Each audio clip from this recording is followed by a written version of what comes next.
Welcome to CarSceneKorea. I am DK Kim, your latest source for Genesis, Hyundai, and Kia cars straight from Korea. And before you ask me that this car looks nothing like Hyundai Palisade, hold your horses, you're not wrong. I owe you a quick, brief introduction of today's video.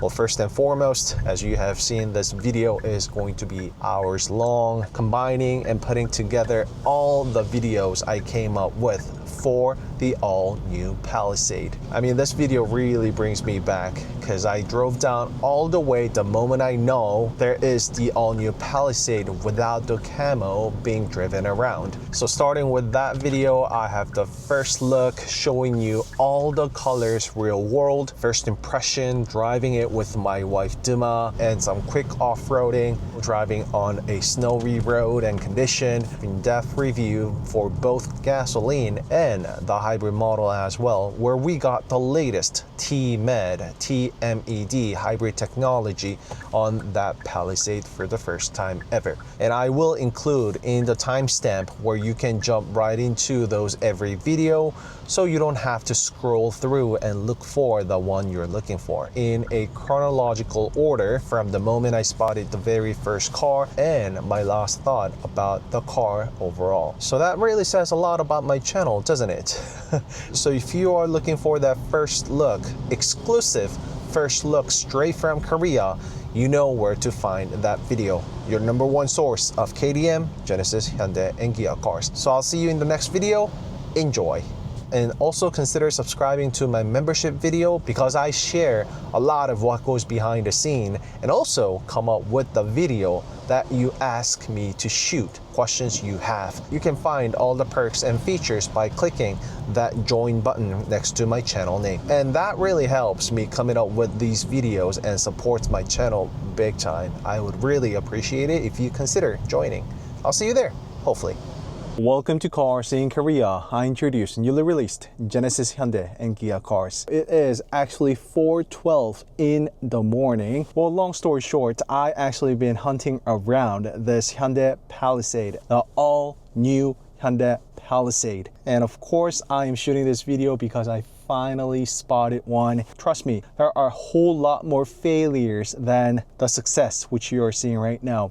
I actually have done this years ago, and I was the first person on the world of YouTube to introduce you the first IONIQ 5 that was completely undisguised. I don't know how many times I have attempted to look for this Palisade. A lot of YouTubers here in Korea actually do get a lot of reports, DMs, and messages from their viewers if they spot cars like these, but me, I just personally am going around places to find these. I actually am shooting the intro inside the vehicle because I think I have to keep my voices down. Last thing I want is, I don't know, getting kicked out. I'm in a parking lot, so I shouldn't really have a problem, but let's head outside and show you all about it. I didn't really want to make it all official, but I actually pre-ordered the all-new Hyundai Palisade. And there's a lot of rumors and speculations at the moment which I don't really cover on my channel. However, there is very reliable sources, information I have gathered. So I'm including the output and also the specs of the car on the screen right now because the car is actually already fully revealed. Rumor has it that Palisade was not supposed to go live that day. That is the reason why Hyundai is yet to have this all-new event launch while the car is running around with all the camos off. And also you guys have seen it on my community post where I shared the official photos from Hyundai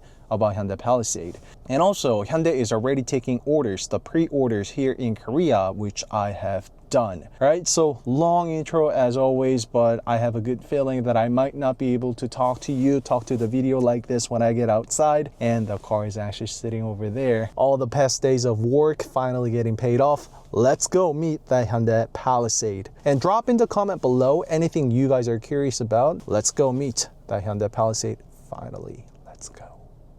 All right, ladies and gentlemen, this is the car we all know of, Hyundai Santa Fe. Right? Wait for it. There we go. Ladies and gentlemen, I give it to you. 2026 Hyundai all-new Palisade. And I'm 99.9% sure it will be 2026 for rest of the world. So let's go take a look at that car up close. Let's go. Guys, I don't even know where I can get started. Look at this. So what draws your attention first? Me, it's definitely that DRL, daytime running lights. There is 1, 2, 3, 4, 5. And I mean, I've seen it on the official photo, but it looks very prominent when you're seeing it in person. So those are the headlights next to the DRL. Pretty sure that is going to be the low beam, which will shoot from high up to the ground like that. And that is going to be the high beam. So when you light up the DRLs, you'll see these, and of course one on the left as well. The headlights will light up, but put together this horizon lamp. And you guys know what that is if you're a Hyundai fan. That is the seamless horizon lamp on all new Palisade as well. And this car looks to be the Abyss Black Pearl. Well, the car has gotten rid of the camo, yet this car is still undergoing tests. So keep in mind, this is not a final production model. This is a test car undergoing and collecting the real world data. Therefore, what you see here could be different from the final production model. So mark my word, please highlight that. What you see here could be different from the final production model. So coming back here, there is the silver accent, but this color is different from that silver skid plate that you see on the front. I think the camera is doing a good job of picking that up. And a massive front radiator grille and the bumper design, as you can see. And there is this gigantic active air flap left and right that will open up when needed to cool down the cars and also the coolants inside, etc. Not sure if that will be the two-way active air flap, which was shown on the latest IONIQ 9, meaning it will open up and get tucked in inside, hence reducing even lower coefficient of drag. I'm not sure if that is going to be the case, but there could be a chance of seeing that because the Palisade, as we all know, is Hyundai's flagship SUV, and IONIQ 9 being the flagship of EVs got that active air flap, so fingers crossed. The good thing about spotting the car with the lightings on, you can see right into the radiator grille and you see a lot of details out of this car. And look at that, that is the front camera for 360 view cams, as well as other text and features associated with the car. So there are sensors, 1, 2, pretty sure there's going to be another one. Yep, there's another one here, 3, making 6 total sensors on the front bumper alone. I don't want to miss a thing here with the Palisade, so I want to show you the bottom of the car, and it looks like, wow, the front cover and undercover from the front, I can see that it's completely covered up. So this little guard is what you hear scraping before your bumpers are scraped, so do keep that in mind. Judging by the front tire, I want to say it's about 245. Let's go test it out. Tires are getting so much big these days, so I had the numbers completely wrong with the IONIQ 9. Let's see, it says 235, 65, 18. So it's got the 18-inch wheels on, therefore I don't think it's the Calligraphy trim nor loaded trim, because, well, Calligraphy loaded trims get all the way up to 21-inch wheels, I believe. At the launch event, I'm pretty sure I'll have all the 21-inch wheels with loaded Palisade over there, so it's actually better that I spot this 18-inch wheels instead. And up there is the suspension, the guards around the wheel houses. That pattern is something new that I haven't seen on other cars, and I'm pretty sure it is tailored and specifically made for Palisade. The tires is Nexen and Farah, Supreme S, and there are multiple suppliers for tires, so that might be different for your market. It is a plain plastic cladding, unlike the piano black or body color matched cladding, and it is carried over to that side skirt except for that silver accent, and this silver color is actually the same color as this silver that we see on the front bumper. That will be color matched for other cars, of course, on Calligraphy trims and whatnot. And it's been like this on most of Hyundai Motor Group SUVs. I would like to say that there is no separate side skirts, but rather the side skirt is now integrated with the door, meaning when you open up the door, the side skirt portion here will open up together. Therefore, you're not going to get your pants dirty. It is going to keep all the interior super neat and clean. So sometimes when you get your pants dirty here, that's because you are smudging against the side skirt when you're letting yourself in and out of the SUV. Coming back to the rear wheel, it is the same size square setup, and therefore it's got to have 235, 65, 18 on the rear, as you can see, and also similar pattern is found on the wheel housing of the rear. So let's see if we can get anything from this angle. So that is the exhaust running, the mid pipe it seems like, and the entire body seems like it's fully covered up. Can't really see it. So I'm trying my best to show it to you. So the bottom of the car, not sure if it's completely covered up, but it seems like it is. A lot of portion is covered up. Flagship SUV of Hyundai for sure. And this is the door handle. Okay, so maybe it's because it's not calligraphy, but it is not the sensors, but it's button type. Once again, it is a pre-production car, a test car. So what you see here could be different. I have a good feeling it's going to be touch sensitive when you get the calligraphy, the loaded trim. And next up is side mirrors. And this is what I've been pointing out on all of the cars I see. That is, it has the flag type glass right here. And it is tiny. I mean, it is just about my size of palm, but you actually do see a lot through that window, and I'm pretty sure that flag type glass alone has prevented a lot of accidents around the world. So thumbs up for that, because attaching the side mirrors on the door panel is much more costly than having it attached against the A-pillar like many of the SUVs do. Size comparison, it is a massive side mirror, so you're gonna get great visibility looking out that way, but there is also the BBM, blind spot view monitor, looking out through that lens, and this portion seems like it's going to light up, and that is going to be the major light, whereas that will be your secondary one right there. Want to mention and say that how much it folds. It almost folds 90 degrees. That way it gets really tucked in. You can see that, right? So it doesn't stick out from the car. And FYI, this is Hyundai Santa Fe's I am showing you, or let me show you this Genesis GV80s.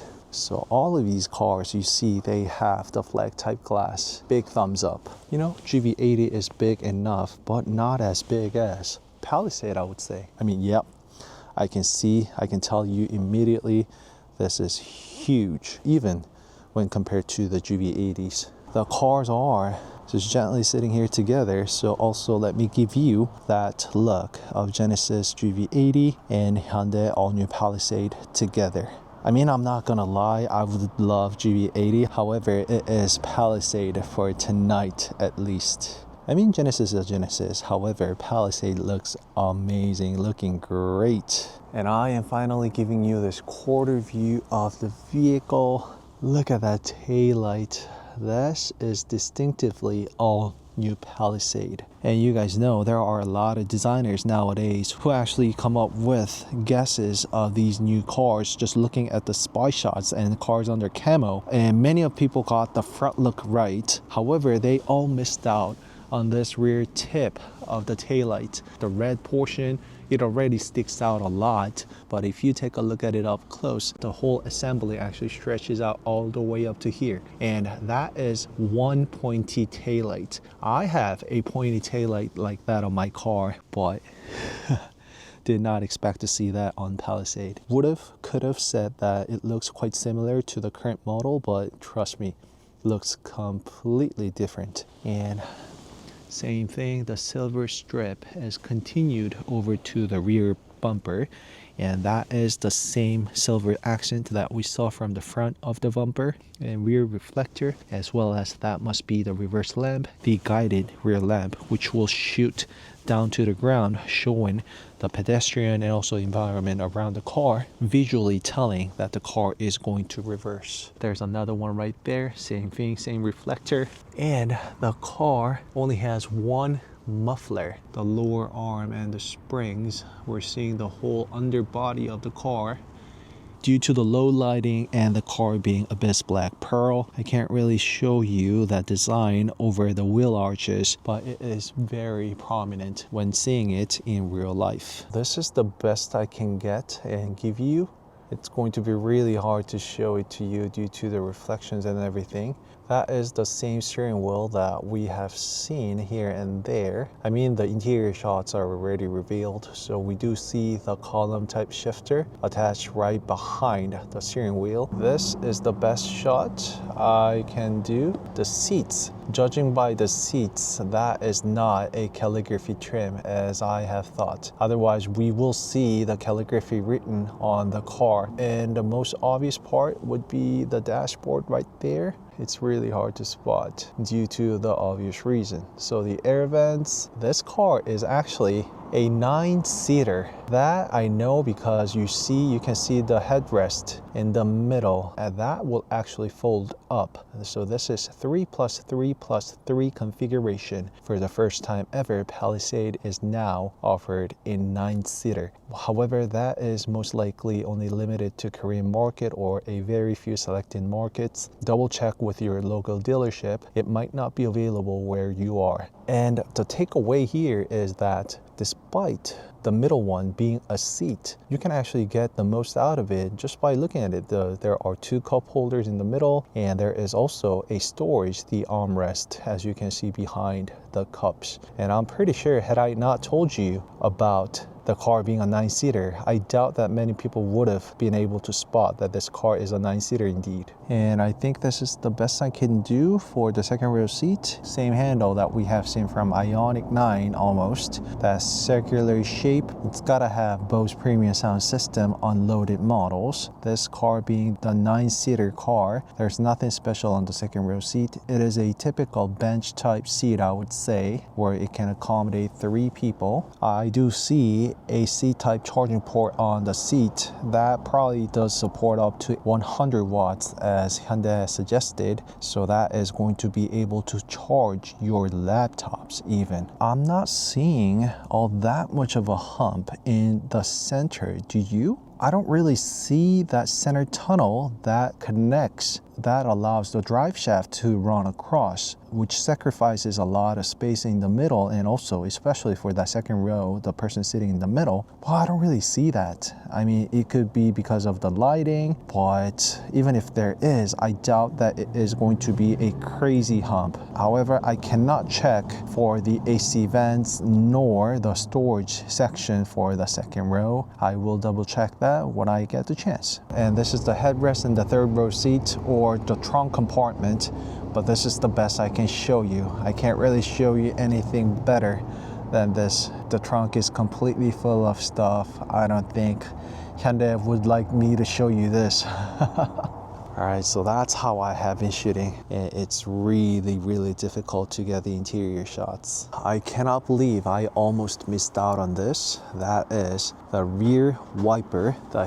hidden type rear wiper located right here underneath the spoiler, and it stretches out about that much, and it really comes down all the way to here, I think, right? So looking at the radius, judging by that shape, draw the line, imaginary line, I think the rear wiper is going to wipe out all the way up to here, and that much. So you're gonna get great sight out the rear window, even under poor rains and low visibility. You are going to collect some dust due to the nature of the SUV, the vortex created from the rear and sucking up the dirt and getting all of this rear glasses dirty. However, we have the rear wiper for that. I really would like to see that third brake light light up. Draw an imaginary red line and that is going to be the third brake light we're gonna see. That is uniquely Palisade. No design like that whatsoever from Hyundai cars yet.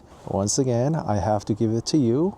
Palisade Everybody, I've been hunting this car for weeks now, ever since the car officially debuted. I will give you a thorough look of this car at the official launch event. I got runny nose and my hands are all frozen. I can't really feel my finger now. So that's it for today's video. I can do this all day, all week, you name it, I'll be there. Next car like this, if there is a car that is already revealed to the public yet is not officially debuted, I will come back again and deliver you latest car from Genesis, Hyundai and Kia, reporting live from Korea. All right, so that's it for today's video. Don't forget to like and subscribe CarSceneKorea if you did, and I'll see you in the next video. And perhaps the next Palisade video will be me going over in depth everything about this car in and out.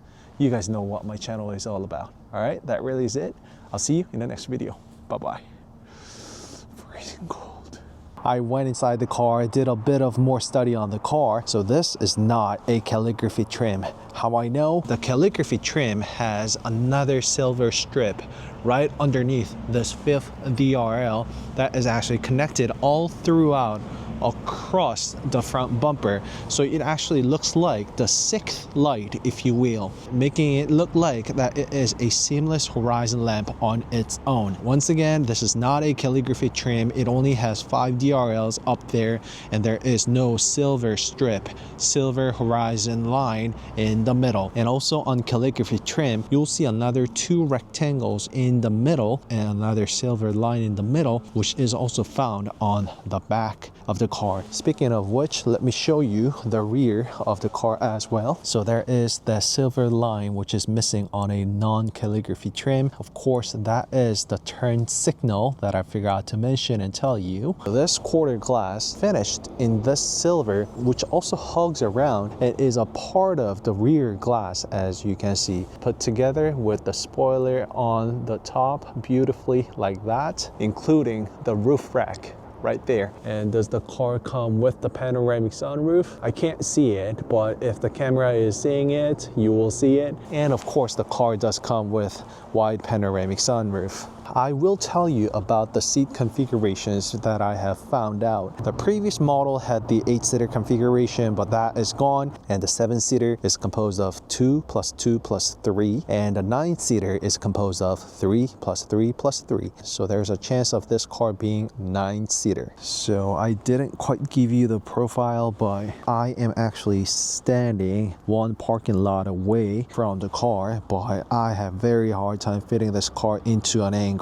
I mean, my camera has wide lens on it, but still, I can barely fit it on my camera, as you can see. It sure is the flagship SUV of Hyundai. And you do see a bit of the DRL even from the profile. So the turn signals will be very visible from the profile as well. And as for this rear quarter panel, once again, the car is actually very carved in towards the edge, which you'll see. So you see more of that on this side, right? Towards the front and also the rear, the car has a lot of curvature. And take a look at the car from the angle like this, you'll see how curved, concave the design is towards the end like this. It's absolutely beautiful, absolutely beautiful. I now have to convince my wife DumA so I can actually say goodbye to our Kia Seltos and say hello to Hyundai Palisade. Let's go. So you guys know I am serious about this video, and I am sincere about this video and the car. I'm going to take the risk, and let's zoom in on that interior now. Oh, there we go. And look how massive this car is. And this is also another thing that I wasn't able to show you last time. Welcome to CarSceneKorea. I introduce newly released Genesis, Hyundai and Kia cars. And if you have watched my earlier or the first all-new 2026 Hyundai Palisade video, you guys are familiar with this intro, me shooting inside the car, poor lighting, and I apologize for that. Well, because as you saw from the thumbnail, I spotted another all-new Palisade, but a different color that I have not met before. The first one I spotted was the Abyss Black Pearl. It was also a non-calligraphy trim. This time, as you saw from the thumbnail, I did spot a calligraphy trim finally. For your information, I actually did pre-order the all-new Hyundai Palisade fully loaded model together with the hybrid and all-wheel drive or HTRAC for Hyundai. I did include everything, literally everything that I can with that car. And also, it's the shimmering silver, if I recall the name correctly. And guess what? Well, you guys already saw it from the thumbnail, right? So I did spot this silver one. And now looking at the photo, I actually was confused. So it actually is the white color that has creamy white pearl on the outside. I was actually mistaken and confused. Well, because as you can see, it actually has two colors of what I've mentioned. It does have the creamy white pearl, mostly. There is also shimmering silver metallic at the bottom as well. And that's because it's a pre-production model that is still undergoing tests. And the reason why it doesn't have any camos on, unlike the other test cars, is because Hyundai actually did officially launch and debut this all-new Palisade. Again, it is available for pre-orders here in Korea, and it's not going to be all that long until the deliveries are to be made. However, the launch event, the media press day, is actually taking longer than I anticipated. Well, it is what it is. It should not be that long, but again, it gave me a good reason and excuse for me to drive down here again and spot my second all-new Hyundai Palisade. It's actually my first time doing this, and I gotta say, I actually do enjoy doing it. Well, it's because I am inside this 2026 Kia EV6 GT facelift, and it is just so much fun to drive. I actually did shoot a video on the car already, so feel free to check it out. But without further ado, let's head outside and meet that all-new 2026 Hyundai Palisade. Do not be confused about the two-tone exterior. It is the creamy white pearl mostly with shimmering silver metallic at the bottom. The car will never come in two-tone, any combinations like that. So please, please, please do not be confused. That will be the last thing that manufacturers want, confuse the prospective buyers and customers. So again, no two-tone exterior, no two-tone colors. It is one whole unified color all throughout, regardless of the color you choose. So please highlight that. Do not confuse yourself. And lastly, the reason why I came here again and decided that I would do a video on it is because this car is without tint. I can actually see the entire interior finally with proper lighting. Long intro as always. I mean, if you know, you know. And you see, that is the car that I pre-ordered, right? So let's go meet that car like right now. Let's go. All right, ladies and gentlemen, I give it to you. 2026 all-new Hyundai Palisade. As I have said, this is creamy white pearl exterior mainly, and the front bumper, for some reason, probably for the testing purpose and everything, it has the shimmering silver metallic front bumper and the rear bumper to it. Not sure. Right, so the side skirts is pretty much the same, and I'll be very discreet about the shooting today for the obvious reason. I am on a wide public parking lot, as you can see, so it's really difficult for me to turn on the lighting and do a full intensive review on it. And this is the calligraphy trim. How do I know? Well, first and foremost, there are 5 DRLs, 1, 2, 3, 4, 5, right? But this is not a DRL, part of the bumper design, but it actually flows together with that overall DRL, making it look beautiful. I will insert the regular model on the screen right now so you guys get a good idea of how they look and differ. That is pretty much a must when it comes to the front look of this, because that bumper design alone completes that DRL. So it is very different from the base model or non-calligraphy trim that I have spotted last time. With the calligraphy trim, when the DRLs are lit up, this portion actually also is lit up together. And I will include the B-roll shot by Short's car. Big props to him. He allowed me to use his footage. Therefore, I am able to show you what the car looks like when it's all lit up. So that, you can say, is the seamless horizon lamp, a penetrating design language and theme from latest Hyundai cars. So that lights up together with the DRL. That one is not, it's just a part of the bumper design, but it does look amazing with all the DRLs turned on. And that one is the headlight That one is the high beam. And this is also another thing that I wasn't able to show you last time. That is, you see more of that cladding design together with this creamy white pearl. Because last time when I spotted the Abyss Black Pearl, that highlight and design accent was a little difficult to spot, but it's not the case anymore. So you actually do see more of a fenders and highlights. So you see more of that on this wheel arch and cladding. You see that design, something that we were not able to see with the Abyss Black Pearl last time I spotted the first Palisade. And also last time I did miss out a little bit about this details on the door handle. Oh, and yes, you see it is touch sensitive when it comes to the calligraphy trim, as I did mention, and it was a button type for lower trims, but it is the touch sensitive, as we can see. You can take this off. There probably is a slot for the physical car key. I am zooming on the things that I missed out last time, and certainly it is that wheels that I did not spot last time. I actually want to save this turning on the light for the interior just in case I get kicked out, but I don't know, I'm just gonna do it now. You guys couldn't see anything, could you?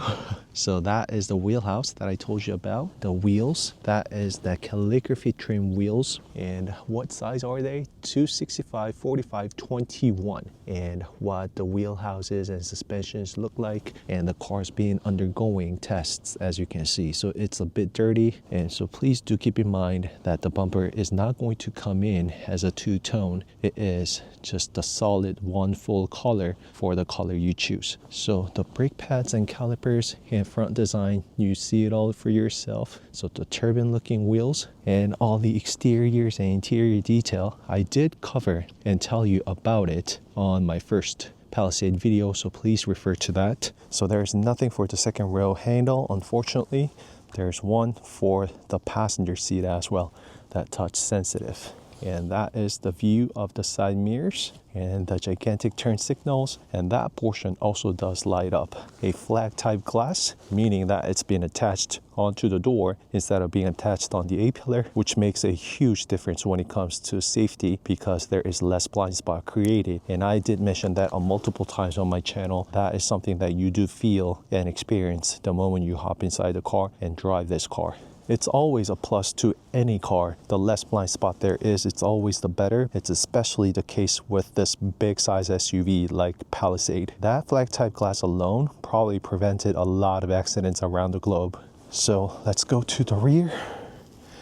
And I need to catch my breath. I apologize. It just, I try to keep my voice down and also in trying to get this footage at the same time. It's really difficult. The tail light, something that we did see before. The rear bumper design is definitely different from the one that I spotted for the first time because the car is calligraphy trim. There is a diffuser-like design towards the end at the bottom, as you can see, with the reflector. And that is the reverse light, what the car looks like underneath. So it is the multi-link for the rear suspensions, huh? So the sensors and reflectors and the bumpers. So the takeaway here is the different rear bumper design, I would say. So what color do you prefer though? The white one on the top or the silver? The one that I pre-ordered. I want to give you the profile, the side view and the look of the car. And look how massive this car is. I mean, yeah, Korea does not necessarily have the largest parking lot in the world, but the place I am in, it actually does have quite big size of parking lot, given that it's Korean parking lot. Palisade being the largest and the flagship SUV of Hyundai cars fits into this parking lot like a monster. For your information, the car on the left is Staria. That is also the largest car you can get from Hyundai, actually. That is another big MPV. That is a big car, by the way. And a lot about the exterior details, the design, I did go over on my first review video. So please refer to that. I'm going to take the risk and let's zoom in on that interior now. So, yep, can't see much. All that crazy reflection. I can't see anything, but just give me 1 second. Not sure if this is going to make any difference, but that is when I have my smartphone right against the window. Oh, there we go. Yes, it works. So this is also a 9-seater, as you can see. And I think I'm going to take the screenshot like this and do a voiceover because it's going to be very difficult for me to just stand right next to this car and go over the details. So this is the second row seat and the third row seat. All right, guys, I am back inside the car. Well, number one, it's quite cold outside. And number two, I am not trespassing. Just so you know, I'm not trespassing. And this is a place where everybody can literally come into. However, there's a good chance I might get kicked out if you guys saw how wide this parking lot is. I look like a complete stranger, right? Just having the lights on and just talking all by myself outside. So there's a good chance I might get kicked out by the security. So I had to rush things through. That is one of the reasons why. Anyhow, that being said, I will be going to the launch event, the Media the Press Day, where Hyundai probably would decorate up the place with a lot of Palisade, a variety, variations, all different sorts of Palisades there. 7-seater, 9-seater, you name it. I should be able to show you all about that. So meet me over there in that video. And also drop in the comment below anything you guys are curious about. And many times, viewers actually pick up some of the details that I just could not. So you guys help me enrich my content. I'm helping you out, you guys are helping me out. So let's do that win-win and keep it going. Anyhow, so let's get back to this interior shot. So I did include that interior shot, right? It is just me standing right there with the lights on, and it's not like I'll be able to open up the door, so I won't be able to show you anything. But I want to take a look at the interior and explain you now. That is the reason why I turned it on actually. So this is the 9-seater as I have shown you, and how I know? It's because of that seat right in the middle. And do not be fooled, it's not an armrest. Take a closer look at it. Towards the tip, there is the headrest. Therefore, when folded, you can use it as an armrest. I mean, a creative, a brilliant way that Hyundai came up with. There are 2 large-size cup holders and also wireless smartphone charging pad in the middle with fingerprint recognition system, as well as the C-type charging ports. There are 2 of them. And it shoots out all the way up to 100 watts throughout the Palisade, which is enough power output source for you to run laptops inside the car. So the rest, the steering wheel, we have seen it before from Santa Fe. I think it is the same thing. And the column type shifter attached right behind the steering wheel, 2 thumbs up for that, saving the space. What reasons are there to not like it? I think it is a brilliant way of doing it. So the AC controls and vents, I did cover and see it, and I will include the official photo so we can take a look at the closer look of it. There are 2 types of seat configuration for at least Korean domestic models. So there are 7-seater, which is composed of 2 plus 2 plus 3. So the captain seats in the second row seat. By the way, that is the car that I pre-ordered. And 9-seater, the car that we met today, which is composed of 3 plus 3 plus 3. But the kicker here is that unlike other cars in the market, Palisade still offers crazy amount of trunk space even with the 3rd row seats upright. And that is something that is truly amazing because there are many times you fit people on the 3rd row seat and there just is no luggage space. So sometimes when you load up a car, you have to stack up your luggage in between the seats and the aisle. I mean, if you guys have been there before, you know if you know. Again, Palisade is something that still provides a huge space for the trunk while the 3rd row seat is in use. So let's go take a look at the 2nd row seat. Yep, so it is a black monotone, as you can see. Different interior colors and plastic material that you see at the back of the seat cover as well as where the speakers is. That is actually because it is a pre-production model. So the quality you see, the materials you see, it will be completely different for the final production model. And same thing goes for the speakers on top. And the rest of the design, I would like to tell you. C-type charging ports on both of the seats as well, which supports and shoots out up to 100 watts. And let's move on to the 3rd row seat. When it comes to the 3rd row seat, this is where that pre-production thing comes into a huge play. You can see all that plastic is uncolored and unmatched. It has the wobbly surface somewhat, and the light reflection is not even, as you can see. And that is because, once again, it is a pre-production model. Please do not confuse yourself. The quality is not going to be like this for the final production model. If you guys confuse yourself with this, it only stops me going after these test cars and show you the first look. So please help me out. Do not confuse yourself. Do not leave the comments saying about the plastic quality, all right? And also that two-toned too. All right, so with that being said, drop in the comment below how you guys felt about today's video. Honestly, I do enjoy going after cars and coming up with this ninja-like video, if you will. And once again, any questions about Palisade, be it exterior, interior, and also test drive, that will soon happen. It is supposed to happen soon. So drop all of that in the comment below. I will try to get back to all of your questions as I always do. So that is it for today's video. Thanks for watching CarSceneKorea, and I'll see you in the next video. Bye-bye. That is a massive turn signal. The captain seat's on the second row seat. So that's the second row seat's folded. And that is what the car looks like in person. Hazard light, high beam. For the first time, you can easily let yourself in. There is the seatbelt lighting, the massage seat, warnings about the oncoming traffic. It's just a door handle. Oh, you see this rings around the front struts? Dynamic welcome lights that Hyundai Palisade has. Something that I missed out on my previous videos, and there's another design to it right on the top. There is a lot of work done on the fenders alone. Welcome to CarSceneKorea. I introduce newly released Genesis Hyundai and Kia cars. And as you guys saw from the thumbnail, I have Palisades right behind me, and they're all under camo covers right now. I am about to witness the world premiere, so it's all right here. Let's go meet the all new Palisade one by one. There are actually 7 Palisade here today in total. I want to show you everything, not just the color, but the combination, the 7-seater and 9-seater. FYI, there is not a 6-seater nor 8-seater. It is only 7-seater with the captain seat on the second row seat, or 9-seater with 3+3+3 configuration. It is very highly anticipated and sought out car. Everybody is waiting for a car,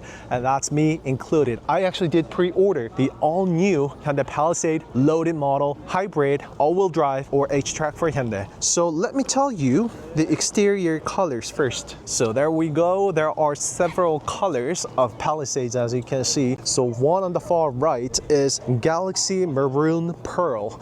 And yes, that is the one that I signed up for. That is, I know without looking at it, it's shimmering silver metallic. And one on the far left is Ecotronic Gray Pearl to me, but this is the best view I can give you with the exterior color. So the natural lighting up close, and I think I made a perfect decision going with the shimmering silver metallic. Look at that, it's beautiful color. And also that DRL2.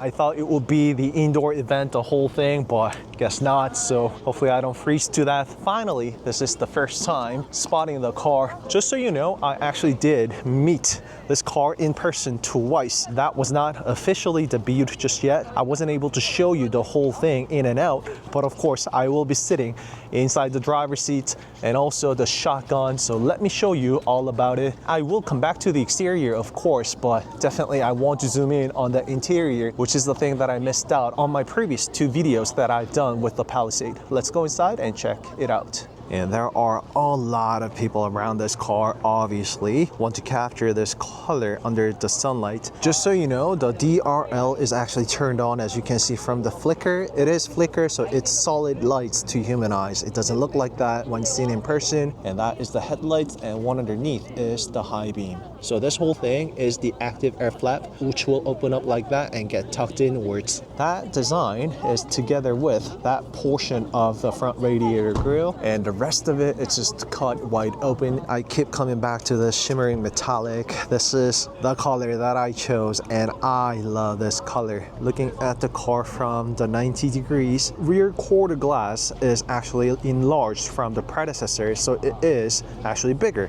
than what you think. And speaking of which, let me also give you the numbers for this all new Palisade. The wheelbase is 2,970 millimeters, which is 70 millimeters longer than the previous this model. Overall length is 5,060 millimeters, which is longer by 65 millimeters compared to the predecessor. So the car is over 5 meters long. As for the height, it is 1,805 millimeters, which is 15 millimeters taller than the predecessor. So overall, the car is bigger in every single dimension that you can come up with, but most importantly, it is that wheelbase, 70 millimeters longer wheelbase, and that actually does contribute big time when it comes to the cabin and the interior. That gets directly translated into the bigger cabin size inside, and the second row seats alone have 17 millimeters longer leg room. That certainly is an impressive number. You will feel all of this when you actually sit inside the car yourself. Let's get inside the driver's seat of 2026 all-new Hyundai Palisade. There are 4 dots, Morse code for letter H, of course, H for Hyundai. We did see this from Hyundai all-new Santa Fe. I'm not sure if it's the identical one, but I have a good feeling that it is. It's not a float in the middle. It is connected, so 3-spoke steering wheel technically connected here, here, and one in the middle. However, the big difference would be this column type shifter. Yes, other latest Hyundai cars already got it, but not this engine start and stop button, which was first found on Hyundai IONIQ 9. This is the latest steering wheel, of course, flagship of Hyundai. Therefore, it has all the loaded tech that Hyundai has got to offer. The interior was designed with the living room theme in mind. Designers wanted for you to feel like that you are inside a living room. You tell me, do you guys feel that? I certainly do, because from this large size car and interior, it is the space that I've never felt from elsewhere, at least from ICE internal combustion engine cars. I say this because there is the IONIQ 9, right? Full-size SUV, EV SUV you can get from Hyundai as well. Keep this in mind, this living room and also wide interior. I mean, I can see all the way to the third row seats. It is like the infinity right there. It's all the way far beyond. I just feel like I am inside an MPV or something. It is a large size car. Of course, something that I have felt from the previous Palisade as well. But me having Kia Seltos as my daily driver, this car is behemoth. There is 12.3-inch monitors left and right, CCNC connected car navigation cockpit. It is to detect your eye movement, and that is probably to meet the safety regulations around the world. It is infrared. It's not visible to human eyes, so it doesn't bother you at all when driving. And we are actually used to this infotainment system. However, this interior is just brand new. Curvatures and curves everywhere. And this was also one thing that I really wanted to find out, seeing the car for myself.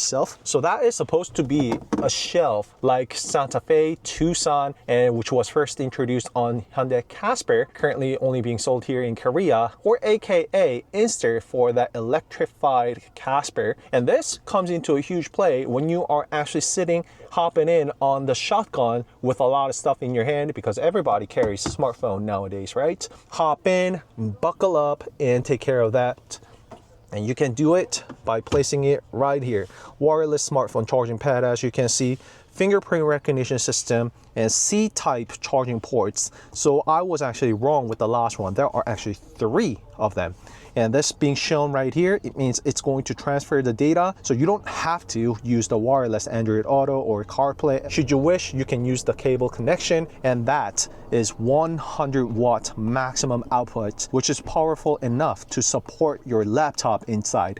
That being said, you can spend your time inside this vehicle working on your job. I can even sit inside here and work on my laptop editing. I will show you that on my long-term distance drives. And there are 2 large-size cup holders, and there is also cutouts for you to store other bottles. I think you can fit medium-sized tumbler on the middle one, the bigger one as well. The buttons for the windows and the door handles, it says Calligraphy, the design accent that only Calligraphy trims get. And you can slide the seats using these buttons. I recently test drove a car without this, and And God, it is really practical and helpful. And this comes into a big play when you actually do have children, kids, sitting on the second row seat. And with a push of a button, you can enable the relaxation mode right there. You can do all of that with a push of a button. Just 2 thumbs up for that. My wife DumA, she is going to love this. I'm pretty sure she will always have the seat just tilted like this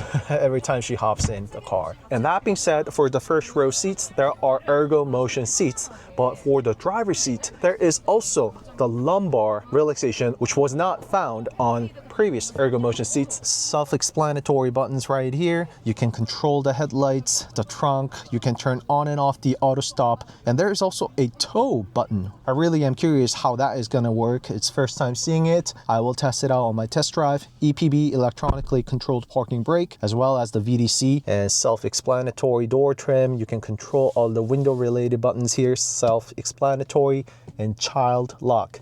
Speaking of which, there is also extra safety added on the second row seat. Ergo motion seat button is right here with 2 memory seats, as you can see. Let's operate it. Turn on the car. So hit on that button. Yes, there we go. So we can go into the pelvic, the waist, and also the full body. Same thing as it always has been. And before I hop out, there is the auto hold and drive, the terrain modes, and you can see that it's all-wheel drive for that matter, and it's downhill speed assist as well as parking related buttons. So the buttons that we used to see in the middle has been relocated here. It has a good mix of touch buttons as well as physical buttons. Important things, drop down glove box, and the shelf is actually hidden right here. So it's quite practical that way. So that is the center console with the 12 volt, and I think you can place a mini-sized purse. Great job with the lighting there so you can see stuff during the nighttime. And the brakes and accelerators, gigantic footrest. And let me show you what's underneath the hood. I mean, we already all know it's going to be 2.5 turbo model. The latch is right here. It's going to pop up just like so. And underneath, this shimmering silver metallic, the color that I signed up for, has the engine sitting, wow, it's sitting all the way at the bottom. It's actually on my waistline, I would say. It's sitting super low, and it is also, look at that. That's where the engine is, and coming straight out, it is sitting a bit in front of the wheel, but closer it is to the center of the wheel that the engine is, the better performance in terms of the handling it's going to provide. However, as we can see, it's really tucked inwards, just like so. So therefore, it is much better than the front wheel driven cars with the engine motor sitting all the way on the front. That being said, I have really high hopes and expectations for the handling of this all new Palisade. Speaking of which, I did spot another one. That is, you see this rings around the front struts? It was actually first introduced on Hyundai Elantra N, and that actually helps big time with the stiffness with the suspension setup. Therefore, it is being used on Hyundai Palisade as well. We see the wires running around. That is to utilize the preview road suspension, which utilizes the cameras and other sensors inside the vehicle to provide the best ride possible, and also along with the onboard navigation. Yes, I know it doesn't suit the culture nowadays, but seeing this massive engine bay, just imagine throwing in a large size engine on here. This is the inline 4. Hyundai, of course, did not forget about the sound absorber underneath the hood. And yes, of course, it has the gas lift. It's not a skewer type flat emblem as we have been seeing. We will see on all of the latest Hyundai cars to come. And when shut, it's super flush, as we can all see. The design just doesn't stop. The hood, the bonnet actually sits taller from the profile, the fender, as you can see. And the straight lines, I really like the finish with this fender here too. Super aggressive. Just look how pointy this is, and allowing and providing less blind spot for the Palisade by having this flag type glass. Back to the bonnet, there is more character lines and design to it. Just look at this strong character line. Massive hood. Just look at this. Beautiful. By the way, that is the welcome ceremony. Wow. And it's a bit difficult for me to capture the welcome ceremony due to the flicker, but I will include the B-roll showing different welcome ceremonies, dynamic welcome lights that Hyundai Palisade has. Something that I missed out on my previous videos is that bold design around the wheel arch and the cladding. This is where the cladding is. Of course, body color matched, premium flagship of SUV. And there's another design to it right on the top. There is a lot of work done on the fenders alone. That design and also this pointy tip that I pointed out, that is going to cost quite a lot of money and tech to create the fenders alone. A bit less of that on darker colors, as you can see. And let's hop inside the second row seat of the 7-seater all-new Palisade. This is a 7-seater by having 2 plus 2 plus 3, just so you know.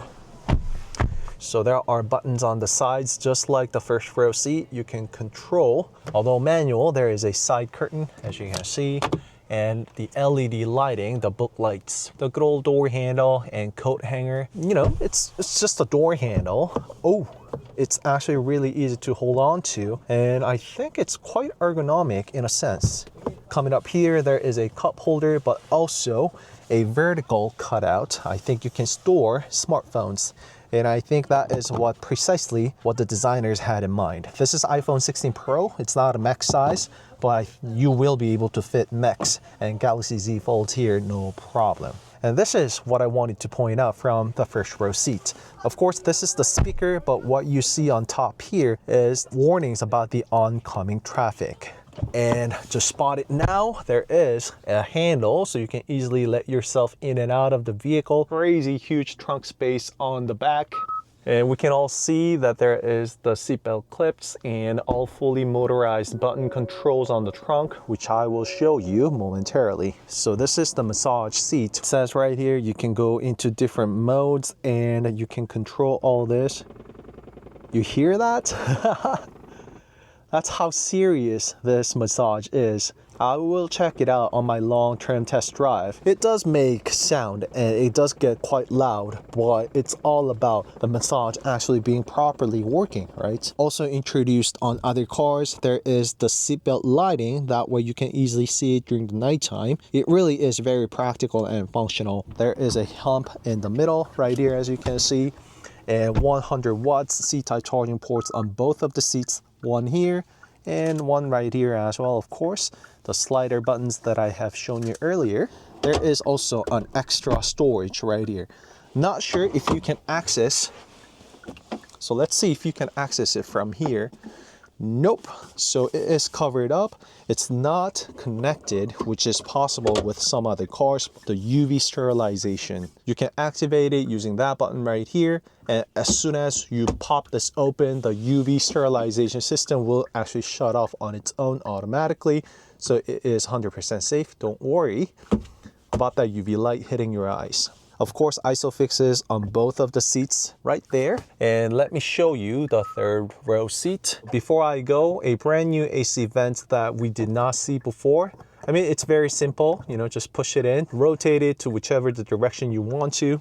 And you can control all that using this right here, AC vents controller. And look at that, you have heated and ventilated seats on the second row seat as well. And there's the heated seats for the third rows even. I mean, that was already available on the previous model, right? Very self-explanatory. It is just a good old graphics that we know of. And I believe that is a speaker or mic. So that way the drivers on the first row seats can easily communicate with people in the second row seats and third row seats. So that is the lighting for the third row seat. Same thing as far as the AC vents are concerned.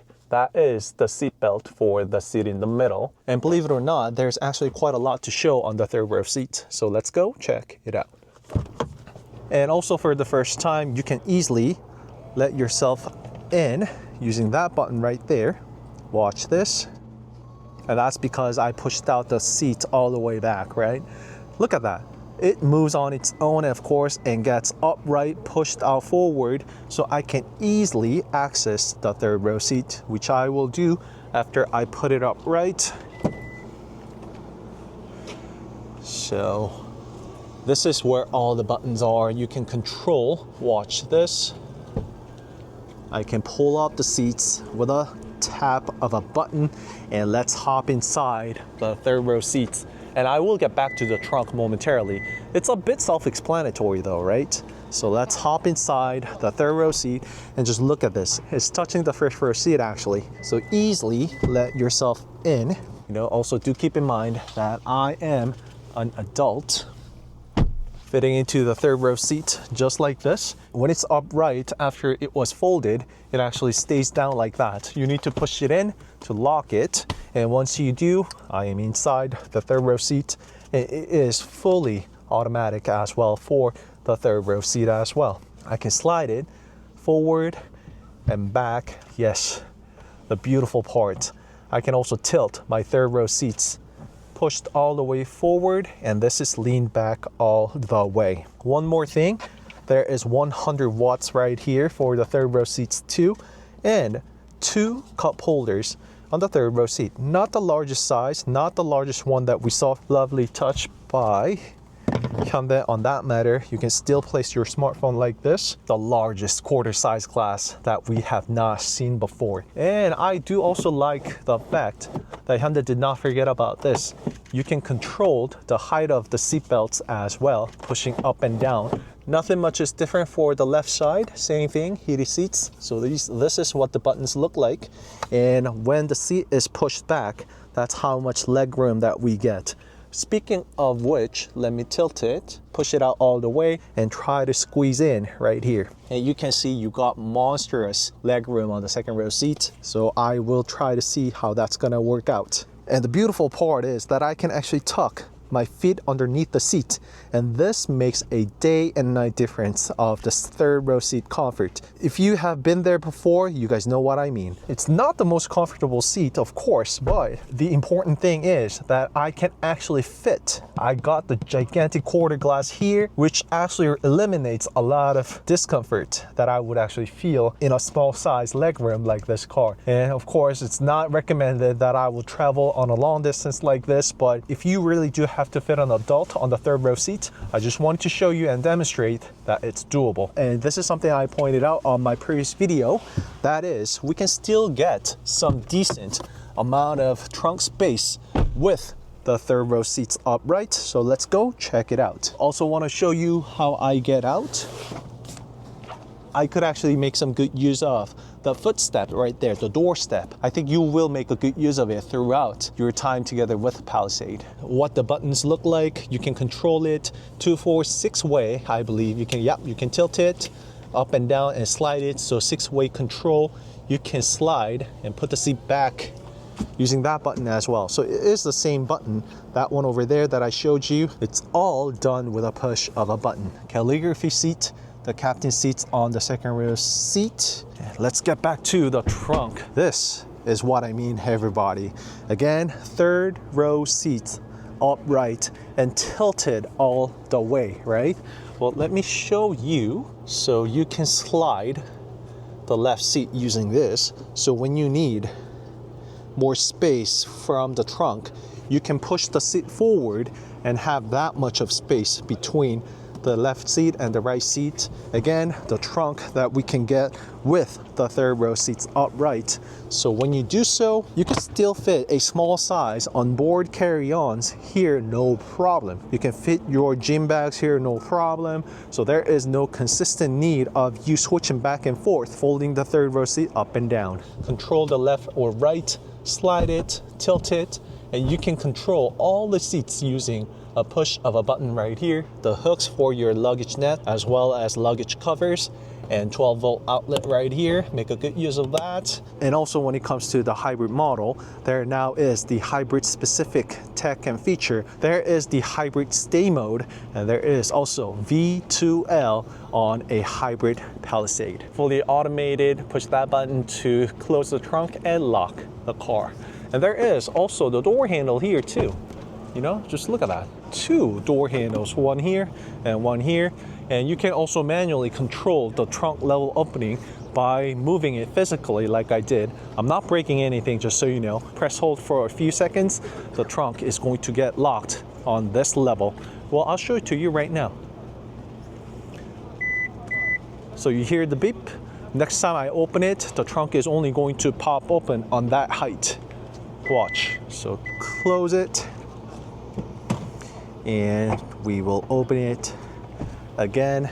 The button is here. Oh, it's really carved in the LED license plates, of course, being the flagship of Hyundai. And before I do that, the hidden rear wiper on the rear and the upgraded built-in cam 2, which will now also detect motion. And let's get back to the trunk before I forget.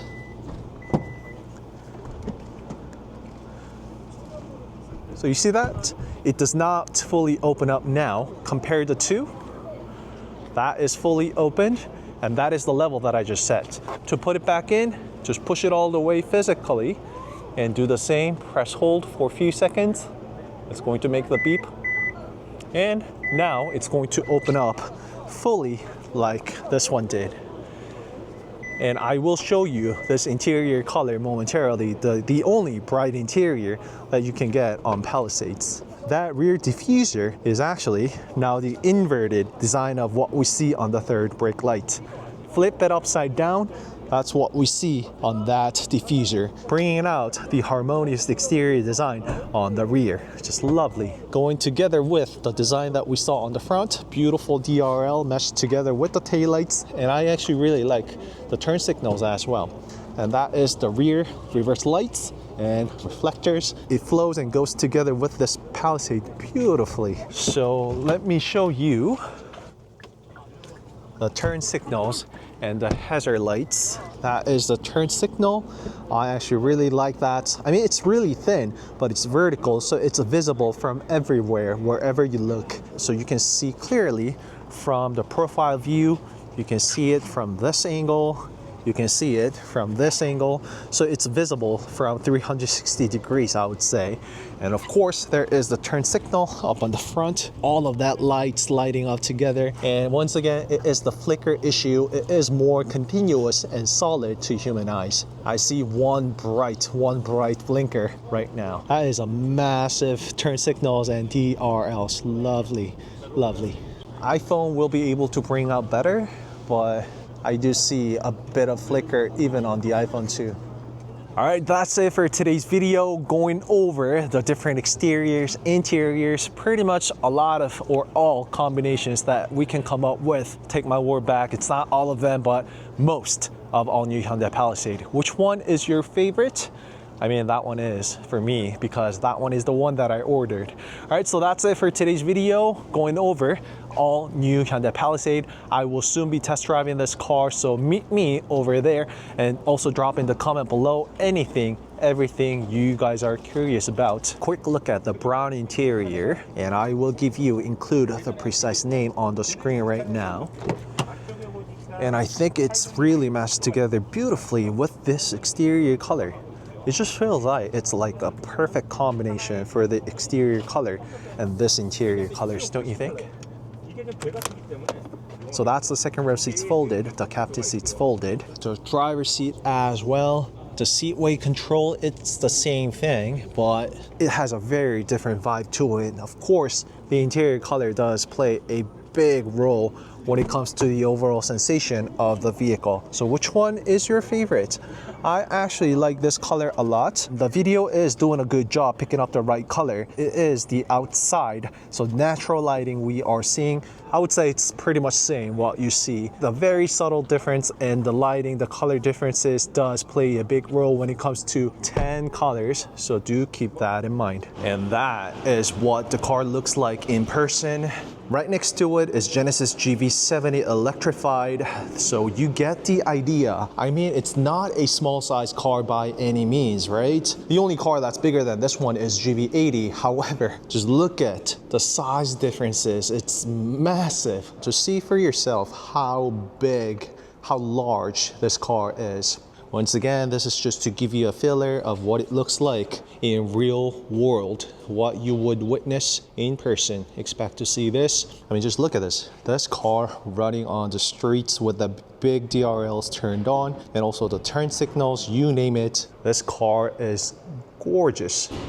Left turn, right turn, hazard light, high beam, and without the headlights, left turn, right turn, hazard light, high beam. Brake on, brake off, brake on, brake off, left turn, right turn, emergency light, lights on, brake on, brake off, brake on, brake off, left turn, right turn, emergency light.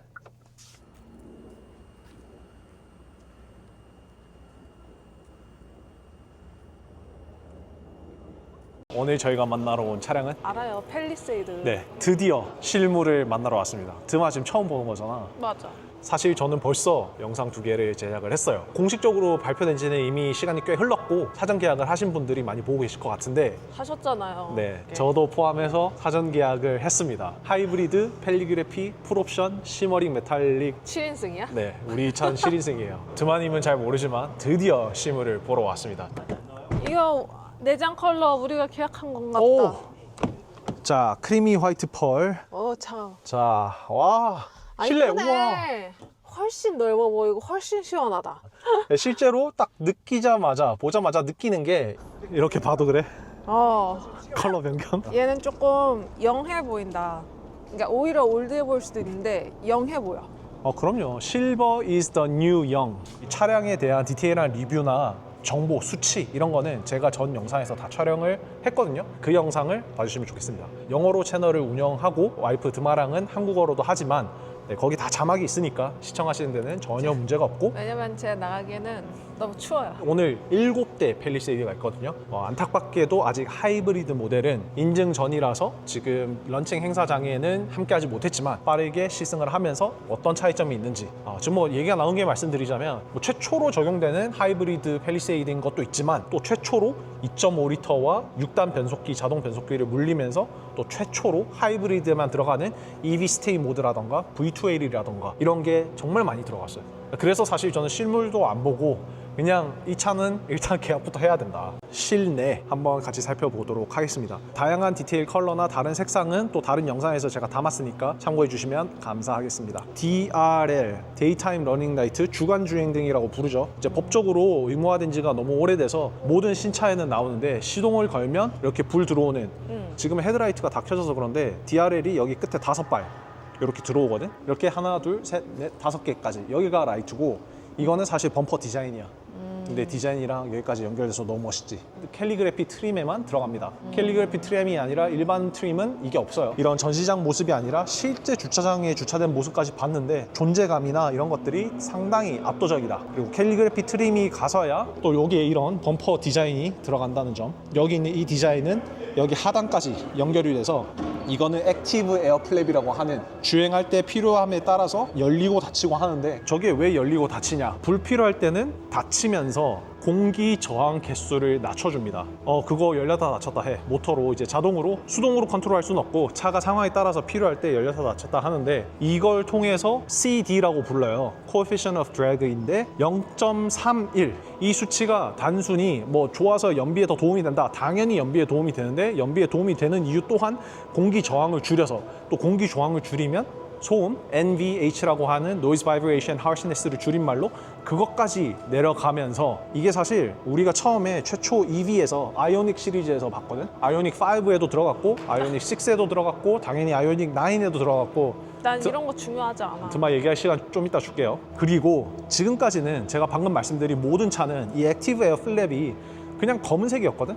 그리고 그냥 열리는지 닫히는지 그냥 저기만 딱 있는 거였는데 지금은 또 말씀드린 것처럼 여기 이 범퍼 그릴에 있는 디자인을 여기에다 접목시켜서 디자인이 여기까지 연결돼서 이 아래 부분까지도 그릴처럼 보이는 거대한 진짜 이 크고 로버스트한 디자이너 분들이 사용했던 단어 중에 크고 이런 웅장하고 남성적인 조금 마초적인 느낌이 직선이 많이 들어가면서 그런 느낌이 들죠. 직선적이고 크고 직선이 많지. 예전에 차에서 보지 못했던 느낌의 등이야.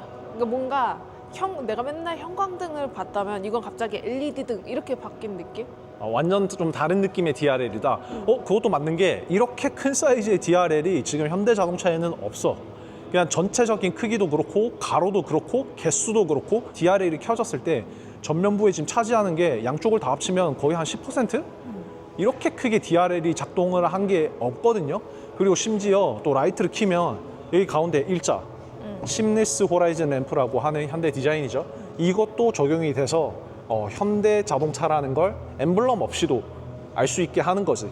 그리고 또 몇몇 분들은 왜 현대 자동차 같은 경우에는 뭐 타사와 같이 비슷한 느낌의 디자인이 없냐, 한 대 한 대가 보면 뭐 어우러지는 느낌이 없다, 이런 얘기를 하시는데, 그게 좋은 거 아니야? 다 그걸 이제 흔히 우리는 패밀리 룩이라고 부르죠. 그렇지만 다 똑같은 디자인보다 현대에는 현대 룩이라는 디자인을 씁니다. 우리가 체스판의 말을 보면 다 디자인이 다르잖아. 완전 다르잖아. 하나하나만 보더라도. 그렇지만 체스 말이 체스판에 이렇게 모여 있으면 체스라는 걸 떠올리잖아. 네, 그런 것처럼 이 각기 다른 현대 자동차 하나하나가 모여 있지만 서로를 보면 다 달라. 하지만 같이 모여 있으면 저런 방금 얘기 드린 심리스 호라이즌 램프라던가 이런 이 외에 현대가 독창적으로 쓰고 있는 디자인의 접목이 돼서 이게 현대 브랜드라는 느낌을 같이 주는 거죠. 이거는 또 드마의 호불호, 왜냐면 말 그대로 개인의 호불호가 있으니까. 맞아. 나는 근데 이 DRL이 진짜 멋있어. 나는 그냥 이거 보고 완전 반했어. 진짜 멋있잖아. 보기 전에도 계약하셨잖아요, 이미. 아니 그러니까 아니 그거는 이제 그 스파이샷이나 이런 위장막 사진을 보고 그때 보고 반해서 했죠. 왜냐면 테스트카도 법적인 사항을 당연히 다 따라가게 되기 때문에 주간 진행등이나 브레이크 등은 다 이렇게 보이게끔 뚫어 놓거든요. 여기에서 생각해봐. 저 큰 DRL을 숨길 수가 없었어. 이게 압도적으로 나는 진짜 저거 보고 멋있어가지고 계약을 했습니다. 자, 그럼 측면으로 와서 휠은 어떠세요?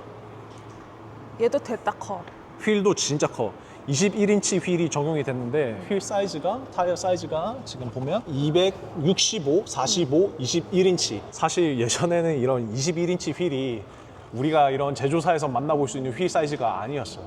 21인치라 하면 사이즈가 없어서 이제 커스텀 주문을 하고 거기에 맞는 타이어도 잘 없어가지고 막 이렇게 미국이나 해외에서 인치업을 할 때 그럴 때나 쓰던 휠인데 이제 그냥 현대차 21인치, 22인치 이런 거 일반적으로 보는 거 어렵지 않죠. 뭐 왜 이렇게까지 크냐라고 얘기하지만 차가 사실 크니까.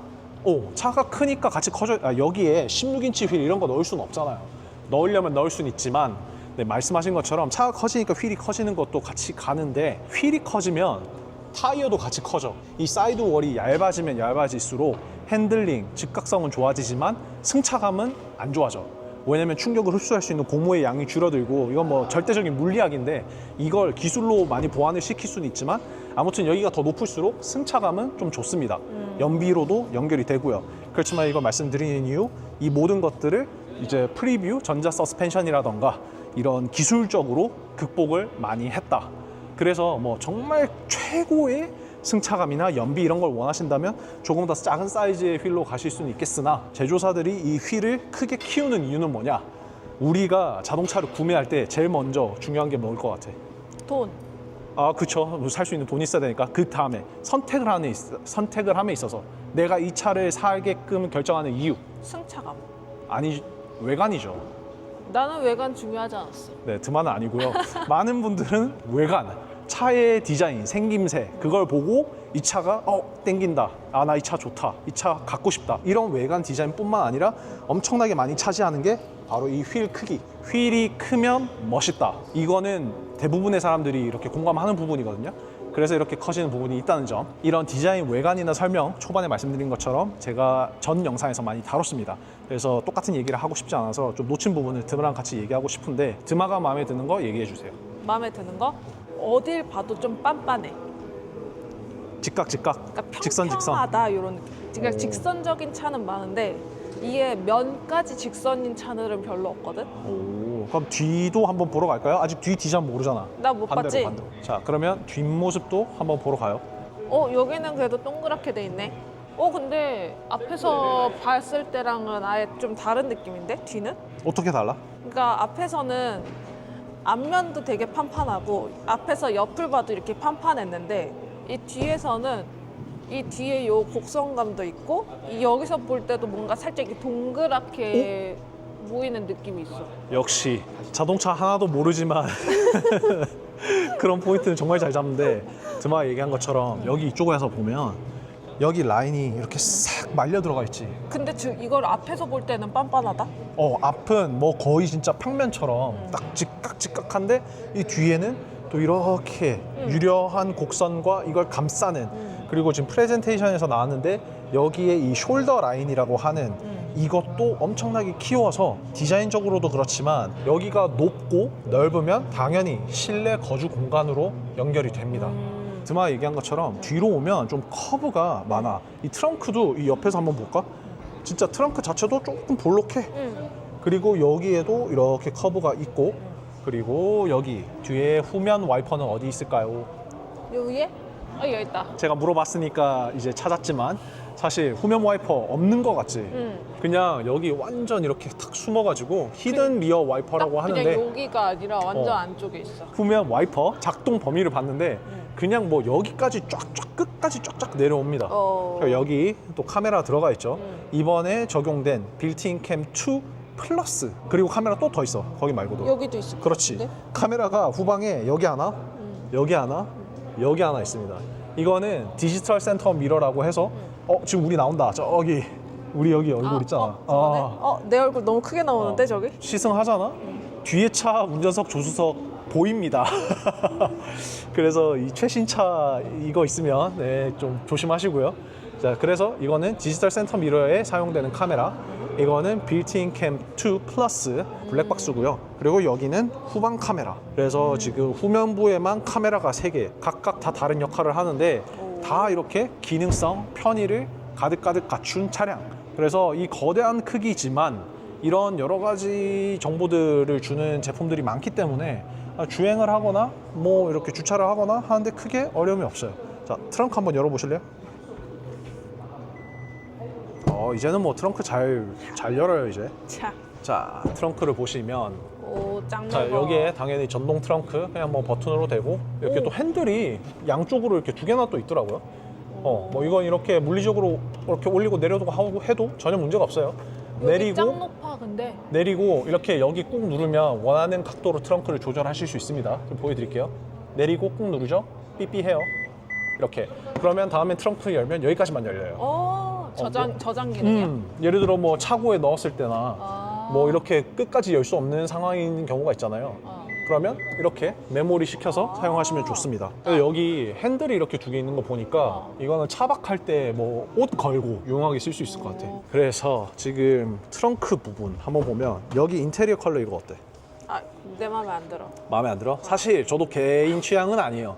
그래서 우리는 이 브라운은 아니고 밝은 색 했다며. 밝은 색으로 했죠. 네. 그렇지만 이게 유일한 뭐 밝은 색상, 그 그레이 색상도 좀 밝은 편이긴 한데 그래도 누가 봐도 이런 화사한 색상은 지금 팰리세이드에는 이 색상이 유일합니다. 옆에 봐봐. 뭐 버튼이 엄청 많지 벌써. 트렁크에서도. 정신없네. 네, 이게 2열, 3열이 다 전동으로 작동이 가능하고요. 이거 한번 눌러서 봐봐. 2열, 3열을 이렇게 이건 좋다. 폴딩, 언폴딩이 완전 풀로 돼. 이거 진짜 유용하거든요. 이게 전동이냐 아니냐, 이거 정말로 큰 차이가 있습니다. 사용하신 분들은 당연히 아실 거예요. 짐을 실을 거나 아니면 뭐 옮기거나 할 때 이게 안 되면 앞으로 가서 문 열고 시트 젖히고 올리고 해야 되는데 저 손 하나 뭐 짐이 있어도 이걸 할 수 있으니까. 이거 몇 인승 있다 그랬어? 페일리세이드는 하이브리드 가솔린 상관없이 7인승, 9인승 2개가 있고 이 차는 지금 7인승입니다. 5인승은 없는 거네. 5인승은 없습니다. 지금 이게 3열을 올린 상태거든. 3열을 올린 상태에서 지금 이만큼 트렁크 공간이 있다는 거 드마는 모르는 거지만 이게 진짜 말이 안 되는 거예요. 그리고 살짝 좀 미안하지만 이제 동생이니까 산타페 같은 경우에 3열을 올리면 진짜 공간이 없어? 협소하거든. 그런데 드마 잠깐만 나와볼래? 봐봐. 3열을 지금 세웠어요. 3열을 세웠는데 여기 트렁크 적재 공간 봐. 기내 캐리어 이런 거 그냥 세워서 보관할 수 있어. 그리고 기내 캐리어가 아니라 큰 캐리어도 그냥 들어가겠는데, 한 개는? 30인치 하나는 들어가. 그치? 눕혀서 이렇게. 그래서 트렁크 사이즈, 이거는 정확한 치수 현대가 제공한 게 있는데 그건 제가 말씀 지금 보여드릴게요. 여기에 당연히 이제 법적으로 의무화가 된 소화기나 이런 것들이 지금 이제 전시차라 빠져 있지만 들어가 있고요. 드마가 방금 이렇게 폴딩하면 헤드레스트는 알아서 접힙니다. 그 외에 지금 여기도 보면 이걸로 3열 시트를 전동으로 제어할 수 있거든, 이렇게. 그리고 2열도 한 번에 펴는 거 한번 볼까요? 우와, 2열까지. 저거 뭐 좋은 거 들어갔다. 마사지? 마사지 시트 들어가 있습니다. 이것도 좀 이따가 살펴보도록 해요. 와. 그럼 이거 열고 3열만 내려볼게. 그치, 다 되지. 와, 이거 2열까지 한 번에 되는 게 대박이다. 또 이제 뭐 3열에서도 이렇게 열선, 슬라이딩, 그리고 저 C타입 포트도 있는데 저게 100W까지 지원이 됩니다. 100W면 그러니까 노트북 우리 맥북 여기 켜고 충전하면서 할 수 있는 거야. 근데 이게 지금 3열에 들어가 있고 1열 시트 2개도 있고 1열 앞에는 100W 2개, C타입 하나까지 해서 C타입 포트가 심지어 3개가 있습니다. 자, 2열로 한번 가볼게요. 2열 한번 앉아보세요. 드마가 좋아하는 마사지 짱커. 시트. 자, 여기 보시면 246, 자 틸트, 슬라이딩, 그리고 높낮이까지 다 적용이 됩니다. 여기에는 이제 한 번에 이렇게 눕힐 수 있는 기능. 오, 좋아. 그래. 자, 마사지까지 지금 작동하고 있는 모습입니다. 여기 이제 매뉴얼로 된 블라인드까지 있고 그 외에 컵홀더도 있고 여기 폰 수납함도 이렇게 있다. 에르고 모션 시트보다 좋아. 맞아. 에르고 모션 시트랑은 또 달라. 다르지. 이거는 진짜 마사지 시트니까. 아, 이거 좋아? 압이 좋아? 압이 있진 않아. 근데 이게 좀 에르고 모션 시트는 만질랑 말랑 이런 느낌이었으면 그래도 얘는 반응이 있어. 자, 진짜 그래도 마사지 시트에 가깝다, 그렇지? 그 정도까지는 아니지만 그래도 그래, 에르고보다는 마사지 낫다. 시트라고 부를 수 있다. 그러면 드마는 이제 조석에 앉을 거야, 여기 앉을 거야? 여기 앉아도 될 것 같은데. 아하, 알겠습니다.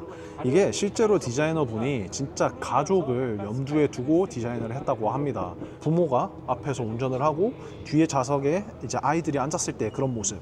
그래서 여기 좀 추가가 된 게 최초로도 들어간 측방에서 차가 오는지 알려주는 기능 2열에도 들어가 있어. 왜냐면 이제 이걸 보면서 이게 점등이 되면 지금 문을 열면 안 되는 거지. 그것까지 알 수 있는. 그래서 스피커 이거 그리고 이 디자인과 같이 매칭이 되는 이런 동그란 핸들. 근데 여기 손을 이렇게 넣으면 드막 한번 느껴봐. 딱 문 열 때 손이 이렇게 탁 이렇게 감기거든.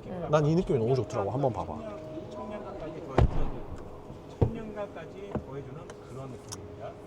그 정도까지는 아니고. 네, 저는 그랬습니다. 그래서 이거 상당히 이제 얼거노믹하게 디자인이 됐다고 저는 생각합니다. 자, 그러면 지금 또 나 밖에 다른 컬러 차가 많으니까 다른 차도 한번 살펴보러 가요. 자, 실내 드디어 탑승해 봅니다. 이게 외관은 저는 저기요?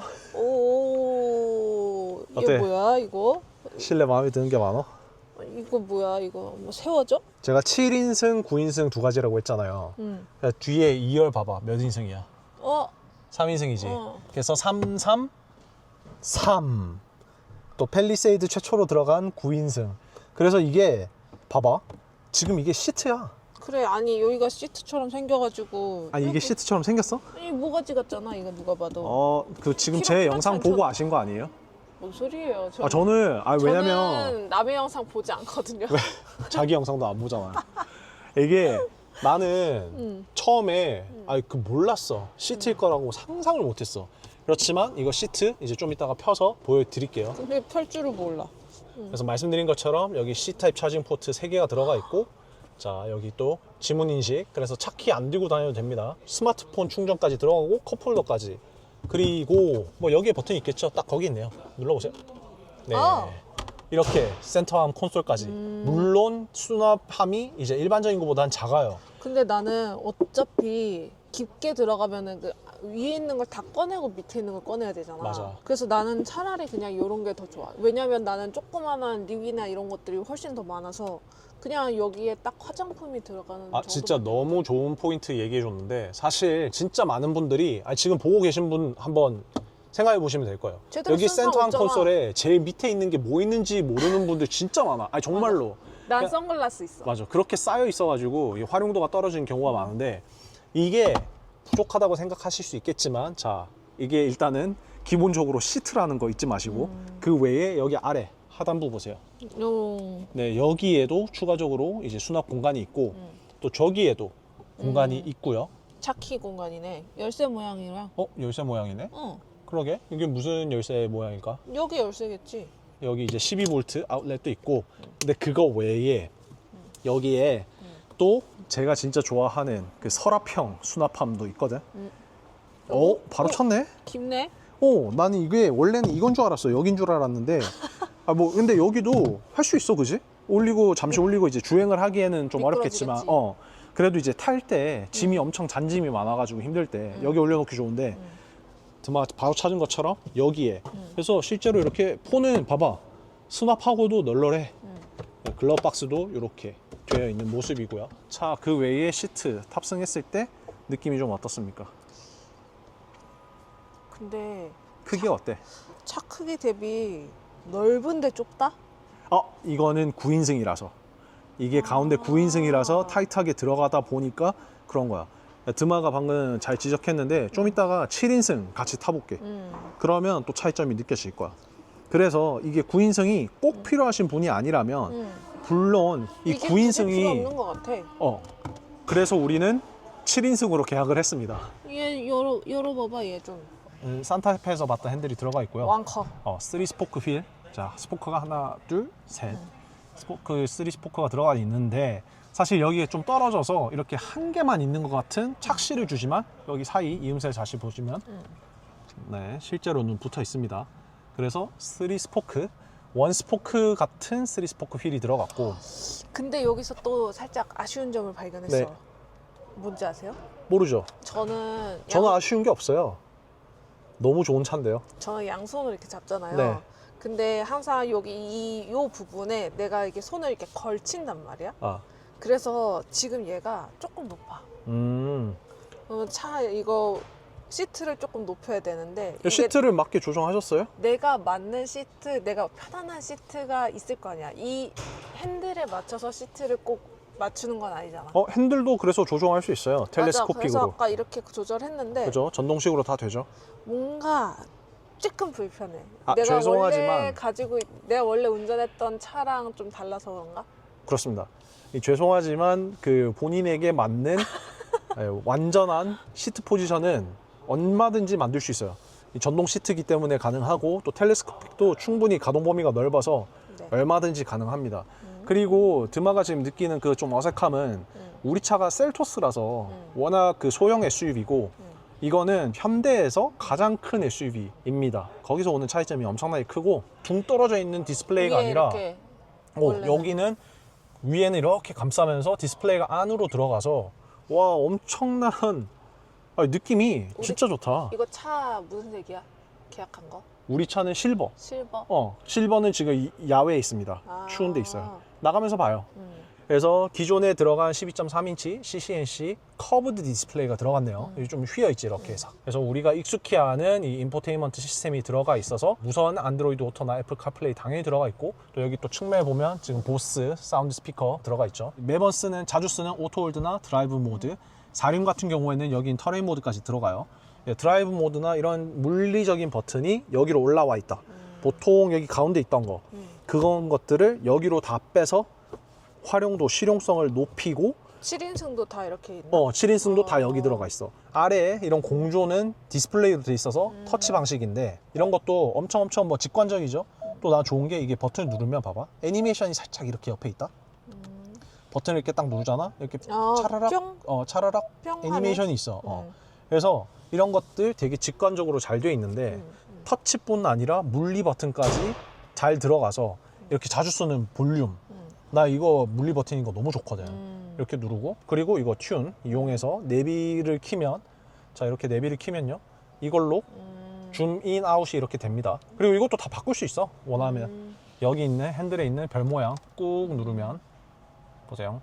자 이렇게 내가 원하는 버튼으로 사용할 수 있고 여기 튠 노브 버튼 들어가시면 내가 뭘 하고 싶은지 다 세팅을 할 수 있습니다.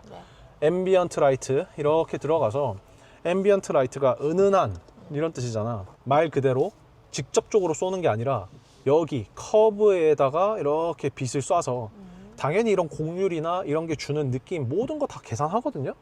그게 적용이 돼서 앰비언트 라이트가 여기는 없어. 조명이 제 눈으로 볼게요. 없어요. 근데 여기서 쏘는 라이팅이 여기까지 이 곡선을 타고 이렇게 은은하게 올라간다. 지금은 조금 밝아서 잘 안 보이지만 우리 야간 시승기 때 이거를 한번 집중해서 보면 너무 좋을 것 같아요. 물론 앰비언트 라이팅 와 여기는 뭐 완전 불그스름하게 이렇게 쫙 올라오는데 여기도 똑같이 앰비언트 라이팅이 이쪽에 있네요. 핸들 이쪽에 제 손 보이시죠? 네.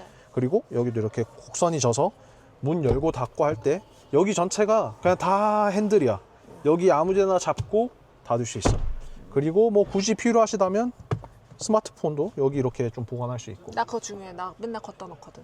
맞아. 그렇지만 앞으로 팰리세이드는 여기에 넣어주시면 감사하겠습니다. 그거보다 여기 그 옆이 편해. 이 부분이 디자이너 관점에서는 이걸 디자인하거나 넣는 게 상당히 더 번거롭거든요.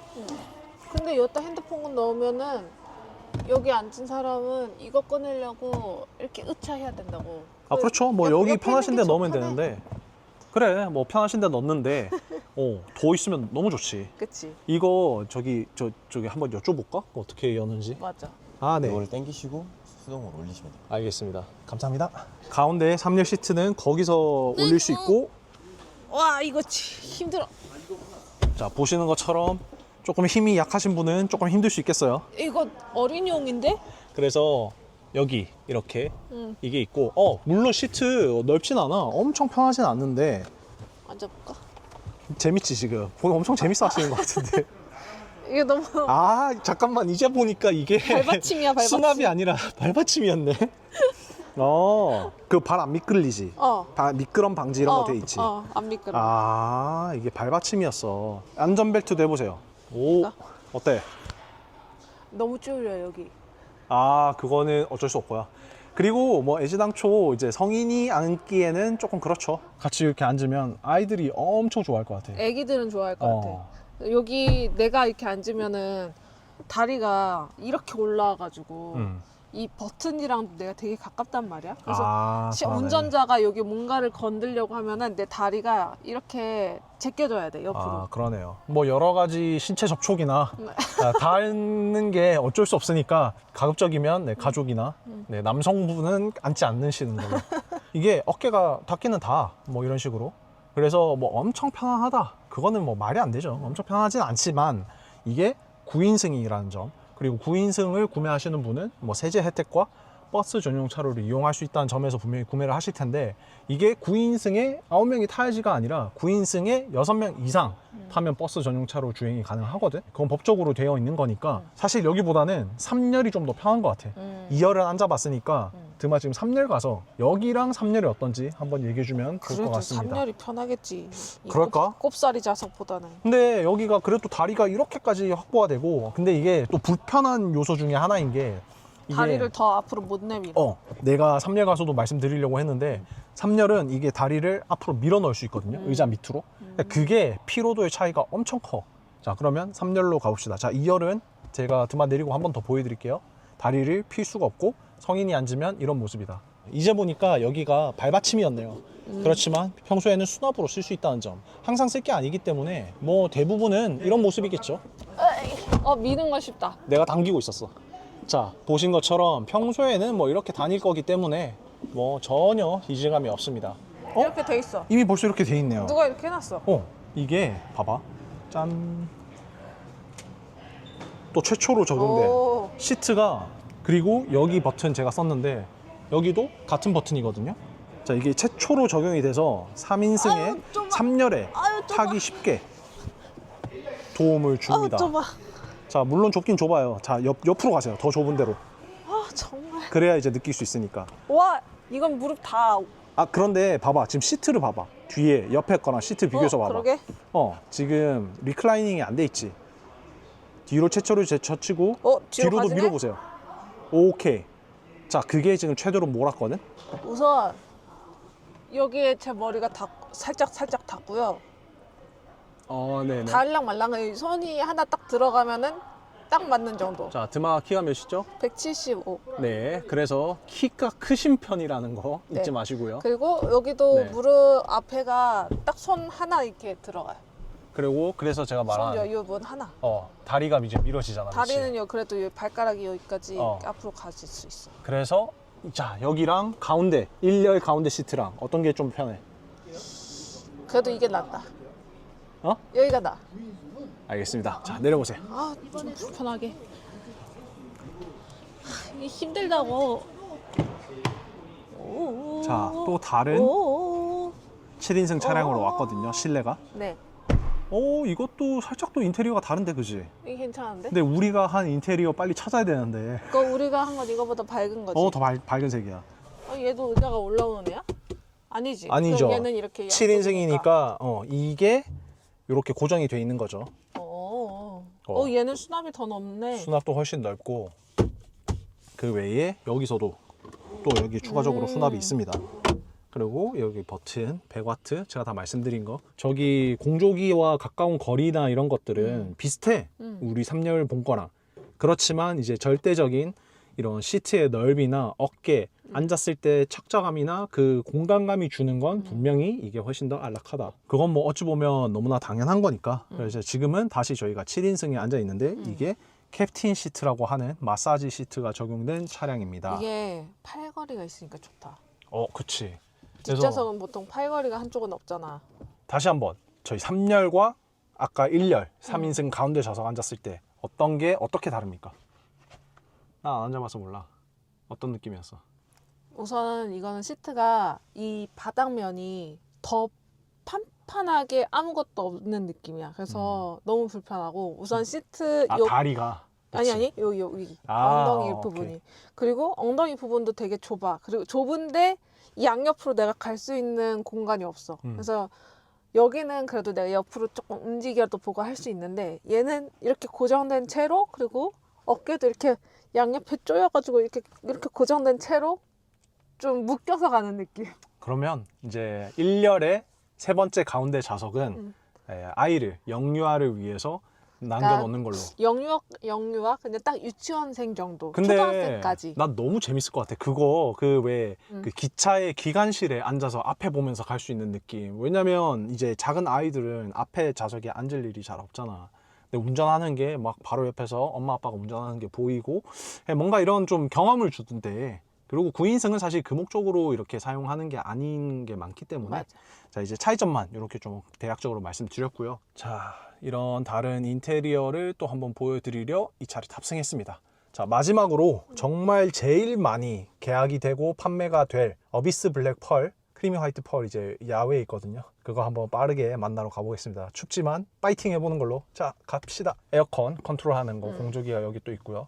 그리고 여기 두 개로 나눠져 있네? 썬루프가 2개 있어. 카니발에도 이렇게 돼 있거든. 그런데 2열 썬루프는 열리지는 않고 이 쉐이드만, 이 커버만 열렸다 닫혔다가 하고 1열 같은 경우에는 큰 차에만 있는 바로 이렇게 얼굴로 오는 에어컨 있다. 자, 1열 같은 경우에는 작동을 하는 썬루프입니다. 네. 근데 이거 예쁘다. 여기 겉에 이렇게 화살표가 있고 자세히 보셔야 되는데 맞아, 있어. 이걸로 컨트롤할 수 있는 거야. 이걸로 닫는 거. 손풍 안 되게. 선풍 되게. 그리고 이걸로도 조절할 수 있고요. 이런 식으로 이렇게 할 수도 있습니다. 자, 크리미 화이트 펄 만나러 가보겠습니다. 그리고 인테리어 컬러 우리가 한 거 아직 못 봐서 그거 보러 갑시다. 더 궁금한 거 있으세요? 없어. 나는 안 궁금해. 왜 자꾸 타보라 그런담. 이거는 확실히 이제 느낌이 다르죠? 와, 진짜 크다. 자, 엄청나게 널널한 차량. 이거 거의 거실 수준이야. 어떡하지? 디자이너분이 인테리어를 디자인할 때 여기가 거실의 느낌, 우리가 거주하는 공간의 느낌을 염두에 두고, 그래서 여기 좀 가구, 좀 그런 느낌이야. 맞아. 거기에서 영감을 받고 디자인을 실제로 하셨다고 했습니다.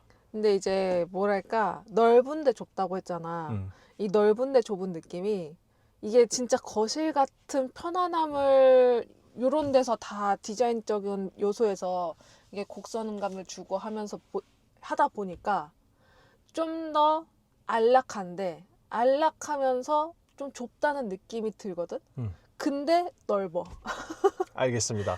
무슨 말이냐, 이게 뭔 소린가 하시는 분은 타보시면 느끼실 거예요. 그래서 여기 센터암 콘솔도 분명히 이렇게 커버가 들어가 있고, 방금 저기 9인승에는 없었지만 여기 이제 UVC 그 살균까지 들어가는. 그래서 아이가 있는, 가족이 있는 분들은 이거 진짜 유용하게 쓴다고 하거든요. 왜냐면 아이들 제품은 다 살균돼야 되잖아. 맞아. 젖병이나 젖병이나 뭐 이런 것들. 그래서 이걸 정말 유용하게 쓸 수 있는 이게 또 코로나 시대 때 개발됐던 차들부터 이 UVC가 달려서 나왔는데 보시는 것처럼 무선 충전 여기서 가능하고요. 어떤 게 다르다고? 우선 여기 앞에 부분이 달라. 여기도 뭐 디자인이 이제 보니까 다르네. 되어 있고. 그치. 그리고 아까는 여기 헤드가 이만큼 튀어나와 있어가지고 여기 공간이 진짜 답답했거든. 근데 좀 더 나아. 좀 더 여유 공간이 있어 보이는 느낌이 들어. 그리고 나는 기존에 여기가 너무 뻥 뚫려서 바로 여기가 이렇게 보이는 것보다는 이게 좀 더 안락한 느낌을 주는 것 같아. 그러니까 그래서 넓은데 좁아 맞네. 보인다. 아, 맞네. 진짜 맞네. 이게 뻥 뚫려 있으면 사실 물건을 넣고 빼고 하는 데는 편하긴 해. 투싼이 그렇거든. 그렇지만 나는 개인적으로 물론 제가 계약해서 그런 거 있는지 모르겠지만 저는 이게 좋아요.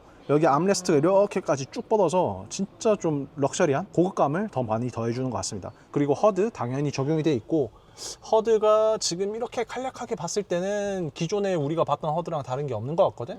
자, 이거는 시승 때 좀 더 살펴보겠습니다. 네. 자, 여기에 또 안전을 위해서 적용이 된 눈동자 센서가 여기 들어가 있고, 진짜 이제 화이트 펄 만나러 가요. 이거 내장 컬러 우리가 계약한 건 같다. 이거 딱 우리가 선택한 색상이네.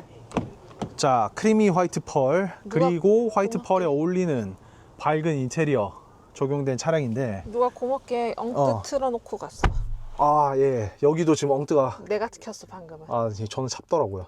예. 자, 핸따까지 켜드릴게요. 네. 참. 자, 와, 실내, 이쁘네. 우와. 무슨 일이야, 그치? 훨씬 넓어 보이고 훨씬 시원하다. 그리고 확실히 더 넓어 보인다. 그리고 요 원목 느낌 디자인이 나는 아까 그것도 마음에 들었는데, 이 컬러에 이 디자인 컬러가 들어가니까 좀 더 통일성 있고 좋아 보여. 그리고 또 여기도 똑같이 화이트가 들어가니까 그냥 여기도 엄청 넓어 보인다. 그냥 여기까지, 그지? 이게 그냥 훨씬 좋네. 저희가 선택해서 그런 얘기를 하는 게 아니라 실제로 딱 보자마자 느끼는 게 이런 부분입니다. 시원해 근데 보인다. 뭐 컬러나 인테리어 컬러, 외장 컬러, 이거는 진짜 철저히 개인 취향의 맞아. 영역이기 때문에 당연히 본인이 원하는 컬러를 선택하시는 게 좋고, 그렇지만 제가 여기서 감히 얘기하고 싶은 부분이 이 밝은 실내 인테리어 관리하기 어렵다. 맞아요. 뭐 정말 이거는 뭐 팩트니까. 블랙보다 화이트, 밝은 색상이 오염이나 이염이 상대적으로 더 되고 관리하기가 조금은 더 어려울 수 있지만, 나는 우리가 매일 차를 타고 문을 열었을 때 마주하는 게 이 느낌이고, 그러니까 집으로 따지면 실내 벽지를 때탄다고 화이트하고 싶은데 블랙을 하는 느낌이랑 비슷한 거죠. 관리를 좀 하긴 힘들지만 이거 디테일링 맡기거나 좀 이렇게 코팅 처리하면 오염이 훨씬 덜 되거든? 그거보다 그냥 뭐 묻어도 바로 지우면 잘 지워지는 소재잖아. 그런 것도 되고, 그렇지만 좀 이렇게 손때라고 하지. 여기 막 이렇게 거뭇거뭇해지는 그런 게 분명히 생기기는 하는데, 씻어. 아니, 안 씻어서가 아니라 그냥 사람 유분이나 이런 데서 생기는 그런 게 있어요. 아시는 분이 그래요. 예, 본인은 이런 거에 좀 신경을 안 쓰는 타입이긴 한데, 자, 그래서 제가 꼭 말씀드리고 싶은 거, 원하는 컬러를 선택하시고 그냥 조금 더 관리를 한 번 더 조금 유지 비용이라고 생각을 하고 쓰시면 저는 좋을 것 같다. 네. 탈 때마다 행복하잖아. 와, 근데 진짜 너무 이쁘다. 진짜 좋다. 너무 이쁘다. 이게 진짜. 그리고 지금 디스플레이까지도 다 켜져서 딱 안전벨트까지 매보세요. 설마 벨트 네이비야 지금? 블랙이야 네이비야? 블랙. 블랙이야. 블랙인가요? 완전 블랙은 아니고. 나 이거 딱 보면서 이거랑 비슷한 네이비 아닌가? 왜냐면 지금 이거 스티어링 휠 쪽은 네이비 투톤이거든요. 딥 네이비? 블랙에 가까운 네이비? 그치? 그러니까 완전 블랙은 블랙 아니야? 아니지. 네이비 컬러 느낌을 분명히 살린 것 같아. 이거 봐. 섞였겠지, 실이. 네이비 이거는 뭐 좀 확실하지가 않아서 말씀 못 드리겠지만, 이런 디테일도 좋고, 자, 핸들 딱 잡아보죠. 운전한다 생각하고. 이제 따뜻해졌어. 그래서 보신 것처럼 핸따 엉따 2단계 3단계 최대치로 들어가 있고, 이쁘네. 근데 이거 초보 운전은 조금 힘들겠어. 그렇죠. 그거는 뭐 차가 물리적으로 크기 때문에 어쩔 수 없는 거고. 그거보다 이 운전자와 요 차 저 앞에 끝까지의 거리감이 여기서 볼 때부터도 느껴져. 자, 그거는 본인의 운전 실력을 키우셔야 됩니다. 어쩔 수 없어요. 차가 큰데. 좀 킹받네. 아 그래? 그러면 뭐 경차가 제일 운전하기 편하죠. 아 그건 맞아. 근데 네. 이제 그래도라는 게 있잖아. 그래도. 맞아요. 그래서 그러면 저는 그래서 뭐가 있냐? 정말. 자, 디지털 센터 미러 이게 들어가서 지금 이게 벽이라 안 보이지만 딱 보이시죠? 이게 지금 유리고 디지털 센터 미러 아까 우리가 봤던 카메라를 키면 이렇게 더 넓은 화각도 보이고 후진 기어 넣으면 이것도 심지어 내려가요. 그 옆에 미러랑 같이. 그거 말고도 자 이거 보시면 버튼 누르면 짠 360도 카메라 서라운드 뷰 뭐 익숙하죠? 네. 벌써 이게 너무나 잘 나오고 이거 그것도 차가 웃긴데, 크지만 깜빡이 키면은 사진 안 나오네. 나올 겁니다. 안 나와. 아니야 시동이 안 걸려서 그래. 시동이 이게 안 될 수는 없고요. 왜냐면 지금 보시는 것처럼 360도 카메라가 들어갔기 때문에 블라인드 스팟 뷰 모니터라고 하는 BVM이거든요. 드마가 지금 하려고 했던 거. 네. 깜빡이 키면 여기 카메라 나오는 거. 그거 당연히 들어가 있습니다. 미러에 있는 카메라를 이용해서 이쪽 화각을 확보를 하는 디자인이 거거든요. 이렇게 동그랗게 생겼으면은 나올 법한데.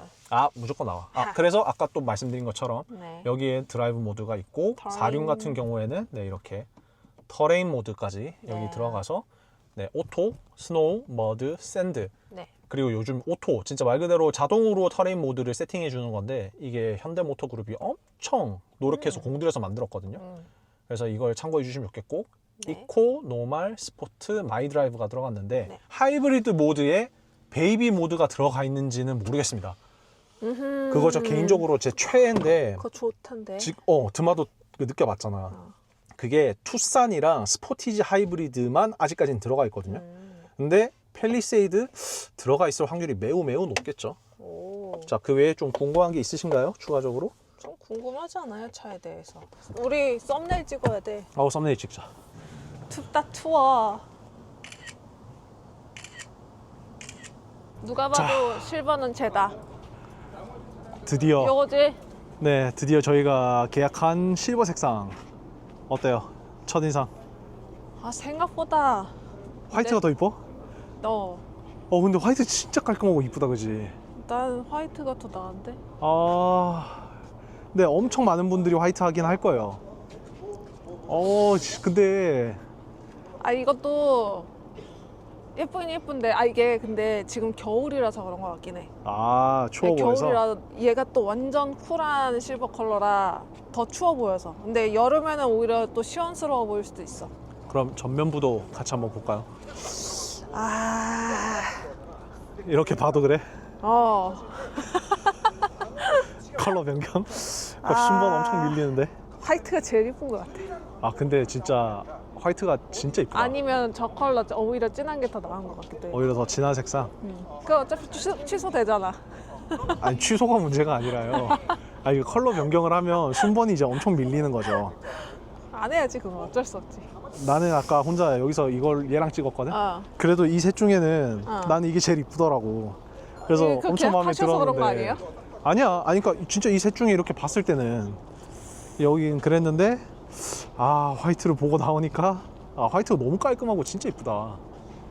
특히 인테리어도 컬러가 그래가지고. 맞아. 그래서 인테리어 실버도 똑같이 그 그레이 라이트 그레이 인테리어가 들어가면 충분히 이쁠 것 같은데. 근데 지금 이 차 한번 같이 봐봐. 자, 여기 이거 외장 컬러랑 여기 실내 브라운이랑 좀 잘 어울리지 않아? 아니? 별로야? 난 너무 잘 어울리던데. 좀 살짝 쿨하고 얘는 웜하고. 알겠습니다. 그럼 저기 마지막 저 차 보러 가요. 자, 이렇게 오늘 전시되어 있는 7대 팰리세이드를 다 만나봤습니다. 어떤 차가 제일 마음에 들어요? 얘는 조금 영해 보인다. 그러니까 오히려 올드해 보일 수도 있는데 영해 보여. 그럼요. Silver is the new young. 근데 얘는 좀 고급짐이 있어, 살짝. 아하. 그러면 지금 그 그린 색상은 어떨 것 같아? 그린 색상? 나는 그거 화이트 아니면 그린이 제일 예쁜데. 근데 화이트가 괜찮다고 해. 화이트가 딱 보자마자 깔끔한 느낌. 근데 계속 색상 얘기하네. 아무튼 저희가 선택한 컬러는 이거고요. 네, 그렇습니다. 추워, 바람 분다. 너무 추워서 다음에 또 봬요. 안녕. Left turn, right turn, hazard light, high beam, and without the headlights, left turn, right turn, hazard light, high beam. Brake on, brake off, brake on, brake off. Left turn, right turn, emergency light, lights on, brake on, brake off, brake on, brake off, left turn, right turn, emergency light,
와, 너무 좋은데? 이런 거 지금 이런 요철, 이것도 여기도 드마님, 저희 드디어 6년 만에 풀체인지가 된 올뉴 팰리세이드 시승하러 왔습니다. 저희가 얼마 전에 3시간 넘게, 저는 5시간 촬영했고요, 팰리세이드의 7가지 색상 실내, 실외 살펴봤는데, 그리고 사실 런칭 행사 전에 벌써 이 차를 저는 몇 번 만나서 촬영을 하고 거기에 홀딱 반해서 사전 계약까지. 혼자 조용히 계약하셨잖아요. 맞아요. 선 계약 후 통보. 네. 다른 분들 조심하시고요. 아직까지는 잘 살아 있습니다. 편견 없이 리뷰하기는 조금은 어렵지 않을까. 아주 편견 덩어리시던데요? 맞아요. 제가 N 차량을 리뷰할 때 빼고 이렇게 또 신난 적이 있었나 싶기는 한데요.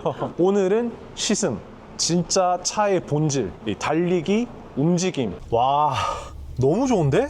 전자 서스펜션의 힘입니다. 그걸 정말 많이 느껴볼 거예요. 그리고 이 올뉴 팰리세이드를 만나기 전에 구형 팰리세이드도 지금 잠깐 만나보고 왔거든요. 저희가 원래 계약했던 컬러는 이건데, 저희라고 하지 마세요. 네, 제가 저희 미디어 발표회 때 갔을 때 화이트를 보고 반해서 사실 화이트로 컬러 변경을 했습니다. 네. 그렇지만 여전히 아름다운 시머링 실버 메탈릭 컬러.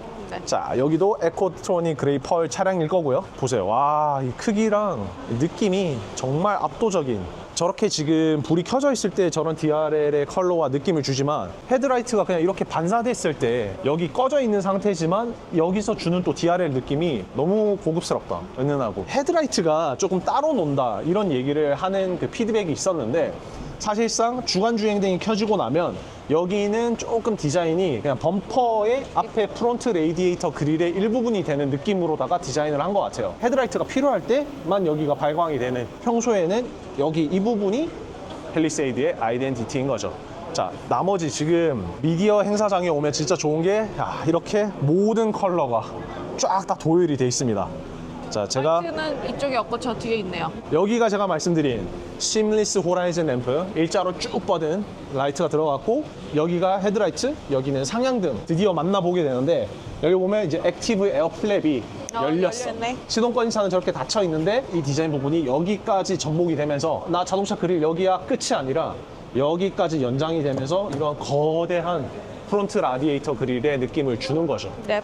그냥 단순히 멋이 아니라 공기 저항 개수를 줄이는데 엄청나게 큰 역할을 하거든요. 연비에 도움을 주고요. 그리고 저항이 낮아지니까 당연히 NVH, Noise Vibration Harshness, 이런 우리가 느끼는 소음, 진동, 승차감까지도 산타페 같은 경우는 1000분의 1 단위까지 줄이는데 노력을 했거든요. 그래서 이 팰리세이드도 공기 저항 개수를 어떻게 하면 더 낮출까, 그 고민을 엄청나게 많이 했을 겁니다. 외관은 항상 호불호가 있는 것 같아요. 드마는 어때요? 좀 호예요? 불호예요?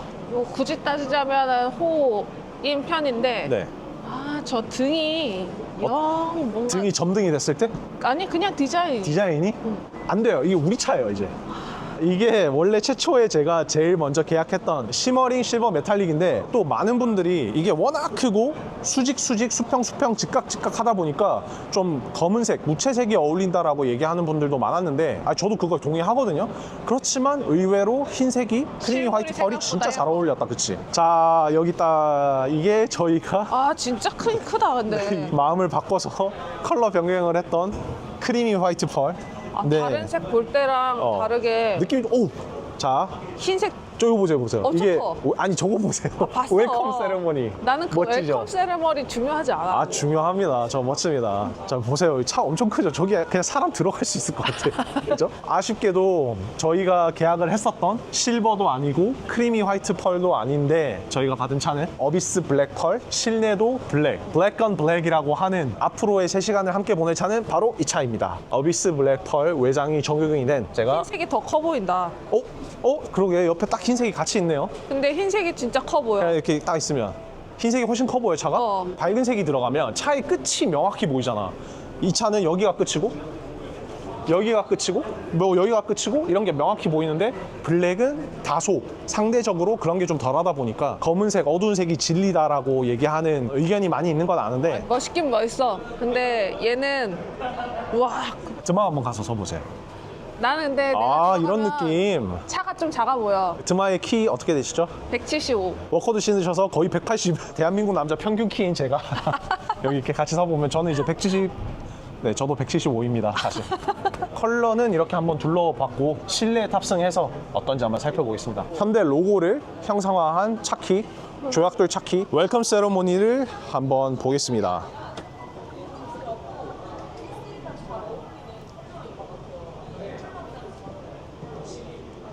RSPA라고 하는 Remote Smart Parking Assist를 줄임말로 이렇게 차키로 원격으로 차를 앞으로 넣었다가 뺐다가 가능한, 그리고 액티브 에어플랩이 막 이렇게 열렸다 닫혔다 하네요. 자, 이렇게 차키를 이용해서 RSPA로 차를 넣고 빼고가 가능합니다. 사람이 탑승해 있어도 이게 가능하네요. 후면부 웰컴 라이트도 한번 보겠습니다.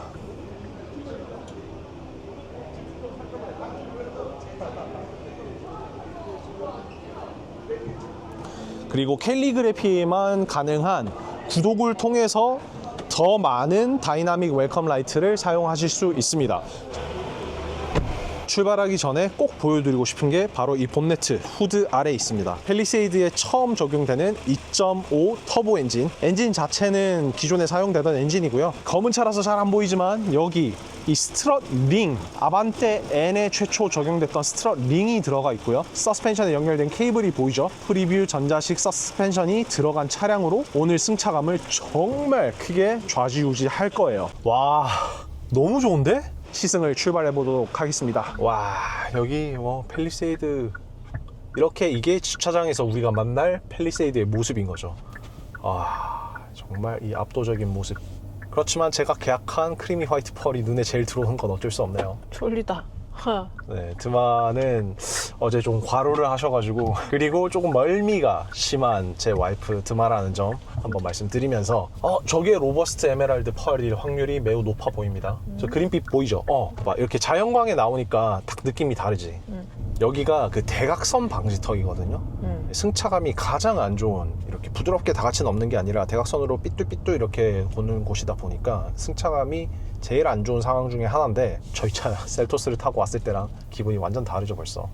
자, 야, 여기 이렇게 줄줄이 팰리세이드들이 줄이 서 있는데 이 포스가 이 1열, 2열 당연히 이중 접합 참 유리가 적용이 돼서 MVH에 높게 기여하는 또 팰리세이드 최초로 들어간 게 있는데, 1열에 코팅이 돼서 물이 튕겨서 나와. 그리고 또 2열에 후방 카메라, 이런 큰 차와 SUV는 후방에 이렇게 오염물이 묻을 수밖에 없는데 이 모든 SUV가 그렇거든요. 와류가 발생하면서 이렇게 공기가 돌면서 여기 있던 먼지가 슉 따라 올라가서 여기 착 붙는 거예요. 날씨 막 비 내리고 이래서 더러워가지고 후방 카메라 가려져서 안 보이고 이럴 때 많았잖아. 또 팰리세이드 최초로 워셔액 노즐이 카메라를 그냥 쫙 고압수로 쏴줘가지고 깨끗하게 되는 이 기능까지 또 들어갔습니다. 자, 시머링 실버 메탈릭이 저기도 지나갑니다. 네. 인사 한번 해드릴까요? 안녕. 차 너무 좋아요. 차 너무 좋아요.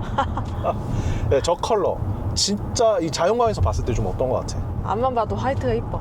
아 맞아. 이거는 이게 어쩔 수 없이 네. 이 차에 기본적으로 들어가야 되는 저 레드 등, 저 빨간 등, 네. 블랙 컬러가 들어갈 수밖에 없는 이런 구조들, 이런 것들이 저 실버 컬러랑 잘 어울린다는 느낌이 잘 안 드는 것 같아요. 좀 더 어울리는 톤이나 느낌을 갖고 있는 차량이 분명히 있긴 있죠. 컬러는 개치고 실버 색상도 이쁜데 저는 이 전 모델에서 너무 이뻤거든. 나 그 진짜 반해서 와 팰리세이드는 저 색이 진짜 멋있다. 구형 팰리세이드를 보고 나니까 왜 그렇게 생각했는지 알 것 같은 게 왜인가요? 그릴 느낌이 저 실버 컬러랑 잘 어울려. 아 맞네. 와 소름 듬하는 차알못인데 관심이 없어서 그런 거고요. 디자인이나 이런 색감, 퍼스널 컬러 자격증까지 있으신 네, 이런 거에 대한 건 훨씬 저보다 더 전문가이신 분이고, 나 지금 방금 드마가 얘기하니까 그게 너무 방금 완전 100% 공감이 된 게, 구형 모델 같은 경우에는 전면부 그릴에 그 은색 포인트가 엄청 많이 들어가 있어. 아 그래서 그 바디 컬러가 은색일 때 이게 통일감을 주면서 되게 이뻤던 거구나. 이렇게 달리는 중에 과속을 한번 해보겠습니다. 아 힘이 다소 좀 아쉽긴 하죠. 이게 급가속을 할 때 차량의 리스폰스나 2.5 터보 엔진에서 나오는 이 300마력이 안 되는 힘은 막 차고 넘친다. 우리가 전기차에서 막 익숙하게 느꼈던 엄청난 즉각적인 반응과 말도 안 되는 파워풀한 토크, 이런 거를 느끼기는 조금 어렵습니다. 정말 솔직하게 말씀드려서요. 자, 여기서 드라이브 모드를 스포츠로 한번 더 바꿔서 다시 한번 밟아볼게요. 꽉. 느려. 아, 네, 빠르진 않아요. 빠르진 않죠, 분명히. 아니 반응 속도도 느려. 여기에서 그 8단 오토 미션이 또 빛을 발합니다. 아주 부드럽게 변속을 해주면서 차량이 가속이 되는 걸 느낄 수 있었죠. 그리고 방금 저기 엄청나게 큰 덤프 트럭이 옆을 지나가고 있는데, 또 NVH 차량의 Noise Vibration Harshness 일부러 옆에서 좀 달려볼게요. 지금 바퀴 부분 여기서 소음이 엄청나게 크거든요. 이 차이점을 느끼려면 네, 이걸 열고 닫고 했을 때 소리가 엄청나게 차이가 난다. 그리고 창문도 보니까 보시면 이렇게 끝부분에 대서 되게 부드럽게 올라가는 게 보이네요. 아, 자꾸 이 이름을 제가 오늘 꺼내고 싶은 생각은 크게 없는데, 좀 제네시스에서 느꼈던 네. 그런 좀 럭셔리, 고급스러움, 그렇죠. 그게 여기 대거 접목이 돼 있는 걸 여기저기서 저는 느낄 수가 있습니다. 지금 그냥 다 좋으신 것 같아요. 맞아요. 근데 이게 플래그십 SUV이기 때문에 현대를 대표하는 현대의 얼굴인 SUV거든요. 가장 좋은 게 다 들어가 있을 수밖에. 하지만 처음에 제가 말씀드렸잖아요. 오늘 조금 편향될 수 있다. 네. 그래도 제가 솔직하게 말씀드릴 부분들이 분명히 몇 개 있어요. 이거는 시승을 끝내고 마무리를 하면서 그때 한번 묶어서 말씀을 드리겠습니다만은, 센터 콘솔에서 조금 아쉬운 점이 산타페 대비 있습니다. 산타페는 여기 충전기가 2개였어. 무선 충전기가 2개였고, 암레스트가 여기가 워낙 거대하다 보니까 이렇게 팔을 올리고 주행하는, 이게 운전자가 주행 자체에서 느끼는 피로도가 훨씬 적을 거라는 걸 좀 유추해 볼 수 있고, 여기도 사실은 암레스트의 연장선인, 여기도 이렇게 손을 올리고 있을 수 있는 쿠션감을 줘서 좀 포근한 느낌을 내긴 했어. 뭐 이렇게 신난 거야 정말? 죄송합니다. 감출 수가 없네요. 현대 스타리아 거대한 차, 앞에도 다른 픽업 트럭, 큰 트럭이 있음에도 불구하고 팰리세이드 시야나 주는 느낌, 답답함 이런 게 전혀 없죠. 여기 사이드 미러도 깜빡이도 저기 보면 뒤에서도 보이고 앞에서도 보이게 이게 양방향으로 들어오거든. 확실히 가속을 할 때 다소 좀 힘이 아쉽다는 느낌이 분명히 있기는 한데, 진짜 제가 팰리세이드라서 이렇게 말씀드리는 건 아니고요. 다른 차에서도 제가 똑같이 말씀드렸던 건데, 차가 이렇게 힘이 조금 아쉽잖아요. 그러면 훨씬 더 부드러운 주행을 하기에 편해. 전기차 울컥울컥 하듯이 반응하는 게 아니다 보니까 여유로움을 가지고, 그리고 이것도 엔진이 그렇게 힘이 아쉬운 차는 절대 아닙니다. TCU 미션의 로직이나 이 세팅된 게, 팰리세이드는 뭐예요? 가속차잖아. 그래서 훨씬 더 부드럽게 반응을 하고 이 승차감에 주안점을 둔 세팅일 거라고 저는 확신합니다. HDA2 Highway Driving Assist 2 현대모터그룹의 최신 HDA가 당연히 들어가 있고요. 자연스레 습관적으로 활성화해서 주행하고 있는데, 차간거리 제일 가까운 한계를 지금 하고 있음에도 불구하고 그냥 가감속을 하는 데 있어서 너무 부드럽게 안락하게 가고 있습니다. 프리뷰 전자식 서스펜션이 들어간 차량이기 때문에 저는 지금 느끼고 있거든요. 이 잔진동을 걸러주는 게 이 고속도로도 보면 노면이 고르지 않잖아. 노면이 이븐하지 않거든요. 그래서 이 요철이 상당히 많은데 이 잔진동을 지금 말도 안 되게 다 지금 걸러주고 있어요. 이렇게 요철을 무시하고 지나가는 듯한 뭐 완전 그런 엄청난 그 고급의 에어 서스펜션 그 느낌까지는 아니지만 그래도 아주 부드러운 이런 승차감을 제공을 해줍니다. 자, 이렇게 저단으로 변속이 되고 악셀을 밟아서 힘을 낼 때는 충분히 이 힘을 내주고 있거든요. 8단 변속기가 그 부드러움의 또 대명사거든요. 저희 차도 셀토스도 7단 건식 DCT고요. 거기에 대해서 드마도 할 얘기 많잖아. 이 언덕에서 악셀 밟을 때 차가 반응하는 느낌 어떤지 알잖아. 뭐 그게 DCT 뭐 그게 뭔지도 모르겠긴 하겠지만 우리 차는 어때? 그냥 어쨌든 울컥거림이 심하다. 지금 제가 헤드업 디스플레이를 보고 있거든요. 이게 점선도 헤드업 디스플레이에서 표현이 됩니다. 제가 사실 헤드업 디스플레이가 없는 차를 타다 보니까 구형에서 이게 보였는지는 조금 미지수인데 저는 저 차 보고 그런 게 아니고요. 아니 난 놀랬어. 헤드업 디스플레이에 좌우로 차선에 차가 없고 안전하면 초록색으로 들어오네. 차선을 어디까지 인식을 하고 있나 이거를 보여주는 것 같습니다. 그래서 차선이 초록색이 됐다가 흰색이 됐다가 계속 바뀌는 걸 좀 볼 수 있네요. 영원한 아빠의 차 기아 카니발 지금 최신 모델이거든요. 자꾸 아빠 차 이런 프레임 씌우지 마세요. 근데 이거는 그냥 탈 수도 있잖아. 죄송하지만 근데 구매자들이 매우 높은 분들이 아빠한테 이게 이전까지는 카니발을 대처할 차가 없었어요. 그러니까 흔히들 얘기하는 게 카니발은 그냥 카니발이 카테고리다, 뭐 승합차다, MPV다, 뭐 어떤 차와 비슷하다, 이게 아니라 카니발을 대처할 수 있는 차가 없었어. 실제로 뭐 지금도 그렇습니다만은 이제 다자녀가 있고 꼭 카니발이 주는 그 슬라이딩 도어나 이런 이점이 필요하신 분들이 아니라면 팰리세이드 훌륭한 카니발에 대체한다는 표현보다는 이제 더 많은 다양한 선택지가 되는 거죠.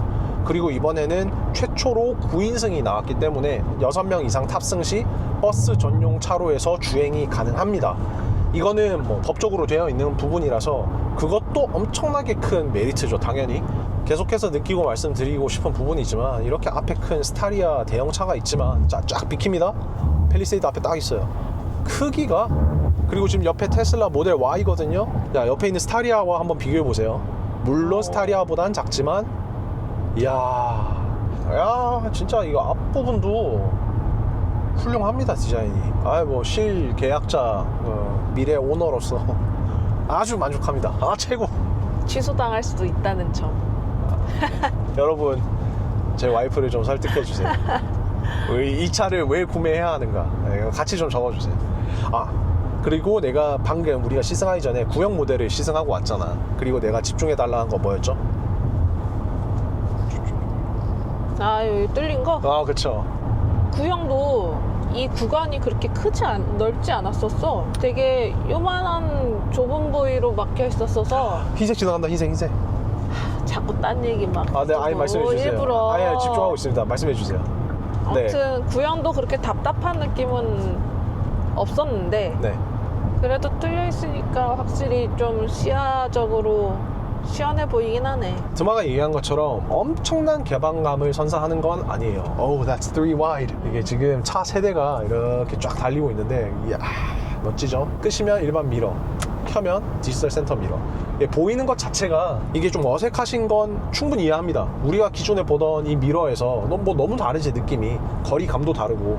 그렇지만 이거에 익숙해지시면 안전 관련된 것도 그렇고 실제 미러는 한 이 정도밖에 안 보이는 게, 자 지금 제가 테스트 해볼게요. 저 지금 이미 다마스가 안 보여요. 파란 차가 헤드레스트에 가려서 다마스가 안 보이거든요. 그러니까 끝만 진짜 살짝 보여요. 근데 이미 여기선 다마스 다 보여. 다마스가 다 보이고 여기까지 다 보여. 그러니까 지금 저는 딱 여기까지만 보였거든요. 실제 미러는 3분의 1밖에 못 보는 거네. 그러네. 실제로는. 저는 이거 무조건 옵션 값을 한다고 생각합니다. 그리고 후진 기어를 넣으면 이것도 내려가요. 그래서 후진할 때도 또 도움을 주고, 이거는 후진할 때 아무런 쓸모가 없잖아요. 아무런 역할은 못 하잖아. 뒤에 조금 보이는 거 말고. 팰리세이드는 3열까지 있죠. 2열, 3열에도 사람이 탑승이 가능해요. 그리고 짐까지 실을 수도 있어요.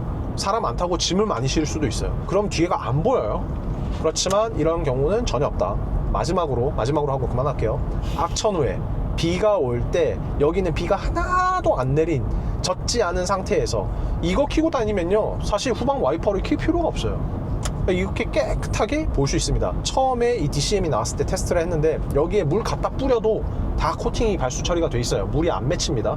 정말 한 방울이 맺혀도 달리면 날아가거나 금방 말라서 없어집니다. 자, 끝났고요. 플래그 타입. 나 오늘 좀 조용할 수 있을까? 왜 이러지? 다른 차에도 다 많은 거긴 한데. 자, 플래그 타입 글래스가 드마가 얘기해준 포인트로 넘어가서 개방감이나 시야 확보에 엄청 도움을 준다? 엄청나게 큰 차이를 준다? 아니에요. 팩트? 왜냐면 작아요. 지금 보세요. 제 손보다도 작아요. 손으로 다 가릴 수 있어요. 성인 남성이 손으로 이걸 다 가릴 수 있는데 우리나라는 조금 해당 사항이 없지만 미국은 그냥 집 앞에 이렇게 그 차고 앞에다가 주차를 하고 후진해서 나오고 하는 게 일상이거든요.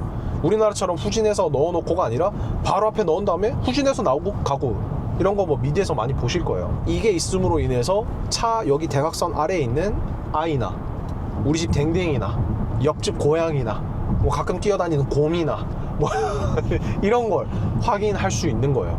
그러면 이거 하나로 정말 그런 일이 일어나면 안 되겠지만 이 사고가 날 수 있는 그런 부분들을 다 미연에 방지할 수 있는 거죠. 고속도로에 지금 저희가 올라왔기 때문에 자동차로 변경이 활성화됐거든요.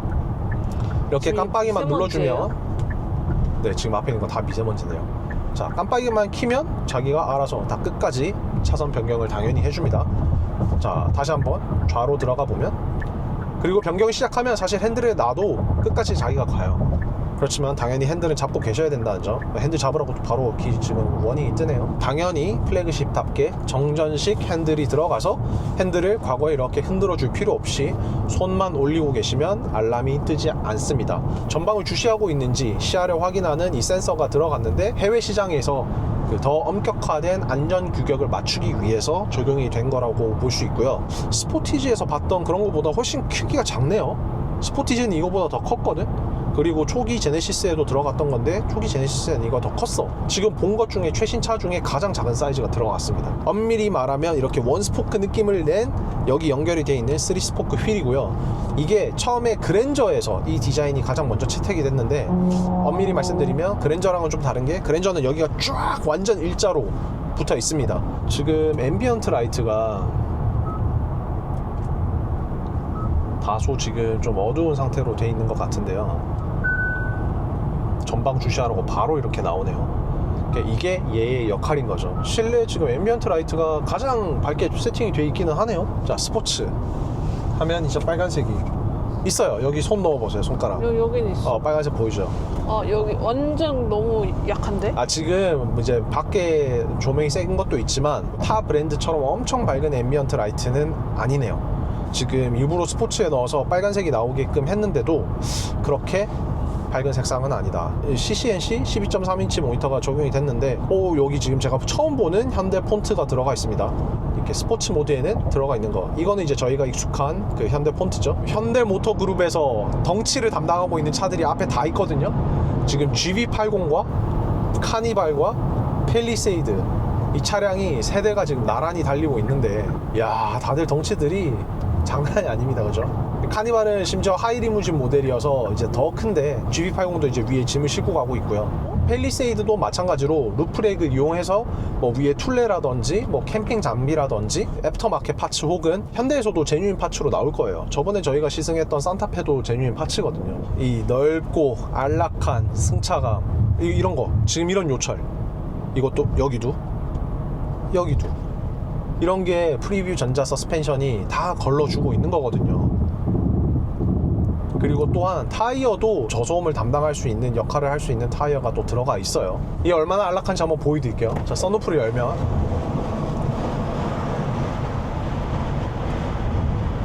근데 선루프 열면 엄청 시끄러워야 되거든요. 네.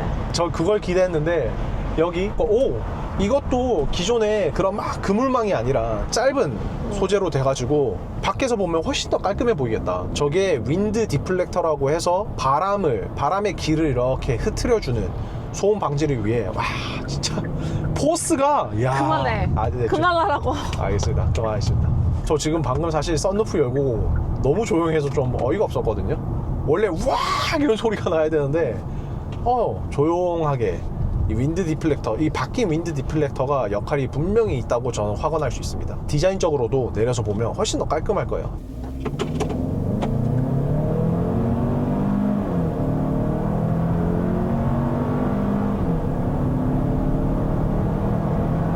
시머링 실버 메탈릭, 제가 원래 처음에 선택했다가 실물을 보고 여기로 바꾼 로버스트 에메랄드 펄.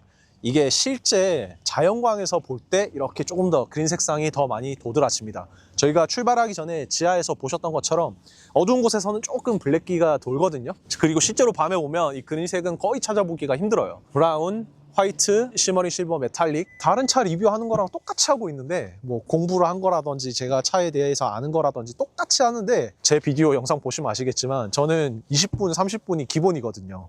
15분이면 정말 짧은 거예요. 아마 오늘 영상도 40분이 넘어갈 것 같은데, 자, 여기까지 보신 분들 빠르게 보여드리겠습니다. 여기 우산을 이렇게 거치할 수 있는 부직포가 이런 벨크로 하나만 다이소 여기 구매하셔가지고 여기에 이렇게 찍찍이 그냥 딱 부착하시면 지금 본 것처럼 전혀 모든 걸 전동으로 컨트롤할 수 있는 버튼이 여기 들어가 있거든요. 그래서 트렁크에서도 그냥 너무 손쉽게 2열, 3열을 이렇게 조정할 수 있는 부분, 여기를 이렇게 밀면 2열에 왼쪽 시트가 쭉 밀리고요. 제일 앞으로 밀었을 때와 그리고 제일 뒤로 밀었을 때 이 3열 시트의 이 공간감의 차이, 정말 뭐 이만큼, 거의 손 반뼘 정도의 길이가 확보가 되는 걸 볼 수 있습니다. 이 버튼을 한번 딱 누르면 지금 이제 왔다 갔다 위치를 맞추면서 얘는 뒤로 오고 얘는 앞으로 가면서 2, 3열이 이렇게 폴딩 되는 것까지 볼 수 있습니다. 지금 3열을 세웠는데도 이렇게 앉아서 차박 느낌을 내고, 여기 트렁크 아래에서 뭐 비를 피하고, 그냥 도어 자체가 이제는 사이드 스커트의 한 부분 통째로 나오기 때문에 이거를 열었을 때 여기 안 부분은 항상 깨끗하죠. 먼지가 없어요. 그래서 과거에 막 차를 탈 때 여기 저런 게 묻었던 경험이 다 있으실 텐데, 비비면서 여기에 먼지가 다 묻었던 거거든요. 그런데 팰리세이드는 그럴 걱정이 없다. 다른 차도 다 적용이 되고 있는 부분이지만 팰리세이드도 그렇다는 거 한번 말씀드리고 싶습니다. 마사지 시트까지 들어가서 버튼 눌러서 타고 내리는 거 또 지난 리뷰에 다 보여드렸고요. 실제로 그냥 탔다고 생각을 하고, 팰리세이드에 또 들어간 게 안전벨트 클립에도 조명이 들어와서 야간에도 쉽게 꽂을 수 있게끔 도움을 주는 그런 장치가 또 들어가 있습니다. 네, 암레스트 원하는 각도로 이렇게 조절하실 수 있고, 오히려 저는 어찌 보면 1열 시트보다 더 편하다라고 얘기할 수 있는 게, 1열 차량과 시트 경우에는 이 사이드 볼스터를 더 좋아주는 느낌이 있었는데, 지금 이 차는 여기 사이드 볼스터가 훨씬 더 상대적으로 여유로우면서 넓으면서 착자감이 타이트한 느낌은 덜하지만 저는 이게 좀 더 편하다라고 좀 말씀드리고 싶거든요. 여기 이런 들어간 디테일들은 캘리그래피만 들어간 거고, 이거는 메탈 소재라서 딱딱하거나 그렇지는 않습니다. ABS 소재의 고무 같은 느낌의 말랑말랑한, 그렇지만 조금은 딱딱한 소재라서 크게 걱정 안 하셔도 되고요. 이번에 여기 AC 벤트 디자인이 바뀌었는데, 송풍구가 바뀌었죠. 이걸로 원하는 각도를 조절하시고 여기서도 온도를 컨트롤하고, 2열 시트에 들어간 통풍 열선, 이거는 뭐 정말 획기적이죠. 제가 이미 올린 영상에서 칭찬이 자자했는데 통풍, 엉따, 마사지까지 들어가는 진짜 엄청난 상품성을 지녔고요. 원하는 대로 돌리시고 각도를 조절하시는데, 여기에 이거는 뭐냐, 이 송풍구를 이쪽으로 켜시면 앰비언트 라이팅이 아니라 앰비언트 AC라고 해야 할까요? 은은하게 무풍의 느낌으로 에어컨을, 송풍을 도와주는 장치로 안락함을 제공해 줄 수 있는 이 AC 기능이, 그리고 팰리세이드에 처음 적용된 도어 핸들이 있어서 타고 내리기 훨씬 더 수월하게, 뭐 다소 몸이 불편하신 분들 뿐만 아니라 그냥 이게 있으면 자연스레 타고 내리는데 훨씬 더 수월해지죠. 1열 조수석에도 들어갔으면 좋았겠다라는 제가 피드백을 보기는 했는데, 1열에는 아쉽게도 없습니다. 전동식이 아닌 수동이지만 커튼이 달려 있고요. 제네시스의 그 자동으로 되는 커튼 정말 럭셔리하고 좋기는 한데, 정말 제 개인적인 생각으로는 이 커튼이 전동식이다 보니까 미러 버튼으로 작동을 하거든요. 닫힌 상태에서 한 번 더 올리면 이 블라인드가 올라간단 말이죠, 제네시스 경우. 그런데 그게 저는 습관적으로 창문이 잘 닫혔는지 꼭 확인하는 경우가 있는데, 그래서 블라인드가 올라간 적이 왕왕 있어요. 아무래도 이거는 조금 제가 사심인 것 같은데, 마지막으로 여기 타이어, 피렐리의 스콜피언 MS라는 타이어가 들어가 있는데, 이게 일반적인 타이어가 아니라 보시면 PNCS, 그리고 여기 보시면 스피커 음소거 모양이 있어요. 그래서 이것만 보셔도 뭔지 알겠지만, 여기 타이어 안에 흡음재와 정숙함과 소음을 줄여주는 기술이, 최신 기술이 적용이 된, 이건 피렐리사의 기술인 거죠. Pirelli Noise Cancelling System의 줄임말로 알고 있어요. 그래서 이게 산타페에도 처음 적용이 됐던 타이어인데 그 산타페를 넘어서 팰리세이드까지도 적용이 된 모습을 볼 수 있습니다. 이제 2열로 넘어가서 와이프 드마에게 2열 승차감은 어떤지 한번 물어보면서 마무리를 하도록 하겠습니다. 3시간의 시승을 마치고 현대모터 스튜디오 고향으로 돌아왔습니다. 지금 이미 여기 팰리세이드 4대가 전시돼 있거든요.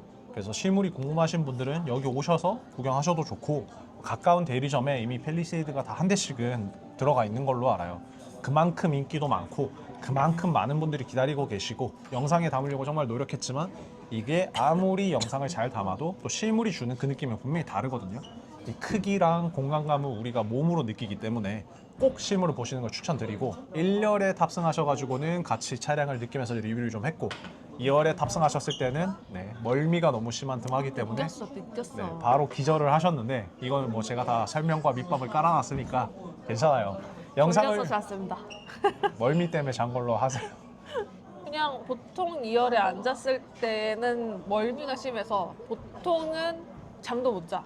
이게 멀미가 심하니까 그냥 누워서 살짝 눈만 감고 그냥 이러고 있는데, 여기서는 조금 진짜 편하게 잠을 잤다.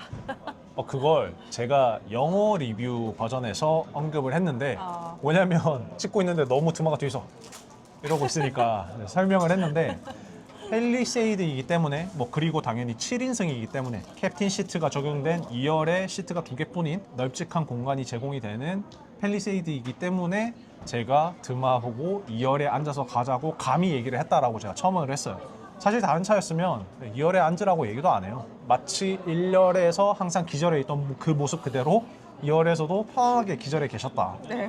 그래서 얼마나 안락한지가 좀 간접적으로 느껴졌고, 3열 같은 경우에도 저희가 앉아서 이동을 하진 않았지만, 이거는 장거리 때 해볼게요. 그건 아마 제가 해야 될 거예요. 왜냐면 드마 보고 3열에 앉으라고 할 수는 없어요. 더 이상 드마가 채널에 출연 안 할 확률이 높습니다. 그래서 3열에는 제가 앉아보는데, 3열에 적용된 리클라이닝 시트, 레그룸을 더 확보할 수 있게 전동으로 앞뒤가 되고 틸팅이 되는 거, 이게 3열에 이게 되는 거 이 가격대에는 없습니다. 이게 별거냐라고 물어보신다면 매우 별거입니다. 이 3열 시트가 가끔 필요해서 쓰시기도 하고, 큰 짐을 넣을 때 이게 전동이냐 아니냐가 이 활용도와 피로도의 차이가 하늘과 땅이거든요. 말 그대로 이게 전동이 아니면 2열 열어서 2열 시트 제쳐서 수동으로 3열을 젖히고, 물론 3열을 뒤에서도 당겨서 수동으로 눕힐 수는 있어요. 그렇지만 올리고 이렇게 하는 게 엄청 번거로운데, 이게 전동이면 완전 하늘과 땅 차이다. 그래서 이거는 좀 더 장거리 시승을 할 때, 장기 시승을 할 때 꼭 제가 체크를 해보는 걸로 하겠습니다. 네. 자, 이렇게 드마와 짧다면 짧고 길다면 긴 시간 동안 그래도 100km가 넘는 주행 거리를 왔다 갔다 하면서 차를 느껴봤는데, 제가 예상하고 기대하고 왔던 거에서 못 미치는 부분이 하나도 없었어요. 이게 그렇다고 그냥 그저 그랬다 이 뜻이 아니라, 저는 현대 플래그십 SUV잖아요. 6년 만에 풀 체인지가 되고 정말 많은 사람들에게 사랑을 받는 이 팰리세이드 모델이잖아요. 그래서 나는 기대치가 엄청 높았거든. 근데 그 높은 기대치를 진짜 하나도 빠짐없이 모두 충족시켰다. 그게 바로 이 팰리세이드입니다. 너무 승차감이 황홀할 정도로 좋았다. 우리 그 비포장 도로에 들어가서 차 유턴한다고 돌릴 때 움직였잖아. 그 비포장 도로가 진짜 말도 안 되는 험로였거든요. 그거는 진짜 좋더라. 비포장 도로라고만 하면 좀 사람들이 잘 모를 수도 있는데, 길이 그냥 울퉁불퉁 전부 다 파여 있어가지고, 그냥 일반 우리 차로 갔으면은 덜컹덜컹 이렇게만 되면 다행이죠. 그런데 가면 이게 문제예요. 이게 문제거든요. 이게. 맞아. 이거는 그냥 시트가 받쳐주니까 괜찮아. 근데 좌우로 흔들리는 게 이게 미쳐버린다. 근데 얘는 진짜 그냥 좀 뭔가 배 타듯이 스물스물 이렇게 되게 부드럽게 가더라고. 맞아. 지금 영상에서 이미 제가 첨부를 해서 또 보여드리겠지만, 이거는 과장하는 게 아니에요. 어차피 저희가 동시에 촬영해서 다른 분이 뭐라고 얘기하는지 제가 볼 수가 없거든요. 아니 유튜브 올라가기 전이니까요. 제가 지금 말씀드릴게요. 모든 유튜버 분들이, 모든 리뷰어가 이거에 대해서는 극찬을 하실 겁니다.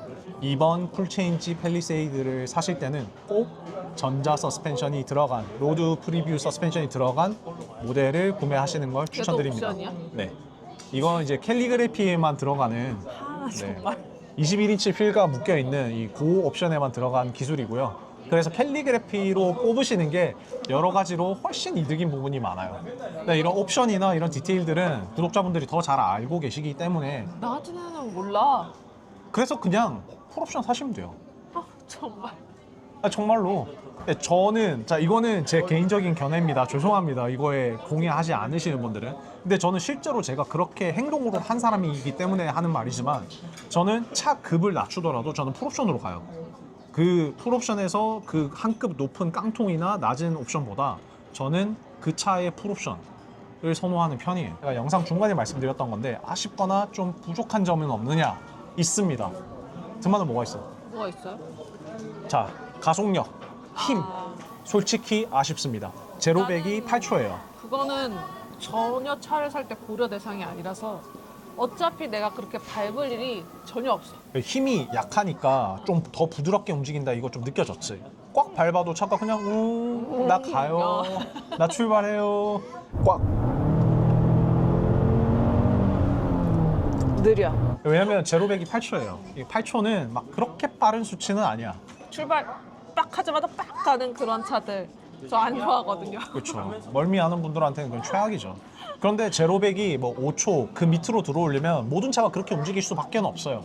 그렇지만 그래서 역설적으로 힘은 약한데 그 약한 힘이 오히려 이런 패밀리 SUV에 적합하고 부드러운 가감속을 내가 굳이 악셀, 이 풋워크라고 하죠, 발의 움직임으로 컨트롤을 안 해도 차 자체가 세팅이 그렇게 돼 있다 보니까 그냥 부담 없이 악셀을 가져가도 편하게 가속하고 감속하고 이게 가능한 게 바로 이 모델입니다. 자, 다시 한번 말씀드리지만 이 힘이 조금 아쉽고 이런 반응이 아쉬운 분들은 저처럼 하이브리드 가시면 돼요.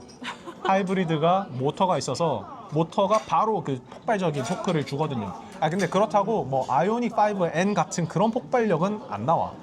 아마 그 차가 제로백이 아마 6초대 5초 후반 힘이 정말 좋다면, 그런데 300마력이고 이 차의 크기와 무게를 생각해 보면 저는 6초 중반 정도 나올 것 같아요. 근데 6초 초중반 나오면 충분히 불과 10년 15년 전만 해도 제로백 5초대가 스포츠카의 제로백 영역이었거든요.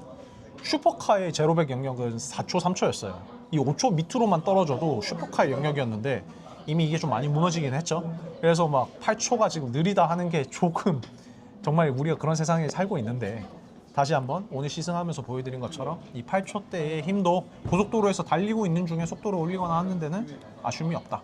오늘 영상 끝까지 봐주신 분 계시다면 정말 감사드리고요. 네. 끝까지 함께 해주신 등마도 감사합니다. 그럼 다음 장거리 시승에 뵙겠습니다. 안녕. 인사. 아이. 네. The red lights will turn on, 4 dots, and that is Morse code for the letter H, H for Hyundai. 지금 이렇게 노면이 좋지 않은데? 와. 너무 좋은데? This is amazing actually. So it's unpaved road and it's super bumpy as you can see. And thanks to the all-wheel drive we have, I have no stress whatsoever. The car is not struggling. The car does not slip. It's very comfortable on this roads. I mean, you can see it's 360 degrees. It's mud and gravel, sand everywhere. But look at this. 이제는 구형이 된, 이제 오늘부로 구형이 됐습니다. 이제 오늘 저희가 풀 체인지된 팰리세이드를 시승하러 왔는데, 그러기에 앞서 지금 구형 팰리세이드와 어떻게 달라졌는지, 오랜만에 타는 차지만 여전히 이 압도적인 크기, 분위기, 이 느낌, 그리고 캘리그래피에 이렇게 적용된 인테리어 트림이나 컬러, 자, 이거 좀 잘 기억해 두세요. 이 2.5 터보가 부족하진 않을까. 이 절대적인 수치로 보면은 당연히 작거든요. 3.5 자연흡기, 2.5 터보. 엔진의 배기량만 보더라도 3.5리터랑 2.5리터, 1리터나 차이가 나는데, 이게 1리터가 어떤 차이냐? 경차 엔진이 1리터예요. 그러니까 경차 엔진 크기 하나가 빠졌다고 보면 되는 거지, 이번 신형에. 그렇지만 어떤 차이가 있냐? 엄청나게 큰 차이는 바로 자연흡기냐, 이 차는 자연흡기요, 그리고 터보냐. 터보차지드가 되었느냐, 과급기가 달려있느냐. 그래서 실제로 엔진이 내는 힘이나 능력 자체는 이 3점 자연흡기 6기통 대비 크게 뒤처지지는 않는다. 적어도 수치상으로는요. 그렇지만 이제 이런 거를 다 테스트해보고 느껴보고 그러려고 이제 오늘 시승을 하는 거기 때문에 어떤지 빠르게 한번 살펴보겠습니다. 아무리 이제 구형이 된 차라고 하더라도 현대 플래그십 SUV이기 때문에 너무 조용하지 않아? 안락하고? 그리고 나 이 부분 드마 좀 집중해 줬으면 좋겠어. 여기 내가 좋아하는 플래그 타입의 미러가 적용이 돼서 또 엄밀히 말하면 더 이제 도어에 부착된 이 미러가 있는데, 그렇지만 여기는 글래스가 아직 없거든요. 근데 이제 신형에는 있을 거예요. 이게 이 차이가 얼마나 또 차이점을 만들어내는지 한번 현대 플래그십 차량, 플래그십이라 하면 이제 가장 좋은, 이게 배에서 온 단어거든요. 플래그십인데 그 대장차들이 플래그 깃발을 꽂고 있었어. 대장 배들이. 그래서 이게 가장 으뜸, 가장 최고의 뭐 배, 지휘관차 이런 게 플래그십이었거든요. 그 단어를 그대로 이제 차용을 해서 차에 사용이 되는데, 자, 플래그십, 그 브랜드의 가장 최고, 그 브랜드를 대표하는, 현대를 대표하는 SUV, 이 팰리세이드입니다. 사실 이 차에 대한 엄청나게 디테일한 리뷰나 뭐 이 차는 여러 번 또 시승을 했던 차량이기 때문에 뭐 이 차의 리뷰는 아니고요. 말씀드린 것처럼 이번 곧 신형 풀체인지 팰리세이드를 시승하기에 앞서 어떤 차이점이 있는지 뭐 이런 부분, 사실 저는 이 차만 놓고도 지금 다 읊어드릴 수 있는데 지금 살짝 네. 팰리세이드를 사는 게 정당화되기 위한 빌드업인 느낌이 없잖아 있어. 아닙니다. 절대 아닙니다. 이거 지금 묘하게 궁금해하실, 기분이 지금 말리는 기분이야. 이걸 궁금해하실 많은 구독자분들을 위해서 제가 설명을 또 짚어드리는 거예요.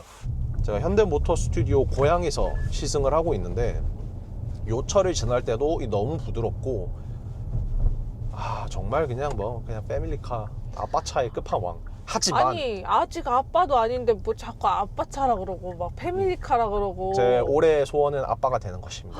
정말. TMI지만 여러분. 네. 그래서 살짝 제가 핑계로 이제 팰리세이드를 계약한 것도 있거든요. 그런데 이번 신형에는 또 현대차 최초로 로드 프리뷰 서스펜션이라는 게 들어갔는데, 이게 뭐냐?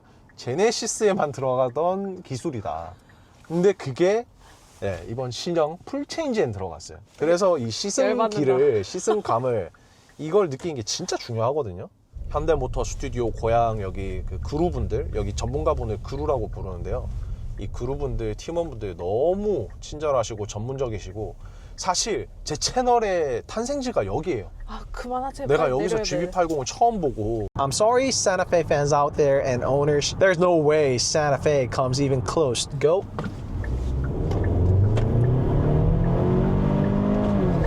8.5 seconds. Now I've been talking about this car for the past 2 hours, but I can go non-stop. I have no choice but to.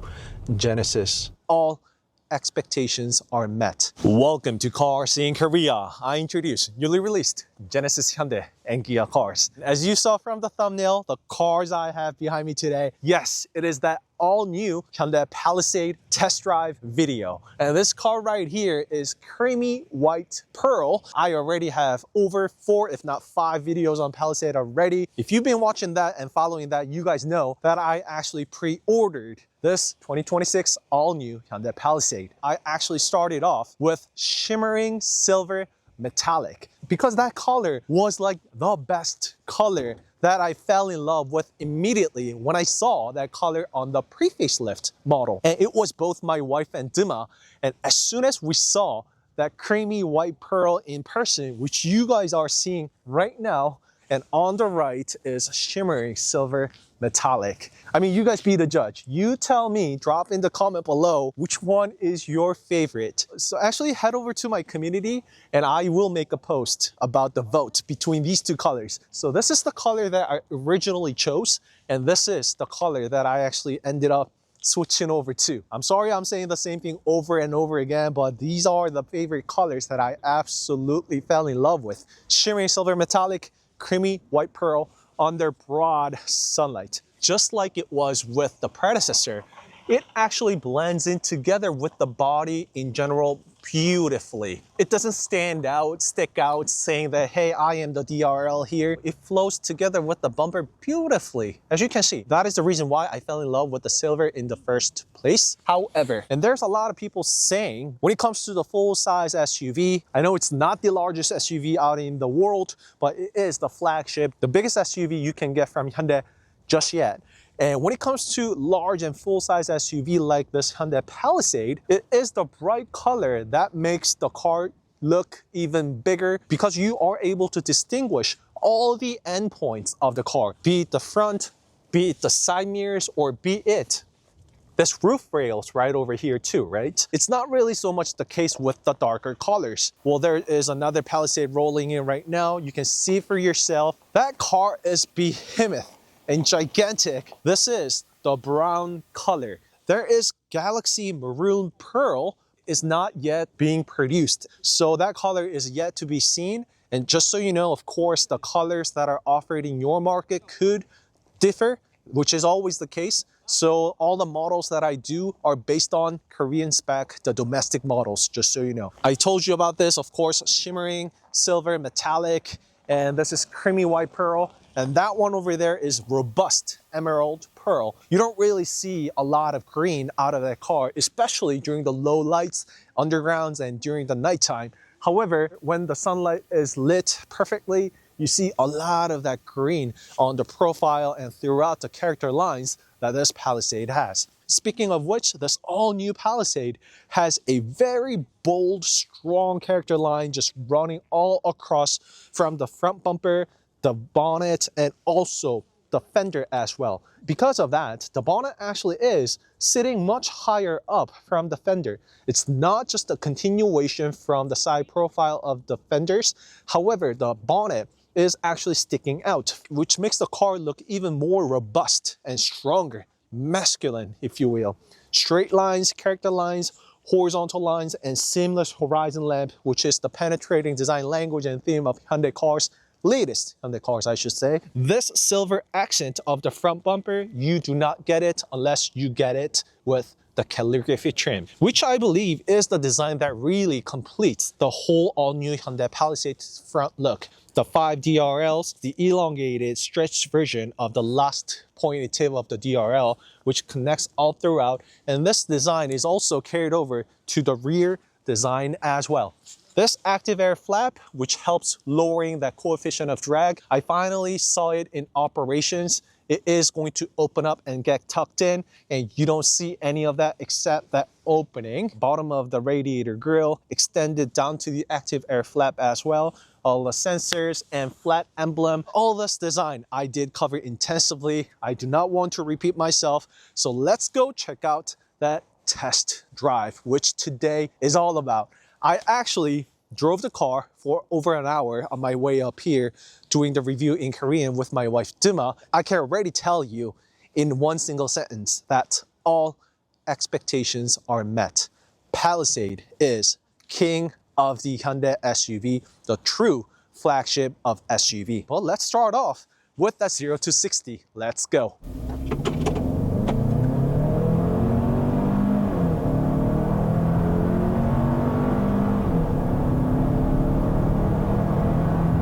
And maybe that is the only downside or complaint I have with this gasoline model. That is the lowest engine powered for all-new Palisade. For other markets, especially North America, we don't know if there's going to be a V6 or larger engine displacement. Nobody knows. However, the engine bay under the hood and the bonnet is humongous. You can easily fit V6 if not V8, no problem. Once again, this is the internal combustion engine model, the gasoline model that we are test driving today, because the hybrid model is not yet approved here in Korea. However, when you get the hybrid, thanks to that extra motor, you get much more stronger power and also hybrid motor aiding with that instant torque. The response is going to be very different from the 8-speed automatic 2.5 turbo that I am test driving today. So keep that in mind. The car that I am test driving today is 2026 Hyundai all-new Palisade 2.5 turbo, all-wheel drive, aka HTRAC for Hyundai. The profile and close-up shots of the interior, the seats, please refer to my earlier video. I spent over 4 or 5 hours going over that. I mean, I came up with 45-minute long video on it, so you can imagine how detailed it's gonna be, right? But quickly going through, because I know not everybody watches the video, this rear diffuser, if you invert it, flip it upside down, it is the same thing, the third brake lights we see up here, and there's a lot of text on the rear alone. That is, there are 3 cameras on the rear alone. This is for digital center mirror, where you can flip up the rear view mirror, turn that fully digital. It is not just the mirror gone digital, however, it provides much more angle and view thanks to that wide lens. And also when you have people sitting inside, luggage is full, your view does get physically obstructed. However, this will never ever be, because look at where it's sitting. And speaking of which, there is the hidden rear wiper underneath. This is the built-in Cam 2 Plus. And the only difference is this Plus model can actually record up to 4 days. That is the complaint that people had about the built-in Cam 2s, but it is now lasting longer, which you can all check out and download using the smartphone app, as well as the physical micro SD card underneath the glove box. And this is the reverse cam. And for the first time ever, there is something brand new about this. Let me show it to you. Wow. Oh, this is amazing actually. So it's on paved road and it's super bumpy, as you can see. And thanks to the all-wheel drive we have, I have no stress whatsoever. The car is not struggling. The car does not slip. It's very comfortable on this roads. I mean, you can see it's 360 degrees. It's mud and gravel, sand everywhere. But look at this. So this is the power of the road preview suspension, electronically controlled suspension. And ladies and gentlemen, wow. And also merging into, look at this. Let me do it again. Merging into a tight places like this is not an issue with this gigantic Palisade, because you see, I'm just casually merging into the first row, the front row, and just turn your steer. It just feels like I have the rear steering wheel system as well. Of course, the car does not, i.e. the car does not steer on the rear wheels. However, the turning radius is not bad at all. The car has crazy amount of wheelbase, as I mentioned, right? It's 70 millimeters longer than the predecessor. It's got to have a bit more turning radius than the previous model. I mean, this could have been the same for the previous model. I wasn't able to check it out. I mean, it's been months literally since I last test drove the car, but I'm really glad that I just test drove on that pavement, because this kind of speed bump ahead, it's no-brainer. It just rides over it beautifully. Again, not the brand and name I want to bring out all that often here today, but I have no choice but to. Genesis. It feels like it's really comfy, cushiony, soft, gentle, pleasant up on the speed bumps. Wow, it is just amazing. Another one, land of speed bumps here in Korea indeed. Just look at this. It just feels like it's canceling out the speed bump. I'm not using any brakes, just gliding over the speed bump on 40 kilometers per hour. So pleasant. I don't have to do anything. I'm not doing anything. And there is the previous, the predecessor Palisade across the street. And that is actually the facelifted model that I kept on saying that silver looks really great on. So it has the vertical lights. And just like my wife DumA pointed out, the front radiator grille, majority of it is actually composed of the silver accents. That is the reason why the silver looked really great on that Palisade. So the suspension wise, I don't think I need to zoom in on that anymore. We've gone over the worst case scenario pretty much, and the car handles like a charm. It's beautiful. And for sure, I can say with confidence that it is nothing like other cars that I have test driven thus far from Hyundai cars. Now we really are talking about the Genesis level here when it comes to the drive and the ride comfort. I actually have this camera set on the second row seat, so you actually do get a good idea of what it feels like, what it is going to be like having your family sitting on the second row seat. And my wife DumA, she suffers severe motion sickness. She fell asleep unfortunately, but she will be able to share the verdict on the second row seat when we arrive. This car is equipped with 2.5 turbo, which is not the most powerful nor largest engine we can get from Hyundai. So let's hit the car, see how it does. I am in sport mode. For the best result, I want to turn off the auto hold and also turn off the VDC. Ready, go.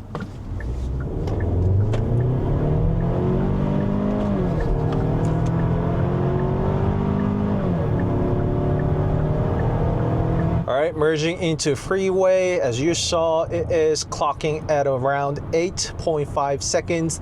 And I did do a several pulls, and that is the number I am seeing early, 8 seconds. And do keep in mind that we have 3 adults inside this car, and also it could have been uphill. Well, anyhow, you will see that 8-second figure with this 2.5 turbo. We are on the freeway, and I of course have activated the HDA2, latest HDA2 from Hyundai Motor Group, which stands for Highway Driving Assist, associated with the lane change assist, which allows you to change the lane using the blinker that you just saw. The steering wheel is supported with HOD, hands-on detection, i.e. you don't have to shake the steering wheel every now and then in order to let the car know that you have your hands on the steering wheel, which is quite pain in the butt, to be honest, when you go on a long distance drives. So that alone is a huge improvement when it comes to this ADAS related as far as the driving assistance goes. Going back to the powertrain and the test drive itself, which is tied together super closely with the drive, the focus, the topic of today, this 2.5 turbo hooked up together with 8-speed automatic. Well, number one, this car is not the most powerful car, as I have said.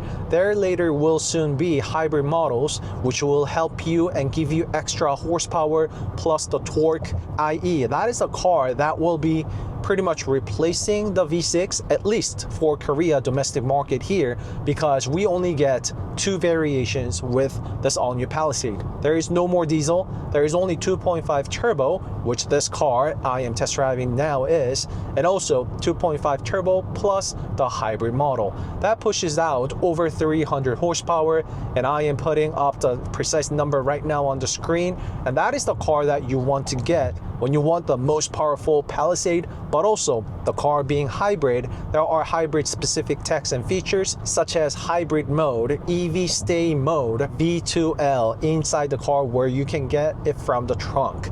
And FYI, I did pre-order this all-new Hyundai Palisade, so I will definitely come up with the side-by-side comparison video together with this gasoline model to that of the hybrid, so stay tuned for that.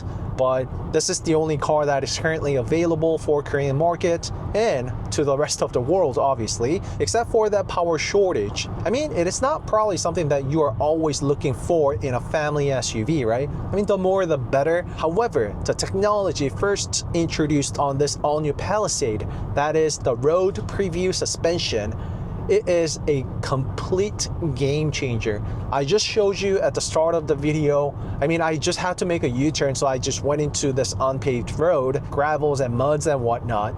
But it was just beyond my expectation. It just felt like I was on the air suspension almost. It was very cozy, cushiony. It was canceling out, absorbing all the shocks. There was not so much of that unpleasant residual shocks from that terrain. I actually made a reverse turn over there, no problem. And thanks to all-wheel drive, the HTRAC for Hyundai, I did not feel the need of extra torque for that matter. There was no slip-in, there was no shortage of moving this vehicle from a complete stop, even on the unpaved road as we have seen. On my left is now the predecessor, the facelifted previous Palisade, and that is one in creamy white pearl. This all-new Palisade that we are driving now is bigger in every single way compared to that predecessor in front of us. Of it all, the most important upgrade and change made on that is definitely the 70 millimeters longer wheelbase. That gets directly translated to bigger cabin size inside and also smoother and cozy ride because there is more physical room for each suspension to take care of the residual shock, because the shock that the front suspension has gotten has far more time to cancel out the residual vibrations and shocks before the rear suspensions hit the same pothole or the road and etc. If you're not getting what I am saying, you will feel all of this when you test drive one, especially when you sit on the second row seat. And once again, my wife DumA suffers severe motion sickness.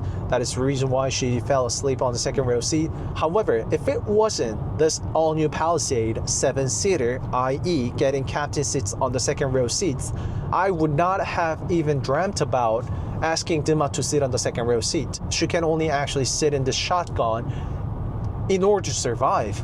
I know there are tons of people with similar situations, so if you know, you know, but you guys are seeing it all for yourself. DumA is taking a good nap on the second row seat even. Once again, we'll hear all about the verdict about the second row seat when we arrive. And I did test drive this car for about 2 hours now. I honestly cannot complain a thing.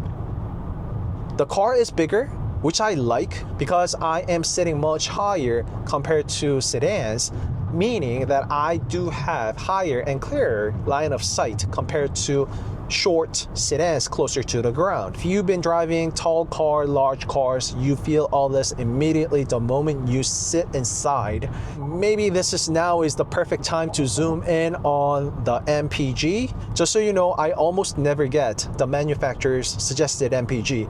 Well, because I test the cars, as you saw, I floor the cars, I try to get the 0 to 60 and all, so that is the excuse I have for you guys. However, the number I am seeing is 8.2 kilometers per liter, and that just went up to 8.3 for the past 82 kilometers and 1 hour and 50 minutes of test driving this vehicle. And that is 100% me driving, so you guys will certainly get much more MPG than I, because again, I am the worst driver when it comes to the MPG. The only complaint I believe people had about the car was the MPG after all, because I am using the smart cruise control, gliding on the highway, and this trip I am currently doing, it's giving me 9.1. That is not bad at all. Let's talk about that NVH, noise, vibration, and harshness. I don't know, is there anything I should talk about? It is super quiet, the most serene, cozy car that I have test driven thus far from Hyundai Motor Group. Flagship SUV from Hyundai after all. Thanks to the dual laminated acoustic glasses on the windshield, of course, first rows, of course, and the second rows even. So all of this gets translated into all this serene environment that we have right now.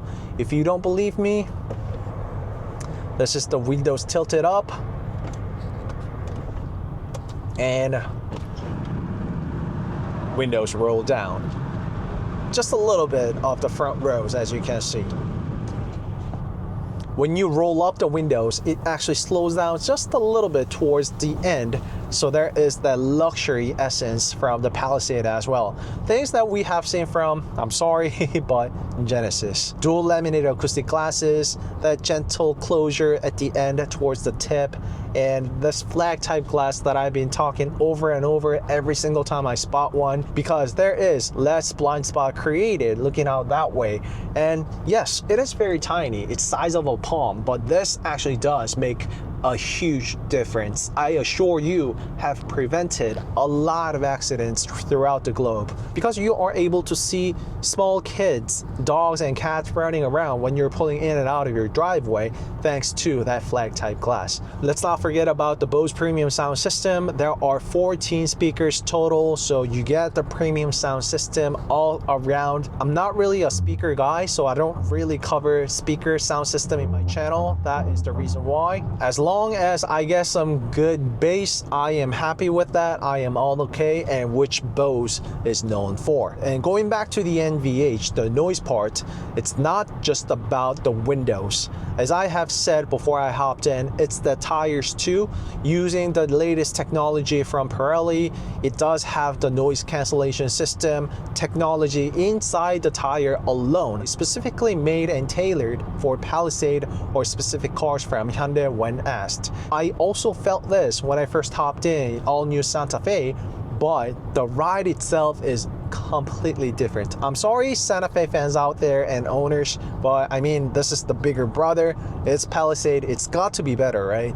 However, that road preview system, that is just a whole new world. There's no way Santa Fe comes even close to the ride that this Palisade is currently providing. Highway we're on, it's not even. There's a lot of bumpy roads here and there, but it's canceling out all the residual shocks. It's so pleasant. Putting together the tires, the suspension, and the dual laminated acoustic glasses, it is super quiet. Next up from NVH, the vibration part. It is tied together with the suspension and all the noise related items that I just listed and mentioned. But road preview suspension is a big key player when it comes to the vibration part. And I guess that's also tied together with the harshness as well. So lateral twist that the car is exposed to when going over the uneven paved roads. The balance and the delivery from the left to right wheels was pleasant enough. It was doing the work on its own to give me the best ride suspension setup possible. There is not a single car that comes even close to this car as far as Hyundai is concerned. Hyundai plus Kia even, right? Just slowing down a little heavy on the freeway. Very pleasant. There is no crazy dive. A strong foot brake will deliver the G-force all the way up on the front. Again, thanks to the suspension, it's beautifully taken care of. And also, the CCNC, the navigation system is actually a bit different. Upgraded, I would say. I do see some arrows pointing towards the exit that I need to change, and some of the other infotainment and graphics. I will show you and tell you more about it on my long-term test drive. So it is the good old 12.3 CCNC, connected car navigation left and right, supported with BVM, blind spot view monitor, meaning it will turn on the camera and give you the direction that you turn on the turn signals to. Rest of the interior, I got no complaint at all about the CCNC. It is actually sitting a bit lower and is tucked in compared to other Hyundai cars. Other cars have CCNC sitting somewhere over here, right behind the top steering wheel. However, Palisades is actually sitting much lower compared to other cars, providing more view out the HUD. It doesn't really feel all that much different, to be honest, but when you do a side-by-side comparison, it is sitting much more lower and inside the vehicle. In other words, Palisade did not necessarily get a special tech on its own. It is the same CCNC that we have been seeing and getting for years now. But again, I have no complaint about it whatsoever. Matches the car beautifully, it works beautifully, merging into the different lanes. That blind spot view monitor BVM aids beautifully, providing the extra view out the window. And this HDA2, it is the same HDA2, but keeping the distance with the car in front of me, picking up the acceleration or re-accelerating is very pleasant. Even on the tight corners like this, putting the weight to the front, and the ride will be actually better with the hybrid motor. Hybrids also get what's called eDTVC, controlling each of the wheels when you get the four-wheel drive plus the hybrid, meaning it will adequately control each of the wheels to provide the best ride when there is understeer or oversteer, i.e. when you need more grip on certain wheels, the car will do all of that on its own. And also, I have to actually save this until my hybrid test drive, obviously. However, there's a very good chance the car will come with what's called baby mode, which is only offered in Hyundai Tucson Hybrid and Sportage Hybrid in the entire Hyundai Motor Group family. But that drive mode is truly something. It is a complete game changer, and I use that mode and that mode only every time I hopped in the hybrid models. And so I have very high hopes for that. But the kicker is neither Hyundai Tucson nor Sportage got the preview suspension this all-new Palisade has, right? So this preview suspension alone, I don't think I need to ask for the baby mode on the hybrid, but imagine having this suspension and the baby mode together. Oh my God, it's gonna be like, we really have to be talking Genesis then. We'll see. I am definitely testing that out. So for the past 50 kilometers of test driving for 45 minutes, and that was a lot of highway driving, right? So do keep that in mind. However, the overall fuel economy, it's showing me 10.2 kilometers per liter. That being said, you guys will be easily seeing the 10 kilometers, 11, 12 kilometers even on your daily drives. I assure you that. It wasn't even eco mode, to be honest. Well, I don't know. Let me put it into eco mode and see where that takes me. 10.2, and I'll show you to you once again when I arrive back at the destination. The interior wise, it's black on black, so there is not much for me to point out. However, when you get two-tone interior, which again is introduced for the first time with this all-new Palisade, because two-tone interior was reserved for Genesis only.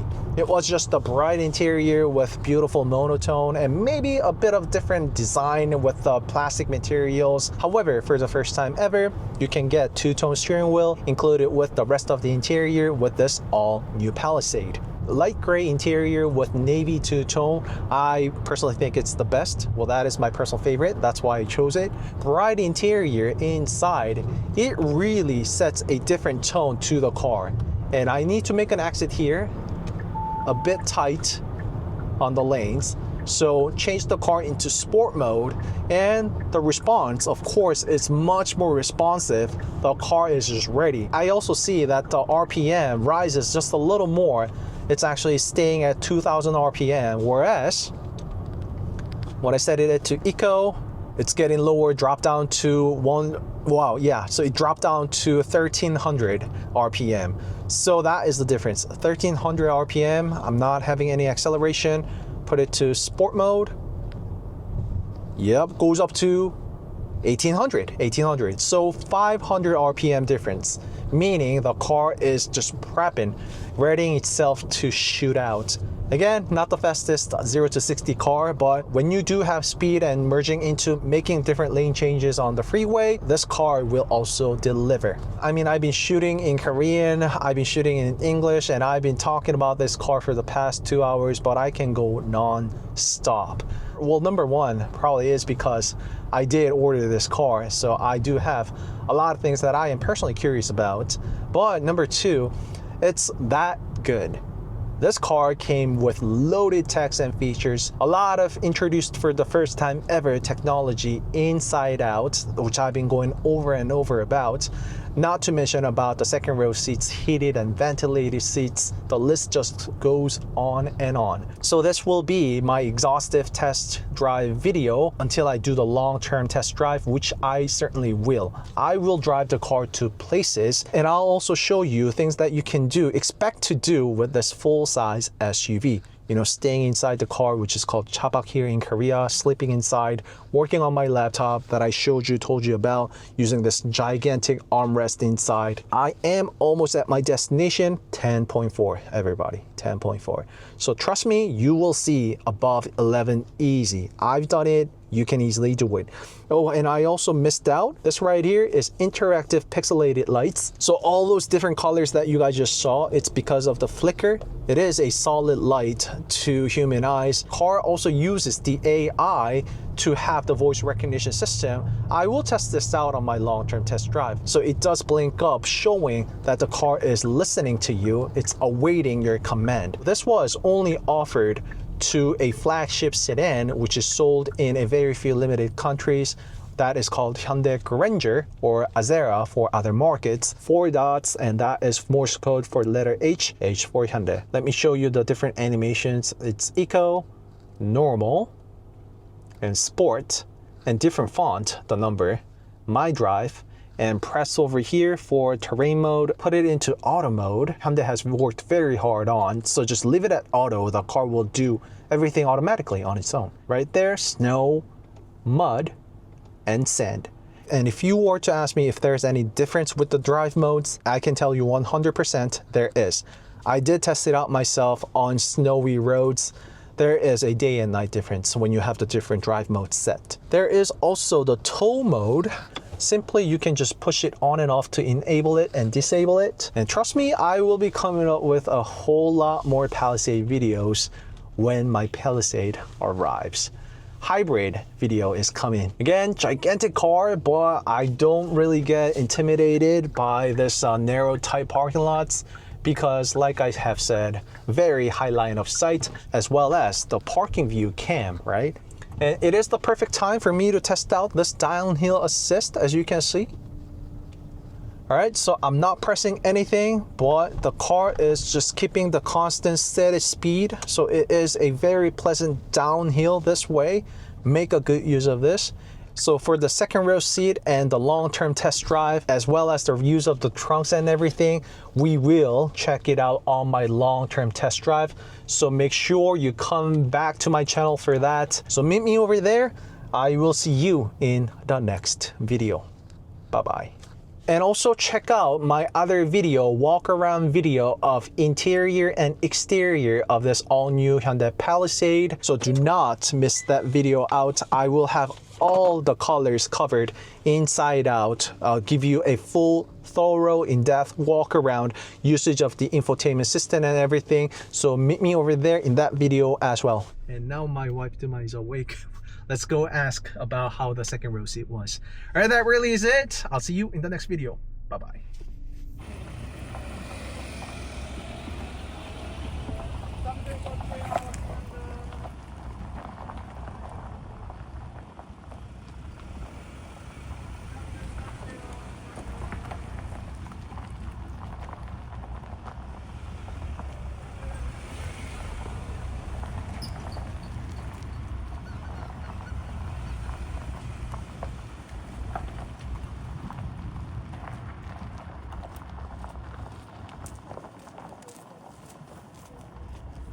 Listen to it. 1, 2, 3. Apply the foot brake a bit hard. Let the car slide. ABS. The car does everything. Another electronic control on this left side. Again, let me stop the car. ABS engaging. Complete snow. Complete snow. Gently. Ha. Look at this. Let me step on the snow a little bit. Even if my left part wheels are on snow, i.e. less traction, i.e. all right, ABS right there. So just like this, when the ABS engages, do not panic brake. There is the rear camera cleaning system for the first time ever. There we go. Welcome to CarSceneKorea. I introduce newly released Genesis Hyundai and Kia cars. As you saw from the thumbnail, and also right now, it's snowing heavy here in Korea, Seoul. It didn't snow when I was on my way to test drive the car, but it just started snowing out of nowhere and voila, this is what I have. And what a moment, what a time, because I've always wanted to test out the all-wheel drive performance known as HTRAC for Hyundai, HTRAC. It is Hyundai Traction. I will also be long-term test driving this car in a couple of weeks, and I'll be bringing and driving this car to places. That's including staying inside your car, known as chabak here in Korean, off-road, long-distance drives, city drives and freeway drives, you name it. I'm not sure if there will ever be another opportunity for me to. And just like now, just so you know, when I come to a tight parking lot like this, turn on the 360 view surround cam like this, and I can just easily get through a tight narrow parking lot like this, no problem. I cannot see the lanes. Whew. I currently have this car set at auto drive mode. I am deliberately doing it on the auto mode because Hyundai specified and stressed that the drive mode, the auto drive mode, is something that they have worked really hard on and will shine leaving it on auto mode. I will floor the acceleration right now. Listen to it. 1, 2, 3. You see, the car already knows that I am on snowy, slippery road. It already has detected using numerous sensors, giving me the best ride, smooth ride possible. And wow, What a pleasant drive. Again, it is snowing heavy as you're seeing. Of course, the more knowledge you have on different condition roads, i.e. snowy roads, rainy roads, if you have good idea of vehicle dynamics and understanding of a vehicle, i.e. if you slam on the foot brake on snowy, icy road, the wheels are gonna get locked up and you're gonna slide forever until the car stops, right? Extra safety when you are driving, not just for yourself, but others on the roads as well. But just put the car in auto mode. All this is taken care of. There are people asking whether you should get a two-wheel drive and all-wheel drive is worth all that extra money. I 100% would say that it is worth every penny, so long as you make a good use of the HTRAC once throughout your entire ownership of the vehicle, because that could actually save you from getting involved in an accident. That means you will get all of that money and the investment that you have made on the car back. I did pre-order this all-new Palisade, if you didn't know. This pretty much is almost same. Oh my god, actually, you know what? It's actually same, except that the car is not a hybrid. I actually pre-ordered the creamy white pearl on the outside, which this car is, and also gray navy two-tone, which also this car is. The interior is. And the car in front of me now is actually the predecessor Palisade in front of me. Climbing up the uphill, no problem. Everybody is going super slow because it's snowing, slippery and all, so very cautious. Everybody is carefully driving. And now is the downhill. I want to try out the foot brake. Super firm grip. The car is not going to get locked up.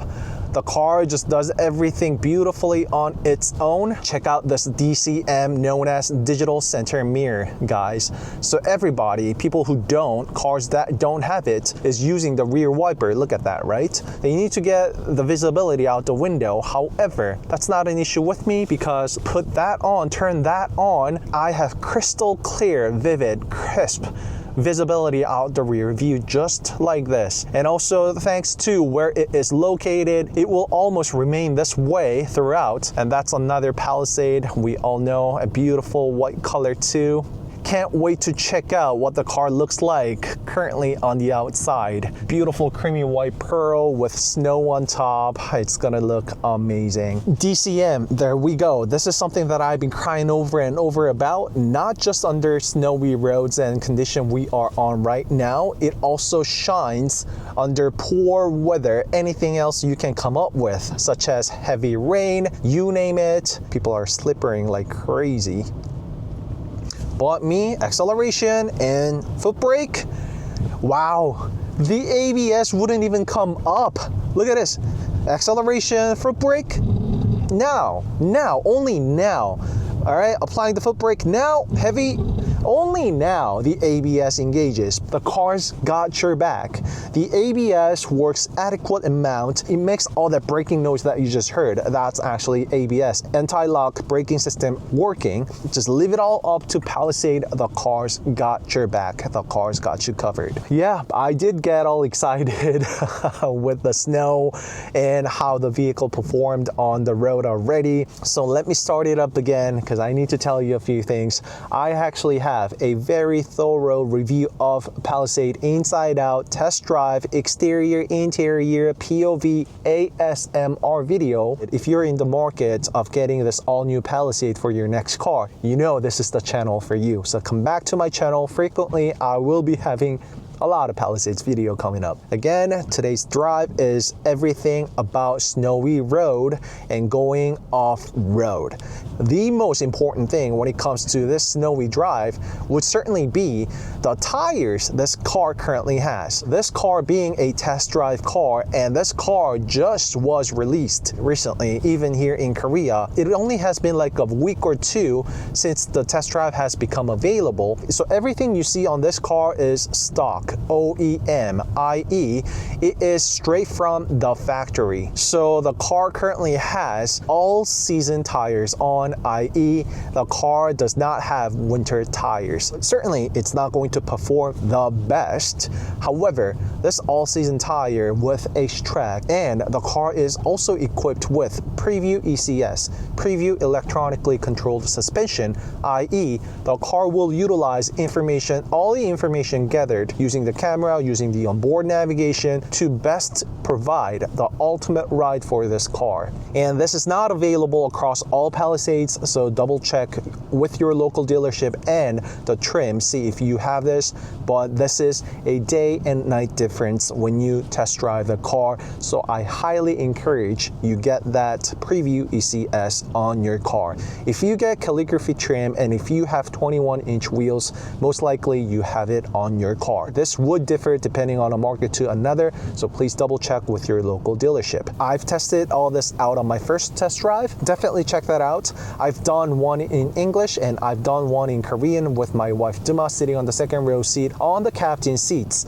And this is also another format that I plan on doing from now on, that is doing a Korean review with my wife DumA and then later followed by English review. So that way, not only do I only provide the perspectives as a driver, but also I get some good feedback from the passenger and also second, third row seats if applicable. The car I am test driving is a 7-seater, meaning 2 seats on the first row seats and 2 seats on the second row seat with captain seats and 3 seats as a bench seat on the third row seat, which makes it 2 + 2 + 3.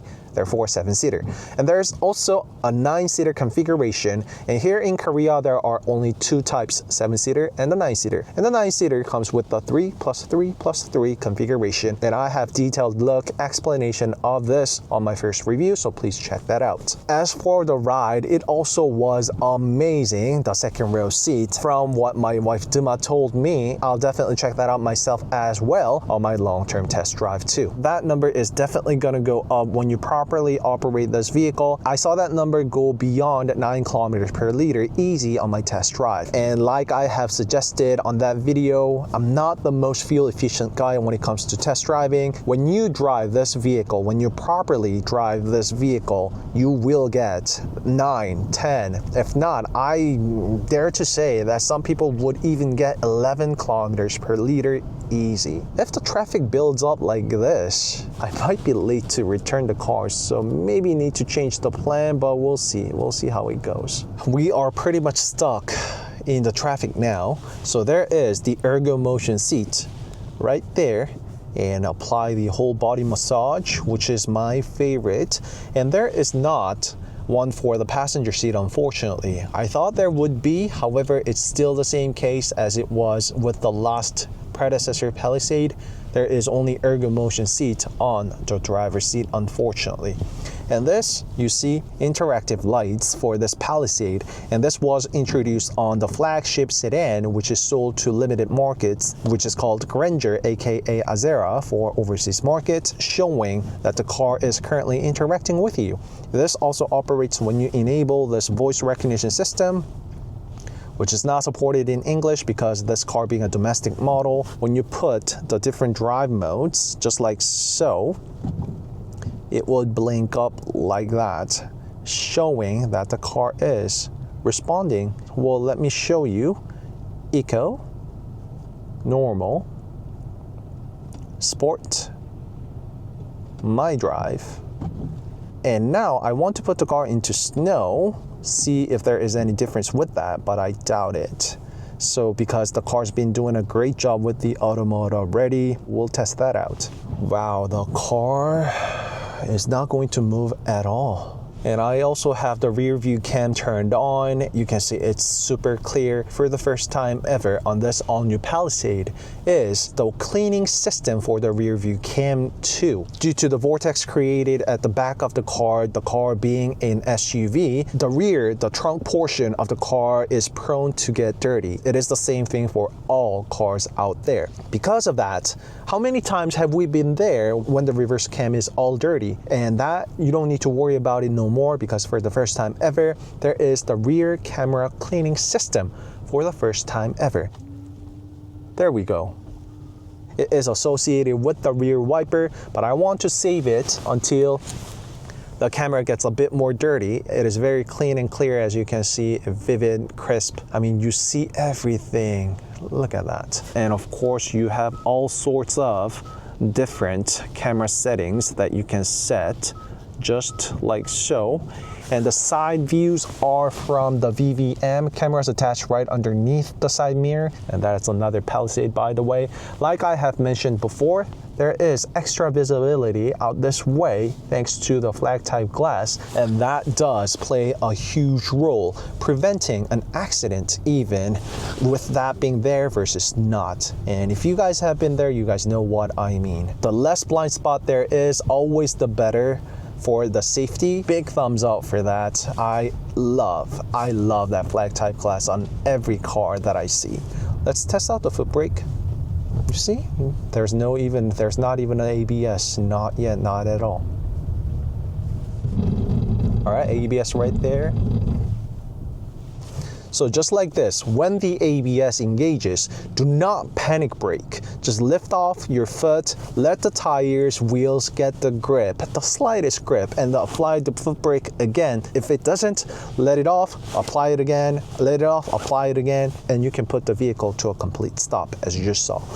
And of course, the best thing that you could do with this is that you put on the winter tires. Winter tires is a must. It's not just against the snow, but when the temperature is very cold, there is optimal tire temperature, be it winter, be it summer, be it performance tires. You want to have the right tire for right season. I mean, it's on all season tire, right? So it works, it's okay. However, it's definitely recommended that you put on the winter tires. And you can see there is the heated seats, heated steering wheel, and ventilated seats. It's a lifesaver. And this beautiful interior, the oval shape. Designer was influenced and had furniture, the living room theme in mind when that person designed the interior. So do you see that?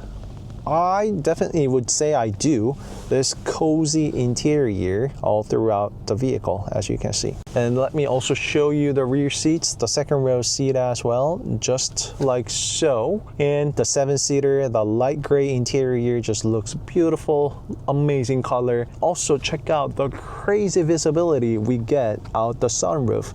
Of course, not right now, it's all snow, but a lot of lighting and visibility. And as for the visibility, you also get crazy visibility on the third row seats even, thanks to the largest quarter glass offered on this Palisade model. Having higher line of sight, more visibility definitely helps. Easy to drive, easy to operate. As for the interior, all this related information, I will show you more about it on my long-term test drive, so meet me over there. But it is the same good old 12.3-inch monitors left and right. That is the CCNC, which stands for Connected Car Navigation Cockpit, i.e. it is the latest infotainment system that Hyundai Motor Group has got to offer. And the best thing about this CCNC is that it also has OTA, over-the-air updates applicable, so you don't have to visit your dealership in order to get the necessary changes. It doesn't update every single thing.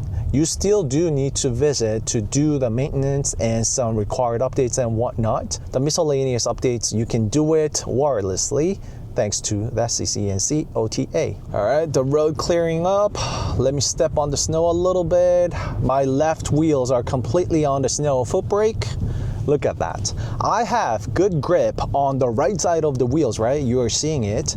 I have a good grip on the right side, so even if my left part wheels are on snow, i.e. less traction, i.e. different controls of wheels on left and right, the vehicle just slowed down on its own without an issue. It just was like I was on the same pavement, same friction, same condition.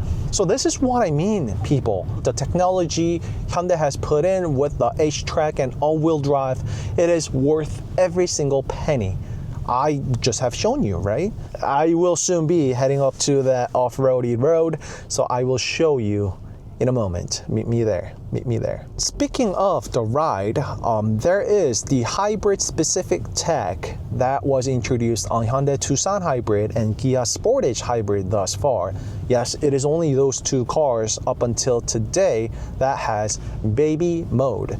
And it is not directly accessible by toggling through the drive mode button here. You have to get into the CCNC and operate it there. I have a whole video on that, so feel free to check that out if you want to know more about it. What that is that it will utilize the motor to control the pitching movement of the vehicle, up and down movement. That way it provides the best ride possible when you are going over the speed bump and also on even paved roads, you name it. So that is all applicable possible on the hybrid models. And the hybrid for Palisade is available. It is just that it's not ready yet here in Korea. So I will definitely check all that out when the car becomes available. And that also is the car that I signed up for, just so you know. This is the road. This is the road that I come to test drive. As you can see, not many traffic and snow. All right, I gotta get a bit. I definitely gotta concentrate now. Going uphill, I already have speed, so no problem at all. I don't want to stop right now, just in case I am not gonna be able to climb up. All right, right here looks good because I can reverse even if I get stuck. So let me put the car into a complete stop here. I did. I have the car on auto terrain mode, as you can see. So I will put snow mode on my way down, see how they differ. So auto terrain mode, the car is completely stopped. Let's start it. And you guys know what this means if you've been to the snowy road, and it's an uphill even. So gently, look at this. No problem at all, piece of a cake. So let me hit the acceleration even deep. Yes, the car slips. Look at this, it's struggling, but it pushes the car forward on its own, no problem. I hear all that electronic system engaging. I don't have much time. I need to make a U-turn and get back to the driving center, so I'm just gonna quickly test it out. And it's on paved road, just so you know. Look at this.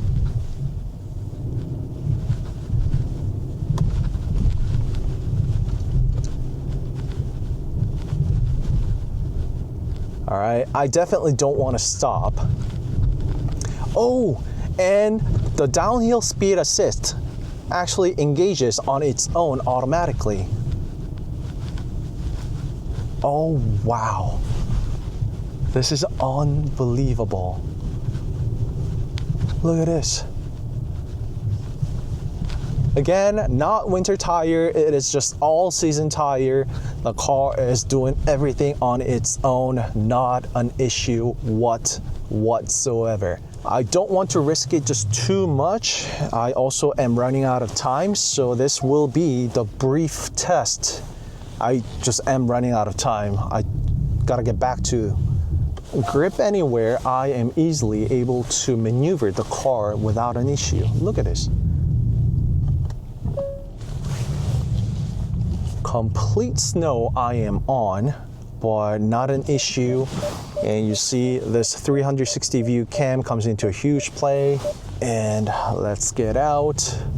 You see, it's complete snow, complete snow. Put the car into a complete stop. Now is a good time for that thumbnail that you guys saw. Let's go.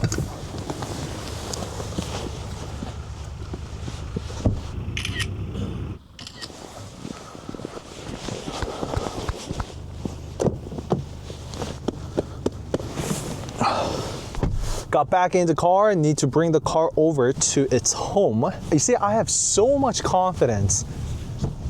Just apply the foot brake, the car is gonna stop.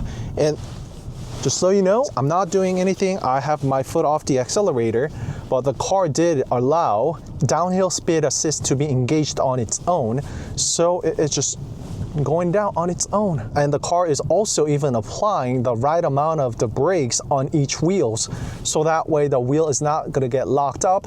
It is going to travel down on its own. I just need to keep my eye out the window. That's all I need. The car is going to go down, climb down on its own. Look at this. A little more speed. I did apply the accelerator. the car just also applied another ECS, another electronic control on this left side because there was more slip. And you see how unpaved, uneven the road is? It's not an asphalt, it's dirt underneath the snow. Downhill, the car is doing everything on its own. You can see it all from the water, the rain I am getting, right? Just look at all this. Crazy. Again, let me stop the car. ABS engaging, but no need. I just need to let go of the car. If it's a little too slow, just hit on the accelerator. The car will take you to the right speed, maybe the maximum speed that the car can go. You see, just like this. I can even go faster on the snow if I wanted to. And now that I am finished with the downhill, the car will just drive more smoother, more like it is on the regular pavement. And all this engine roar, the downhill speed assist now turned off because the car knows that I am outside, out of the downhill now. Curious what the car is gonna do here. I'm gonna apply the foot brake a bit hard, let the car slide. ABS. ABS. You see the car does everything. It will slow you down. No problem. Don't worry about it. All right, so they're getting ready, clean up the road. So back on the asphalt. It always feels great to be back on asphalt when you have been to the unpaved roads. You guys been there, you guys know. All right, just a beautiful, beautiful ride. So you see how far that is? You have to see past the second row, third row, and then you finally see that truck. But look at this. This is what you get with the DCM. However, I want to show you this, right? The rear view cam, and just press and apply the rear wiper. You should be able to see it all, right? There we go. So you see all the fluid coming out right there. If you didn't, let me show you again. So all the fluids coming out, and it is actually injecting right onto the camera. So that's why it's all clean. You see the water droplet right there. It's gonna get cleared up. So for the first time ever, applied technology is what we are seeing on this Palisade. Just now, we have seen it. And I have just so much confidence even on this snowy road. And I am applying the foot brake to test out how slippery the road is, what the road condition is like. And I have a lot of confidence. Look at this. And the BVM, blind spot view monitor, is always useful, helpful, great for safety. Less blind spot there is always the better. And you see, all-wheel drive, just so much confidence. Everybody is slowing down. I can fight through my way. What a cozy, comfy ride. What a great car this is. Never thought I would drive under severe weather condition like this. My thoughts were not wrong. Choose all-wheel drive HTRAC for Hyundai if you are thinking about it, because it will be worth every penny when you make a good use of the car like I am doing right now throughout the entire ownership. I will see you again on my long-term test drive. I will be driving the car for days, if not a week or so. I will be putting over 1,000 kilometers on that car, so meet me over there. And before you go, drop any questions you guys have about this car, and I will definitely get back to you, answer you, test out things that I can to best of my ability, as I always have been doing. Drop any questions you guys have about the car in the comment below. So that's it for today's video. Don't forget to like and subscribe CarSceneKorea if you did, and I'll see you in the next video. Bye-bye. So it just turns out that this heavy snow, crazy snow, was the moment, the time lot for me. It just stopped snowing now. And I've been using the wireless smartphone charger. It just works without an issue, of course. USB-C type charging ports, 3 of them, and 2 on the right supports up to 100 watts when it's used as a single outlet. So that is 100 watts combined. And UVC sterilization, you can find it all inside inside the glove box and the car key that we all have seen. And this is the fingerprint recognition system. And the car does have the RSPA, Remote Smart Parking Assist, meaning you can remotely control your car using the key fob, even park the car remotely as well. I'll show you that on the long term. And this is the armrest where there is the UVC sterilization, and you can see it with those dotted things inside. And also want to test out, see if the HDA will work adequately. And it is working beautifully, just like so. And the accumulated MPG, I currently have 4 kilometers per liter, and that is because of all the city drives and the stops I have been doing. I was just running the car on its own, and of course I'm just not going to get the best reading off of it when just driving it around in cities. But at the same time, this is something that you could expect to find under the same condition. So that is perhaps another thing that everybody, not just me, is waiting for, the hybrid, because it was the fuel economy that Palisade was notorious for. When that is all taken care of, which it will be with hybrid, you see, it's going to be awesome. Although Hyundai is yet to give us the official fuel economy with the hybrid, Hyundai did give us that the car will travel over 1,000 kilometers at a full tank. So people have been reverse calculating the MPG from that statement, and it is quite promising because the number came out anywhere in between 11 to 13 kilometers per liter. Again, this is not the official information, so could differ, higher the better with the fuel efficiency, right? All right, so that really is it for today. I will see you in the next video. Bye-bye. Don't forget about the questions, all right?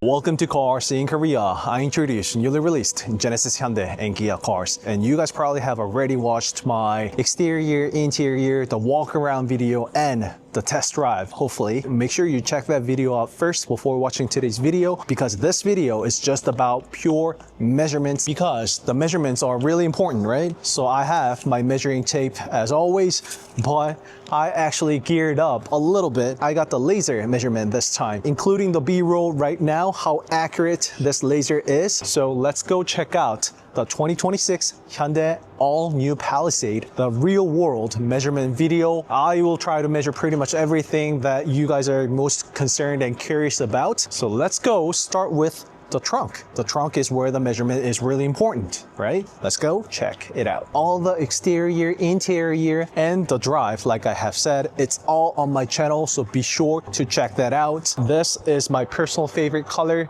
Well, now it's my second personal favorite color. FYI, I did pre-order this all-new Palisade. I actually went with this shimmering silver metallic because I had to pre-order without looking at the car in person. But when I met the car in person, my heart was all in with the creamy white pearl, which I will show you with the amazing B-rolls that I got. I have plenty of them. So it is the creamy white pearl that I went with. And there are just so many people trying to check this Palisade out because the hype around this car is crazy. You guys probably can tell from the background. And you see, do keep in mind that Palisade is sitting a little bit higher up due to the display. It's on an acrylic plate or something. FYI, you can actually set the trunk level of your need. You can set it to whichever the direction, the height you want. So if you do that, you hear the beep twice, the trunk is going to open up to that set height like I have just shown you. So you can do this with all fully automated tailgates, as you can see. So just lift it up. You're not breaking anything, just so you know. So set it to whichever the height you want it to set and tap on the button. Wait for that beep, it's memorizing that height. So right here, this should be the middle point, and 186 centimeters. I will convert all of this to US measurements. Right here, that's 6.1 feet, as you can see, or 73.4 inches. So I'll do this for all these measurements. So right here is the third row seat. Just so you know, it's fully motorized, meaning you can slide the left seat, right seat, and also tilt the seat up and down. So it's touching the rubber right there, and the measurement 64 or 65 centimeters. And this right here where the trunk cover and the lid actually is finished, this boundary right here, so 0.51 or 52 centimeters. And let's measure this all the way from here to here. So you guys can actually see the laser tip. You see where the laser is pointing, right? 49 inches. That is 1.25 meters. So right next to the lighting we have, it is 0.68, 68 centimeters. And from the wheelhouse to wheelhouse, which is gonna be the narrowest size of the trunk from the third row seat or the trunk, it is going to be 1.05 meters. And let's also check the ground clearance, which is also important, right? So right next to the side skirts, I am touching the side skirts. The side skirts is 20 centimeters. However, the lowest part from the ground is this undercover, which is 0.13, 13 or 14 centimeters. Speaking of which, so there is this mud guard right here, and most of the times when you scrape the bottom and all the crazy scraping noise is coming from this one, 13 or 14 centimeters approximately. You also do the same for the front as well. You scrape a lot of the front. This mud guard right here, this is the lowest part of the front, and you scrape a lot of this. So let me show you this one first. 14 centimeters, and this right here, the front mud guard, 11 centimeters. So there is 3 centimeters of difference on the front. So if you take a look at right here, this is the lowest part of the front. So if you scrape something, most likely it is always this one. And just so you know, you can always replace this. It's just a piece of plastic, but it is a bit hard and rigid. So it makes a lot of that crazy scraping sound, noise from the cabin. If you go any lower than that, you're actually going to scrape the body of the car. So it's better you scrape the piece of plastic than the body, right? So that's what it is. And let me also show you the second row seats when it's folded. It's a beautiful color, isn't it? Once again, shimmering silver metallic. And this car right here, I actually have to look super close because sometimes it's robust emerald pearl. However, it is not. This is the abyss black pearl. I will give you the measurements from the rubber here all the way to the second row seat. 122 centimeters. 1.2 meters. Let me also give you the measurement from here because that's actually the trunk compartment, right? When the trunk is closed. So let me give you one again from this. It is 109. And this very center of Palisade all the way to the center arm console. Right there, you see the dot? That's where I'm hitting. So I'm hitting right over there, the center arm console. So maybe if you need to store something super long, you can do it. 2.12, just to give you the right idea. So let me fold the second row seat. I already see this crazy room. Second and third row seats folded. Let me show you that measurement. The second row seat measuring from here, the tip of the skid plate, all the way to the front row seat. And do keep in mind, it's not pushed all the way forward, the front row seat. I could maximize the length if I wanted to. This is the reading I got, 2.02. So this is the different interior color and the third row seat. The second row seat is actually a bench type, bench seat. And let me show you the measurements. And great job with the handle, by the way. It's really useful and practical. Where would be the lowest point? I mean, I'll just use this as the measurement point. And where are you? Okay, the laser is right there. So I might be at an angle slightly, but it is touching the carpet. The measurement I get is 11.5. Oh, and speaking of which, I maybe want to give you the door-to-door measurements. So there's a laser right there pointing right underneath the blind as well. 143.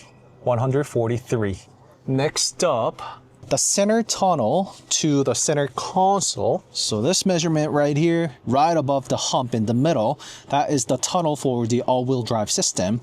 I mean, the hump is not as crazy as it used to be. I only see a very slight of hump. So from this center to the center arm console, oh, it says Palisade, by the way. Nice touch.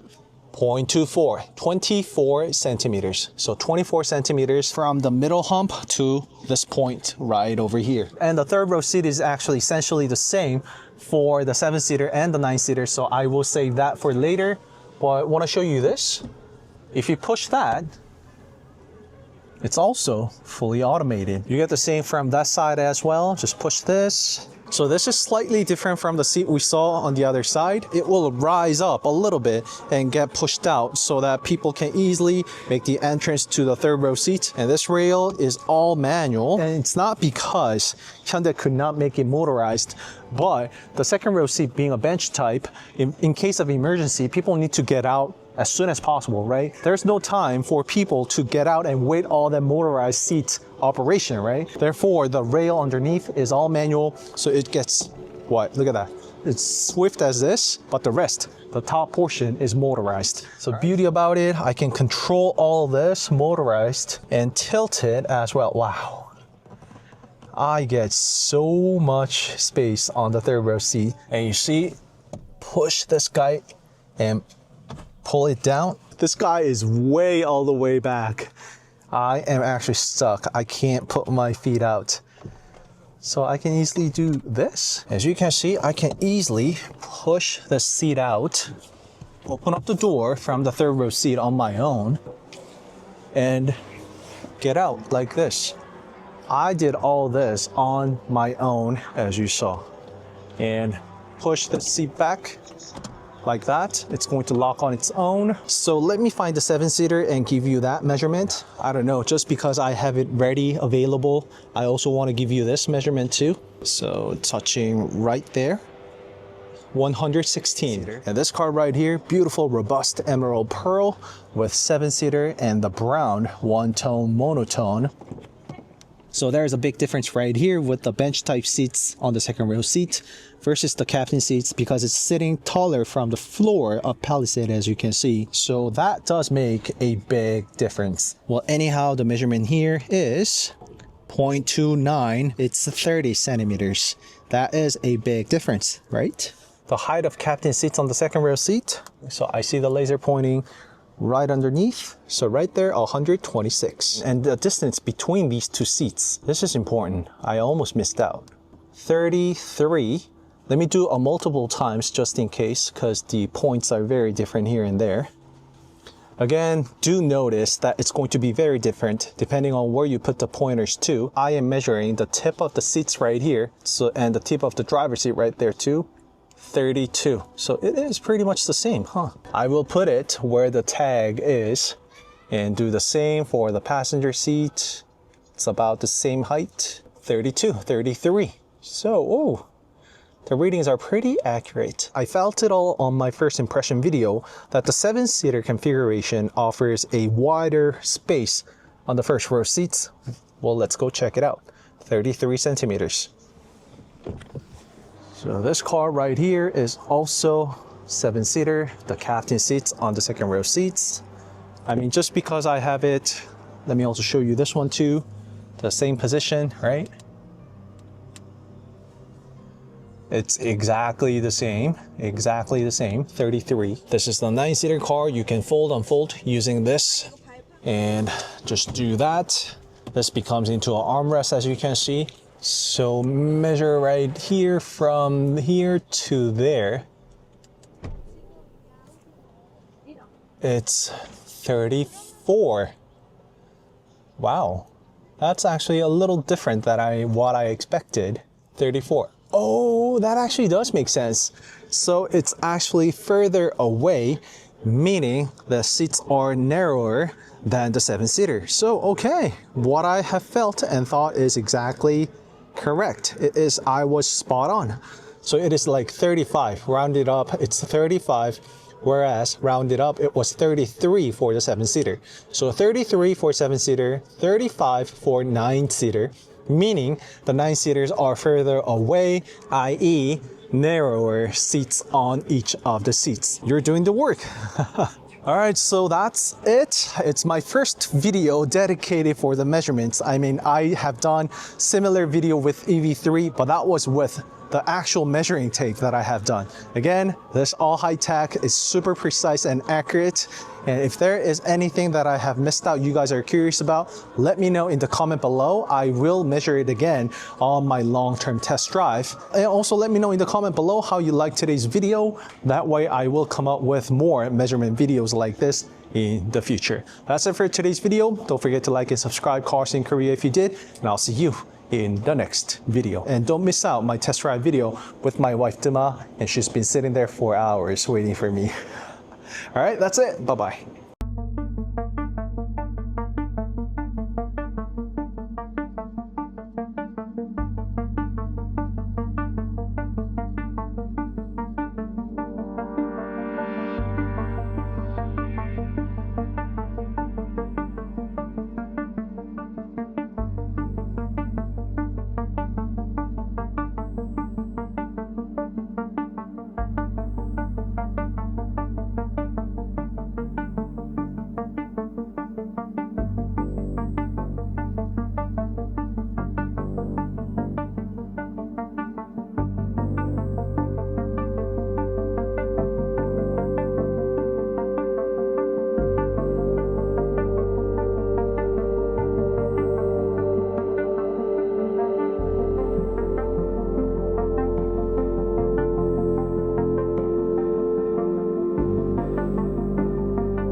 Welcome to CarSceneKorea. I introduce newly released Genesis, Hyundai, and Kia cars. And as you saw from the thumbnail, I have Palisade for you, but not just any other Palisade or all the Palisades I've been showing you on my channel. I have interior, exterior, walk around, POV, test drive, you name it. But I bet you never have seen this car yet on the world of YouTube. That is non-calligraphy trim Palisade. This car behind me is called Prestige trim here in Korea, i.e. it is a non-calligraphy trim, and I will show you all about it inside out. And please bear with me because of the lighting and the display on my background. It's going to turn winter blue, dark, you name it, throughout today's video, so please bear with me. So before I lose the lighting, let me show you the up-close look of the front look. Let's go. So first and foremost is the difference between the front look, the front bumper. There is still the seamless horizon lamp that runs across, unlike other cars from Hyundai, where they kind of differentiated the car by not having the DRLs that runs and gets all connected throughout. Regardless of the trim you get, there is the seamless horizon lamp running across like that. However, the difference, have you spotted one? It is all on the front bumper, the different front bumper design. So this versus the calligraphy front bumper I am including on the screen right now. So that pretty much is what you can and how you can differentiate and distinguish a calligraphy versus non-calligraphy trim. So this rectangular square looking design, but something that you only get to feel and notice when you see and meet the car in person super up close is that it's not just the rectangular that is flat. I mean, it is all leveled as you can see. However, this portion, this part of the design actually is sticking out. It's at an angle. Therefore, it's not completely flat. This part inside of the grille is angled. As you can see more evidently right there, right? So this versus the calligraphy trim. So you see the differences right away. I mean, it's completely different, right? With the calligraphy trim, there is another silver accent with the front bumper that actually makes it look like 1, 2, 3, 4, 5. Those are DRLs. Makes it look like the 6th DRL. However, that is not a DRL. This non-calligraphy trim is missing the silver accent here, which is the same body color matched color at the bottom. It's not all that much different unless you are a Palisade owner or if you are heavily interested in the Palisade as far as the front design is concerned. So let's move on to the side and the profile of the car. Well, of course, definitely the most evident one is the wheels. 255/50 20-inch wheels. I mean, it is a 20-inch wheel, still very large wheel. However, looking together with the cladding and the opening between the wheels and tires of the side profile and the fender, it looks much smaller than the actual wheel size, which is the 20-inch wheels, right? For your information, 20-inch wheel is not a small size wheel by any means. However, this massive profile and the wheelhouse makes it look like so, and because of that, the calligraphy is loaded with the 21-inch wheels that I will show you up close momentarily. It does have that multi-spoke-like design to it, which is my favorite regardless of the cars. So what are your thoughts about that? Drop in the comment below and let me know. The rotors and the brakes, they are essentially the same. So the design has the good old 5-spoke wheels. However, this is something that I haven't seen before on other cars just yet. And one more thing about the side profile. Do you notice something? I know you do. So look at right here, the cladding around the car, which is this portion, is actually finished in high gloss black, i.e. it's not body color matched. So you do see the cladding accents all throughout Whereas that's not really the case with the calligraphy trim. The calligraphy trim is body color matched throughout the entire car. So there are definitely personal preferences when it comes to the cladding color. Some people like the black finish. Some people even like it better with the plastic finish instead of the high gloss, which this car has. So what's your pick and choice between this black piano cladding versus the body color matched cladding right over there? And that is the door stab, which is for an extra option. You can still get that on a non-calligraphy trim. So it shows and says right here, HTRAC. That is the all-wheel drive for Hyundai. Of course, fully automated. You still get that on this Prestige trim, just so you know. There are two configurations in Korea domestic market. There are 7-seater and the 9-seater.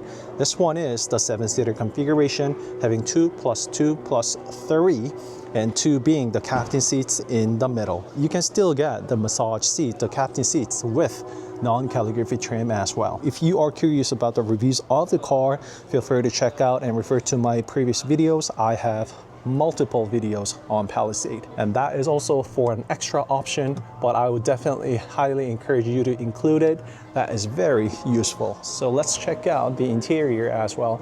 Fully automated trunk, although this is a Prestige trim. So it looks like that on the profile with the black claddings around the car, the taillights. Looking at the rear design now, it's a bit controversial because it is somewhat two-toned. It doesn't really stand out because of the exterior color, but it does very much when you go with the white color. If you go creamy white pearl, you'll see this part being black. And also this middle part, the trunk part, is also black. So it doesn't really stand out with this color, but it certainly does with creamy white pearl. So drop in the comment below, let me know what you think about that. I actually have seen a lot of hate on that design.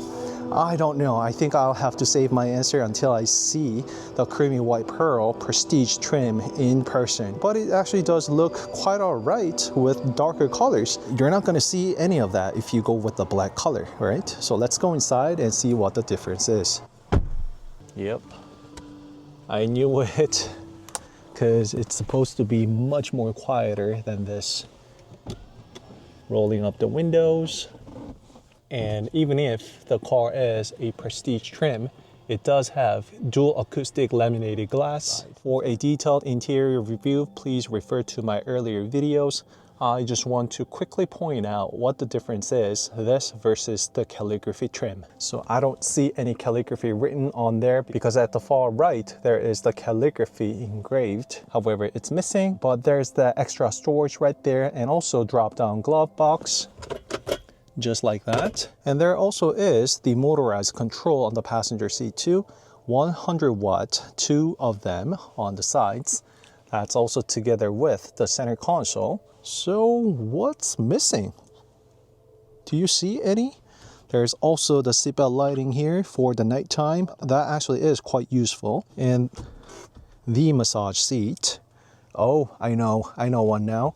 So this is not a calligraphy seat. There is the calligraphy exclusive seat design and material that you would see. So the same goes for the third row seat as well. Palisade is actually loaded with options and tags and features, even if the car is not a calligraphy trim. I really need some help finding what's missing. And I can see that there is the inverter right there. There is the power source inside the vehicle as well, although this car is not a hybrid model. With the hybrid model, you will have the V2L located at the back of the trunk, but you can still get this even if the car is the ICE, internal combustion engine gasoline model. Extra storage for your document and whatnot, gigantic cup holders, and the sound system. There is also the traffic alert for the second row seat as well. It will show and notify the traffic around it. Although manual, there is the blind, but it's also manual for calligraphy trim as well. The door handle.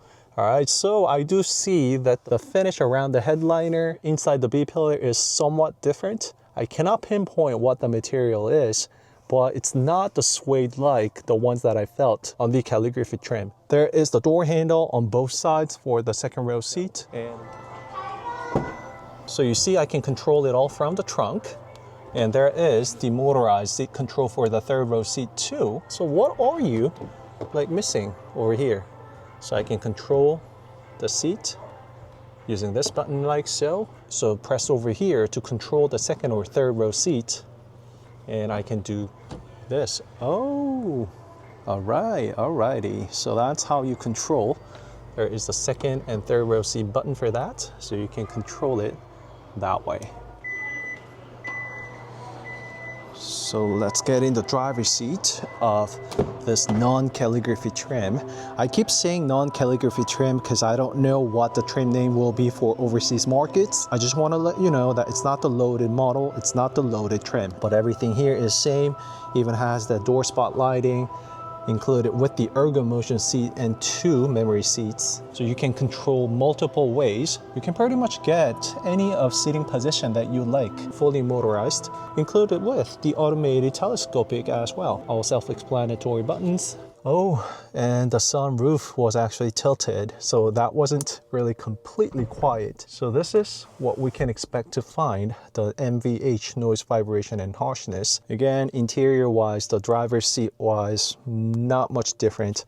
I did already test drive the car a few times. I test drove all-wheel drive HTRAC for Hyundai Performance on snowy roads. Do check that video out if you want to know everything about this Palisade. Alright, spotting the difference finally. So although this is a 2+2+3 7-seater configuration, this does not open sideways unlike the calligraphy trim did. So that is the difference I found now. And the rest of the stuff, so this portion of the design actually quite resembles to that of the 9-seater configuration, except that it is not. You see the middle is completely attached to the center console like this, so there is nothing, no device here where I can pull the middle seat up. Let's check what's underneath the hood. And there is only gasoline model available even in Korean market, so I'm not going to see anything special. It's going to be 2.5 turbo. That this car is, just like so. The gas lift and sound absorbers underneath the bonnet and hood as well. So it is actually sitting a little more forward from the center of the wheels, which contributes a great drivability and handling. So let's hop in this calligraphy trim and show you the differences. So this is what I mean. If you get the 9-seater, you're supposed to see this, and that's how I know it's a 9-seater. Yank this and I can actually lift that up, have the third person sitting in the middle. And for the 7-seater configuration, you can check out my other videos. So it looks pretty much like that for the calligraphy 9-seater configuration. And I don't think it's going to take an automotive YouTuber to show and feel the difference between the calligraphy and non-calligraphy trim. Fabric here, the material used here is much more luxurious, together with the leather here, and has the 2-tone interior all throughout. It's very luxurious. All right, excuse me. So that is the good thing visiting the showrooms like this. Unlike what I have said, there is no calligraphy written.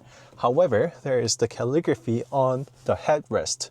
So it's right there, and different seat design, different seat material from the Prestige trim as we've been seeing. However, the rest of the stuff is pretty much identical. This portion, handle, the ergo motion seat, and 2 memory seats, steering wheel, the rest of the layout is pretty much the same, except the overall sensation and feeling. The leather used inside is very, very different. You'll feel all of that the moment you hop inside this calligraphy trim.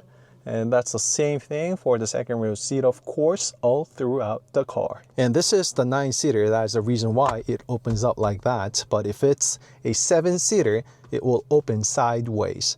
And I can actually show you, lift this up, what it's like when you have this seat. So pull this. So look at that. You can put it back down by yanking this. And it's gonna get folded like that and get locked in. But it just looks like a center-on console, doesn't it? Hyundai did an amazing job with that. And also on the front, this active air flap, it's missing the design that calligraphy trim has. Calligraphy trim has extended grille design even on this active air flap, which will open and close accordingly, contributing to lowered CD coefficient of drag, including the footage right now. So that's it for today's video, going over 2026 Hyundai all-new Palisade calligraphy versus non-calligraphy trim. Again, I say this because the trim names will differ depending on your country globally, so double check with your local dealership, but there are some subtle, if not a few differences here and there with calligraphy versus non-calligraphy trim. And there is a good reason why I am wrapping up my video like this with Hyundai IONIQ 9 on my background, because I'm going to shoot IONIQ 9 versus all new Palisade right now. So you don't want to miss that video out if you are in the market of looking for the Palisade versus IONIQ 9. This is the first full-size EV SUV from Hyundai made out of the eGMP electric global modular platform versus the all-new Palisade, another flagship SUV that is ICE, internal combustion engine, together with the gasoline model and hybrid model to come. I will tell you what the differences are and how they differ. Again, I have multiple videos on both of the cars. I have also test driven IONIQ 9 a couple of times already, and I actually also did sign up, pre-order the all-new Hyundai Palisade fully loaded model, Calligraphy hybrid, all-wheel drive. But after test driving the two cars, I really have a torn decision and decisions to make right now. So that's it for today's video. Don't forget to like and subscribe CarSceneKorea if you did, and I'll see you in the next video, right? All right, bye-bye. But it looks absolutely gorgeous though, don't you think? Welcome to CarSceneKorea. I introduce newly released Genesis, Hyundai, and Kia cars. And I'm here at 2025 Seoul Mobility Show. And in my previous videos, I don't know why, but I said 2024, but it's of course 2025. And it was destined that I come here visit again after the media press day. I did cover a lot of cars, or pretty much all the cars I needed to show you, but Hyundai decided to reveal Palisade Hybrid, which is the most sought after car, at least for me, because I mean, if you know, you know, but I did pre-order and sign up for the all-new Hyundai Palisade Hybrid, the first hybrid from Hyundai Palisade, loaded up with 2.5 turbo, together with the first technology that we haven't seen from Hyundai Motor Group just yet, which is composed of TMED, which is the latest technology of hybrid system. So once again, I am back here at Hyundai booth, the IONIQ 6 facelift, regular model, as well as the N-Line. I have it all on the channel, included with the Nexo, all new Nexo, which is a hydrogen car FCEV, fuel cell electric vehicle, loaded with the upgraded hydrogen tank, loading the hydrogen up to 7 kilograms, allowing the car to travel over 700 kilometers at a single charge. And there we go, finally. This is it. Seems like it's getting everyone's attention, as you can see. Oh, so this is the Palisade Highroof, which is made officially from Hyundai. So it's not some kind of aftermarket Palisade design. No, it is straight from Hyundai, straight from the factory, as you can see. So this is the spec of Palisade Highroof. The dimensions, we can read it off, and it says right here it could actually be different when it gets pushed out the factory line, so the production model could be different. However, that is the dimensions. That's all they have at the moment. So it is certainly for the looks, to display, kind of give you a filler of what it's going to be like, what you can expect. So I will show you, come up with more details when I get the chance. I'm not sure if this is gonna do a better job. There is the gigantic armrest in the second row seat, and that has the 2 wireless charging pads in the middle and opens up sideways just like so. So more like the VIP seat for the second row seat. It's the same thing for the third row seat. So what you can see from the rear view, just like that, there's a gigantic television in the middle, as you can see. A bit of shame that Hyundai locked it up. Would have been really nice to showcase all this. There is a TV in the middle in that high roof, as you can see. And the wing type headrest as well, do not forget about that. And all the official numbers in terms of the fuel economy has also been announced. Well, it's not being shown here, but it is now official with 14.1 kilometers of mixed fuel highway and cities. Of course, the car being, due to the nature being, the car is going to drive and perform better on cities compared to the highway. I think it is a great number to get started with the 2.5 turbo, putting out all all that horsepower together, and that is from the 2.5 turbo only, just so you know. So 334 PS. I have it right here in a robust emerald pearl Palisade Hybrid. So it does not look different at all on the outside, to be honest. I have over a dozen video of Palisade, the all-new Palisade, starting with the pre-production models that I have captured first on YouTube. So this is also the wheels that we have seen from the Calligraphy trim before. Let's go check out what's and how it is different on the rear. I'm pretty sure it's only going to say hybrid and that's it. Or never mind, I don't even see that. There's only HTRAC, which is all-wheel drive for Hyundai cars, just so you know. And there is no sign of hybrid whatsoever on the rear. I honestly can't find anything that sets and differentiates this car from a regular gasoline model. So it's pretty much the same thing. But I know there is going to be the V2L that you can use inside. It's explicitly hybrid and hybrid only. Let me go find that inside the car if I can.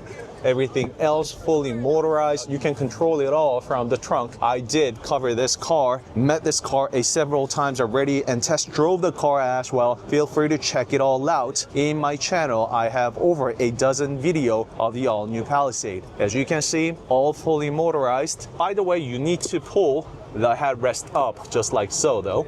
And that's where the seatbelt is for the third row.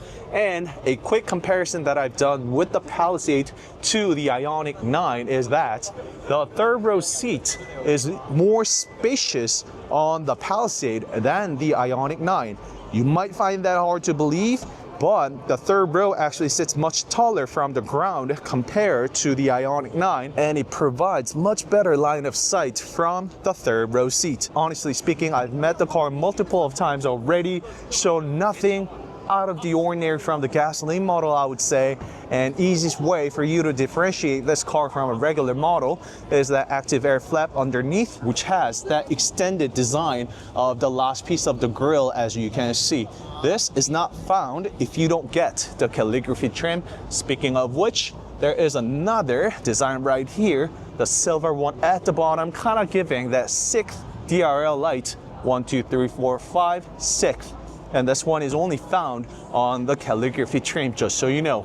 However, Hyundai did not forget about the seamless horizon lamp in the middle, which is the penetrating design language and theme of pretty much all of the latest Hyundai cars. They have the seamless horizon lamp, regardless of the trim you get with the Palisade, the flagship SUV of Hyundai after all. So let's go check out what's under the hood of this car, because that is one of the most important things, of course, right? By the way, just beautiful, robust emerald pearl. Just look at the reflections and the pearl on this thing. It's amazing.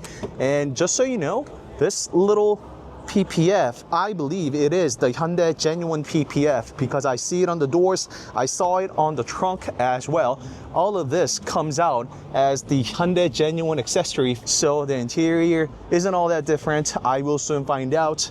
And all the motorized seat controls, let's go see what's under the hood. So there is the latch right here, and pop it open. And finally, the heart of the engine bay, what's under the hood of Palisade Hybrid. For the first time ever, the 2.5 liter turbo engine, and also hooked up together with TMED. It is the latest tech from Hyundai Motor Group. As you can see, there is extra reinforcement on the strut ring, first found on Elantra N, and has been carried over to multiple cars afterwards. And there is the suspension hooked up together with the cable right there, meaning that it has the ECS, electronically controlled suspension.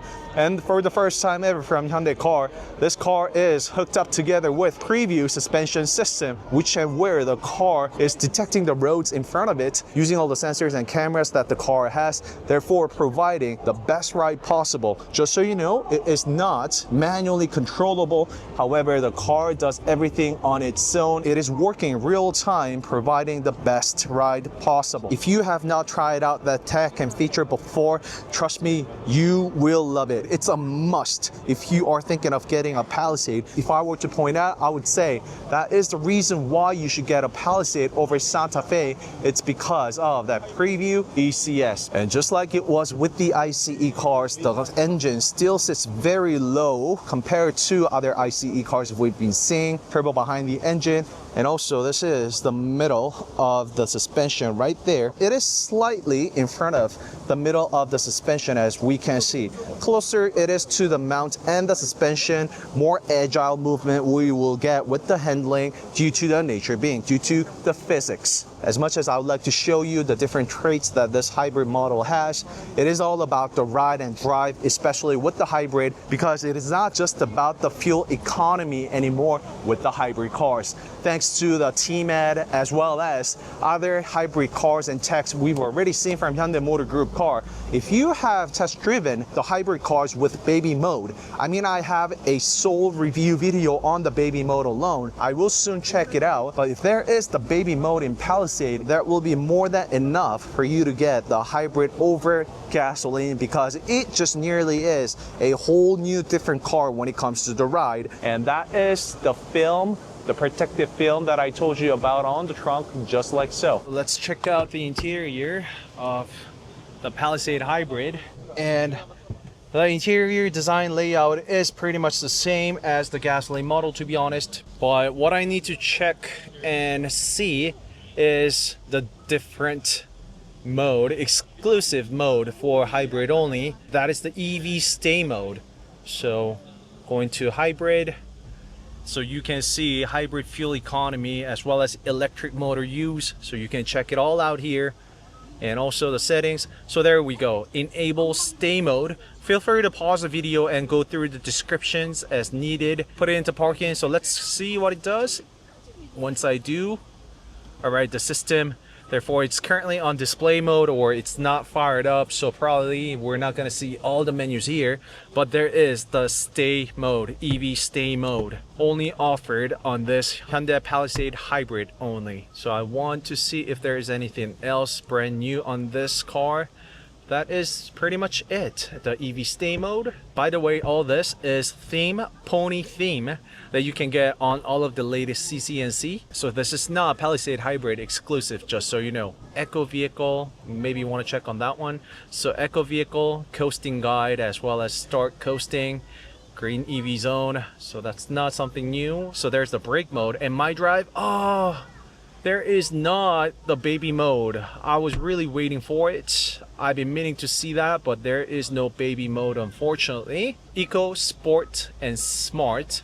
You can set normal and sport for the steering wheel, and also normal and sport for the suspension though. So bummer, there's no baby mode for the Palisade Hybrid, unfortunately. So everything else, it's what we've seen before. So feel free to pause the video and read through the description if you want to. So easy access, as well as the sit position, comfortable, smart posture care, ergo motion seat. It's only on the driver's seat, just so you know. So I will find out more about it in my test drive. I will be test driving this car in about a week, so meet me over there. So once again, that's the only thing we see on the outside. So that's it for today's video, but as I told you, I have videos on pretty much all of the cars you see here today, and I have IONIQ 6 right behind me, and I am zooming on all new Nexo one more time because they have a variety of colors that they didn't reveal at the press day. So meet me over there in that video for all of these cars you see, especially with the Insta Road and the RN24 on the back. But boy, it's great to see this Palisade Hybrid once and for all. Fingers crossed it will live up to the expectation that I had about the car, because I did pre-order sign up for the car. Fully loaded, all-wheel drive, spec'd out Hyundai Palisade. Again, I will be test driving the car in about a week or two, so meet me over there. I will tell you, show you all about the real world driving range as well as the fuel economy, so stay tuned for that. I just can't get out of this booth.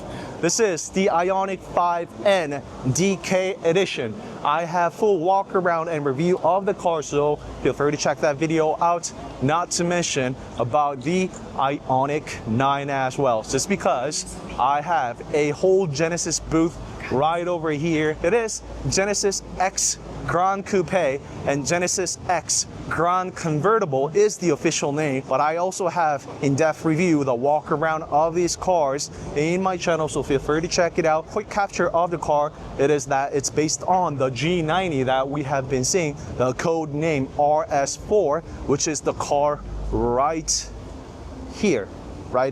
So it's made of that car, based on that car, and Genesis pumped it up to a coupe and the first convertible ever from Genesis as well as Korean cars. There is a detail that I missed on my first review. That is, there is the third brake light in the middle being a convertible. I was keen to find this out. Of course, the rear glass does roll down. I mean, amazing. Thumbs up, big thumbs up for that. So the C-quarter glass does open up and drop down. Genesis doing it right, killing it. They coming in hot with a style. I'm curious what it's gonna do after that 1 minute. All the dash now. Battery is nearly empty. Stay mode will end soon. And the moment of truth, welcome to CarSceneKorea. I introduce newly released Genesis, Hyundai, and Kia cars. As you saw from the thumbnail, the cars I have behind me today is 2026 all-new Hyundai Palisade. Not just any other Palisades, it is the 2.5 turbo gasoline model and 2.5 turbo hybrid. I have for you these two cars together so I can give you a side-by-side comparison. Just so you know, these lights you see, it's all flicker. It's of course solid light to human eyes. And can you guys guess which one is the hybrid? Before you proceed and watch all the videos, drop in the comment below which one you think is the hybrid, because I bet there is no other way of you telling except taking a wild guess. All right, let's get started. I don't know how it is around the world, but it's getting really hot lately. Let me get my AN jacket off. A lot of people actually compliment this jacket. It's my favorite actually. I mean, I knew they look exactly the same on the outside. There's got to be something that I should be able to tell which one is gasoline versus the hybrid. Both of the cars being the calligraphy trim, as you can see, both have the same grille pattern as well as the bumper, the 6th DRL-like bumper design. Another grille design, last piece of the grille design at the active air flap as well. So even for the wheels as well, both of the cars being the calligraphy, they got the calligraphy tires and wheels, same tires, same wheels. It is the 21-inch Pirelli Scorpion MS with PNCS Pirelli nose cancelling system, and the sizes of 265, 45, 21. As far as the front look is concerned, there is nothing that can differentiate these two cars apart. Same thing, the profile, I want to give you this view just like that. Nothing. Let's check on this side. Nothing, right? Well, let's go to the rear of these two cars. So as for the pillar, I mean, you can see the different vibe the car gives, what kind of tint you have on the car. So this is pretty much without the tint. That is with a bit of tint, the vibe you get with the tint versus non-tint. They are both HTRAC, which is the all-wheel drive for Hyundai. So the only badge we see is right here, the HTRAC. At this point of time, you might be thinking they are the exact same car, but I mean, I will show you the engine bay at the end, but nope. Let's go check out what's inside the trunk. Another difference, and I intentionally brought these two cars because this car on the left is the 9-seater, composed of 3 plus 3 plus 3 seat configuration. Of course, it is the seat underneath the cover that I have right here, while this white one has 7-seater configuration, 2 plus 2 plus 3 seats. So that is the trunk space you get when you have the third row seats upright versus the space you get with the third row seats folded down. I also have a lot of videos of Palisades, be it 9-seater, 7-seater, so please refer to that video if you want to know more about it. FYI, that 9-seater might not be available where you are because it might be Korea exclusive model or maybe some selected markets, because there are benefits associated with the 9-seater, be it the tax, be it the bus lane that it can travel on, the list goes on and on. So double check with your local dealerships. It is very likely that you are not getting the 9-seater, unfortunately. And just so you know, I felt it. The the trunk is sitting much lower on this 7-seater because somebody preset the trunk to be this high. And there we go. You can just simply lift it up. And when you do, press hold this trunk button for a few seconds. You hear the beep, and now it's gonna memorize this height. And that is the tallest height you can open up the trunk, of course. So like the title said, this video is also about comparing the 9-seater versus the 7-seater. It has the captain seats on the second row seat, 2 seats on the second row seat, together with the massage seat. It will turn on, never mind. Oh, I don't want to show you the gauge cluster just yet. So I turned on the accessory mode and fire up the massage, and you can just go into different modes, and you can probably hear the massage running right now. And the third row seats are pretty much identical. You also have the controllers on the third row seat, just like so. And the best thing about the Palisade is that 100 watts C-type charging ports are all available on the third row seat, second row seat, and the first row seat even. And this nice little handle, it's really handy. And although manual, there is the blind curtain, just like so. Let me show you the driver's seat of this car. Oh wow, both of the cars actually have the same interior, which is the light gray and navy two-tone. That is my personal favorite. This car, being the 7-seater, it provides wider space on the first row seat, be it the driver's seat and the passenger seat, because with the 9-seater, there is a seat in the middle. Therefore, it does sacrifice some of the sizes for each of these 2 seats, i.e., narrower and tighter seating position in terms of the width, whereas it's slightly longer and wider. Therefore, the distance between these 2 seats are narrower on this one and larger on the 9-seater. Of course, that being said, this one does not get tilted up, and we get the sideways opening armrest just like so, with good amount of storage, as you can see, together with the UVC sterilization system that you can operate using this button. Same thing, 100 watts C-type charging ports and wireless charging pad as well. And let me show you the seat in the middle for the 9-seater. The question is still valid. Let me know if you can differentiate the differences between the 2 cars. So right over here is the center arm console, and what sits in the middle of the car, there is this piece of cloth handle that you can yank, pull in order to lift this up. Well, let me quickly just show it to you. So pull this, and then the seat now becomes into the 9-seater, the third seat in the middle, just like so. So that is pretty much the difference you can expect.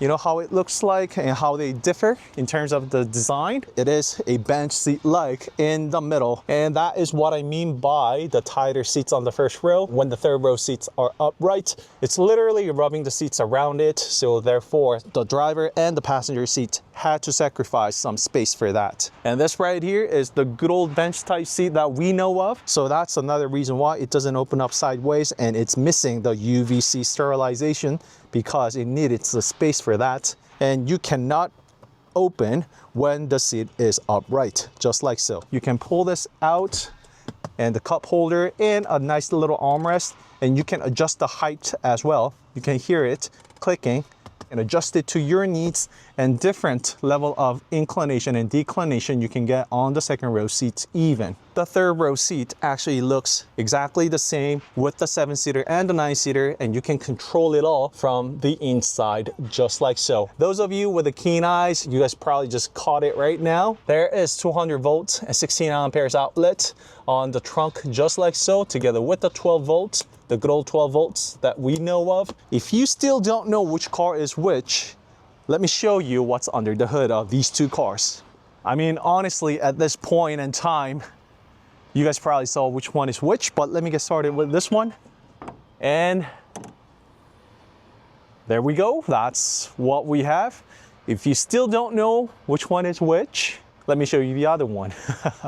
And the moment of truth, All right, so this one right here, ladies and gentlemen, is the 2.5 turbo gasoline model, which is now standard. And I know North American markets get V6, which we don't get here in Korea. So unfortunately, I cannot show that to you, but this is the 2.5 turbo. Whereas this one right here is a 2.5 turbo with hybrid, and it has the latest tech from Hyundai Motor Group that utilizes what's called TMED, T-M-E-D, the next generation hybrid tech, if you will. I have a whole video dedicated for that TMED and the next generation hybrid video coming up soon, so meet me over there for details. But thanks to this latest tech, hybrid also offers the V2L as well as EV stay mode. That essentially allows you to drain the battery and the battery only in order to run the AC and use electricity from the battery. It maximizes the use of the battery upon destination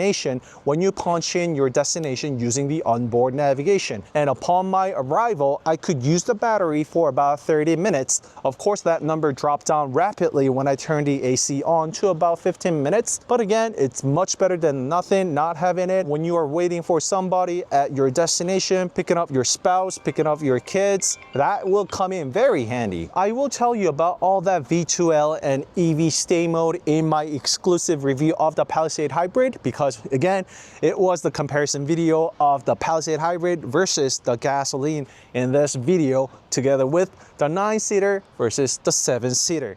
Once again, I have detailed videos of each category on my channel, so please feel free to check it out. Since we have it all open, let me quickly show you. That is the ring strut, which was first introduced on Elantra N, and you see the cables running to the suspension, meaning it's hooked up with the Preview ECS, Preview Electronically Controlled Suspension, and that was exclusive to Genesis only up until this Palisade Hybrid. But this car being the flagship SUV of Hyundai, this car got that Preview ECS for the first time. And I will tell you about my experience with Palisade Hybrid as far as the ride is concerned, the NVH, noise, vibration, harshness is concerned, compare it to the gasoline model, if there is any. Well, number one, both of the cars did get that Preview ECS, and it was also on the previous hybrid motors as well, but now it's more upgraded with this latest TMED, that is the eDTVC, eRide, eMotion, eHandling. There's a lot of names associated with the hybrid motor, only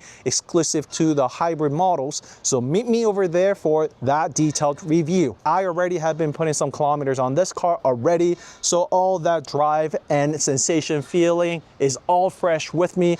As soon as I am done with test driving this car for over a few hundred kilometers, I will jump right back into this gasoline model and share you what the differences are, if there is any.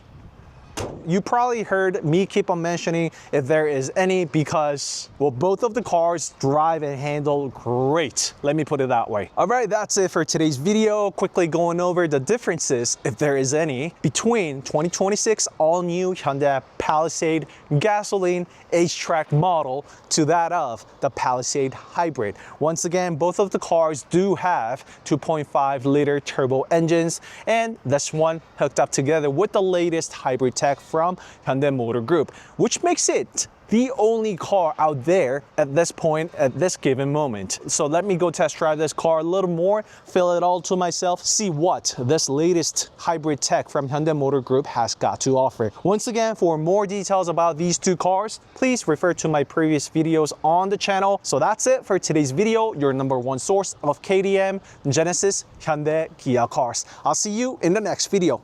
Bye-bye. And don't miss out my extra videos that are about to flood on the channel with this hybrid, because I am also taking this car to places. I will be testing out some terrain modes as well. Although not as extreme as Gia Tasman that I have done, I am definitely bringing this car over to the terrains you are imagining, thinking of. All right, that really is it. I'll see you in the next video.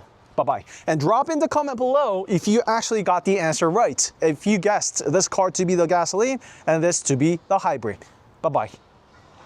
So I'm inside Palisade Hybrid, and the biggest difference that you can spot, I mean, after you fire up the car, of course, this hybrid mode that I put on my favorites, you can see the whole hybrid system running.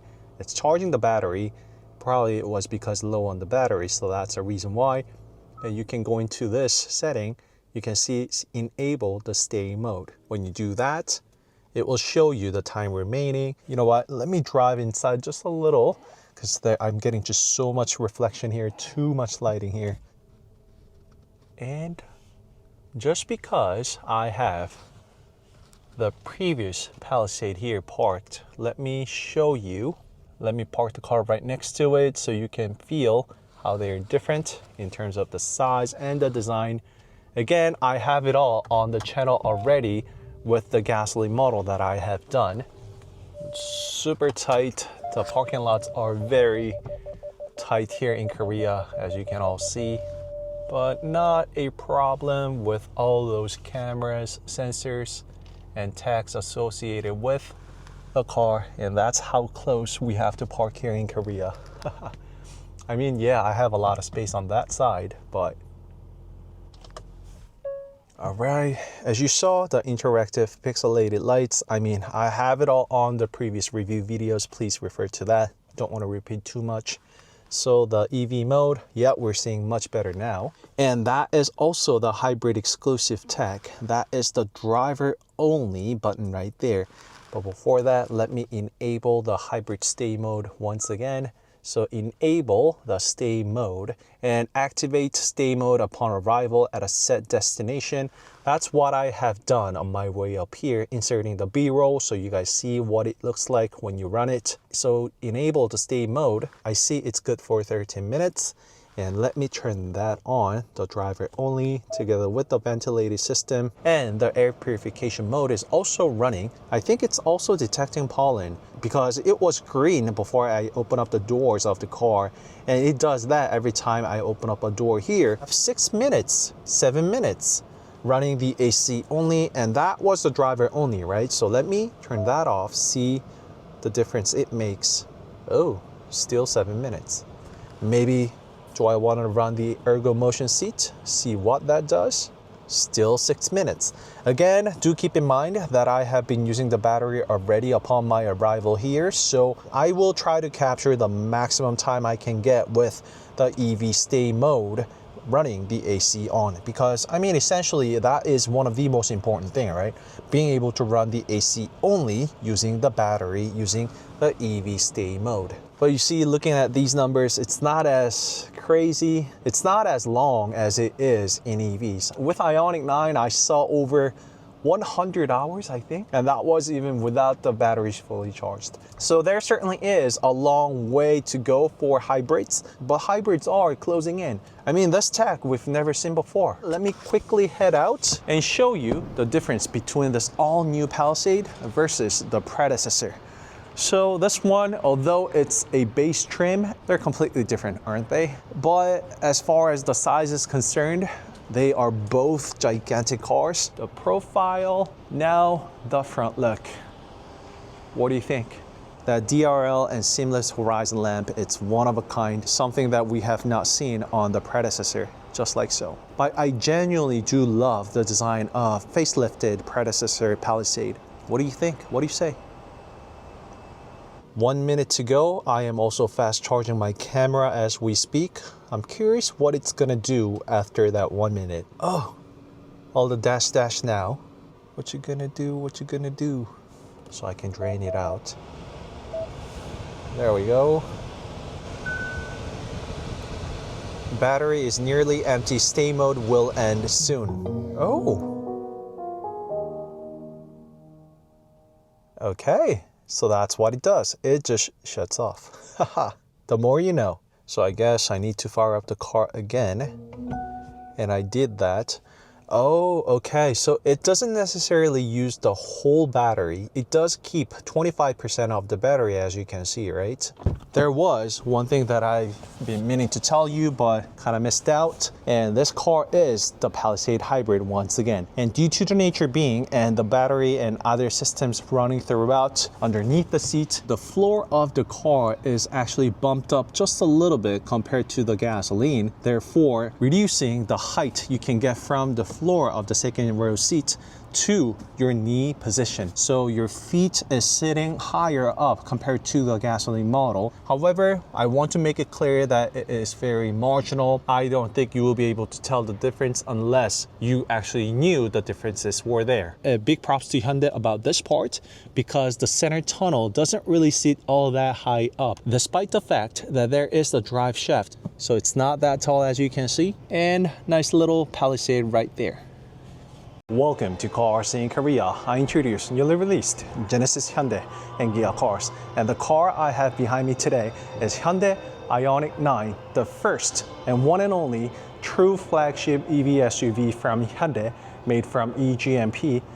And pardon me about the lighting here today because it's full digital here at Hyundai Motor Studio Hanam. And right next to the IONIQ 9 is 2026 all-new Hyundai Palisade. I have in-depth review of both cars in my channel, so please refer to that video if you want to know everything about the walk-around, exterior, interior, test drive, POV, you name it. However, I have this Palisade and IONIQ 9 right next to one another, so I couldn't help myself but pull out this camera once again, show you and share you the direct feedback of how these two flagship SUVs differ. However, due to the time constraints, because this place is going to shut down in about 10 minutes or so, I'm not going to have all that much time, but this is the all-new Palisade Prestige non-calligraphy trim, and I also shot an in-depth review video about the Prestige trim or non-calligraphy trim versus the calligraphy. And let's go with the IONIQ 9 right here. I mean, look at this massive profile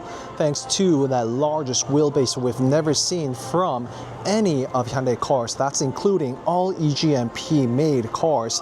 IONIQ 5 with 3,000 millimeters or 3 meter wheelbase. It's no match when it comes to this IONIQ 9 having 3,130 millimeters. I also have a detailed review and videos of walk around on all colors of IONIQ 9 on the channel, so please refer to that video. And these pixelated lights, and although both cars are the flagship and full-size SUV, at least from Hyundai, right? They are both gigantic, however, looks very different. Palisade having a lot of straight lines on the front bumper already. It has pixels, rectangles, and squares here and there because that is the penetrating design language of the IONIQ brand, pixels, right? So there is a lot of pixelated this and that throughout the car. However, look how curved it is on the front. And thanks to this curved front bumper design and curves throughout the car, just look how aerodynamic this car is. We can already see that from the glance of it. So Hyundai came up with what's called aeroaesthetic, putting together the term aerodynamic and aesthetic together. It is quite self-explanatory. It is aesthetically pleasing while it is also aerodynamic friendly.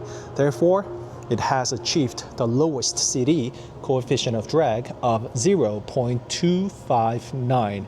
That is stunning for this size car, and Hyundai works down to 100th digit in order to lower that number in every single way possible. Speaking of which, IONIQ 9 has the active air flap, but the difference with the Palisade is that it has the dual motion, meaning it's going to get opened up and get tucked in, therefore having dual motions, whereas it is just good old opens and close with the active air flap on the all-new Palisade. Another difference would certainly be this DSM digital side mirror, which is not offered on Palisade, and this does not fold nor unfold. It is actually stuck with the car like this thanks to the shortest length possible. This is the thinnest DSM we have seen thus far throughout the entire IONIQ brand. Because the IONIQ 5 had one, IONIQ 6 also had the DSM available, but not as short as the IONIQ 9s. There is another difference here found on the fenders, something that we have not seen before on any other Hyundai cars thus far, included with the profile right here where the lines meet. This is called hanbok line by the designer, which is the Korean traditional outfit, and including the footage right now so that you know what that means. So that line over there is another beautiful design running across IONIQ 9, and on the front where a lot of pixels and squares are, this is inspired from the Korean character or alphabet called Mi-eum, which essentially is just a square. So there is the seamless horizon lamp on this IONIQ 9, just like the Palisade, but they look quite different because the Palisades have the DRLs running like that together with this seamless horizon lamp right there. So very different when you compare these two in that sense. And speaking of the cladding I told you about, there is no special design like the IONIQ 9s. However, it has that robust feeling to it by having that stretched fender line, which pretty much wraps entire fender as we are seeing. There's another accent found on the side skirts of Palisade, whereas it does not with the IONIQ 9. However, IONIQ 9 has that distinctive black line running across all the way from the trunk to the profile, making the car look like it is separated from the bottom and the top and extending the rear diffuser as far as they could. This helps with the CD as well as helping with the vortex and drag created at the back of the car. And although it just drops down super quickly, this design does actually help lowering that CD. Speaking of which, it's also somewhat found on Palisade as well. Although not as dramatic as it is with the IONIQ 9s, Palisade also has quite fast dropping trunk, and Palisade also has great CD as well. And the big difference with the taillights would certainly be that design found on Palisade versus this pixel brake lights found all throughout. When the brake light is applied, you will see all of that pixels lighting up together, included with this large size pixels in the middle, and these are the blinkers. And one in the middle, that is the reverse light, and these are the reflectors. And also there is the hidden rear wiper right there. It just is not visible unless you do this to find where it is. And there are 3 cameras for IONIQ 9. It's all located right here. One is for the reverse cam, one is for the digital center mirror, found right in the middle, which turned the rear view glass fully digital. And the last one is for the built-in Cam 2, which is the onboard camera that records the audio as well. You can download it using your smartphone app. You can physically get the storage found underneath the glove box where micro SD card is found. And that is the same thing with the Palisade as well. The hidden rear wiper, it is very well hidden, flagship SUV after all. But the difference is that you see the camera for the DSM is actually located on the top, which gives you a completely different angle for the digital center mirror for the obvious reason. Thus being located here versus one in the middle for the IONIQ 9. That is a reverse cam, that is for the built-in Cam 2, and that is for the digital center mirror. And for the first time with the Palisade, there is also camera cleaning system. It literally shoots the water onto the camera right here. So that is the nozzle you see. You can keep the lens clean despite the weather and condition. Same thing for this IONIQ 9 as well. IONIQ 9 also has the nozzle, the rear view camera cleaning system. You can easily differentiate how they're different by looking at where they are positioned. Rest of the design follows the form of the typical SUVs. That is the rear reflector for Palisade. And oh, the reverse light is actually now different. So those are the reverse lights. And I used plural there because that is actually the guided rear light that will light up that way, notifying both the cars around this car as well as pedestrians, notifying that the car is going to reverse or is reversing, whereas it is just this middle pixels that will brighten up with the white LEDs showing that the car is reversing. Both of the cars have 21-inch wheels, largest wheel and tires you can get from Hyundai cars thus far, but IONIQ 9 has 285, 45, 21. That is both big, large, and wide, whereas the Palisade Calligraphy also has 21-inch wheels, size of 265, 45, 21. So IONIQ 9 is 20 millimeters wider than the Palisade, as you can see. The wheel design is different. It is the typical design that we've been seeing here and there. However, with the IONIQ 9s, Hyundai also has worked on the spoke and the wheel design overall, lowering the number by 2% than other typical internal combustion engine wheels. That also again adds to lowered CD. So it's not just the wheels and tires, but this angle and the opening of the wheel arch around the car. Hyundai tests everything, all of this in their lab, run it in real world tests. So it is not something that I am making up myself. So the differences between the gaps here and over here and the opening all throughout, it's all calculated.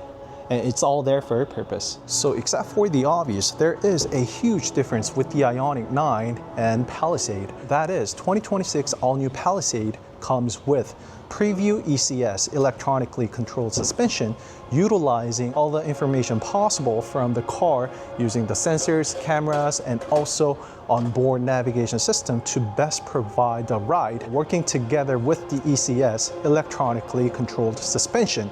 Whereas IONIQ 9 did not get it. Not sure why that is.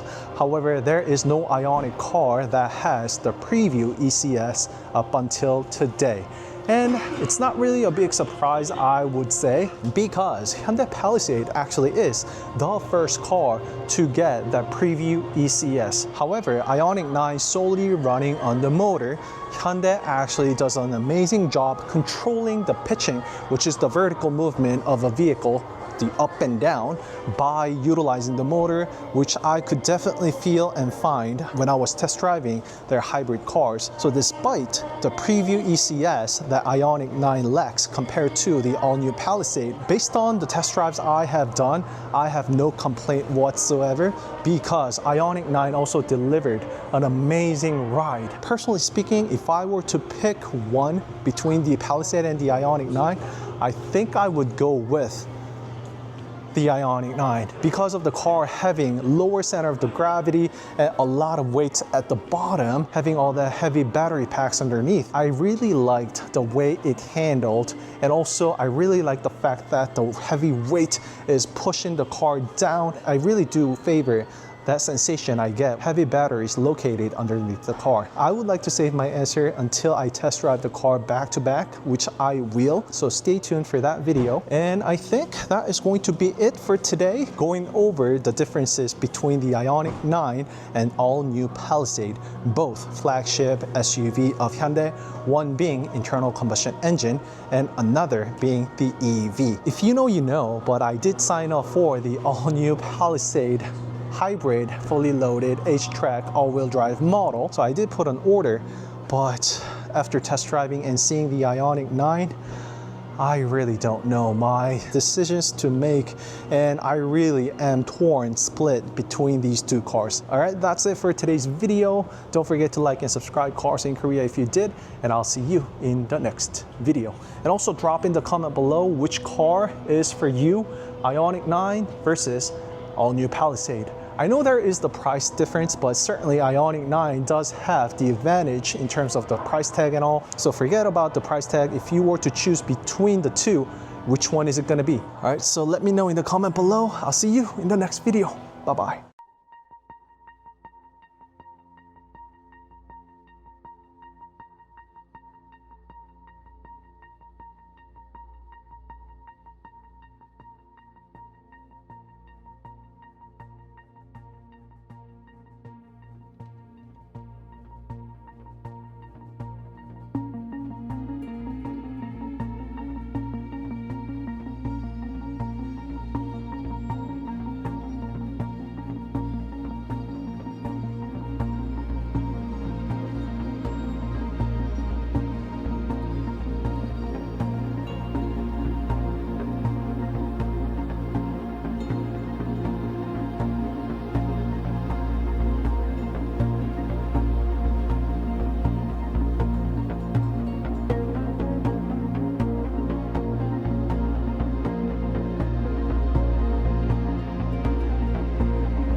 때까지 된다.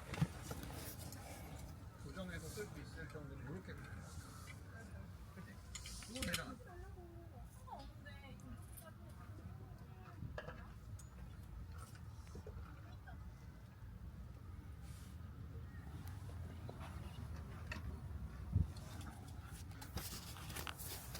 잠자긴 좋은데? 돌아볼래?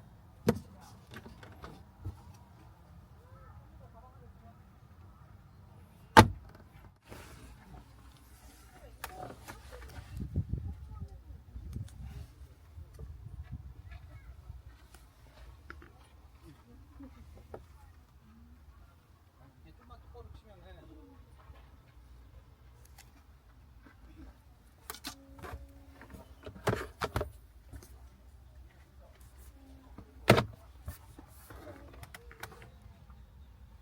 이렇게 하면은 훨씬 더 좋네. 기둥을 세우니까 안에가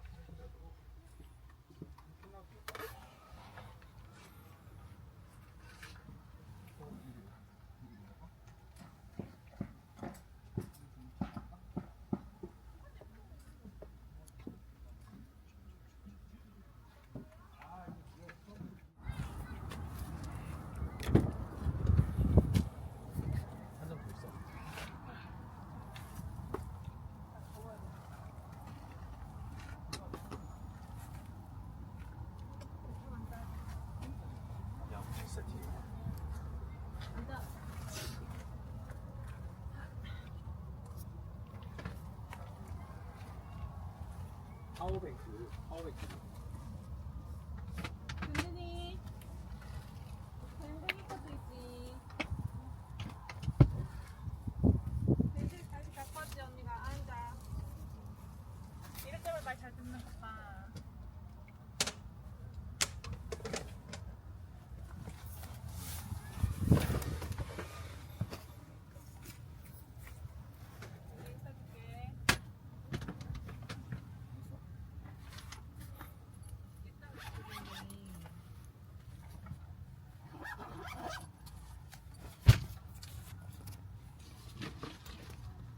프로젝터도 있고 블루투스 스피커도 있고 샌드위치 와. 마시코도 안에 있어.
이렇게 하면 그물이 더잘 들어가.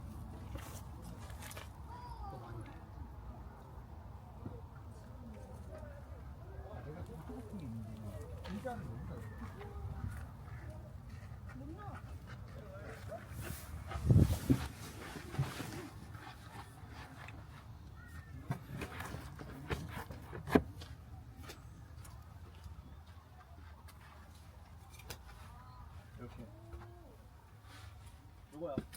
EDC 눌러.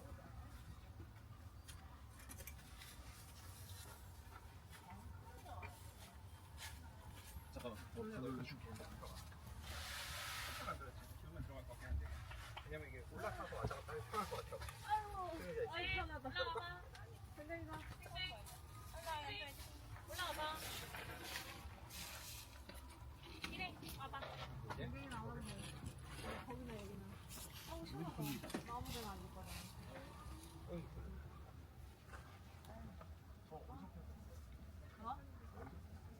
좋다. 좋은데? 이렇게 세팅을 잡아야겠다.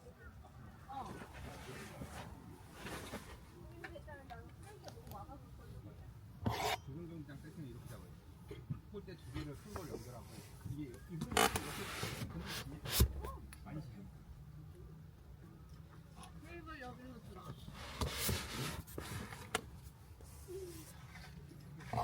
먹을 때 여기서 먹어야 돼. 딱 바닥 씌워.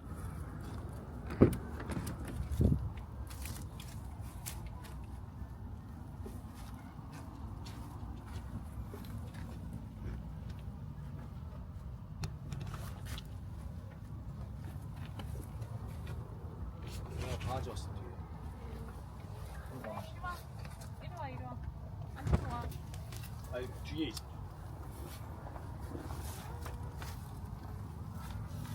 어떤 그 인조 아니야? 넌 움직일 수 없어.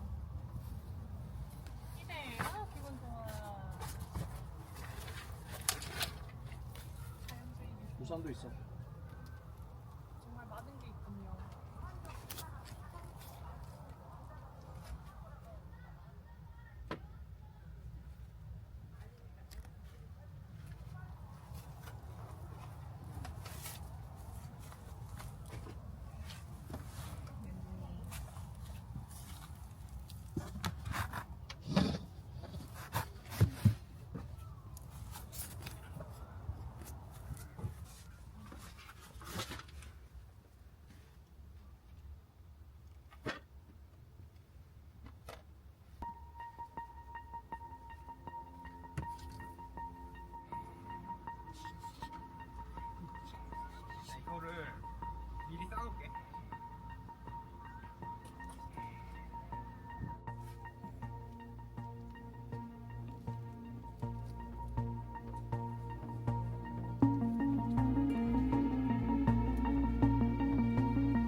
I mean, I thought Santa Fe was big enough, but so this is the beauty of comparing the car side by side. As far as the ride is concerned, Palisade absolutely. Welcome to CarSceneKorea. I introduce newly released Genesis, Hyundai, and Kia cars.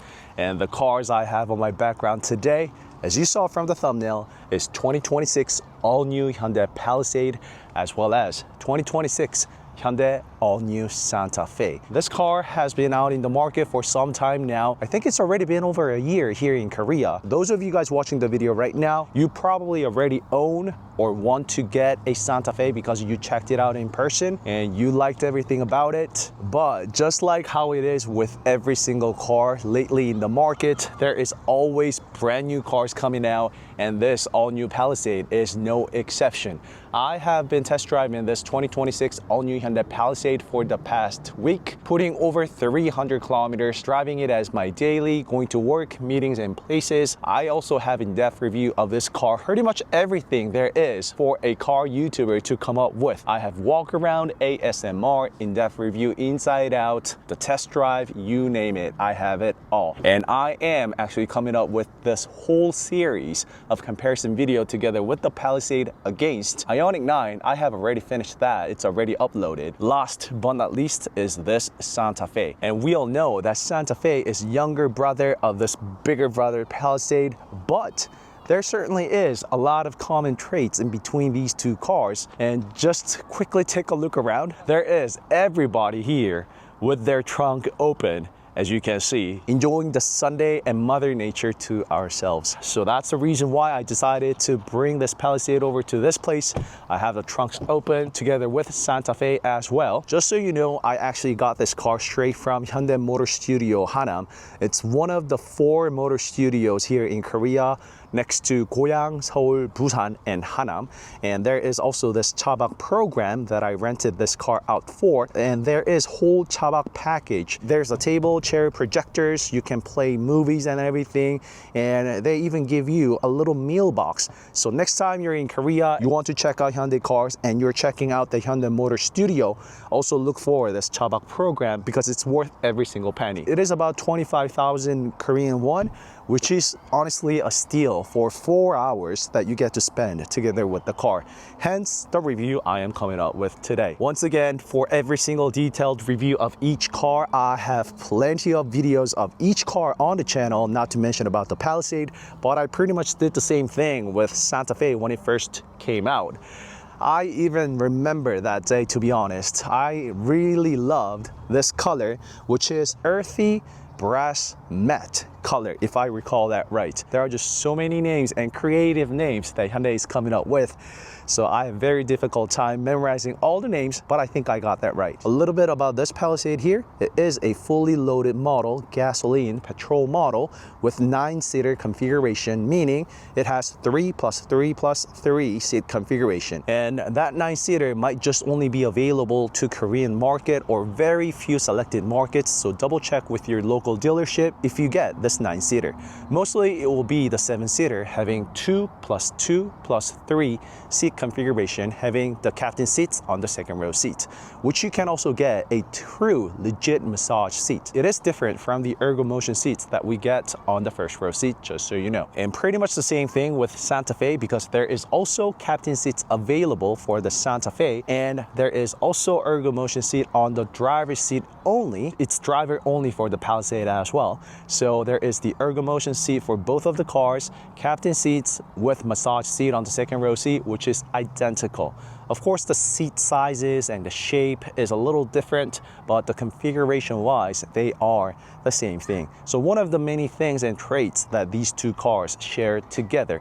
Speaking of which, there is also the powertrain. And this Santa Fe is currently a hybrid model with 1.6 turbo engine and a motor put together. And of course, there is the gasoline model available. There is no more diesel for Santa Fe. And unfortunately, Hyundai also discontinued diesel model on Palisade as well.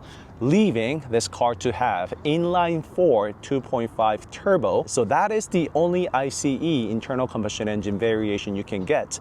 And there is the hybrid model, which is hooked up together with the 2.5 turbo as well as the hybrid motor and the battery. And it's actually the first time ever Hyundai gave us the 2.5 turbo together with hybrid. That hybrid model also gets what's called EV stay mode, which is going to be very different from the EV modes that we've been seeing throughout the traditional hybrid models that we've been getting thus far. All right, first and foremost, let's take a look at the exterior of Palisade right here. The same key fob that we've been seeing on all of the latest Hyundai cars, and it's in black. Black for internal combustion engine cars, light blue for IONIQ series and EV cars. The car is equipped with RSPA2, meaning you can pull the car in and out and also park the car remotely using the key fob, and it's the same thing for the Santa Fe as well.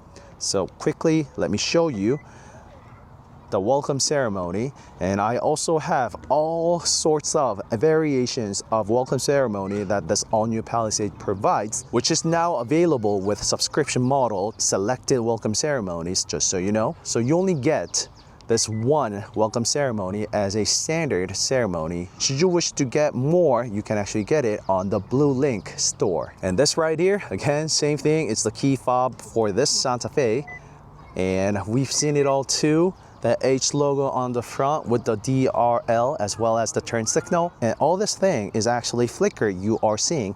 It is solid light to human eyes, and with proper camera settings it is, but my camera is not picking it up. As we saw, this whole thing is actually the DRL daytime running light.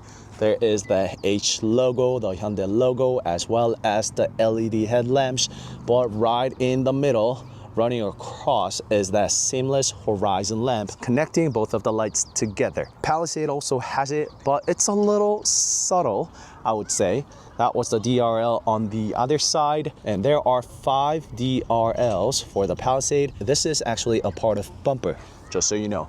But it flows together with the DRL beautifully, doesn't it? But you're not gonna get this if you don't get the Calligraphy trim.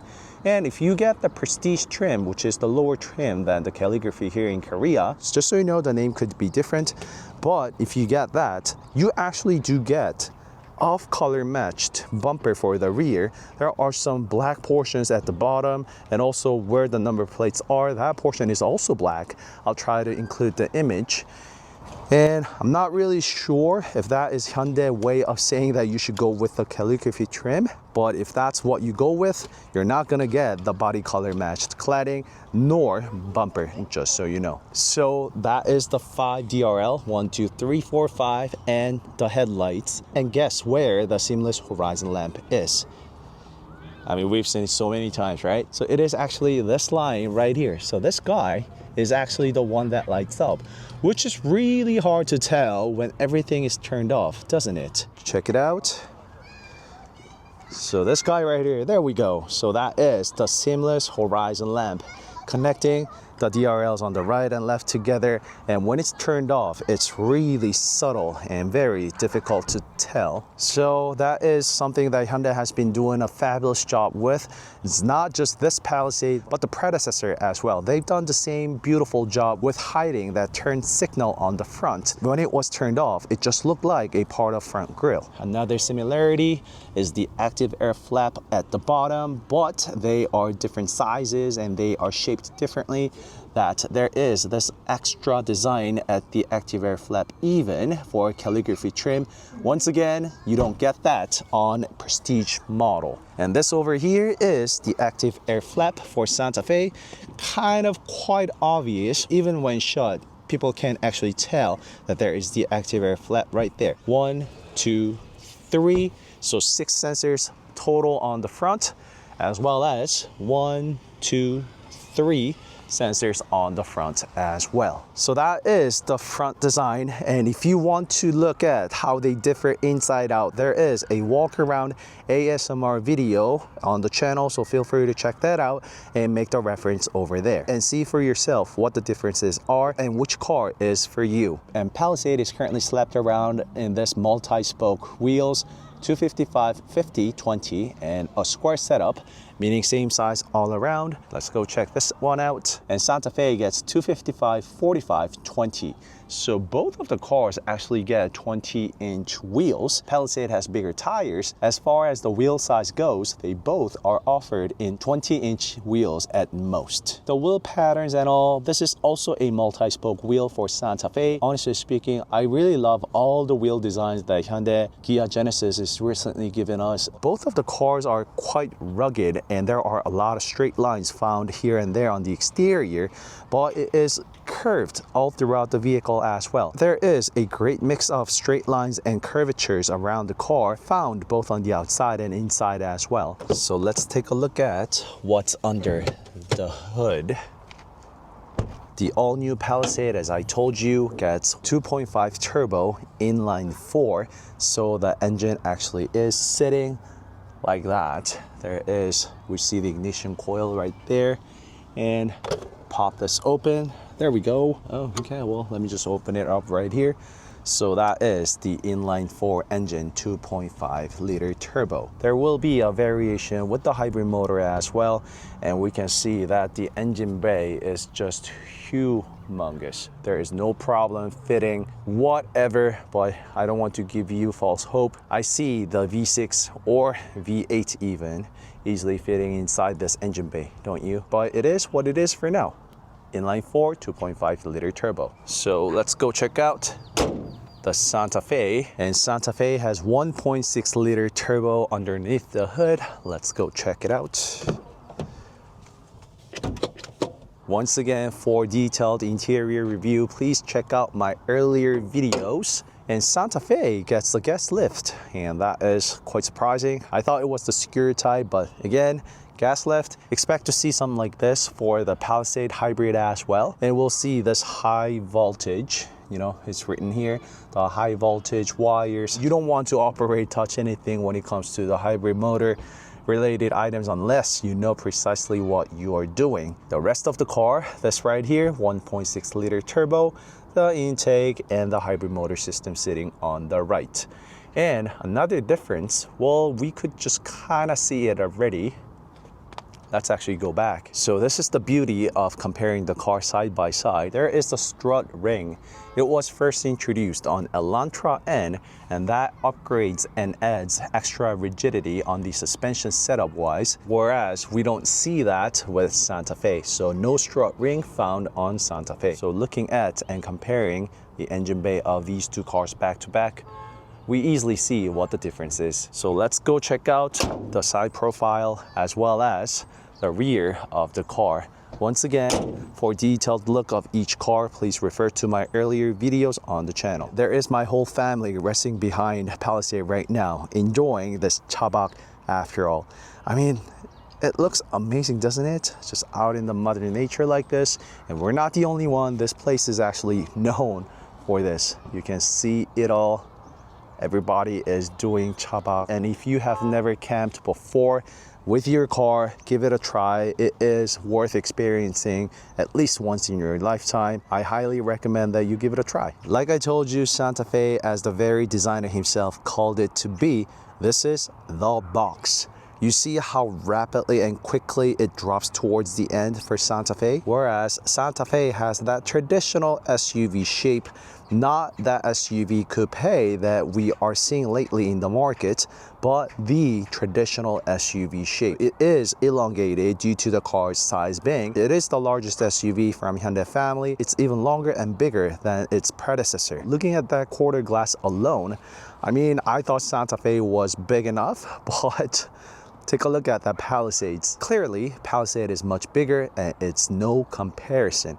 However, the kicker here is that Santa Fe gets this unique feature never seen before, and yep, it is locked, but when you open it up, you can actually unlock it with the physical key. Then this becomes a handle. That way you can easily grab onto here and take a step here and easily climb up, reach over to the top of the vehicle just like so. Both of the cars get wide panoramic sunroof. And looking at the top, another good reason to have cars side by side, we can see both of the cars have wide panoramic sunroof, but They look nearly identical to me, don't they? The layout and where they're positioned is exactly the same. The second sunroof does not tilt nor open up. It's only the shade that covers and gets uncovered. It's only the first row's wide sunroof that will tilt and open up. And that's also the same case for Palisade as well. So towards the rear, the differences are even more evident, that box shape rapidly dropping. And thanks to that, it provides massive trunk space in the back, given its size. So simply Palisade being bigger, it provides more trunk space and wider space. However, had Palisade gotten same trunk shape like Santa Fe's, then the trunk space would have been even more bigger than it already is providing. I will give you some clean B-rolls of interior shots that I took with Santa Fe together with Palisade. It is just fully loaded up with the camping gear that I showed you. Did a little bit of chabak here today, absolute blast, and it is no surprise that Hyundai decided to go with Santa Fe for this urban city family SUV that can also go places with the HTRAC, the all-wheel drive for Hyundai. And I did also test out the HTRAC numerous times, including the snow condition with Palisade HTRAC, and the car can perform. You don't need to worry a thing. So long as you have the right adequate tire, the car's got you covered 24/7. All year, all seasons throughout. So taking a look at the trunk here, and let's take a look at the Palisades as well. It's gonna be a bit packed and a bit filthy because we are getting ready to go home, but you can see how spacious it is in the trunk, just like so. I will give you and insert some clean B-rolls for the trunk as well.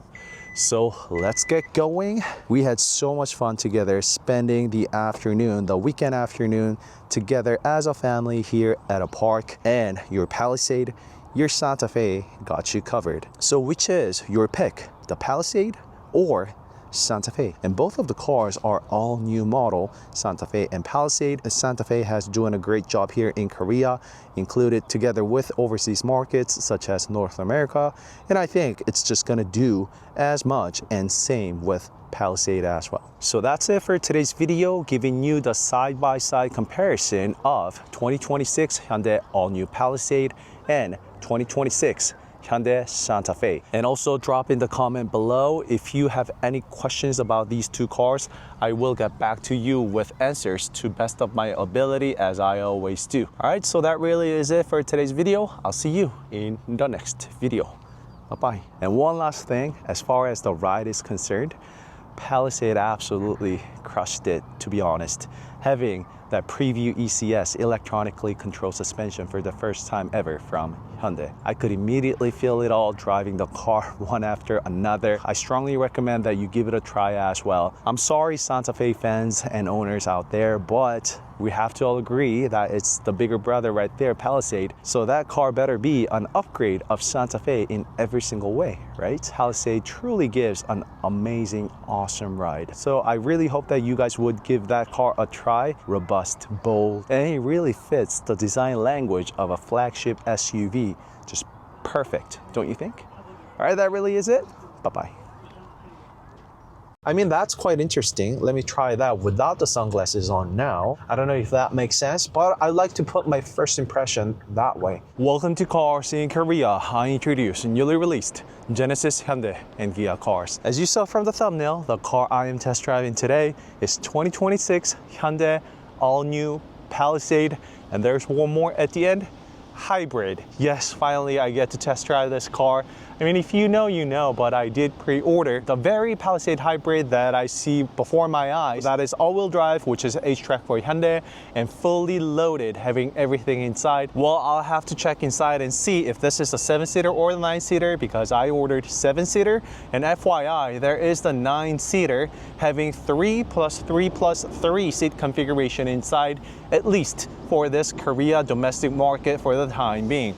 I'm not sure if that will be available around the globe, but we'll see. Just so you know, all this is the flicker that you see on camera. It is, of course, solid light to human eyes. I have so many videos of Palisade already, so if you're looking for in-depth review of the exterior, interior, walk around, POV, you name it, I have it all on the channel. But in this video, as I have said in the thumbnail, I want to tell you and share with you my first raw impression of this all-new Hyundai Palisade Hybrid. I had to turn off the DRL. It looks so much better without the flickers now, right? Of course, it looks gorgeous when the DRL is lit up to human eyes, but not so much with all those flickers. Well, anyhow, this is the first car to get the latest hybrid tech from Hyundai Motor Group, which is called TMED and stands for Transmission Mounted Electronic Devices. And that being said, let me quickly show you what's under the hood and take this car for a ride, because I want to tell you all about my raw first impression of the ride. Well, of course, for the detailed reviews of the car, come visit my channel again, because I will be comparing this car to that of the gasoline model, and also 7-seater versus 9-seater configuration, as well as my exhaustive overall drive, because I will be putting some kilometers on this car for sure. That being said, I know it's a 9-seater right away, and the easiest and fastest way for you to tell such is by locating this cloth right here, where you can pull the seat up and down in the middle, as you saw. The seat in the middle also would become and make the first row as a bench seat when you have it up, having 3 plus 3 plus 3 seat configuration. I will ready myself with another 7-seater. That way I can give you a side-by-side comparison of how these two Palisades look and feel different. The biggest takeaway from the 9-seater to that of the 7-seater would certainly be the width of the first row seats on the driver's seat and the passenger seat as well. Having the seat in the middle, the first row seats tend to be a little more narrower compared to the 7-seaters, because the middle portion, the center portion of the 7-seater is not as wide as the 9-seater for the obvious reason. So therefore, the distance between these two seats are further away for the 9-seater. It's closer from the driver's seat and the passenger seat for the 7-seater. And rest of the interior design is essentially the same, except for some of the hybrid only buttons we'll see when the car is turned off. Honestly, there is nothing that tells that this car is a hybrid, to be honest. It is exactly the same as you would see with gasoline models. So thanks to the column type shifter, there is enormous space in the middle, and this 9-seater configuration became a possibility, a reality. So fire up the car using this button right here, just like so. Apply the foot brake. The beauty of hybrids, ladies and gentlemen, no engine firing up. The car is good to go. It's ready to roll. So says ready right there, as well as EV, and the car is currently at the idle mode, just like so. Now the car is fired up. There is the hybrid exclusive button and feature, if you will. That is the driver only AC vent. It's only found on hybrid cars as far as Hyundai Motor Group is concerned. Dual climate zone, that definitely does help with better MPG, because you're getting the air conditioning on the driver's seat only. There is nothing out of the passenger seat. I mean, I do feel very gentle breeze, but of course nothing compared to the driver's seat over here. Well, you want to have all the AC running when it's super hot inside, but if you drive the car for a couple of minutes, that driver only is more than sufficient, to be honest. So this is the DCM, my personal favorite, digital center mirror. If you don't like it, you can simply just pull it down, turn that into conventional mirror. But the beauty of this is that not only is it wider, your views will never get obstructed. It doesn't matter how many people sit in the second, third row seat and how much the trunk is full. And it shines the most under pouring rain and poor conditions, and especially the nighttime as well. Essentially, you get zero visibility out in the pitch black, but thanks to the camera, you get some much better view compared to the conventional mirror during the pitch black night times. And dual panoramic sunroof right over there as well, which I can all open and control using this button right there. And that second row sunroof does not open nor tilt, so it's only the shade that will open and close accordingly, just like so. And before I repeat too much of what I've done already in the past, I don't want to do that. So let's get to my first impression. But of course, gotta check what's under the hood of this first time ever 2.5 turbo together with the TMED hybrid technology. the seat configurations and positions, as well as the Ergo Motion seat, my personal favorite. I'm sorry guys, but I can't help it because I know not everybody watches all of my videos, so I have to show you just quickly. Let me fly through these things. Although manual, there is a blind as well. The Bose premium sound system found all throughout. Another cup holder. Nice touch with the smartphone holder right there. You can just do that, right? Very useful and practical. Some of the door pockets here. The second row seat, which is also motorized, just like so. And you can slide the seat just like that at a push of a button. And when you're done, you can pull the seat back in just like that. And you do need to slide the seat backward though, just like that. And it's not because Hyundai cheaped out on the motors with regards to the rails underneath. It is to meet the safety regulation in case of the emergencies. So the seat can actually slide fast forward. That way, passengers on the third row seat can also escape promptly, just like that. And back of the car, of course, fully automated tailgate. And now this is what's different and unique to this Palisade Hybrid only. That is, there is the 250 volt and V2L system. That is, you can draw electricity from this car just like so. It's not as powerful as an EV due to the nature being. So multiply these two together, it's approximately 4,000 watts. You can run some electronics inside the car should you wish. And the beauty about the Palisade is that all the first and second and third row seats are hooked up together with a 100 watt C-type charging port. That way you can fast charge your electronic devices. Doesn't matter which row you are sitting. You have fast charging connection for every family member. And beautiful touch right there, although that's for an extra option. There is the LED lighting for the nighttime. So the trunk is lit up super bright during the nighttime as well. Not to mention about this genuine accessory, the trunk covers just like so. It's very rugged and built to protect. So you can just pretty much throw whatever you want. It will keep the car clean and unscratched. And nice and long luggage cover just like that. You can uncover it. And you can also get that out. You can pull that out if you don't want to.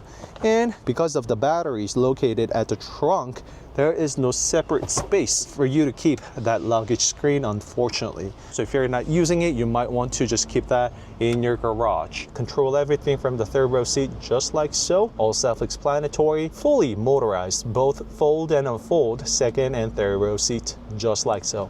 And the beauty of the Palisade is you can also tilt and slide the third row seats even.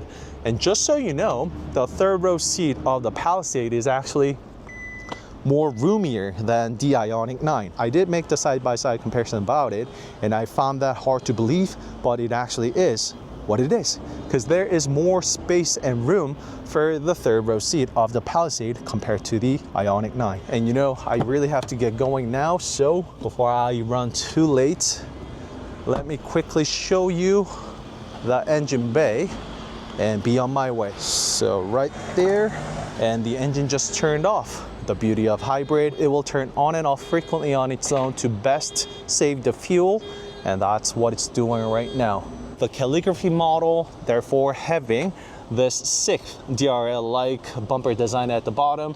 There is only 1, 2, 3, 4, 5 DRL, just so you know. You only get this bumper design with the Calligraphy trim. If you don't, the front bumper and the rear bumper actually has two-toned design. So that is unique on this Palisade. So if this flush look is what you're looking for with Palisade, you probably want to go with Calligraphy. The active air flap, it's all open right now to make the necessary cooling to suck in the air wherever it's needed. It will also close and shut down in order to best provide and lower the CD coefficient of drag possible, therefore having less drag and resistance around the car. So when the active air flap is closed, it looks really flush, having that last piece of grille embedded right onto the active air flap as well. The wheels and designs, although this car being a hybrid, it did not slap on that small tiny wheels for this behemoth full-size flagship SUV from Hyundai. So it does not have 18-inch wheel, rather it's slapped around in Pirelli with PNCS, that stands for Pirelli Noise Cancellation System, together with 265, 45, 21-inch wheels. A square setup, meaning having the same size all around. One last thing before I go. The car currently has the genuine PPF, paint protection film from Hyundai. So what you see here is the genuine accessory that has been attached from the factory. Tell me you guys can see it on the video. I think we do, right? So there is the PPF all the way up to here, and also on the outer edges, just like so, where it's most vulnerable and easiest for you to ding and scratch against the pillars and walls and whatnot. Same thing, the PPF actually stretches all the way up to here. So that is the outer edge and corner I see, together with the outer PPFs on the side as well. I also see it at the back of the rear bumper as well, which starts from the rear cladding as well as the rear bumper. And there's some more. There's the PPF on the trunk lid as well. I think this media press car came with the fully loaded paint protection film system all throughout the car, as well as the trunk luggage system we saw inside, together with that genuine accessory there too. So it's got all the goodies you could possibly get, I think. All right, let's go. Let's really go. All right, I am finally driving this 2026 all-new Hyundai Palisade Hybrid HTRAC. HTRAC is all-wheel drive for Hyundai, just so you know. I will tell you about the accumulated fuel economy MPG after I have completed the test drive, but official number given by Hyundai is 14.1 kilometers per liter. I do have readings of the other people before me who test drove the car, and it is currently showing 10.7 kilometers per liter. And the car has the accumulated driving range of 1,633 kilometers, as you can see. A disclaimer here is that I am the worst person when it comes to the fuel economy. There are only 2 cars out of hundreds of cars where I actually have met or exceeded the fuel economy suggested by the automaker. So I'm not sure if I will be able to achieve that number, but we'll see. I'll just drive the car as I would, and I am gonna run the AC 24/7, which I do all the time, especially in the hot summer times. And I'm not really going to try to get that number, the highest number possible. But again, we'll see. So 14.1 kilometers for this 9-seater full-size SUV is not bad at all. So adding together the since last refuel plus the readings and numbers I have on the display right now, which is 733 plus 36 kilometers, so it's about 770 kilometers this car is telling me that it can do at a full tank. I also do have this hybrid system on the right. We can constantly check and see how the hybrid system is running. I drifted a little bit, started talking about the fuel economy first, but the most important thing is the first impression of this hybrid system, right? Honestly speaking, there is no way anybody would be able to pinpoint when the hybrid motor is engaging and disengaging, when the car is charging the battery, when the car is draining the battery. Honestly, I genuinely don't feel any of it. My first impression, raw feedback on this latest hybrid system would be, it just feels like me driving an EV, but I occasionally hear engine roars coming into the cabin.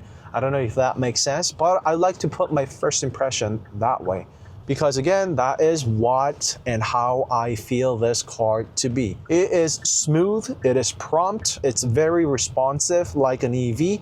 However, there is that mild engine note that I hear from the front of the engine bay. And of course, just like now, you see, there is no crazy acceleration unlike an EV, no instant torque. Well, technically speaking, there is with this hybrid as well, because there is the motor, right? And for your information, I will tell you all about this technical motor related, the latest TMED hybrid technology in my later videos to come. So meet me over there where I will go over the specs and numbers and whatnot. But again, I want to focus on the first raw impression of the vehicle. The car comes with the HUD, 12.3-inch screens on the left and right, which is the latest infotainment system from Hyundai Motor Group known as CCNC. connected car navigation cockpit, and there is also the eye detecting sensors in the center of the steering wheel, as you can see, and that is to meet the enhanced safety regulations around the world. A lot of viewers actually dropped a comment saying if that has no issue with detecting the eyes with the sunglasses on, and you're seeing it right now. So let me try to look away from the sensors so I can actually have that alarm popping up telling me that I should keep my eyes on the road, and I'm trying. And honestly, by this time, the chime would have come up had I not had the sunglasses on. When you have the sunglasses on, I think the sensors is doing less of its job. Let me put it that way, okay? So no chime, no annoying alarm coming up saying that it's not able to detect my eyes, keep an eye out on the road. No, I don't see any of that. I mean, that's quite interesting. Let me try that without the sunglasses on now. So I should try to look away from the road if I can. I don't want to jeopardize other people's safety. So I'll try it out whenever I can. All right, so the level of comfort, it's not just hybrid exclusive. So only a few years ago, when you wanted to get a hybrid, it was mostly because of that fuel economy, MPG. Hybrids do much better compared to the gasoline, as we all know. However, with the technology advancement and what Hyundai Motor Group is giving us with their latest hybrid techs, it's not just about the fuel economy. I mean, we get that. That is one of the most important things, period.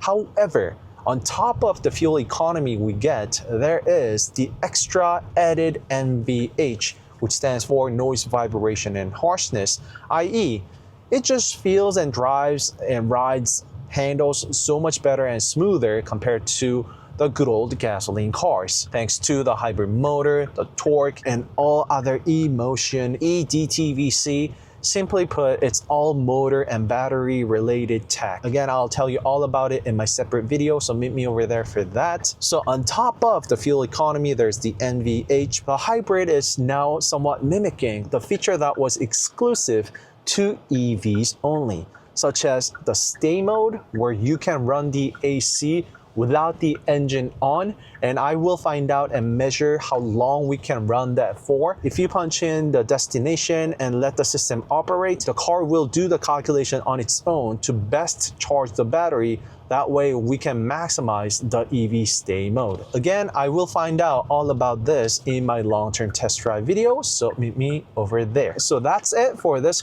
quick first impression video of 2026 all-new Hyundai Palisade Hybrid HTRAC, which is the car that I signed up for, except this car being a 9-seater. Mine is a 7-seater. So I'll see you in the other videos and videos to come. You don't want to miss it. Your #1 source of KTM, Genesis, Hyundai, and Kia cars. That's it. I'll see you in the next one.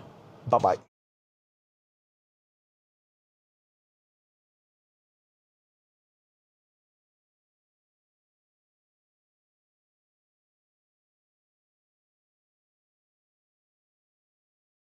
I don't think I've ever given a review like this ever before. And oh, just like now, I think I did spot the biggest difference just now. The stay mode that I told you about, trust me, you're gonna love it. So let me summarize it this way. The all-new Palisade Hybrid to CarSceneKorea, I introduce newly released Genesis, Hyundai, and Kia cars. The car I am test driving today is 2026 Hyundai all-new Palisade gasoline model 2.5 turbo to be precise. And it is Hyundai's first time putting in this 2.5 turbo inline-4 engine in this flagship SUV, along with the latest hybrid technology that Hyundai Motor Group has got to offer, known as T-Med. Well, I don't want to confuse you too much with the hybrid, but I have no choice but to bring up that name a lot today because, as you saw from the thumbnail today, it is the comparison of this gasoline model to that of the hybrid. And due to the resources, this video won't necessarily be a direct side-by-side comparison to that of the gasoline, the one I am driving right now, to that of the Palisade Hybrid because I don't have the cars available, but I have been driving all new Hyundai Palisade Hybrid until this very morning, and I put about 500 kilometers on that car. So my muscle memory is super fresh. Therefore, I want to make all the comparison and give you a back-to-back comparison to this gasoline to that of the hybrid. Well, first of all, let's get started with the fuel consumption and economy, showing you the numbers right now.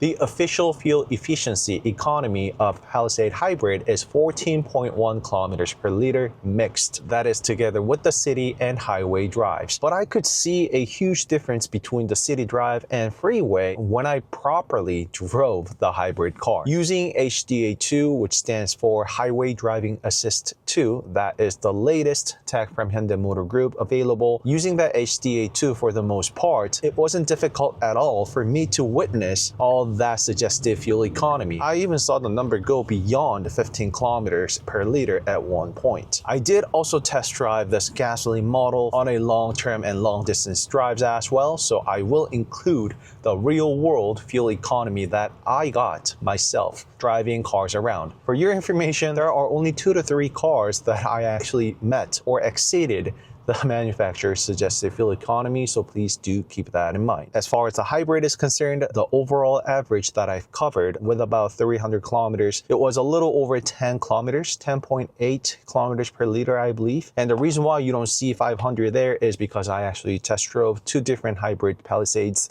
So I did drive the car nearly about 500 kilometers. If you've been watching my channel, you guys know that I am a big hybrid fan. Doesn't matter which type of the car it is. Number one, well, yes, the fuel economy certainly does have play in it. It's not always about the fuel economy for me, because with the latest hybrid tech that Hyundai Motor Group is offering, it is not just the fuel economy, but the hybrid tech, especially with the motor, is very closely tied together with the RNH, ride and handling. The motor drives and assists with the drivability of the vehicle by contributing to controls of the pitching, which is up and down movement, and even the roll left and right. But there is even more greater technology associated with the latest hybrid tech, the T-Med that I've been telling you about. I have a separate video where I went over all the technologies behind the latest hybrid, so please meet me over there for details. It is something that gasoline models just simply cannot provide due to the physical limitations and constraints. The motor is there to cancel out unnecessary, unwanted movement, especially when you go over speed bumps and potholes, unpaved, uneven roads, you name it. And not just that, RNH actually is a very big word that has a lot of subcategories within.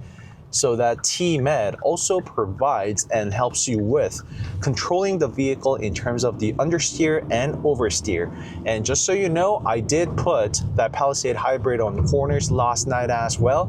So this type of corners and turns, I actually want to check it out and see for myself. So the response and the sound, the roar, is definitely very different to that of the hybrids. I can feel much louder engine roar compared to the hybrid that I have gotten. And with that little kick alone, I could already pinpoint some of the differences because I did test drive the car hybrid last night and put the car on corners and some poles. I could definitely feel the 8-speed automatic on this Palisade gasoline versus the 6-speed automatic that was on the hybrid. So there are more room for you to play in terms of the transmissions, while this having 8 gears for you to choose from. So there is more frequent upshifts and downshifts, if you will, between your runs. So that 8-speed automatic is something that we are far more used to, especially if you are used to driving ICE cars, because the 8-speed is pretty much standard nowadays for ICE cars, right? Even from the Hyundai Motor Group alone, there is 8-speed wet dual clutch transmission, this 8-speed automatic, and 6-speed automatic is only reserved for hybrids at this point of time. So the 8-speed automatic is also there to aid with the car cruising on freeways in order to yield the best fuel economy possible, right? However, due to the nature being, the transmission tends to be larger, or I should say the 6-speed automatic is smaller than conventional transmissions. Therefore, is something put together with the hybrid motor because a lot of room and space is needed for the hybrid in order to fit the engine, motor, and transmission. And plus, there being the motor with the hybrid, the car is powerful enough to get the vehicle going, as well as constantly charging and using the battery to provide the best fuel economy possible. So that being said, hybrid is actually more powerful and has faster 0 to 100 kilometers per hour time compared to this gasoline model. So including the footage right now, we're using the race box, which is the device used on tracks that can measure to 1/100th of the second. And just looking at the spec sheets alone, we already know which car is faster. But having that louder engine roar with this gasoline Palisade, it kind of gave me the feeling and sensation that the car is somewhere there with the 5 to 6 second figure. But we know the car does around 8 to 9 seconds with that 0 to 100. Again, it's not worst. However, it certainly is not the best, but mark my word here, it is something that I say and share to every single car that falls into this realm. That is, if you have a car that is under 300 horsepower, it is very pleasant for you to drive the car much more smoothly and provide the best ride possible for your family or passengers inside the vehicle. Because the car is that much less powerful and less responsive, I mean, I don't really want to call this less responsive, but it certainly is less powerful, right? There is more room for you to play with in terms of the accelerator because the same input that you give to the accelerator is divided differently. So there is the same accelerator pedal that you apply, right, on and off. So calculate and divide each sector by the horsepower or the output. Then the math is pretty simple, right? The less powerful the car is, less responsive the car will be.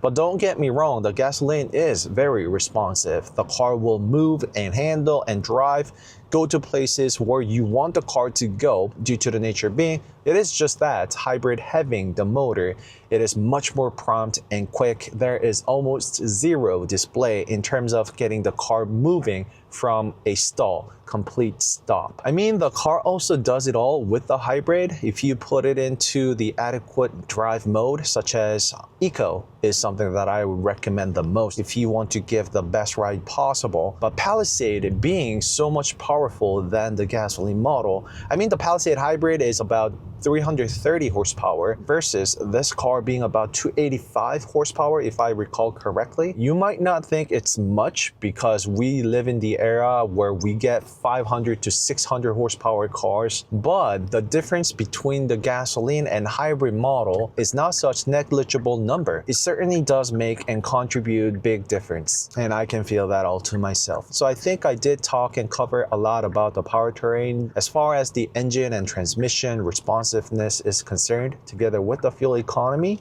right? So let's move on to the next point, or maybe something different. So there is the ISG on this gasoline model, which is the intelligent stop and go, right? The engine will shut on and off on its own in order to best save the fuel and provide the best output possible, right? So just like now, the car will shut the engine off on and off. And well, when it is off, it's really off, and it just feels like the same as the hybrid, something that I've been sharing indeed. But there is what's called stay mode, which is first introduced with the latest TMAD hybrid system, which is the tech that allows you to draw the energy from the hybrid system only, and you can run the AC, use the electricity, you can use the C-type charging ports, and also V2L, vehicle to load, from the back of your trunk. But do not be confused, it's not as powerful as it is with EVs, because you can run the AC for over 100 hours with an EV such as IONIQ 9. You can draw so much more electricity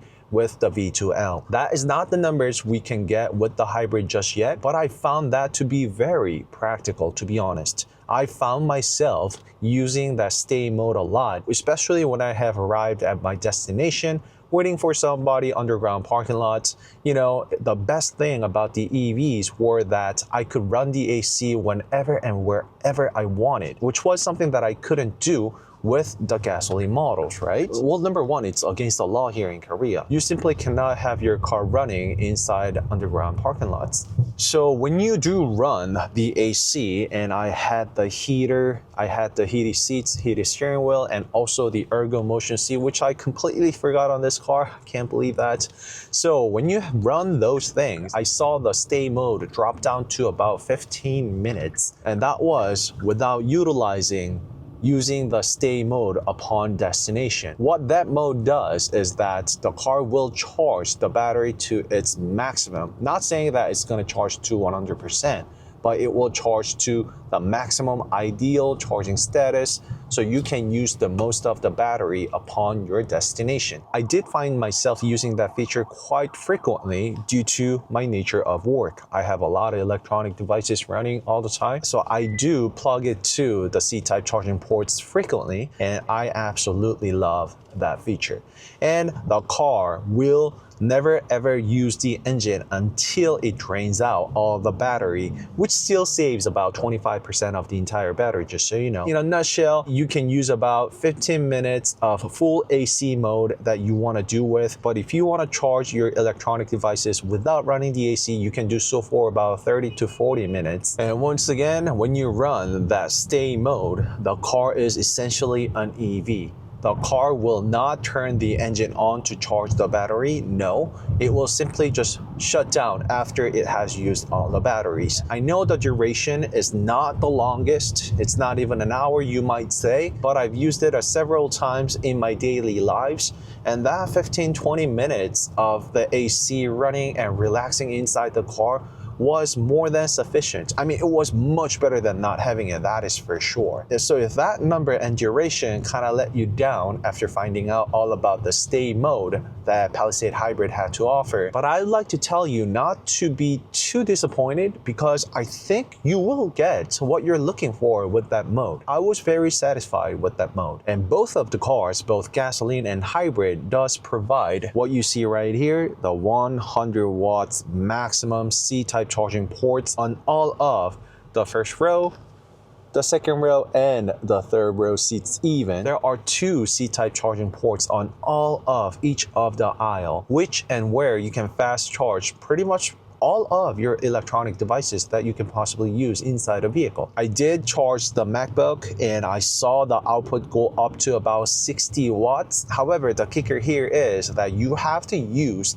the genuine charging cable from Hyundai. It only puts out 100 watts maximum.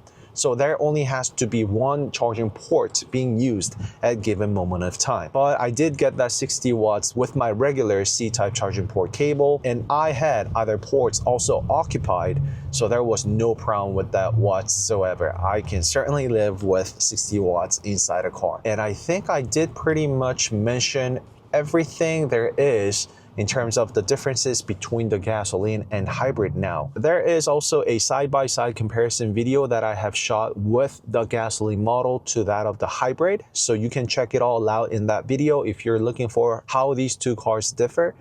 But I mean, I'll just give it to you right now. As far as the exterior is concerned, there is 0 difference that you can find. There's not even the hybrid badge for the hybrid Palisade. And well, I am talking about Korean markets, just so you know. It might be different overseas. It might be different in North America. I don't know how it will be, but that's how it is here in Korea. So there is no difference in terms of the bumpers, designs. You can still get the same wheels on calligraphy trims. Another way of Hyundai delivering where they are headed next. With their gasoline and hybrid, I think, there's no discrimination or differences between these 2 cars no more, unlike what Hyundai has done about a decade ago with Sonata Hybrid. That Sonata Hybrid actually even had hybrid exclusive tail lamps and badge even. You know, back in the days, manufacturers had and used that blue design on the hybrid badges, right? So none of those, no more blue. It is exactly the same. As far as the interior is concerned, there's a hybrid exclusive button, which is the driver only. And it's not just Palisade, it has been that way with Tucson, Santa Fe, you name it. And of course, if you look at the tachometer, the car having the motor, and there's the information and specs about the hybrid car, there is the hybrid exclusive mode for that. But except for that, there is no difference. You can get 7-seater and 9-seater on both of the cars, same exterior color. Is there really no difference whatsoever between these two cars? I'd like to cover about the NVH, noise, vibration, and harshness. As far as the overall atmosphere and how quiet the car is inside, I mean, when the engine is running, I don't even need to go over about that, right? It's not bothering at all. I am perfectly okay with this engine sound roar coming into the cabin. It's perfectly fine. To be fair, I guess, gasoline also does get ISG like I told you, so when the engine is shut off, it's essentially the same. However, there is that gentle push and movement that you can only get from hybrid and hybrid only. The plus is on that. However, as far as other physical and mechanical items are concerned, such as the dual laminated acoustic glasses on the first row, second row, and the windshield, of course, and the fabrics and material used inside the vehicle, they are exactly the same. Even the wheels and tires are also the same. Using tires from Pirelli that has PNCS, Pirelli noise cancellation system. Although not greatly different, I do feel the difference in terms of the ride quality. So with the gasoline, it is definitely the good old gasoline petrol cars that we are used to.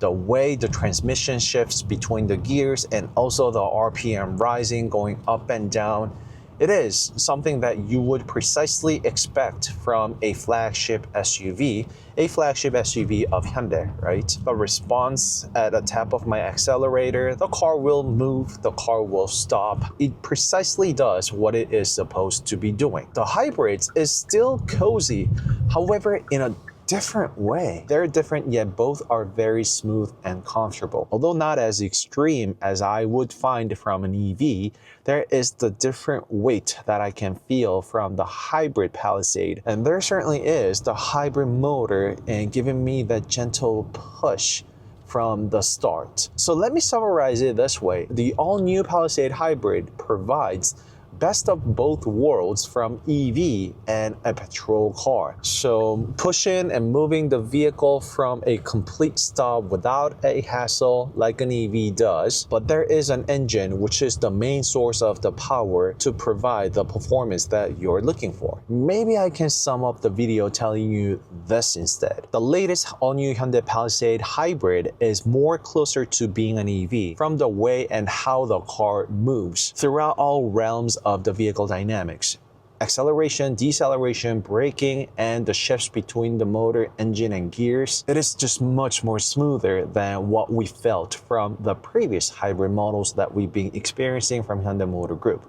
But come this gasoline, now it's as smooth as the first hybrid cars that we've been getting before the all-new Hyundai Palisade Hybrid came out. So let me put it that way. Maybe that is what I am looking for. If you actually really do feel the differences, there is the weight difference that I can feel to myself.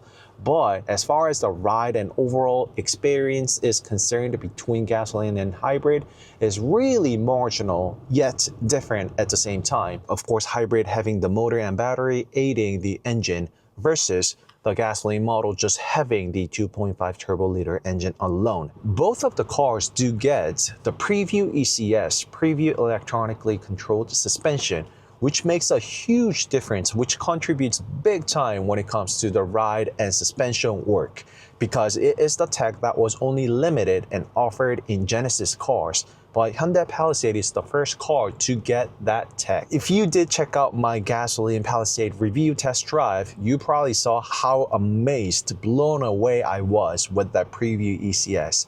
So I really think that Preview ECS is canceling out and providing the best ride possible despite the differences of the powertrains that gasoline and hybrid cars are. But I can never omit the different nature of the hybrid to that of the gasoline, right? So you see where I'm going with this?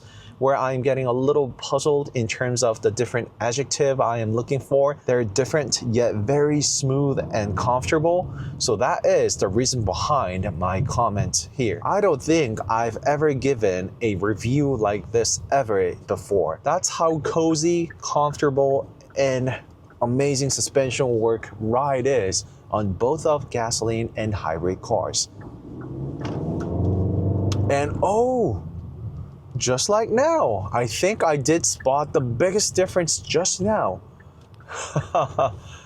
The hybrid, I have to give it to hybrid. Hybrid is much more fast and responsive when you need to pick up some speed and merge into lanes, because the gasoline needs to find the sweet spot and also downshift if needed in order to provide all that power and torque. Whereas hybrid, the motor will respond just like that immediately. So it's not just about that. I could actually feel that difference in terms of the horsepower that each of the cars have. So going back, if you like the hybrid experience and the stay mode that I told you about, trust me, you're gonna love it. If you think it's something that you're looking for in cars, you're gonna love it, trust me, mark my word, trust me on that. V2L and all.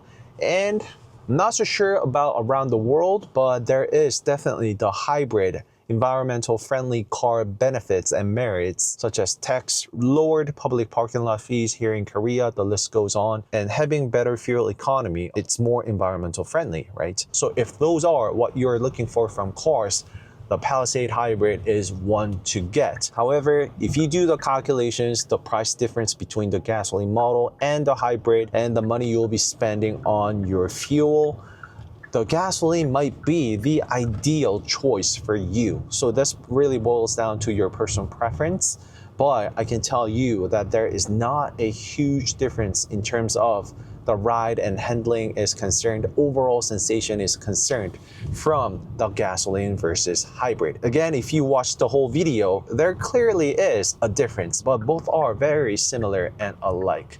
So don't forget about that. As far as other tech and features are associated, it comes with 360 view cams and other safety tech related features here and there.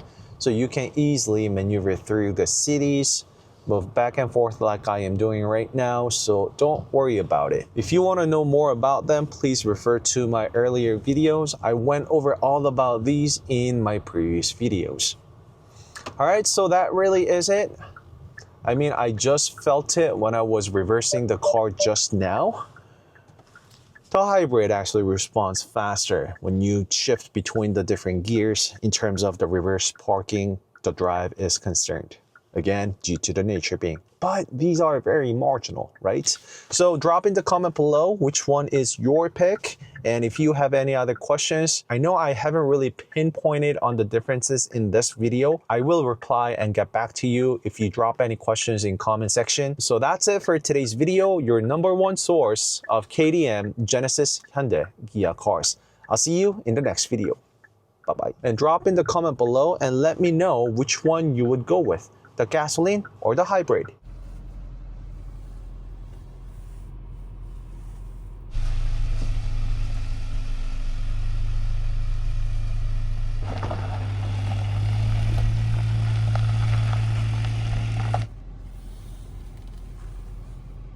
Downhill speed assist being engaged all automatically. My foot off the accelerator and brakes, as you can see. The downhill speed assist, keep on blinking. You can also still run hybrid stay mode, just like so. 15 minutes to go. And when I run the AC, it's gonna drop down to 41 minutes, 40 minutes, 37, 31, it keeps on dropping. Welcome to CarSceneKorea. I introduce newly released Genesis, Hyundai, and Kia cars. And as you saw from the thumbnail, the car I have behind me today is 2026 all-new Hyundai Palisade Hybrid HTRAC. And HTRAC is all-wheel drive for Hyundai, and I came here to test out the different terrain modes and the all-wheel drive performance of this all-new Palisade. I did test out the gasoline HTRAC under snow, and although not as extreme as this terrain, I brought that car over on an unpaved road covered under snow. As you're seeing right now, I definitely didn't want to miss this opportunity to check it out. This is the place I actually came with Kia Tasman, and I put that car onto an extreme test that day. Utilizing ELD, the list just goes on and on. Simply put, this is type of terrain that you'll never ever see in your daily life. I assure you that it won't be the case, at least here in Korea. Well, anyhow, as you saw from the intro, the car is fully capable of reversing on this extreme uphill like so. And you guys know what that means if you have driven and tested out on extreme uphill and downhill in a two-wheel drive. Palisade Palisade already proving and showing that this car is capable of going such terrain even in reverse. So going forward, the car will have no issue whatsoever. However, I know for a fact that, I still do have some room, to be honest. I can still easily fit my fist underneath right here. So I still do have about the fist size of the ground clearance, but I've been to this road before in Tasman X Pro model that has the lifted kit from the regular model, which sits taller, about 16 centimeters higher. And this terrain is not an easy one. It's not going to be as extreme as I did with Kia Tasman. I definitely want to test out all the terrain modes that this car has got to offer, but I would just mostly use the auto mode, which and where the car automatically detects the terrain around it and will utilize the feature necessary. And for your information, the tire pressure I have is about 39 psi all around, and I will actually show you the footage that I got from Kia Tasman, how steep that uphill is. I think it was about 16 degrees under the hood of this 2.5 turbo hybrid, the latest hybrid tech from Hyundai Motor Group, utilizing the next generation hybrid called TMED. And there is a whole video about the technology, so feel free to check that video out. I went over all the details in that video with regards to the tech and numbers associated with it. I actually do have a whole video on the channel where I also compared it to that of the gasoline model. So let's go check out the terrains and different drive modes that this Palisade Hybrid HTRAC has got to offer. Let's go. Using and running the V2L, as you can see, I can draw the electricity from the trunk, just like so, and charging up the battery for the fan that I used. Big thumbs up, gets the job done beautifully. And still running on the stay mode. I have 7 minutes to go, but I've been using it for tens of minutes actually. I already ran the time lapse, and we also used the C-type charging port to charge the MacBook, so you can actually do work inside your vehicle. Unless you work hours inside of your car, I think you can easily do your business tasks like 20-30 minutes inside the car, no problem. At first, I also thought that the time was a little too short for it to say as like the EV stay mode. Official name is the stay mode. It's mimicking what EVs can do, right? So that's the perception and thought I had at first, but as I've been showing you, it's perfectly okay. It really does match with everyday needs and what we use in terms of the electricity that way. So climbing up after a complete stop, not an issue, not an issue. Complete stop. There is also the cameras here, all visual aids. Not a problem at all, not a problem. So I'm not worried about the performance. Honestly, I'm worried about the tires and the ground clearance. Just a bit worried that it might scrape, which is the last thing I want to do with this car, of course, right? So now this is a bit harsh turn. I only brought this camera here, so let me show you where I am headed towards. So right over there, those cameras come in real handy. All right, let's go.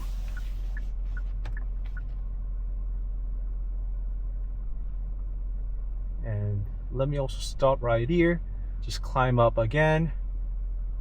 You see, just piece of cake, not an issue at all.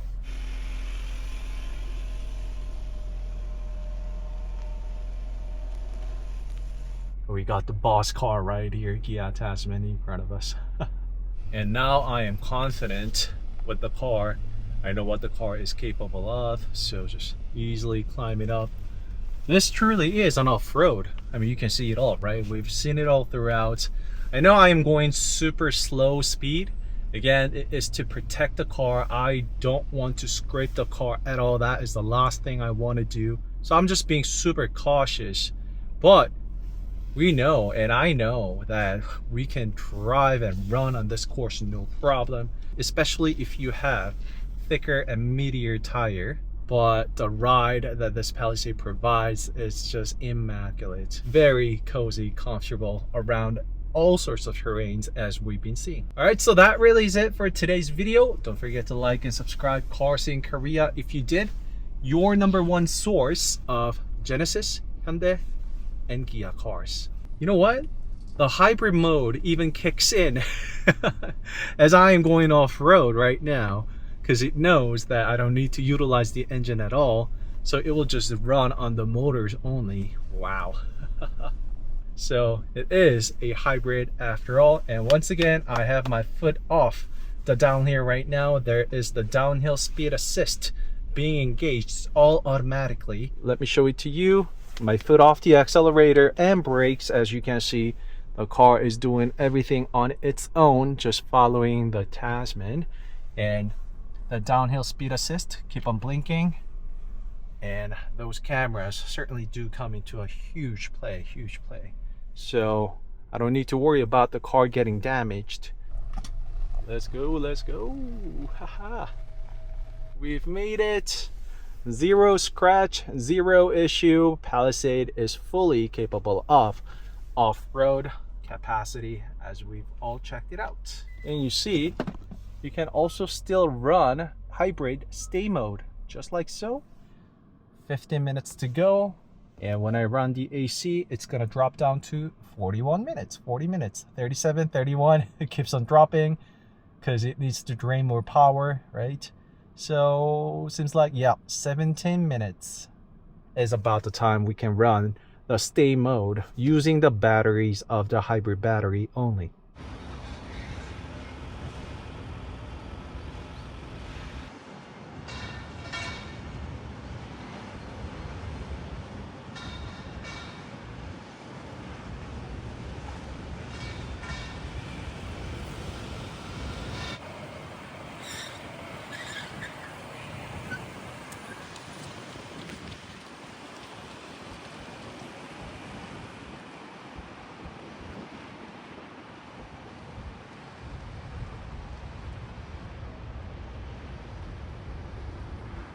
I think I've tested out everything from the terrain, the performance, 0 to 100, the stay mode, comparing the car to that of the gasoline model, and of course, in-depth review of each car, that's 0 to 100 kilometers per hour. Let's go. And do keep in mind that it's a bit of uphill, as you all saw. I wanted to see the performance that this all-new Hyundai Palisade Hybrid HTRAC all-wheel drive has got to offer. And let's also check out if all new Palisade Hybrid gets the IFS Intelligent Front Lighting System. It already gave us the answer. It does not. It simply has high beam on and off, which will shut off just like now. The moment the car doesn't see that car's past that corner, it's gonna turn on the high beam. Watch. There we go. That's teamwork right there, Palisade. The car does not get IFS, Intelligent Front Lighting System, utilizing each of the high beam to delicately control each of the lights as well as lighting off the road in front of us. It is only the good old high beam turn on and off assist that we've been getting forever. It's a bit of a bummer because Tucson Facelift got the IFS. However, the flagship SUV, Hyundai Palisade, did not get it. And I have said this in my previous videos, with Tucson Facelift IFS, it certainly is something that we can live without. But for instance, right now, had there been the IFS, I would actually see the whole corner on the right super bright thanks to each of the high beam that it can work on its own. And also, right now as well, there is a vehicle in front of me on the right lane, therefore the high beam is not working. But had there been the IFS, everything except that lane would have already been lit up using each of the high beam on the right and left. No intelligent front lighting system. It is only good old high beam turn on and off. This is a race box, so this one actually clocks down to 1/100th of the second. Chances permitting, I will measure one more time 0 to 100 kilometers per hour. That's about 0 to 62 miles per hour. Oh, so it does have the number right here. 7.52 seconds was the first run we had, and turn it into the sport mode. 3, 2, 1, let's go. And do keep in mind that it's a bit of uphill, as you all saw. And the race box should also be able to tell me the slope, and we are there with the number, so it's 6.88 seconds I had. Oh, the slope is actually negative 0.3%. So that's almost level. And look at the headlight high beam consistently turning on and off. God, I miss the IFS. I mean, we're gonna see it more when I put the car on corners, which I'll do momentarily, because that IFS was such a beauty when I was putting the car on the corners, because I can see much more further ahead. And I think I'm gonna feel every centimeter of that. And just so you know, watch, I don't have my hand on the steering wheel right now, but the car attacks, the finishes, completes the corner, no problem. It's just the HOD, hands-on detection, so I can make the alarm go away. Hands-on detection, meaning you don't have to hold your steering wheel and give that physical input in order to let the car know that you have your hands on the steering wheel. 6.88, that's quite impressive, isn't it? This is where I come for a bit of spirited runs, if you will. Let's test out and see what this all-new Hyundai Palisade Hybrid all-wheel drive HTRAC has got to offer. Put the car into sport mode. I have all the items secured, so if you hear anything flying around, you don't need to worry too much about it because it's all secured and fastened. Literally, I put it on the seatbelts. So enjoy.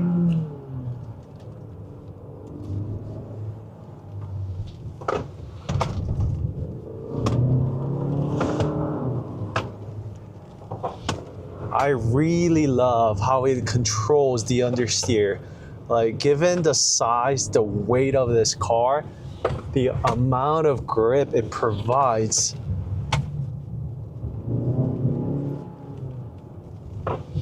so you can probably see it on the screen right now, but it's keeping inside the lane, no problem.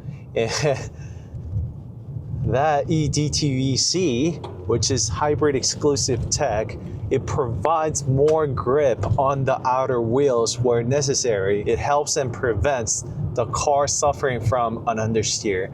And trust me, I can drive so much faster than I am going right now, but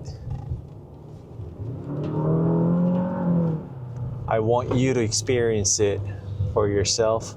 And this is where I actually miss that IFS a lot, to be honest. Because usually I would see the corners and the lights before I actually dig into the corners, but there's no way I can see up ahead without the IFS.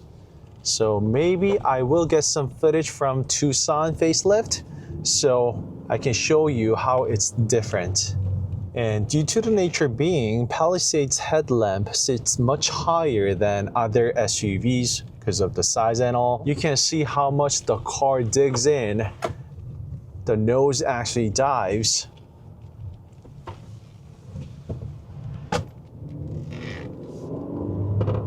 Wow. Such an amazing handling.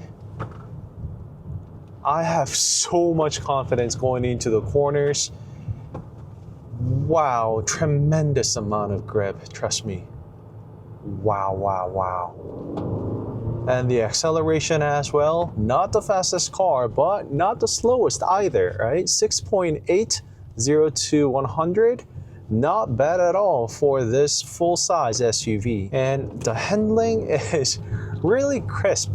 It's not too mushy. The car will turn to whichever direction I want the car to dig into. I got no complaints. If I can have this much fun in a family SUV, I can't complain a thing, to be honest. Maybe the IFS, because I know how IFS is on these corners, like I said.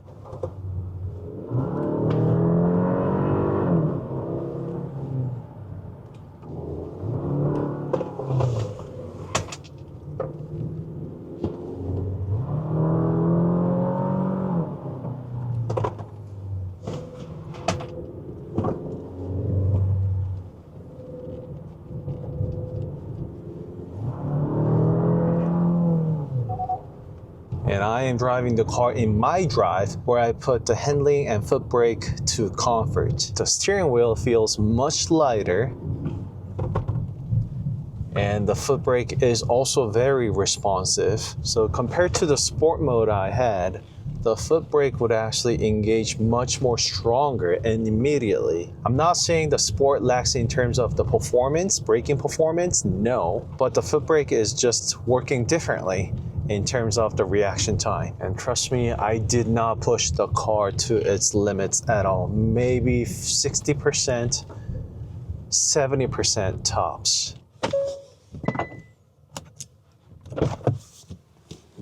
Oh, that's really nice touch. And just look at the interior and everything. It looks so luxurious. You see the engine isn't running at all. It's all quiet.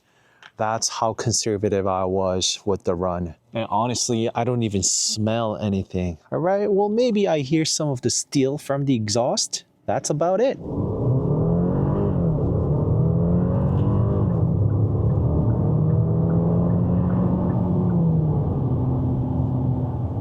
So I got 6.94, and that was even at a downhill, negative 2.4%. So I think I am going to keep the VDC on and see what we get. 6.88 is what I want to beat.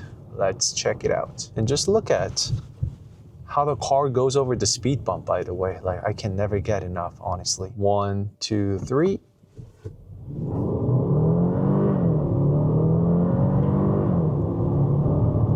Oh, this feels good.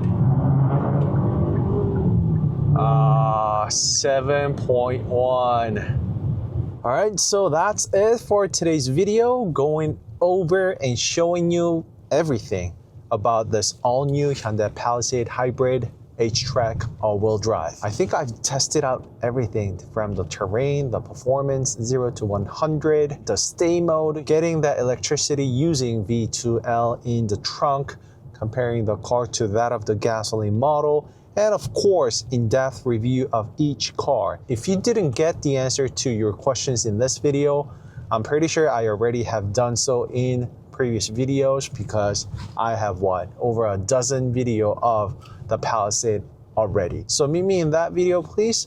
That's it for this one. Bye bye. 오늘 저희가 시승하고 있는 차는 뭔지 아시나요? 팰리세이드. 저희가 오늘 시승하고 있는 차는 The All New Palisade Hybrid HTRAC. HTRAC은 4륜구동을 뜻하고, 그 중에서도 9인승 모델. 팰리세이드에는 9인승과 7인승 모델 두 가지가 있는데, 7, 9인승 구분하는 가장 쉬운 방법이 뭔지 아세요? 요거 대거리 있는지 없는지. 맞아. 사실 가운데 시트가 있는지 없는지를 보면 되는데, 그거보다 더 정확한 거는 2열에 시트가 몇 개 있는지를 보면 바로 알 수 있죠. 2열에 시트가 3개다. 벤치처럼 생겼다고 해서 벤치 타입 시트라고 부르거든요. 9인승 모델이 되겠습니다. 2열에 시트가 2개다. 그러면 2 더하기 2 더하기 3 해서 7인승. 국내에는 7인승과 9인승 모델 이렇게 두 가지만 나오고 있고요. 지금 저희가 시승하고 있는 이 팰리세이드 하이브리드 4륜구동은 저에게는 개인적으로 각별한 차인데, 왜냐면 저는 7인승으로 풀옵션으로 팰리세이드 하이브리드를 사전 계약했습니다. 이게 하이브리드는 차량이 나와서 뭐 너무 괜찮다, 시승해보고 너무 괜찮아서 구매해야지 하면 6개월은 기본이고 뭐 1년 이상 출고 대기가 걸리는 경우가 허다했거든요. 예를 들어 뭐 투싼 하이브리드라든지, 아니면 뭐 소렌토 하이브리드, 산타페 하이브리드 등등. 하이브리드가 요즘 인기가 엄청 좋아요. 기능적으로 좋아서 그런 것도 있지만, 그만큼 고객들이 만족을 하고 있다는 뜻인데, 그래서 사실 차가 나오기도 전에 냅다 계약부터 갈긴 게 바로 이 하이브리드 모델인데, 드디어 시승을 해보게 됐습니다. 저희가 가솔린 모델은 이미 시승을 여러 번 했고, 장거리 시승도 했었고, 그리고 또 팰리세이드를 한두 번 만나본 게 또 아니니까, 미디어 발표 때부터 시승과 더불어 지금 팰리세이드가 제 채널에 영상이 10개가 넘게 올라가 있거든요. 그만큼 저는 사전 계약자로서 진심이기도 하고, 또 궁금하기도 하고, 너무 잘 나왔고 만족했고, 저 혼자 리뷰를 했던 영상에서 언급을 했던 부분인데, 사실 이 인테리어에 왔을 때 이 차가 하이브리드야? 라고 느낄 수 있는 건, 특히 시동이 꺼져 있을 때는 사실 하나도 없습니다. 하이브리드 차라고 하면 나는 그래 하이브리드야 달라 이런 느낌을 막 많이 내는 게 과거에는 좀 많았는데, 그렇지만 제가 시동을 끄면이라고 좀 사족을 붙였잖아요. 그게 왜냐, 이게 하이브리드 차에만 들어가는 공조 기능인데 여기 보시면 드라이버 온리가 있거든요. 이 드라이버 온리, 운전자만 나오는 이 공조 시스템은 하이브리드 차에만 들어가 있는 기능이고요. 차를 탈 때마다 공조기를 켜는 분에게는 꽤나 유용한 기능이고, 그리고 뭐 정말 디테일하게 다른 트렁크에 있는 V2L이라든지 전기를 끌어다 쓰는 하이브리드는 트렁크 쪽에 위치해 있고, 내연기관 차는 인버터를 탑재해서 여기 센터 콘솔 가운데에 220V가 있거든요. 이거 빼고는 차이점이 정말 없습니다. 특히 외관으로 가면 그래도 또 하이브리드 차는 하이브리드 엠블럼이라든지 소나타 하이브리드에만 들어가는 그 특별한 그 테일램프를 좀 적용을 시켜준다던가 하는 식의 방식을 썼어요. 그러니 이제 하이브리드만의 차별점이라는 게 분명히 존재했는데, 이제는 오히려 내연기관과 하이브리드의 차이점을 일부러 안 뒀거든요. 그게 또 시사하는 바가 분명히 있는 거죠. 앞으로 나아갈 방향은 내연기관과 하이브리드에 우리는 차이점을 두지 않는다. 이렇게 조금 출력이 필요할 때, 이럴 때는 엔진이 적극적으로 개입을 하면서 엔진이 우왕 하는 이런 소리를 내죠. 그렇지만 그러기 전에, 엔진이 반응하기 전에 이걸 또 실시간으로 저희가 볼 수 있는데, 엔진이 반응하기 전에 모터가 먼저 반응해 주면서 왜 전기차에서 느끼는 그런 즉각적인 반응이 있잖아. 이런 것들을 모터가 먼저 밀어주고 엔진이 준비할 시간을 준 다음에 엔진이 밀어주는 거죠. 이번에 현대모터그룹 최초로 신기술 차세대 하이브리드 기술이 들어간 게 바로 이 팰리세이드 모델입니다. TMED라고 하는 기술이 들어가서 기존의 하이브리드는 엔진과 모터가 벨트로 연결이 돼서 거기에서 발생하는 구독 손실과 조금 느려진 리스폰스가 생겼다면, 하이브리드 모터와 엔진을 결합을 시켜서 벨트도 없애고 물리적인 저항도 없애고 반응 속도도 높이고 좀 더 체계화된 차세대 기술이 들어간 하이브리드의 최초 모델이 바로 팰리세이드 하이브리드라는 점을 한번 말씀드리고 싶습니다. 자, 이런 거 더 길게 얘기하면 드마는 잠들 거기 때문에 오늘 영상은 와이프 드마와 저희가 계약을 한 팰리세이드 하이브리드 실제 주행 느낌, 그리고 과감 없는 솔직한 이 느낌을 드마와 함께 나눠보는 시간을, 자리를 가지려고 합니다. 고속도로를 타고 시내를 빠져나왔는데 지금까지 드마가 좀 느낀 부분이 있나요? 승차감 관련해서? 가솔린이랑 이 하이브리드랑 승차감이 나 왜 이렇게 너무 크게 다르지? 엄청나게 이런 승차감을 잘 기억은 하지 못하지만 네. 얘기했던 걸로는 팰리세이드 가솔린 그 EV9도 그냥 EV9 GT 말고 네. 탔었잖아요. 네. EV9보다 팰리세이드 가솔린이 훨씬 더 승차감이 좋다라고 이야기를 했었던 게 기억이 나는데 그걸 기억을 토대로 요거랑 비교해보니까 오, 차이가 좀 커. 얘가 너무 차가 분명히 크고 무거울 텐데 나가는 느낌이 되게 가볍다고 해야 되나? 지금도 다시 한번 좀 나가는 이제 힘이 필요한 고속도로거든요. 엔진 소리 왕 하면서 엔진 들어오죠. 그리고 모터도 하이브리드 주행이라고 하면서 이렇게 모터와 지금 엔진을 다 같이 쓰고 있는 걸 실시간으로 이렇게 볼 수 있어요.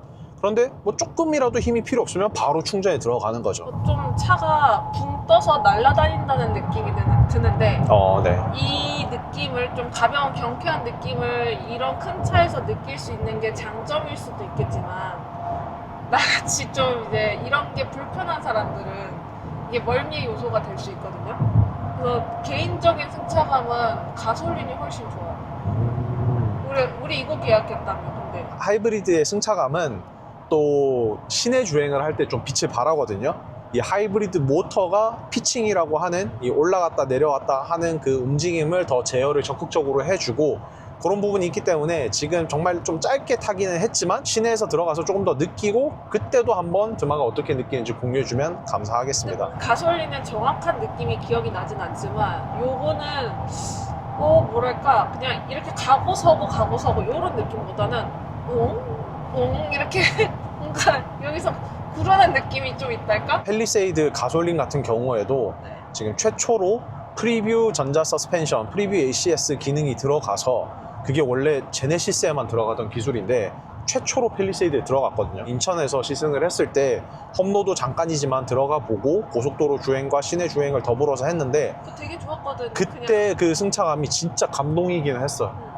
그래서 하이브리드도 뭐 플라시보 이런 거를 떠나서 하이브리드에 들어가 있는 기술들이 사실 또 가솔린보다 더 진보된 승차감이어야 되거든요. 네. 그렇지만 이것도 저도 아직 뭐 100km도 운전을 안 한 상태이기 때문에 조금 더 마일리지를 쌓고 말씀드리고 싶습니다. 하지만 저는 개인적으로 하이브리드 찬양론자로서, 왜냐면 하이브리드가 주는 이 정숙함과 이 시내 주행을 할 때 하이브리드만이 줄 수 있는 그 정숙함, 직장이나 집 둘 중에 한 군데는 충전기가 있어야 그래도 충전에 대한 스트레스를 상대적으로 훨씬 덜 받으면서 EV를 운용할 수 있는데, 그게 안 되는 분들은 그게 바로 저죠.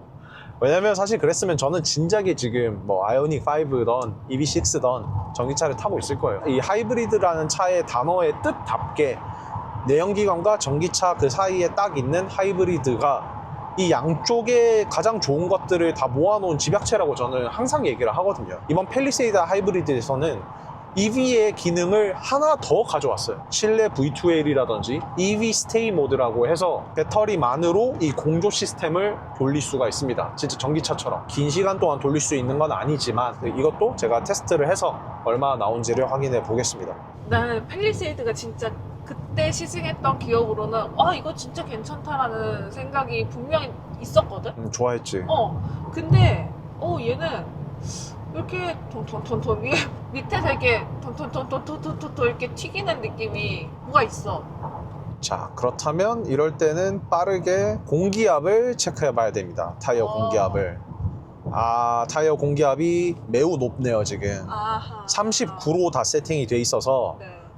역시 와이프 드마 이 엉덩이 센스가 정말 멀미가 심하기 때문에 이런 거에 예민하거든요. 그냥 가는데 도로가 되게 매끈한 것 같은데 계속 이렇게 튀기는 느낌이 나니까 이게 좀 멀미가 나는 것 같아. 차에 관심이 없어서 차일못일 뿐인 거지. 네, 요런 리뷰를 같이 하는 데에는 어떨 때는 사실 이런 부분은 저보다 더 날카롭고 정확합니다. 정말 솔직히 말씀드려서 저는 조금 세상에 나쁜 차는 없다 주의자라서. 그리고 또 저 같은 경우에는 실제로 타이어 이 프로필이 낮은 타이어를 사용을 해서 이거보다 훨씬 더 통통 튀고 이제 서머 타이어, 스포츠 타이어를 쓰면서 훨씬 더 피드백이 적극적인 차도 종종 타기 때문에 이런 거에 대해서 솔직히 조금 무디거든요. 그렇지만 타이어 공기압 이거 정말 중요해요. 제조사에서 승차감이라든지 가장 이상적인 훌륭한 타이어 공기압을 만들어서 세팅해서 출고를 하거든요. 양쪽 내쪽 모두 39, 오른쪽 앞은 지금 40을 가리키고 있네요.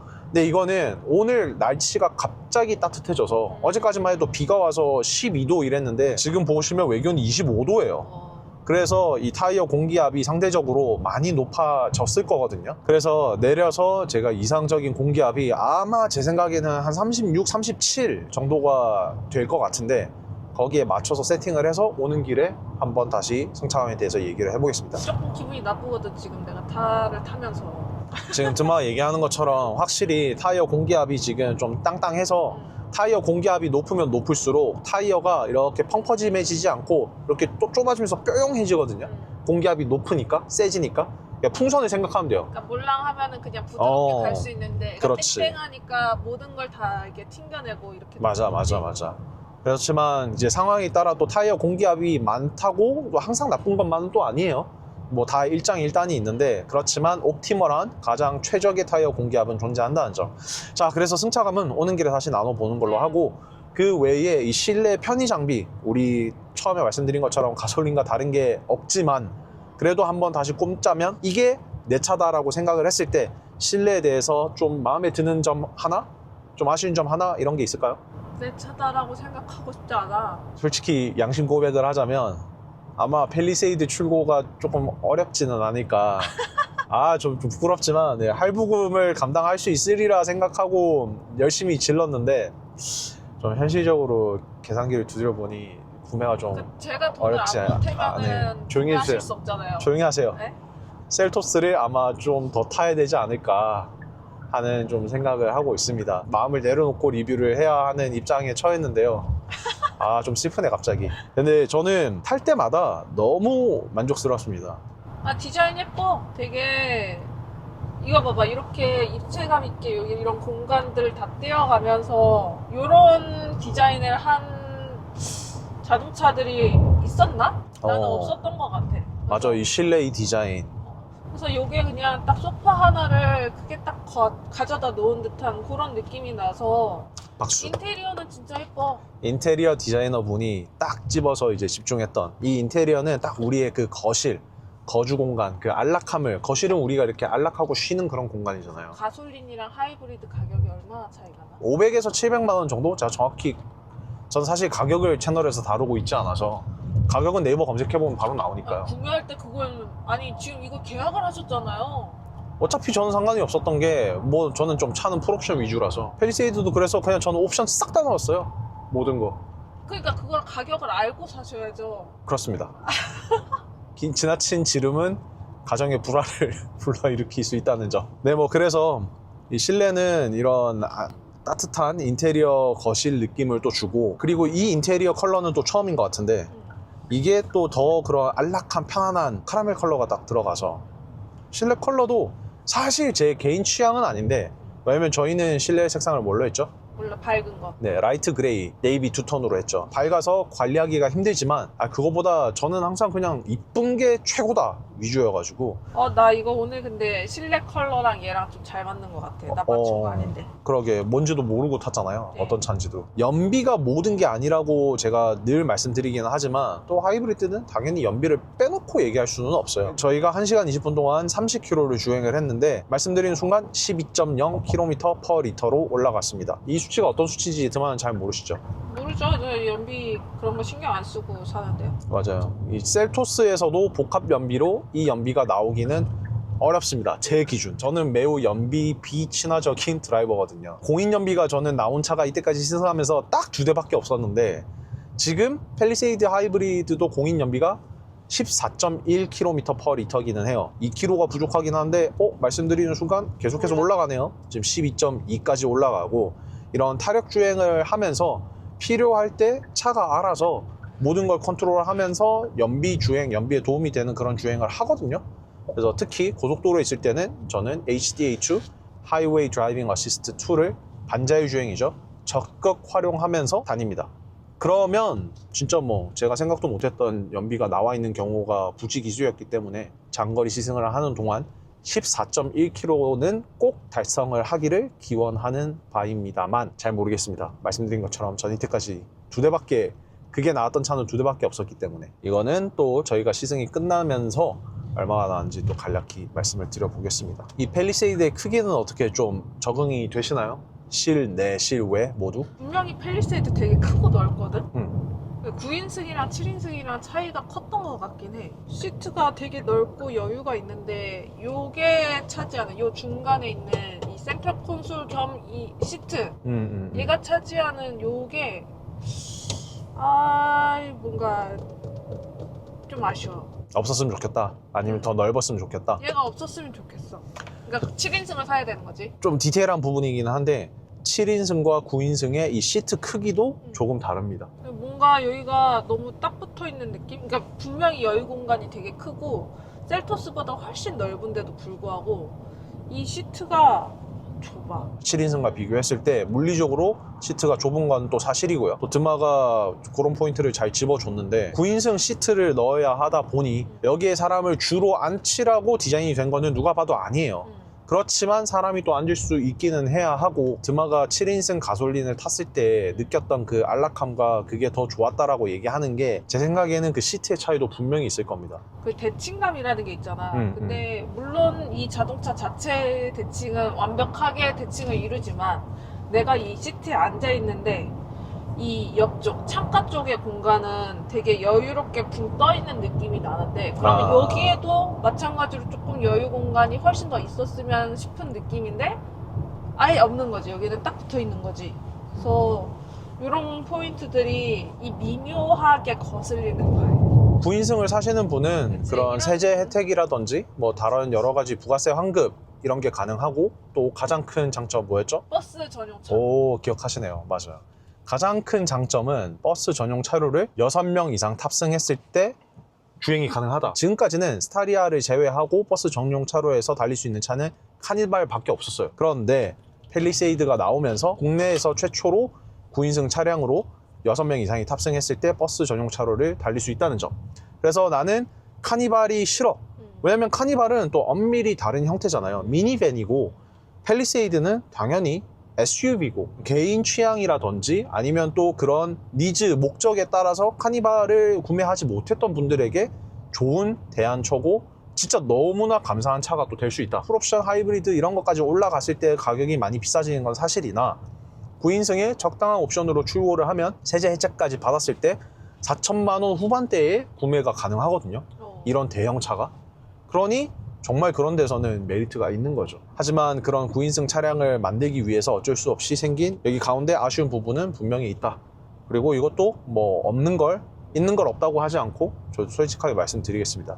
시트가 이 차급 대비 이 시트가 좀 더 작고 상대적으로 덜 안락한 느낌이 든다는 건 분명히 존재해요. 7인승 대비. 이게 무슨 타 차종과 비교해서가 아니라 딱 다른 7인승 팰리세이드와 비교했을 때 이런 착자감이나 이 시트가 주는 안락함이 다소 좀 차이가 있습니다. 그럼 이제 다인승이 필요한 사람이 아니고서는 그럼 그냥 7인승이 낫다 굳이. 방금 열거한 이유들로 꼭 구매하셔야 되는 분들이 아니라면 대체적으로 또 7인승을 많이 구매를 하고 계시죠. 한 가지 아쉬운 건 이 앞에 가운데 시트는 필요 없어. 9인승이 아니어도 돼. 그렇지만 가운데 시트는 저렇게 3열이었으면 좋겠어 하는 분들이 계셨는데 그분들의 옵션은 좀 없는 게 아쉬운 거죠. 그러니까 8인승이 없다는 거. 2 더하기 3 더하기 3은 없어요. 7인승 혹은 9인승 이 두 가지만 있는 거죠. 제가 항상 좋아하는 저 서랍 글로우 박스랑 여기 가운데 사이에 수납 공간이 있거든요. 네. 저건 좀 어떠세요? 이거 되게 좋아하시는 분들도 많고 이런 데다 그루프 같은 거 좀 짠짠한 거 이런 것들 넣는 분들도 많긴 한데 저 같은 경우에는 이제 좀 멀미가 있다 보니까 제가 몸을 앞으로 숙이는 자세 자체를 좋아하지 않아요. 이게 멀미가 되게 많이 나는 자세이기 때문에 항상 이게 좀 뒤로 누워 있어서 제가 쓸 수 있는 공간은 딱 요만큼이거든요. 손이 닿는 공간.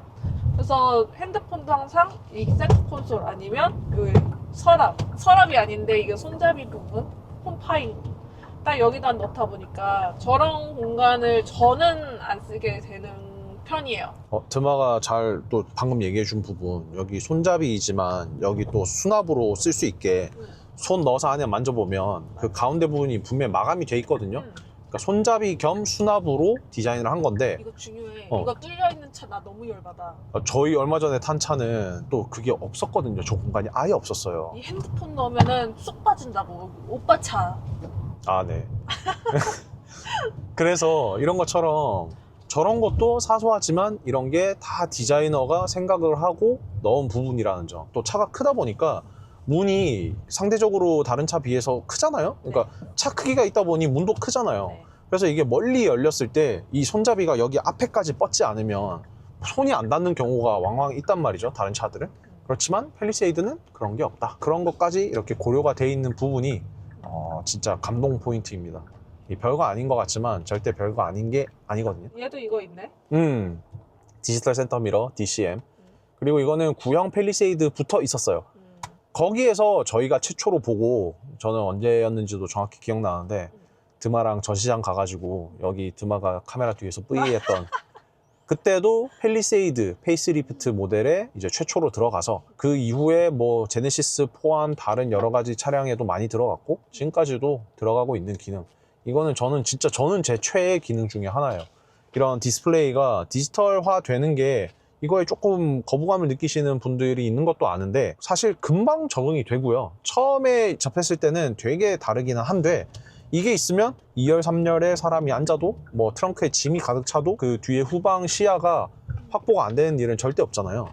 그러니까 저는 이거는 뭐 강력 추천드리는 기능 중에 하나고 무조건 옵션값, 돈값을 한다. 특히 날씨가 안 좋을 때 이건 진짜 빛을 발하거든요. 전기차 같은 경우에는 DSM, 디지털 사이드 미러 그것도 저는 뭐 개인적으로 매우 선호하는 옵션이라 이건 너무 좋아합니다. 계속 보신 것처럼 BVM, 블라인드 스팟 뷰 모니터가 들어가서 사각지대 모니터도 이렇게 알려주기 때문에 아무런 안전에 대해서 이슈 없이 주행을 하실 수가 있습니다. 이제 진짜 제조사에서 발표한 14.1에 근접하고 있네요. 하이브리드 특성상 시내 주행을 할 때 연비가 더 잘 올라가거든요.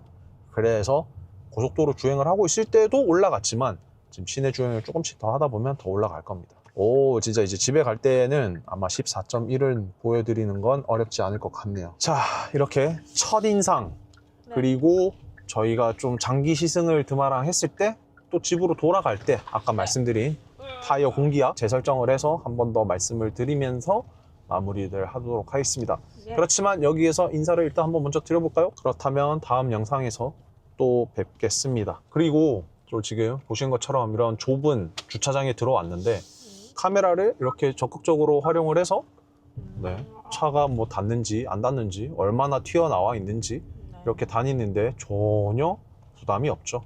예.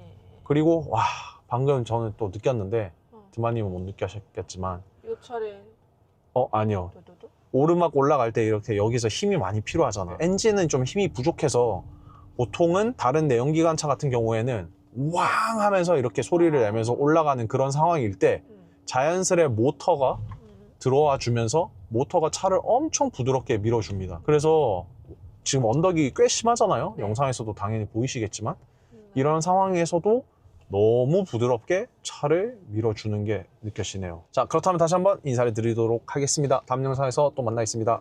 안녕. So fingers crossed, we'll see that. We'll have that feature soon. Battery is nearly empty. Stay mode will end soon. Just like so.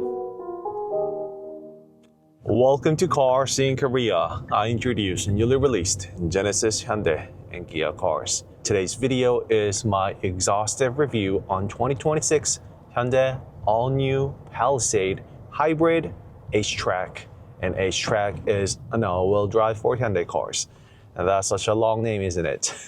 If you are watching this video, it means there are over a dozen videos of all-new Palisade. I've been going places to meet the pre-production models and the gasoline model together with the first look, exterior, interior, walk-around, POV, night drive, and hybrid gasoline model comparison, you name it. I think this will really make this video to be the last video of the Palisade, well, at least for the time being. That being said, I want to tell you about this Palisade hybrid model, driving through the cities, highways, a commuter car, and even some off-roading I have done with the car. And right now, I am seeing 340 kilometers on the odometer, but I actually had a different hybrid before this one, which I put over 100 kilometers. So I think I have done approximately 500 kilometers in a variety of conditions with the car. First things first, the car being a hybrid, let's talk about the fuel economy. The overall accumulated numbers I see on this tachometer is 10.3 kilometers per liter. And right now on this trip,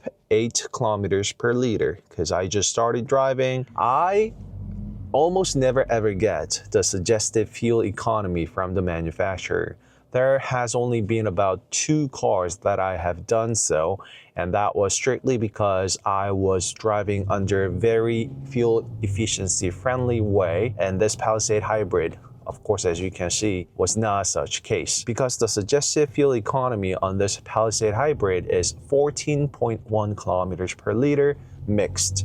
That is putting together the city, which tends to be higher for hybrid cars and slightly lower with the freeway fuel economy. However, when the conditions were met, I actually saw the number go beyond 15 kilometers per liter. That is me driving. So trust me, there will be people doing much better than that, higher than that. I even dare to say, probably some people would even do over 20 kilometers per liter, because I have seen people showing over 800 kilometers of AER driving range on Kia EV9. And that car, when I test drove it, I think I barely got the number slightly above 500 kilometers with that car. So there certainly are people who can milk every drop of the gasoline and the battery, but that's not me.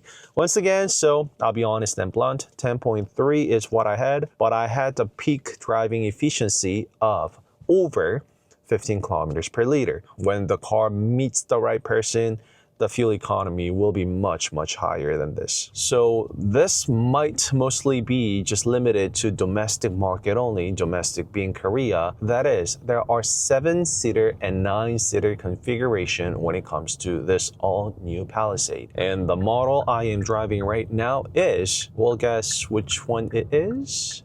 And the easiest way for you to tell is looking at the second row seat. If the second row seat comes with the bench seat, which this car is, it's a 9-seater, meaning having 3 plus 3 plus 3 configuration, while the 7-seater configuration comes with 2 plus 2 plus 3, making the second row seats to have captain seats only. And the captain seats, you can include the full massage seat, and that is something that I did pre-order and sign up for myself. So if you know, you know, I did order all new Palisade Hybrid HTRAC 7-seater fully loaded.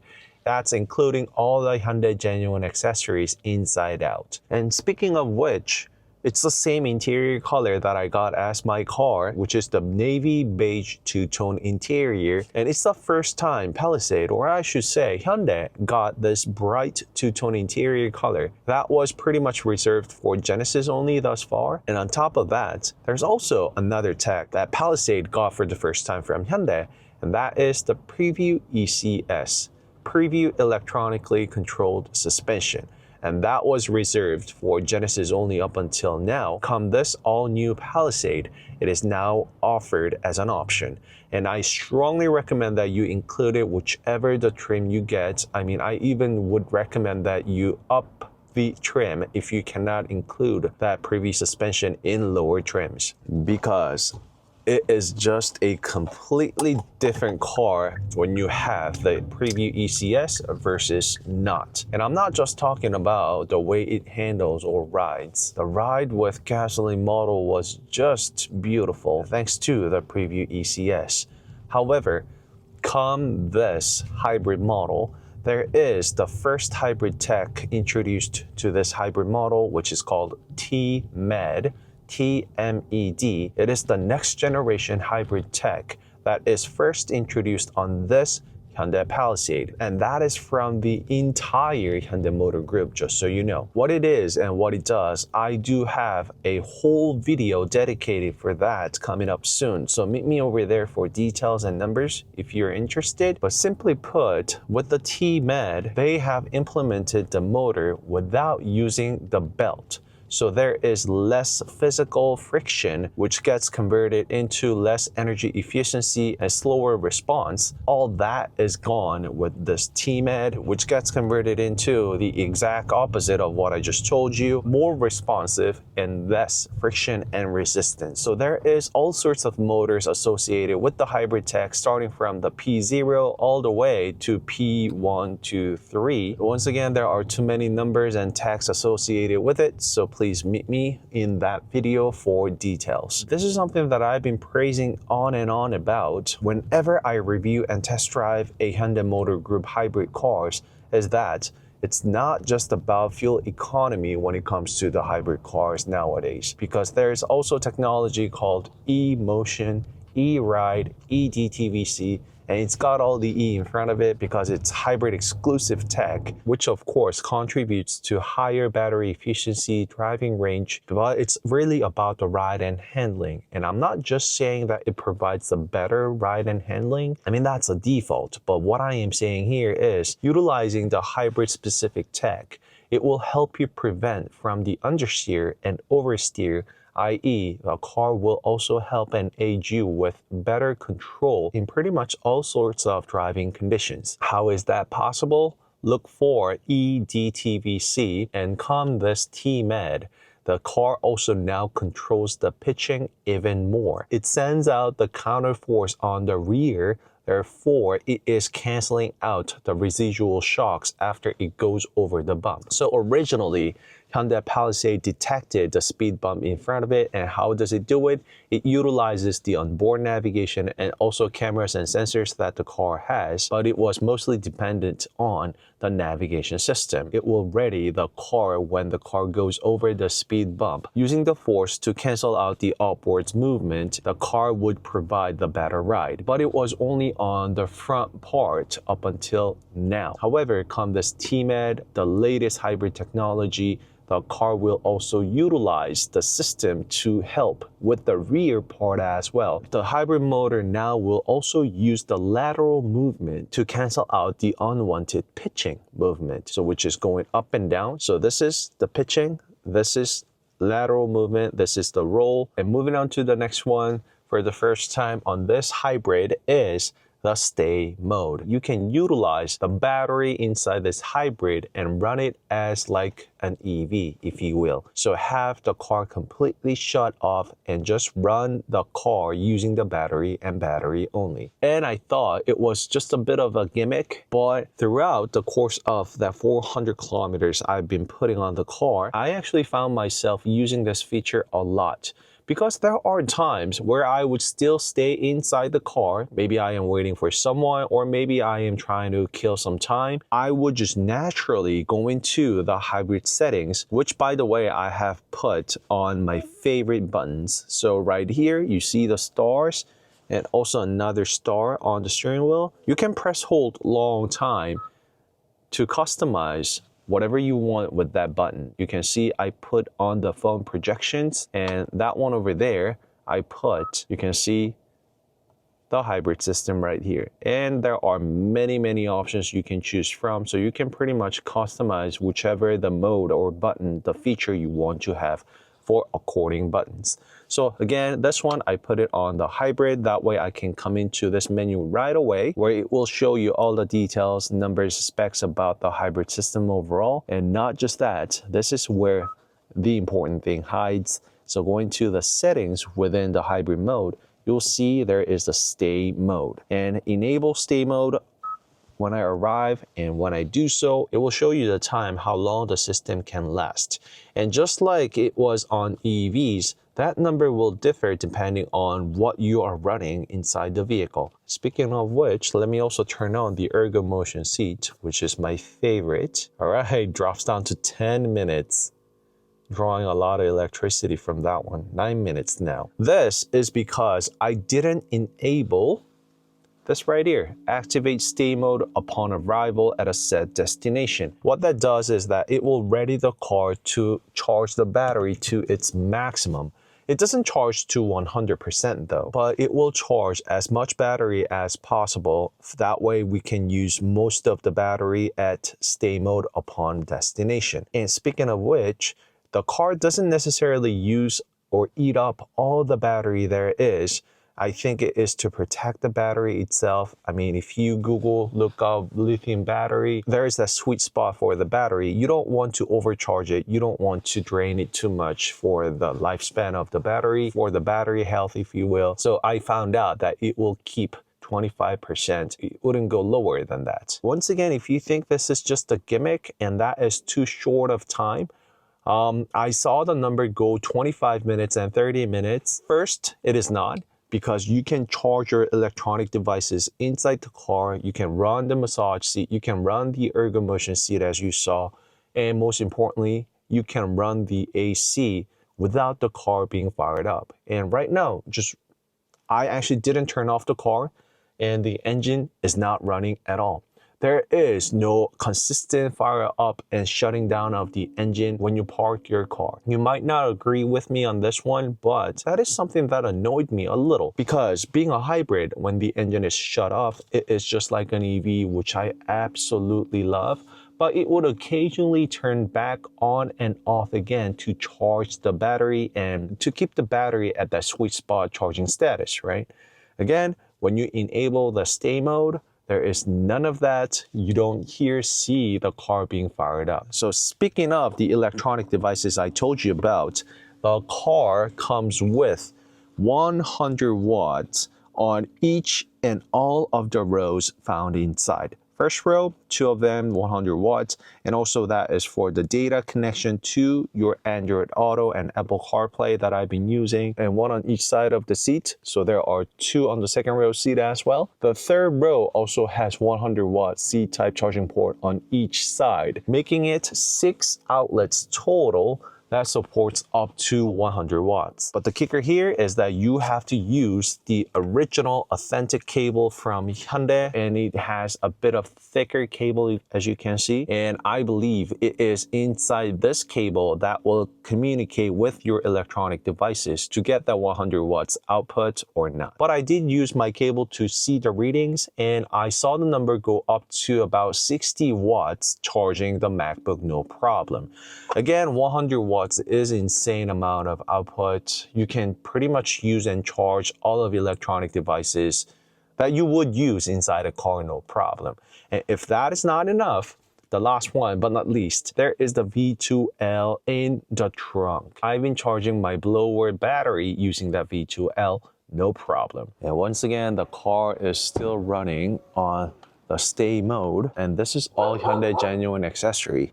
The Palisade, as you can see, you can control everything from the third row seat. Once again, if you want some good look of this car, I have in-depth review inside out of the car, so meet me over there. And it just blends into the city beautifully, doesn't it? Look at that. And I think this truly is the beauty about the stay mode. I mean, again, I have the electricity inside the car running. I can run whatever I want. I'm still running the heated seats and heated steering wheel, but the car is all quiet, just like so. And trust me, I've been using this mode a lot upon my destination. It kind of became my habit. I have a lot of electronic devices to charge wherever I go. So that is one of the reasons why I really truly enjoy EVs, because I can still charge the car at my destination. I simply don't turn off the car, I just plug it into the cables, but that is something that I couldn't do with ICE cars. You get the wide panoramic sunroofs on the second row seat. And if you go with the 7-seater, which I think will mostly be offered in markets outside of Korea, I think it is only Korea and very handful of markets where you will get the 9-seater. So when you arrive, I would just simply jump into the second row seat, put my butt in the captain's seats, and just enjoy this relaxing moment. Run the massage seats even, just like so. All right, so beautiful, amazing ride. Let's actually head back home, see if there is anything else that I would like to cover with you. When you want to get out and start driving, I mean, yep, I've seen that yesterday, and that will turn into the dash, and it will actually just shut off.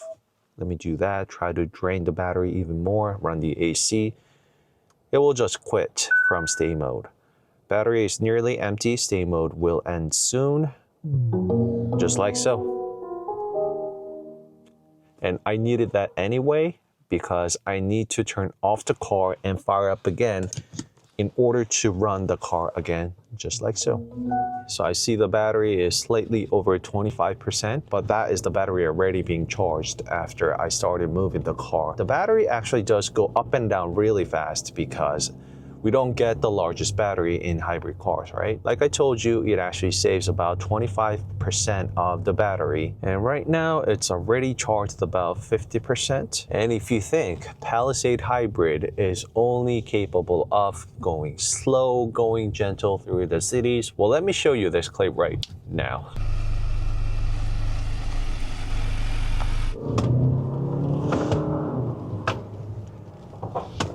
I really love how it controls the understeer. So as you saw, the car handles and rides, runs, drives beautifully. But the best part is that the car will still give me that outrageous fuel economy. I still got over 10 kilometers per liter after all that crazy run that I have done.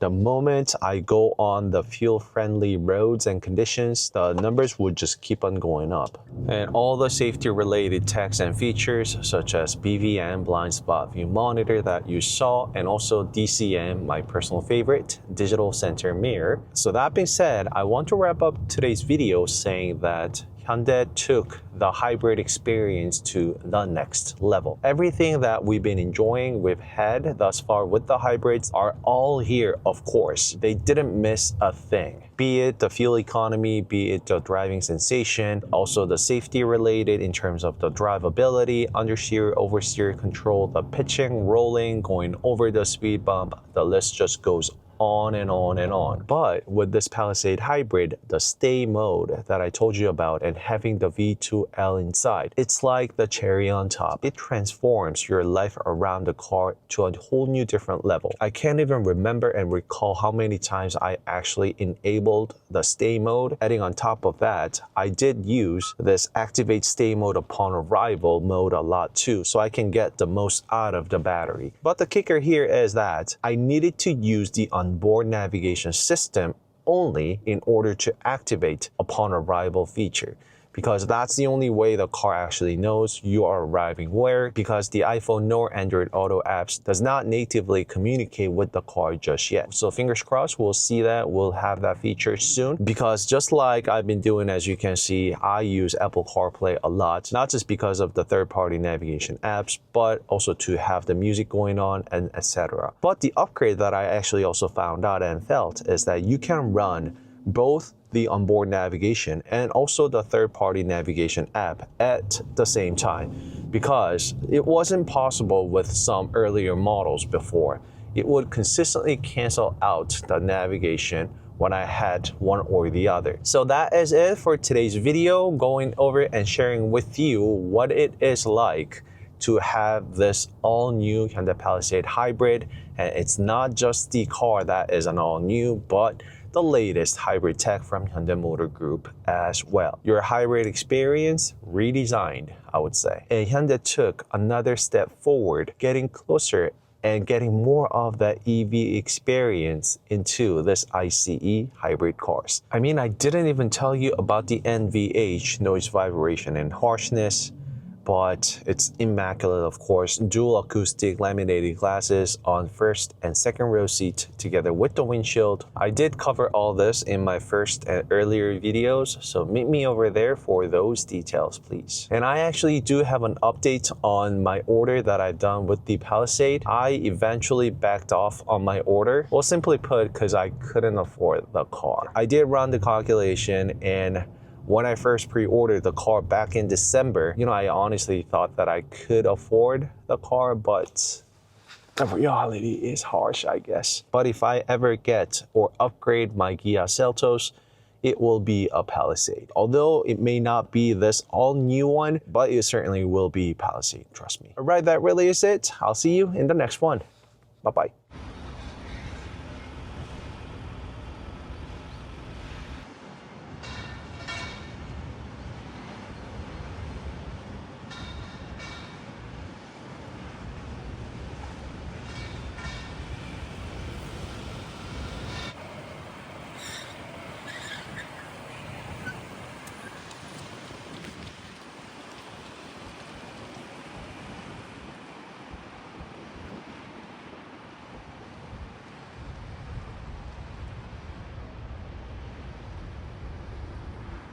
So the difference is quite obvious when you make this side-by-side comparison. You actually have to pay a little more attention with the IONIQ 9 because welcome to CarSceneKorea. I introduce newly released Genesis Hyundai and Kia cars. And as you saw from the thumbnail, the cars I have behind me today is 2026 Hyundai all-new Palisade and 2026 Hyundai IONIQ 9. And there are a lot of similarities and differences between these two cars, and I will tell you all about these two in this video, especially if you are debating whether you should get yourself a Palisade or IONIQ 9. Let's start with the similarities between these two cars. The cars are both a flagship SUV from Hyundai, and this Palisade, of course, being the flagship vehicle of ICE, internal combustion engine cars, that is offered in two engine variations, 2.5 liter gasoline inline engine, and second, together with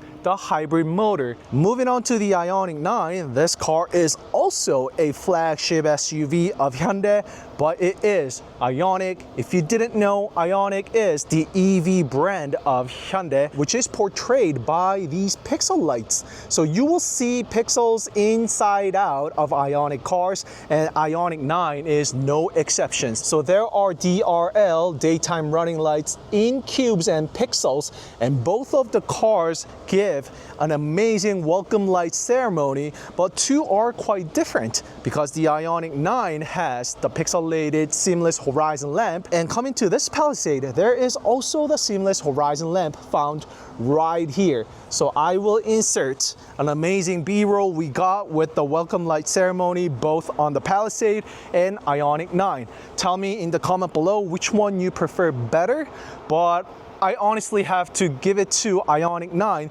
because of the lights being composed together with the pixels and cubes. There are just so many variations that IONIQ 9 could come up with when it comes to the welcome light ceremony. The car being ICE and an EV, they are very different. So that was me stating the obvious, but let me show you one by one up close look of how these two cars differ, both exterior and interior. Let's go. So I will be going over both similarities and differences here and there, but there are just going to be a lot of differences due to the nature being. Maybe I parked the car a little too tight between the two. So let me just squeeze in just right here. So looking at the A-pillar where the windshield is located, I mean, you don't need me to explain these, but it's so obvious that IONIQ 9's A-pillar is much more slanted, steep, and has that gentle curvature all throughout the vehicle, whereas the Palisades has the typical SUV A-pillar, if you will. So there is this wide curved bonnet, but then there is the windshield striking right up, whereas IONIQ 9's is much more sleek all throughout. And it is much more obvious from this angle. I will show it to you right here. I mean, if you just look at this A-pillar portion, it almost is as steep as a sedan. I mean, well, let's look at the K3 for instance. So look at that angle that K3 has versus the Casper, which is the Inster for the electric version overseas. So Casper's is pretty much just like what the Palisade's angle is like compared to this K3. So that is the difference that I am talking about here. IONIQ 9 having that sleek design and Palisade going with the traditional SUV design. What are the pros of IONIQ 9's steep A-pillar? Well, it reduces the air resistance, contributing to lower CD coefficient of drag, which this IONIQ 9 achieved a ridiculous number, 0.28 if I recall correctly. That truly is a stunning number when it comes to this behemoth full-size EV SUV. And it does not only get translated to longer driving range, but it contributes to NVH, noise, vibration, and harshness. So if you lower every digit, 100th, if not 1,000th digit of that CD, it gets converted into a lot more things, pretty much everything when it comes to this EV. Speaking of which, there is also this active air flap, which will open and close accordingly. And that one, of course, contributes huge to CD. And Palisade, although it's not an EV, therefore there's not that much of concentration and focus on the CD when it comes to the ICE cars, but Palisade also gets active air flap, as you can see right here. But the difference here is that IONIQ 9, for the first time ever, it has the dual motion active air flap, meaning it will open up and get tucked in inwards once again. So when the car is actually in operation, it looks much more sleek compared to the original active air flaps we've been having throughout the latest Hyundai Motor Group cars. You guys know what I mean. If you have driven IONIQ 5 or EV6 for that matter, there is that flap opening up, and you can actually see that flap opened and staying right there, whereas you won't see any of that with the IONIQ 9. I mean, I can go on and on about the front look, but for detailed design and look of each car, I have tons of videos on these two cars already on my channel dating a few months ago.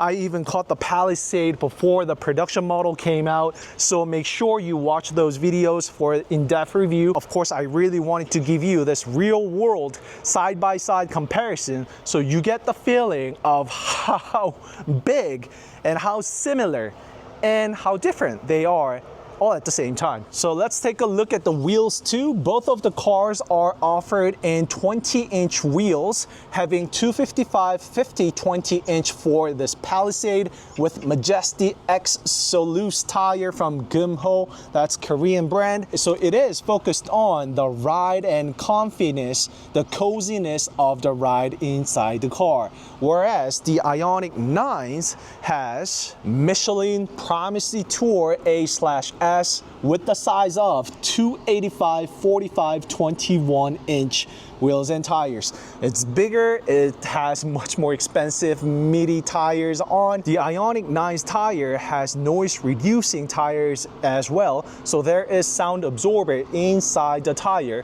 whereas the Palisade is just a regular tire, if you will. Just so you know, you can also choose all the way up to 21-inch for the Palisade as well. However, it will not come with the sound absorber inside. It could differ depending on your market, so double check with your local dealership, but that is based on this Korean domestic model. So you know these two cars are the family SUV, so what is the most important thing? It is definitely that trunk. So let's go take a look at the rear of these two cars. Getting started with the rear design, again, the pixel lights do extend all the way to the rear.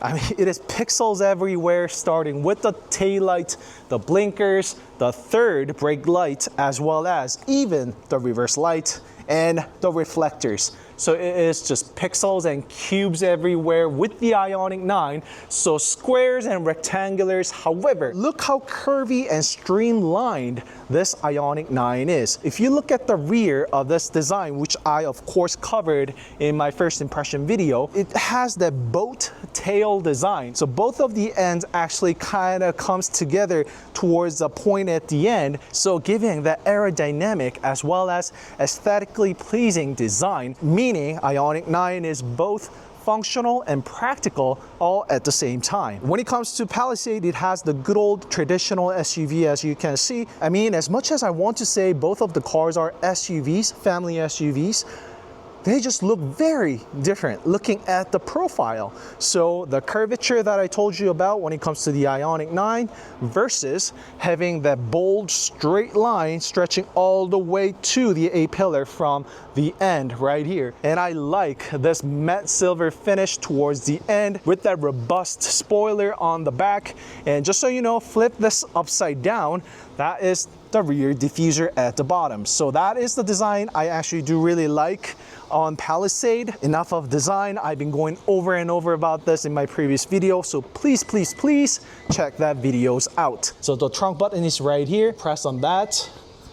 So a couple of things I want to point out immediately, that is, both of the trunks are quite massive, but IONIQ 9's trunk actually does stretch out further due to the design. I mean, you have to be extra cautious when you park this full-size, large-size vehicle, but you actually have to pay a little more attention with the IONIQ 9 because having that longer tailgate. And next up, I see the difference right here with the trunk lift. So look at the angle and where it is attached. Just like the one that we saw from Santa Fe, IONIQ 9's is actually hidden right in between the taillight and this trunk compartment. Therefore, it just fits very sleek. It is not sticking out. It's not creating any dead space, if you will. However, there's a slightly somewhat of that space with the Palisade, but to be honest, they're just different. It doesn't bother me at all. The mechanism, how they work is essentially the same. However, I have to give it to the IONIQ 9 having this sleek lift. All right, so the trunk and the third row seat of the IONIQ 9, as you can see, the IONIQ 9 is only offered with two-seater option on the third row seat, whereas it is three-seater option for the Palisade. And therefore, you might think that the space is actually larger on the IONIQ 9. However, it's the other way around. The width of the IONIQ 9 when it comes to the third row seat is actually narrower than the Palisades because the Palisade has three-seater on the third row seat. When you pull these two up, as you can see, it's fully automated. The car will push the second row seat a little forward in order to lift up the third row seat, as you can see. So both of the seats erect. Let me show this to you. So, I mean, you can see it clearly on the video already, right? We don't see that much of a wheelhouse obstructing the seat. Whereas, I mean, it's more obvious because the car has two-tone, light two-tone colors right here. It is much more narrower on the IONIQ 9, and you feel all of that when you actually sit inside. But you see, we actually do have to consider the fact that the third row seat is not necessarily to accommodate passengers every single time, but if you are planning on having people frequently on the third row seat, Palisade will be the winner, no doubt. And let's wait and see if this is going to differ when it comes to the second and the first row seat of each car. So let's check out the second row seat, the leg room of each car, and I do have the Palisade driver's seat as how I would usually drive. I got plenty of space on the second row seat, and this is not even the seat tilted back all the way to the rear, as you can see. You see, I just vanish, right? So this is the level of inclination that you can get on the second row seat, together with this ridiculous amount of leg room on the second row seat. So there's a button right here for your easy entry towards the third row seat, and the bottom rail is manual. That way, the people on the third row seat can escape in case of emergencies. That is the reason why the bottom rails are all manual like this. It's not Hyundai saving costs, but it's for safety. So let's hop in, and when I do, this handle comes in super handy and practical. You can hold on to it and easily climb inside to the third row seat of the Palisade just like this.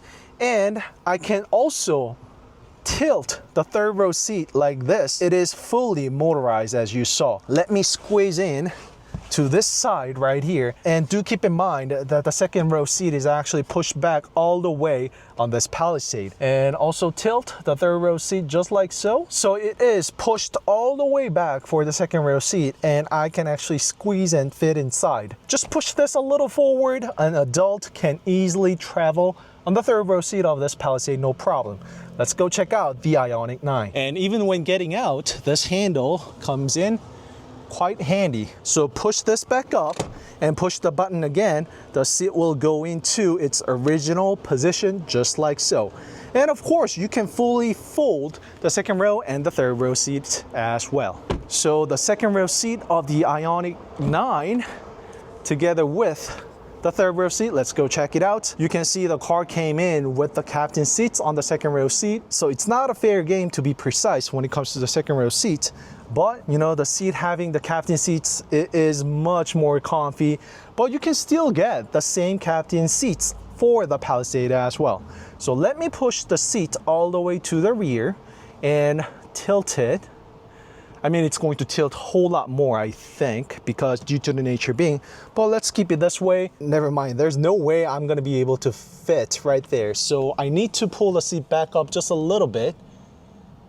It is pushed back all the way, so let me just try. I am really trying. I mean, I really have to cram myself right here, as you can see. So I did tilt the seat all the way to the rear, but it's not helping all that much. I really crammed myself to make it fit on the third row seat, so you guys be the judge. I knew it before I tried it out. You're seeing it for yourself right now. And this is not going to differ all that much, even if you get the 7-seater for the IONIQ 9. However, the good thing about IONIQ 9 is that the seats will be completely flat when you fold the second and third row seat, whereas it is slightly at an angle for the Palisade. The Palisade's third row seat is actually taller than the second row seat. I mean, you can see obviously on the video, the third row seat is actually sitting higher up from the second row seat, whereas it is almost nearly identical when it comes to the IONIQ 9. So the difference is quite obvious when you make this side-by-side comparison. So if you need to consider the ride comfort of the third row seat, it is the Palisade, no doubt. And that is also put together with the ride and drivability of this vehicle as well. Both of the cars, the third row seat is the worst seat when it comes to the ride comfort, because the third row seat literally sits right on top of the rear wheel, where it will be getting a lot of residual shocks and the impact upon the speed bumps and uneven roads and pavements and whatnot. But based on my past experience, the ride offered, strictly talking about the third row seats, Palisade is hands down the winner. And I believe it has a lot to do with road preview suspension system, which is offered on this all-new Palisade for the first time ever from Hyundai Cars, which, interestingly enough, the IONIQ 9 did not get. So the ride is amazing on Palisade. I should say it's quite different between the two due to the nature being of the vehicle type, this car being an EV with heavy battery packs underneath and having monstrous power and performance compared to this tiny inline 4 2.5 liter engine. The IONIQ 9 is still a beast, being the first flagship EV SUV with the swivel seats on the second row seat. That experience was one of a kind, and it is the only car that you can get with a swivel seat from Hyundai car. Well, I mean, let alone Kia 2. There's only EV9 up until today. So hopefully you found what you were looking for between these two cars in today's video. I'm sorry because I have to rush things through. I don't have much time with these two cars. So if you have any unanswered questions, drop it in the comment below. I'll try to get back to you to best of my ability, as I always do. Don't forget to like and subscribe CarSceneKorea if you did, and I will see you in the next video. And also do check out the ASMR walk around video of these two cars, which will be shortly uploaded. All right, until then, I'll see you in the next video. Bye-bye.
Welcome to CarSceneKorea. I introduce newly released Genesis, Hyundai, and Kia cars. And as you saw from the thumbnail, the cars I have behind me today is Palisade, another Palisade all the way back. So this is the latest 2026 Hyundai all-new Palisade that just rolled out about a month ago. And this one right here is now the predecessor, obviously. And it is actually a facelifted model with distinctive DRL with that dark chrome grills on the front. So this is not the night edition, it is just a different facelifted look. And far right on the back is the first original Palisade that we all know of.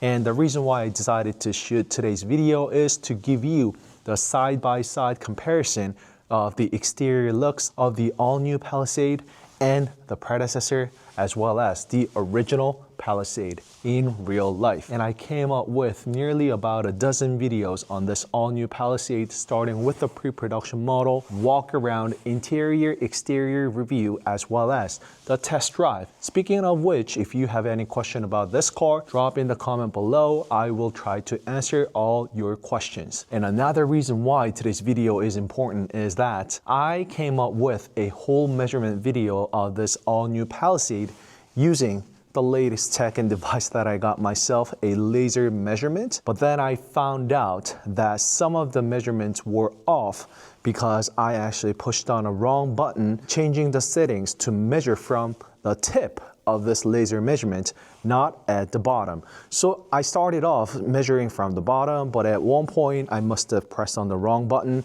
and the unit changed. So I decided to do the whole measurement video. Thank you very much, including attaching the screenshot right now. If it wasn't for that person, I would have never found out. I should have known better. I really apologize, because that 11 centimeters of ground clearance just didn't make any sense. So if you can actually take a look at the top left of the laser measurement in that video, you can actually see where the laser measurement is measuring from. So if you see it's being measured from the top, add 11 centimeters to that precisely. That's the height of this laser measurement device. So let me give you the exterior looks of each of Palisade, compare it one by one, side by side. And at the end of the video, I will also give you a thorough laser measurement inside the all-new Palisade and the predecessor. The front bumper front look is very distinguished by this 5 DRL daytime running lights, 1, 2, 3, 4, 5, and this one is actually part of a bumper, so it's not the light, and which is only offered on calligraphy trim. So if you see 5 DRLs only, that means it is a non-calligraphy trim. And there is this seamless horizon lamp which connects all the way from left to right, and that is found and implemented on all of the latest Hyundai cars. Family look and something that composes the Hyundai look altogether. And also the all-new Palisade offers a variety of dynamic welcome light that you can choose of your liking. Depending on the market, you probably have to get it from the Hyundai store and have it installed, upgraded to offer a variety of the lighting patterns that I am showing you right here. And also found at the bottom is this active air flap. It also has the extended front grille design at the bottom, kind of continuing from the last piece of the grille from the above, and instead of just leaving it and keeping it a plain design, it is continued down to here, given the robust and masculine design of this overall all-new Palisade. And you see, another good thing about the Palisade is that it's just gigantic. Just using that as my tripod station, you can see that it actually has easy entry and smart walk away. All you need to do is keep the key with you, and if you approach the vehicle, it will automatically unlock and lock, just like so. So it is very convenient. How many times did we have to look for our keys or touch on that door handle in order to lock and unlock the vehicle? Especially when your hands are full, that feature comes in super, super handy. And don't forget about the latest digital key that this car comes with. You can use your smartwatch, you can use your smartphone, so you can actually drive this vehicle without an actual physical car key right here. And it is the good old Hyundai logo that we know of. And if it's made out of black, it means it's internal combustion engine. If you see the light blue, it means it's an EV from Hyundai. I think I've given you the good look of the front of this Palisade. Let's take a look at the wheels. It is slapped around 255/50 20-inch wheels and tires. So it is also offered all the way up to 21-inch wheels as well. So do keep that in mind. And this right here being a rental car, it has the smallest wheel you can get, the standard, and it is in 18-inch wheels, 245/60/18. And you could still get some big size wheels on this calligraphy trim as well, which I have one sitting far over there. And I'll show you that multi-spoke calligraphy trim wheels, which I think looks just amazing with the Palisade. This is something that I like the most from the predecessor. That is, these two are the turn signals, but when turned off, it just flows flawlessly together with rest of the front bumper, all dark and giving that tinted look. And that is no exception for this gigantic Hyundai logo in the middle. So these two cars have very different front design, but definitely is giving that robust feel all throughout. Wouldn't you agree? It's one of a kind, and it is also the same case with the first Palisade over there as well, but all of them definitely living up to the title, being flagship SUV of Hyundai brand. As for the lights over here, it is the projection type. It is not a LED. However, this will differ if you go with the calligraphy trim, which I will show you as a B-roll right now. And let's move on to the profile, the side view of each car.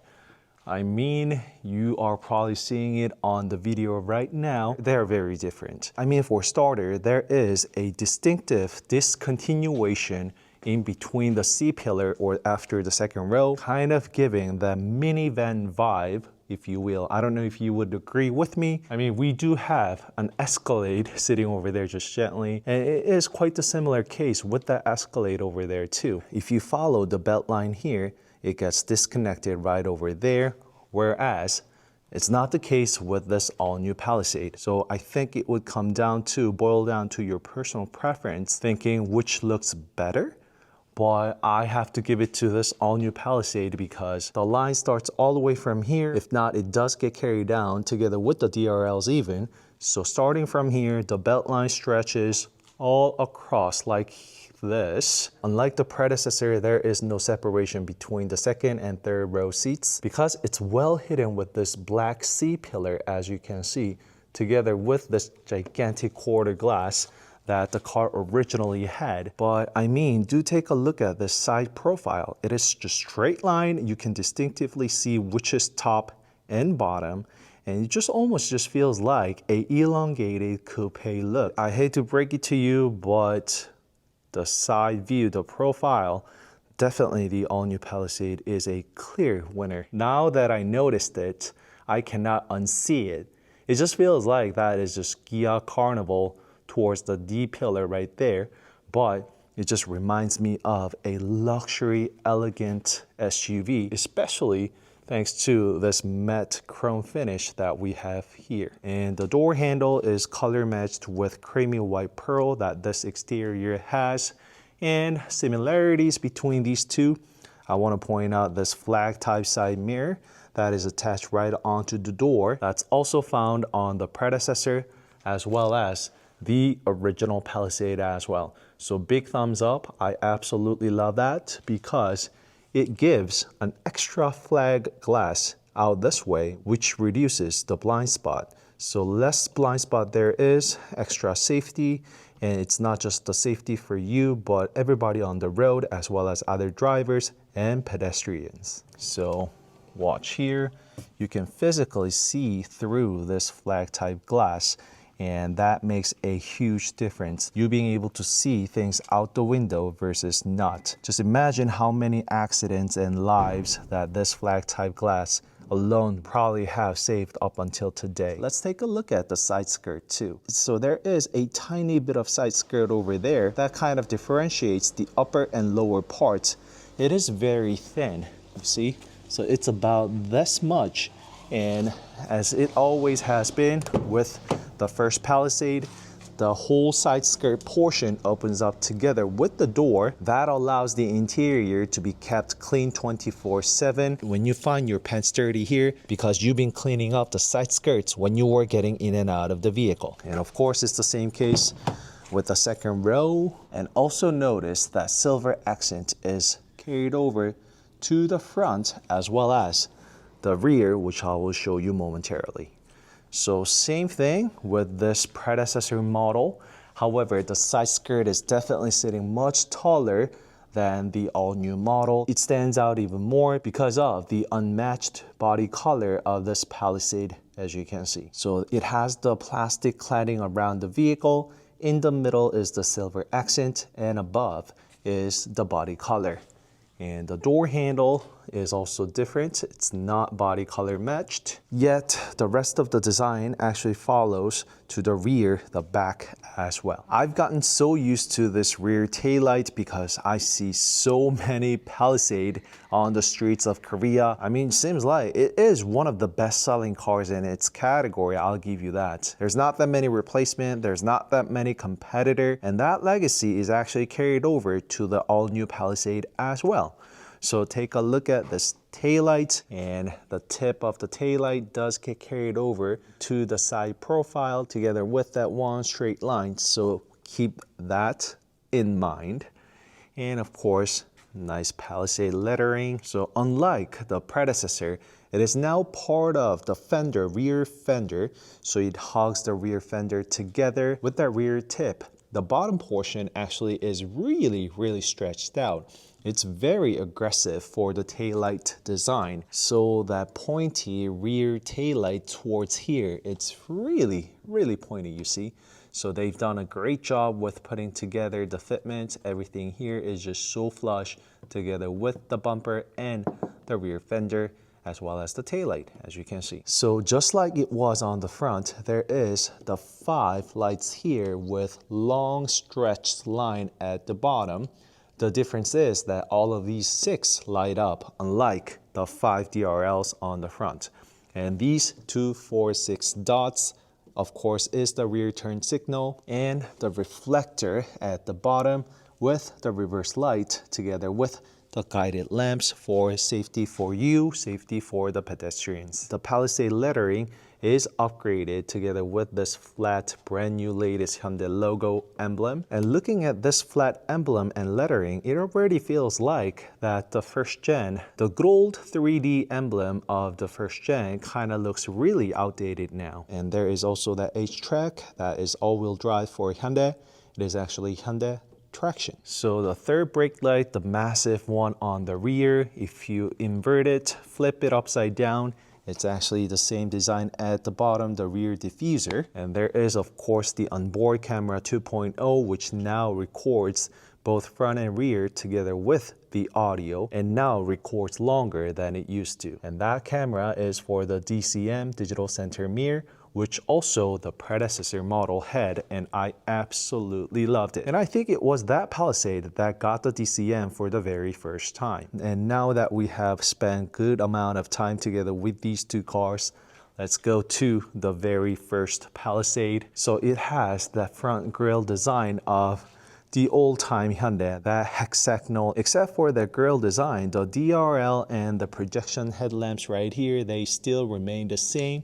Come the facelift model of this one. The profile is not going to be different all that much, and this car has the side step, and that comes in quite handy when you are sitting in and out of this gigantic full-size SUV. So you can see the rear is slightly different. Compare this to that of the facelift model in terms of the taillight and also at the bottom, but it's not all that different, to be honest. So that's the reason why I told you that I am very used to seeing this taillight, because it's found everywhere. So let me give you that measurement now. And let me move this car right next to this one for the thumbnail that you guys saw. So it is a large size SUV, but thanks to all the latest tech that we get, I mean, all the predecessor and other Palisades already got it too, but this 360 view cam together with the RSPA2, which stands for Remote Smart Parking Assist 2, that allows you to pull the car in and out using the remote key fob only. And now that I have parked the car right next to one another, I can actually see the all-new Palisade is taller than the predecessor. So let me show it to you from this angle. It is quite obvious. And also there is the silver strip that runs across and also is included at the top of the windshield too, giving that luxurious, elegant vibe to the car. Something that I probably wouldn't have noticed unless I parked the car right next to one another. What do you think? What are your thoughts about this one? I think I've noticed this for the first time just now, and I actually do really like it. And more high tech on the front camera as well as the onboard cam, together with the lidar sensor here, as well as another front cam for that surround view cam, as well as the parking view cams. And there are sensors here, 1, 2, 3 on each side, making it 6 total, whereas there are 4 sensors for the predecessor, 1, 2.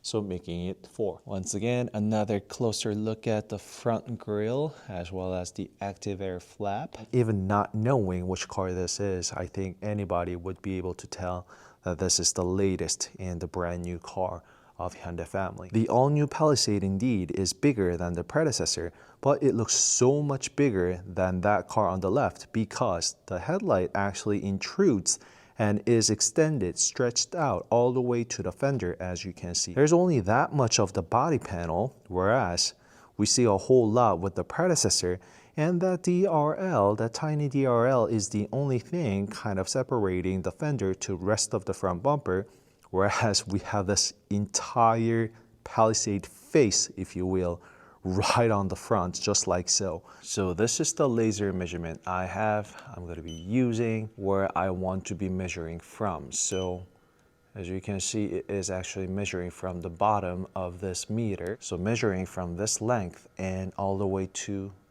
you see that laser point right there? So it's going to be measuring with a push of a button, just like so. And that's in meters. We use metric system here in Korea, so I will convert all the numbers on the screen for you.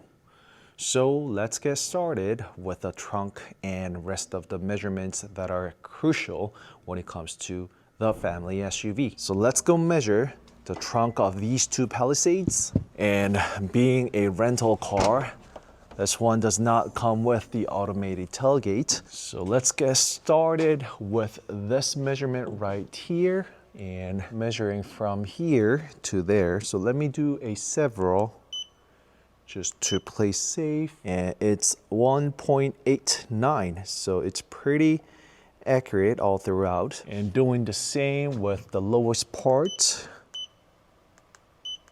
I'm intentionally measuring different spots. 1.88, 1.88. So not much of a difference here. And I am going to measure from the trunk compartment all the way from here to right over there and coming up with an average 1.36. So it's pretty accurate wherever I put. And doing the same from the tip here to wherever I can measure. 1.33, so it is a bit narrower. Yep, still the reading is 1.33. And next up, the wheelhouse to wheelhouse. And somewhere over here, and another one over there. 1.16, 1.16, and the wheelhouse to wheelhouse on the predecessor. And it is actually carved a little more towards the inside, as you can see. So I did measure one here, and I did measure, let me measure one over there, just like that. 1.15. 1.15. Let's measure from the top of the trunk to the carpet.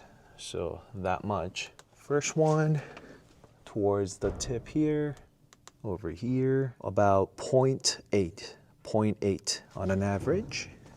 Doing the same, so the light to the carpet. And let's do one for the left and the right as well. So 0.79, 0.79. And from the tip of the trunk compartment to the second row seat, and that is the third row seats folded, as you can see, 1.25. Same thing from here to the second row seat. But do keep in mind that the inclination of the second row seat can be a little bit different. So 1.25, pretty much identical. But it's going to be different with the third row seat upright, of course, right? So let's check that. So pull this guy up. All right, so right here at the center, 0.52. So right over there, right? So measuring the same spot, not that carpet, right there. 0.57. So it is obviously longer on the trunk. So it got bigger. All right, so gonna fold the second row seat too. And while that's getting done, let me fold this one too. All right, So I did measure from the tip of the trunk all the way to the tip of center arm console, and it is 2.22. So let's go check out. Oh, this one is going to be tough.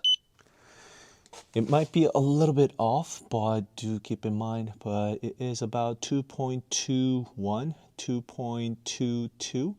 So not all that different. So it all came out to be 2.1. So it's slightly shorter. So that is probably due to the trunk length difference that we saw earlier. All right, so I want to measure from this door to that door. You just have to trust me on this one. It's a 1.56. 1.56. Hopefully it is showing on the cam. The armrest to armrest on the second row door. From the armrest to armrest, it is 1.43. Let's do the same for this Palisade as well.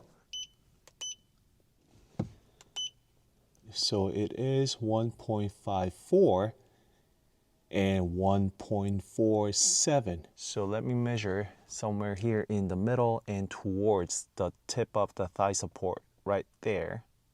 It is 0.83. So measuring from there to here, and it's 0.88, and that's because this car is without the panoramic sunroof. So the same thing for the second row too. So let's measuring from the lowest point of the headliner To the tip of the thigh support and also the floor right there, you see. So it is 0.92 and 1.26. So let me measure it from here because that's actually the average height of the headliner. And of thigh support, 0.91. So that was 0.92 for the predecessor, and it is 1.21, whereas it was 1.26 for the predecessor. So you can see the difference comes from the car having the wide panoramic sunroof versus not. And let's also measure the leg room you get When you push the seat all the way to the back, and you see it's going to be quite tricky because the seat is actually configured to my sitting position. so please keep that in mind. It's about 0.3 meters. And yes, it's going to be even more difficult with this pouch, but let me push this all the way back. As you can see, 0.305. so let me measure one on the top approximately.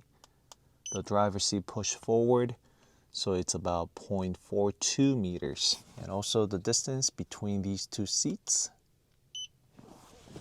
0.3 and 0.35, but do keep in mind that this is a 9-seater, therefore it is further away, meaning the seats are narrower. It is actually going to be closer together when you actually do get the 7-seater, meaning not having the seat in the middle on the first row seat. And let's measure front of these two cars. So you see this rubber piece right here? It is the part that makes all that scraping noise. So measuring the one in the middle right here precisely, 0.25.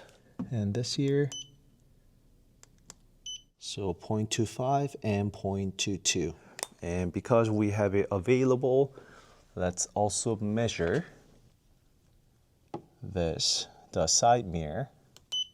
So 1.15 for the predecessor, 1.17 for the all-new model. And you see, I didn't even really bother going over the interior. I mean, you can find it all on my previous video, but I can't really point out a single thing that is better on this predecessor compared to the all-new model, right? So maybe more spacious, and some might favor this over the brand new design we have, because this could work as, I don't know, maybe tray, and you have this wide, gigantic armrest.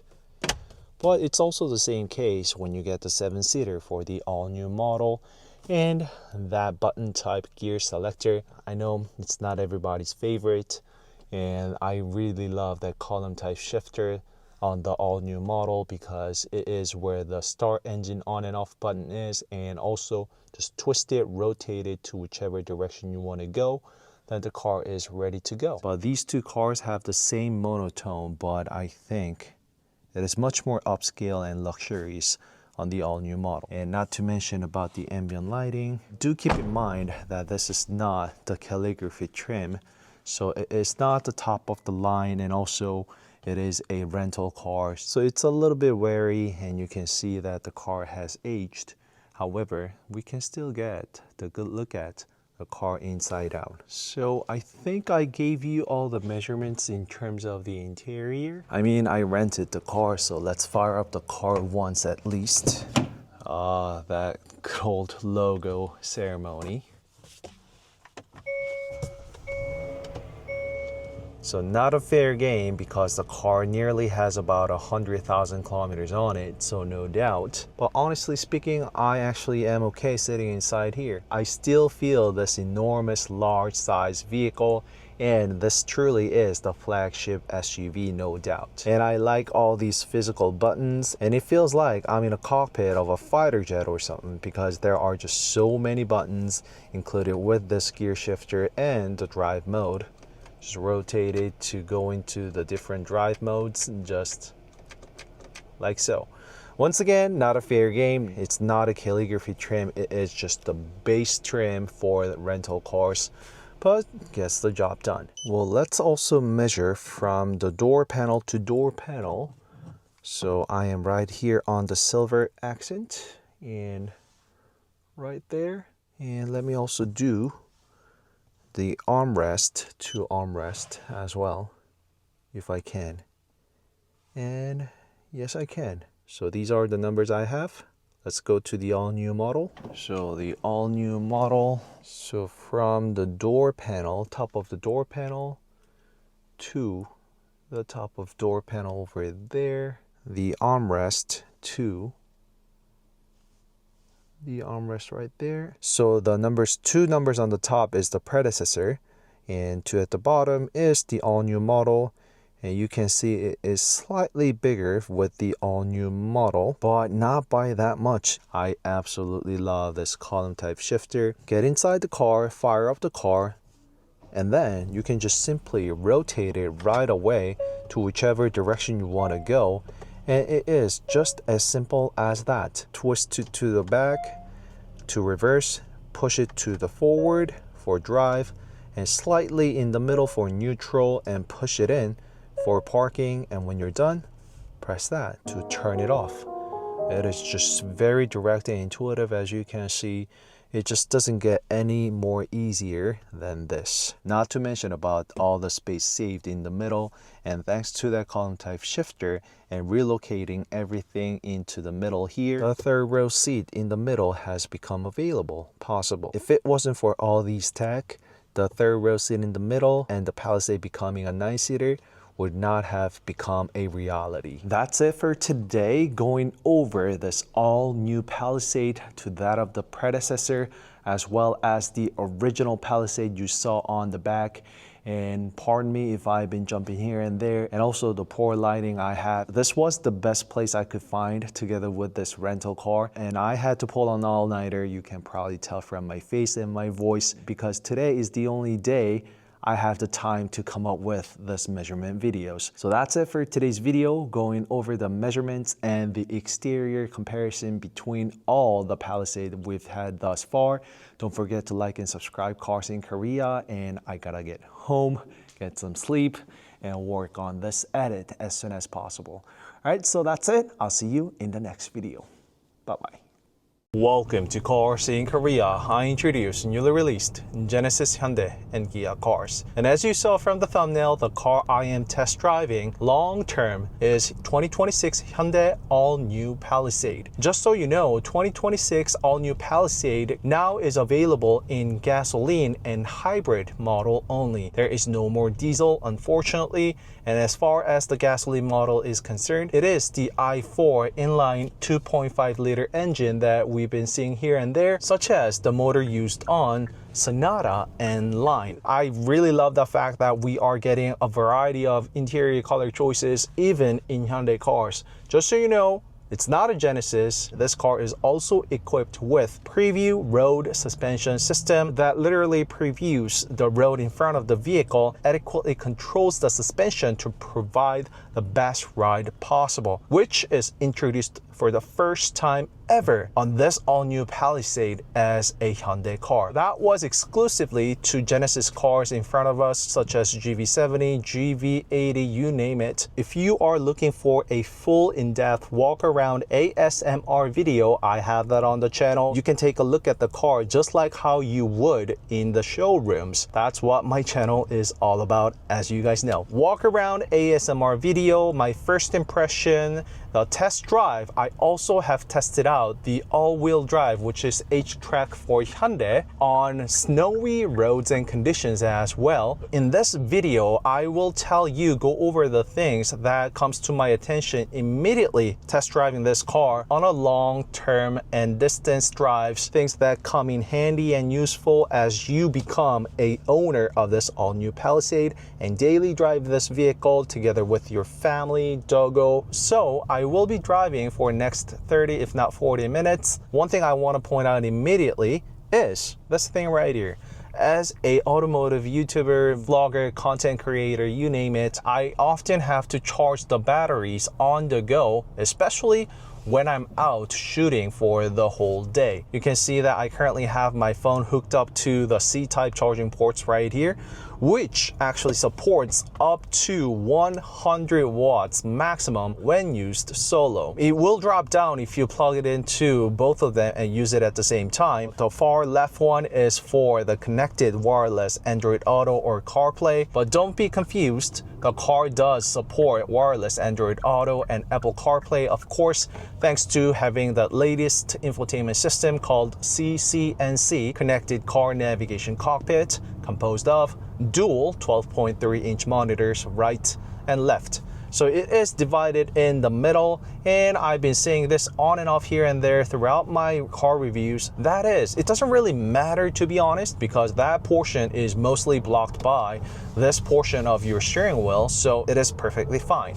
However, there are other cars that have a 5-inch HVAC dedicated display here, which is also okay because you don't really touch that button, the HVAC, all that frequently as you operate the vehicle. I mean, it is fully automated, so just leave it at auto, which I'm gonna do now actually.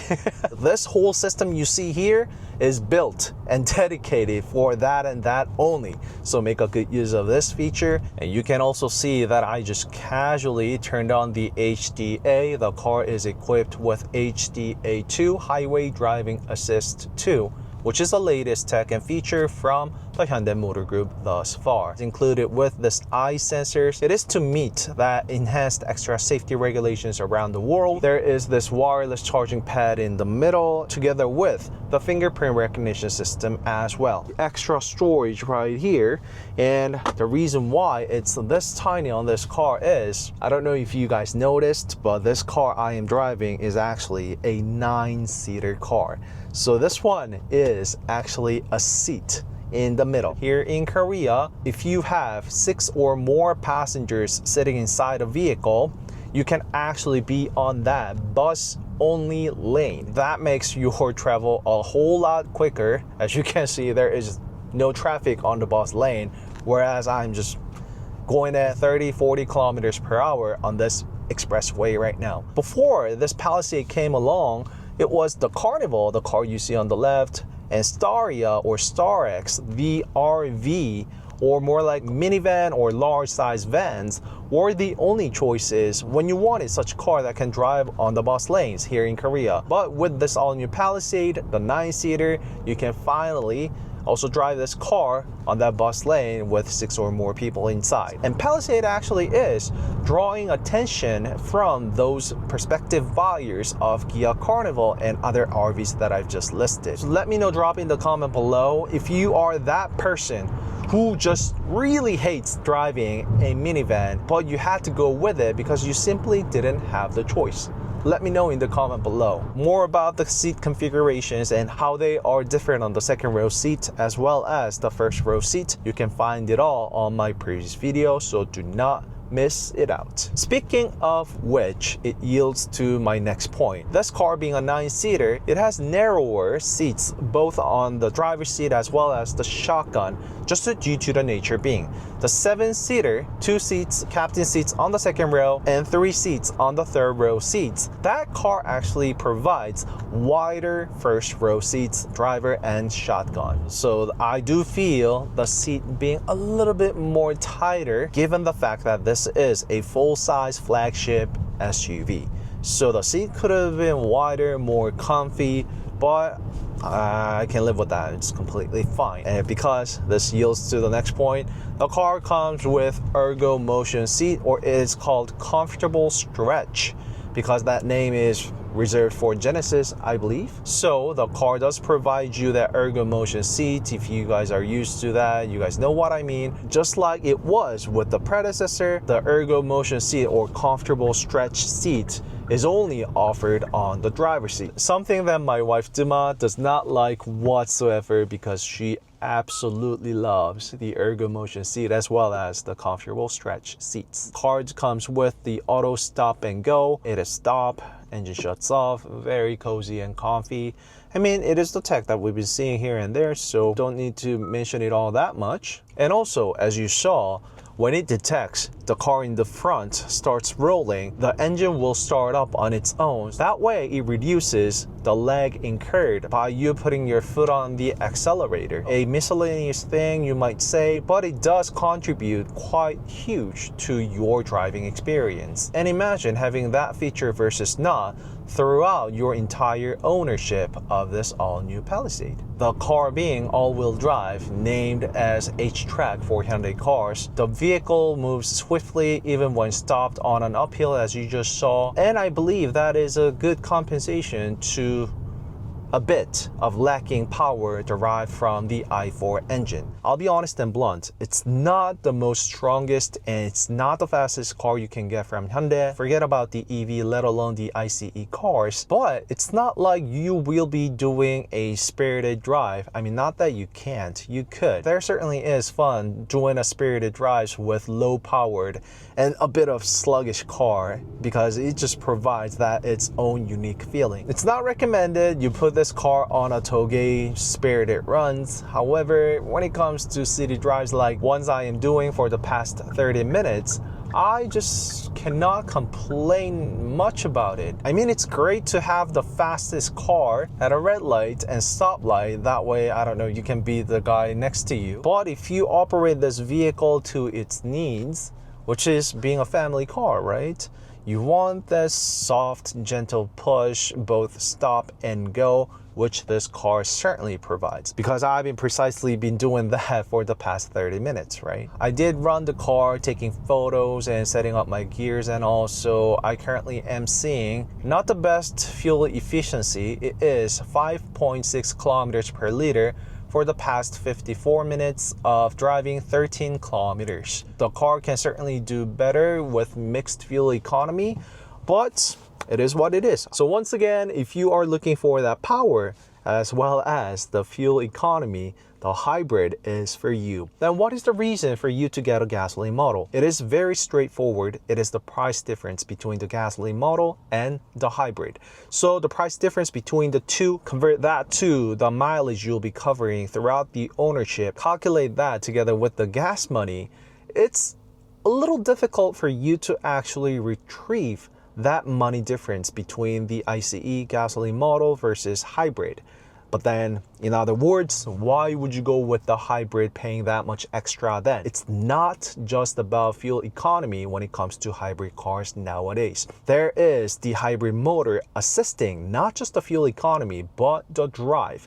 It controls the pitching, it controls your understeer and oversteer, it controls the torque of wheels even. Hyundai calls it to be the e-ride that you can look up, There is the eMotion, eDTVC. There are names for every single feature that I just told you about, so feel free to find more details about it as you Google it. Being together with the car for the past 1 hour, I love the high line of sight I'm getting inside this all-new Palisade. Like I said, it is a full-size SUV, at least here in Korea. There are not that many big-size cars, unlike North American markets. Driving a big, tall car actually does provide you a good line of sight and visibility out the window. You drive a low car, your views are obstructed, which actually does contribute a lot to your safety. Not just you, but also fellow drivers and surroundings, which also includes the pedestrians, right? And something I mention all the time every time I see one, which is this flag type glass.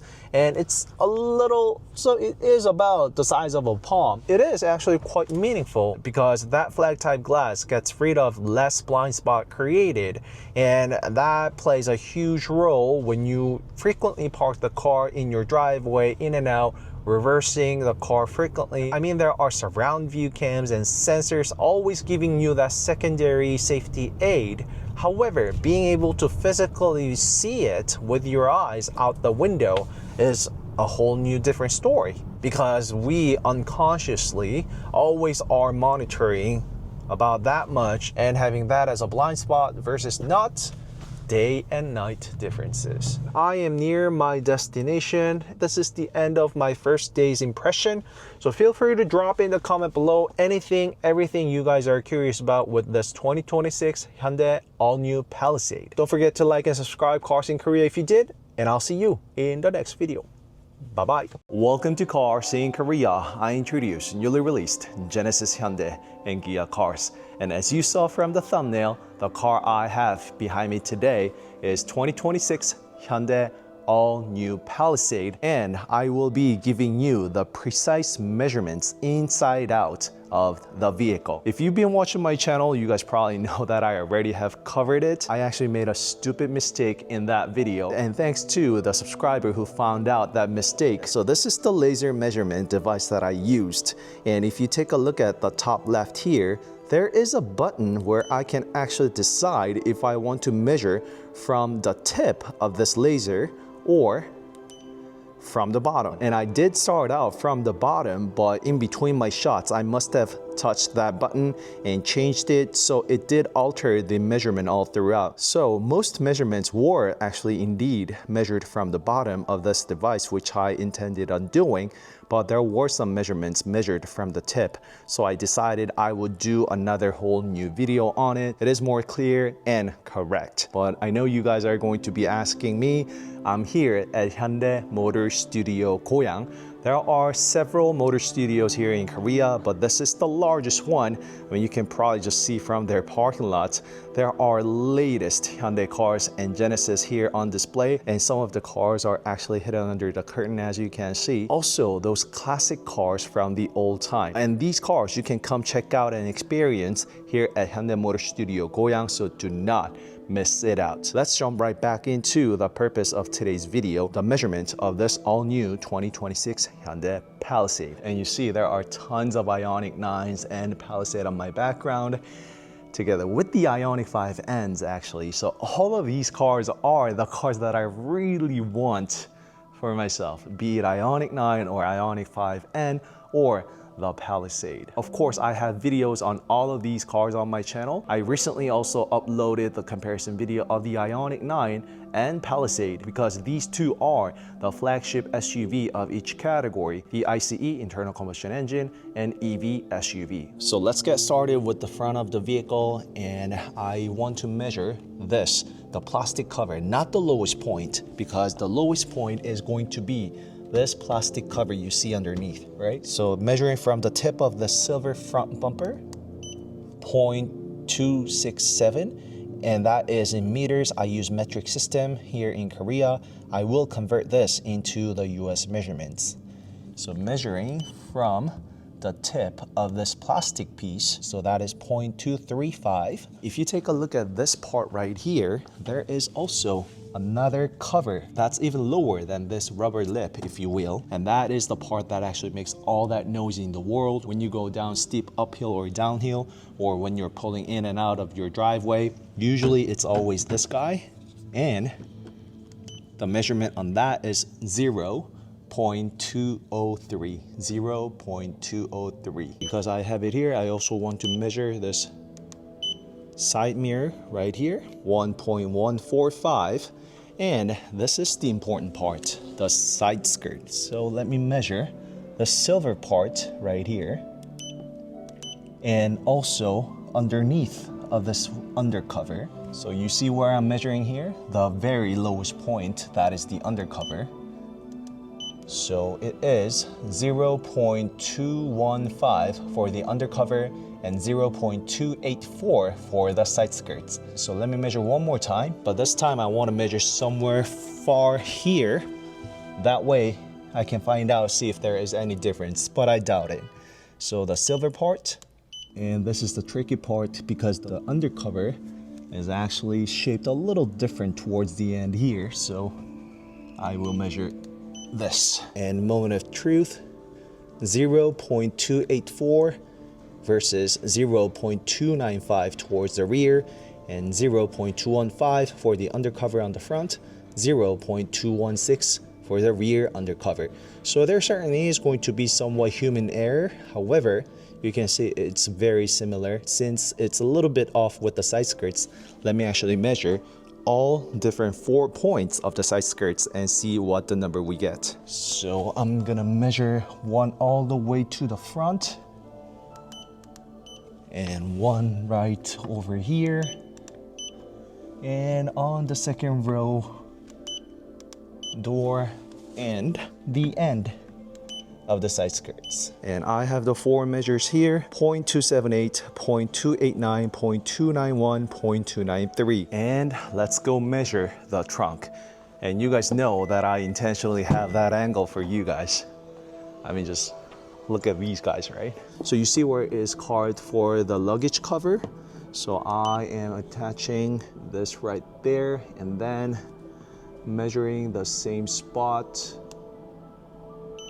There we go, 1.163, 1.163. And the height from the center light to the tip of the trunk, 0.789, 0.789. So measuring from this speaker unit to the other side, right there, so located right above, and that's where I am pointing. You see the dot, 1.364 meters. And from the tip of the trunk to the third row seat, as you can see right there, 0.555. And when you fold the third row seats down, I mean, very convenient, everything motorized, as you can see. And when they are folded down, measuring the same height from here to the back of the second row seat, 1.26 meters. And then from wheelhouse to the wheelhouse, so right next to the hook right there, and laser pointing the same spot. Let me do it 2 times because it's a little shaky.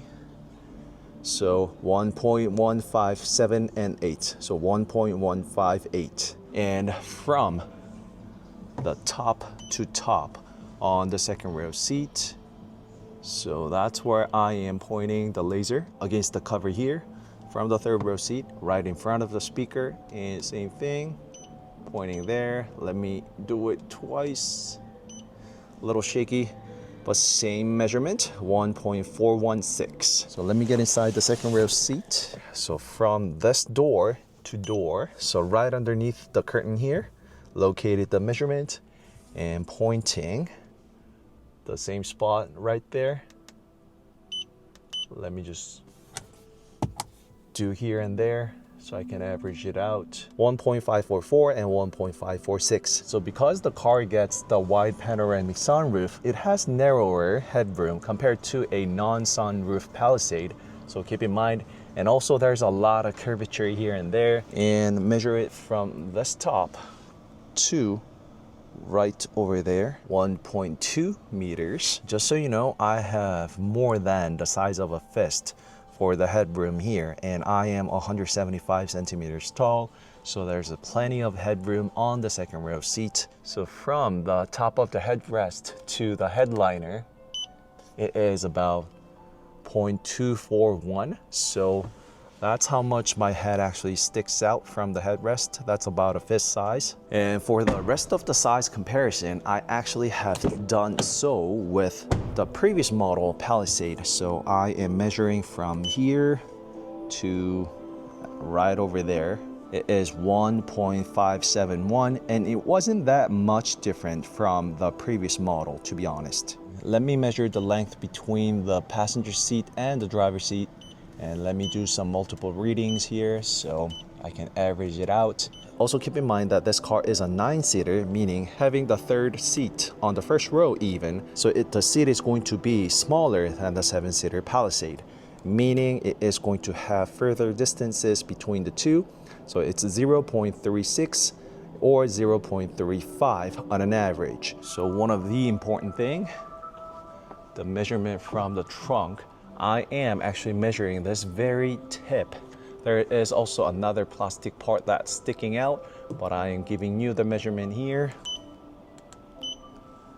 It is 1.902, and from this top lid, it's not going to be the highest point of the car when you have the trunk open, but let me measure from this to here as well, and that is 2.044. Again, it's not the highest point. I want to say about 10 centimeters more extra for the highest point of the Palisade with the trunk open. So this part here, it's actually going to be taller for the highest point of the Palisade, but should give us some good idea.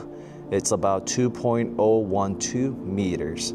So I want to say about 2.2 meters of clearance from the ground up, then you should be good, but you might be really there because you see how concave the trunk is. And let me close the trunk, see if that is going to stick out a whole lot more. And oh yes, so this is where I measured, and you see how curved it is.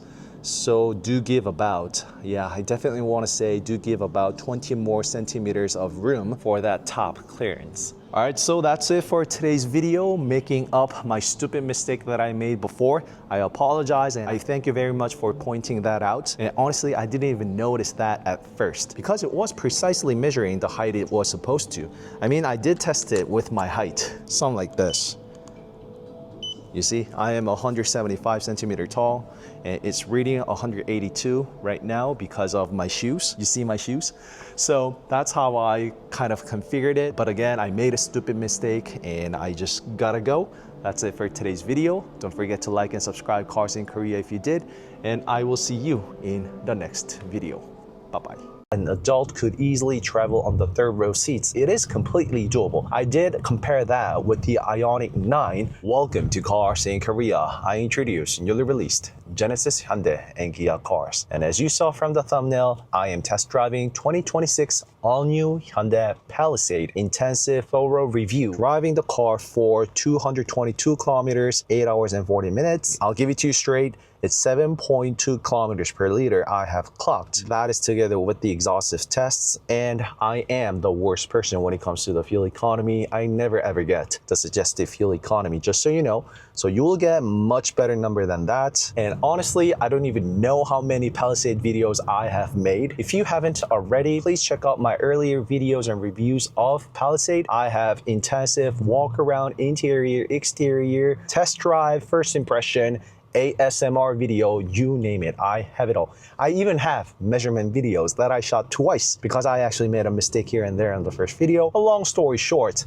I won't really be going over all of those things because I have repeated myself just a little too much in the past video, so it will be the test drive in general, how it would be for you to own and drive this Palisade as your family car, daily driver, and a grocery getter. So there are two variants of this all-new Palisade, one with 9-seater, which this car very much is, and well, I'll show it to you real quick. So you can pull this lever, and when you do, watch this.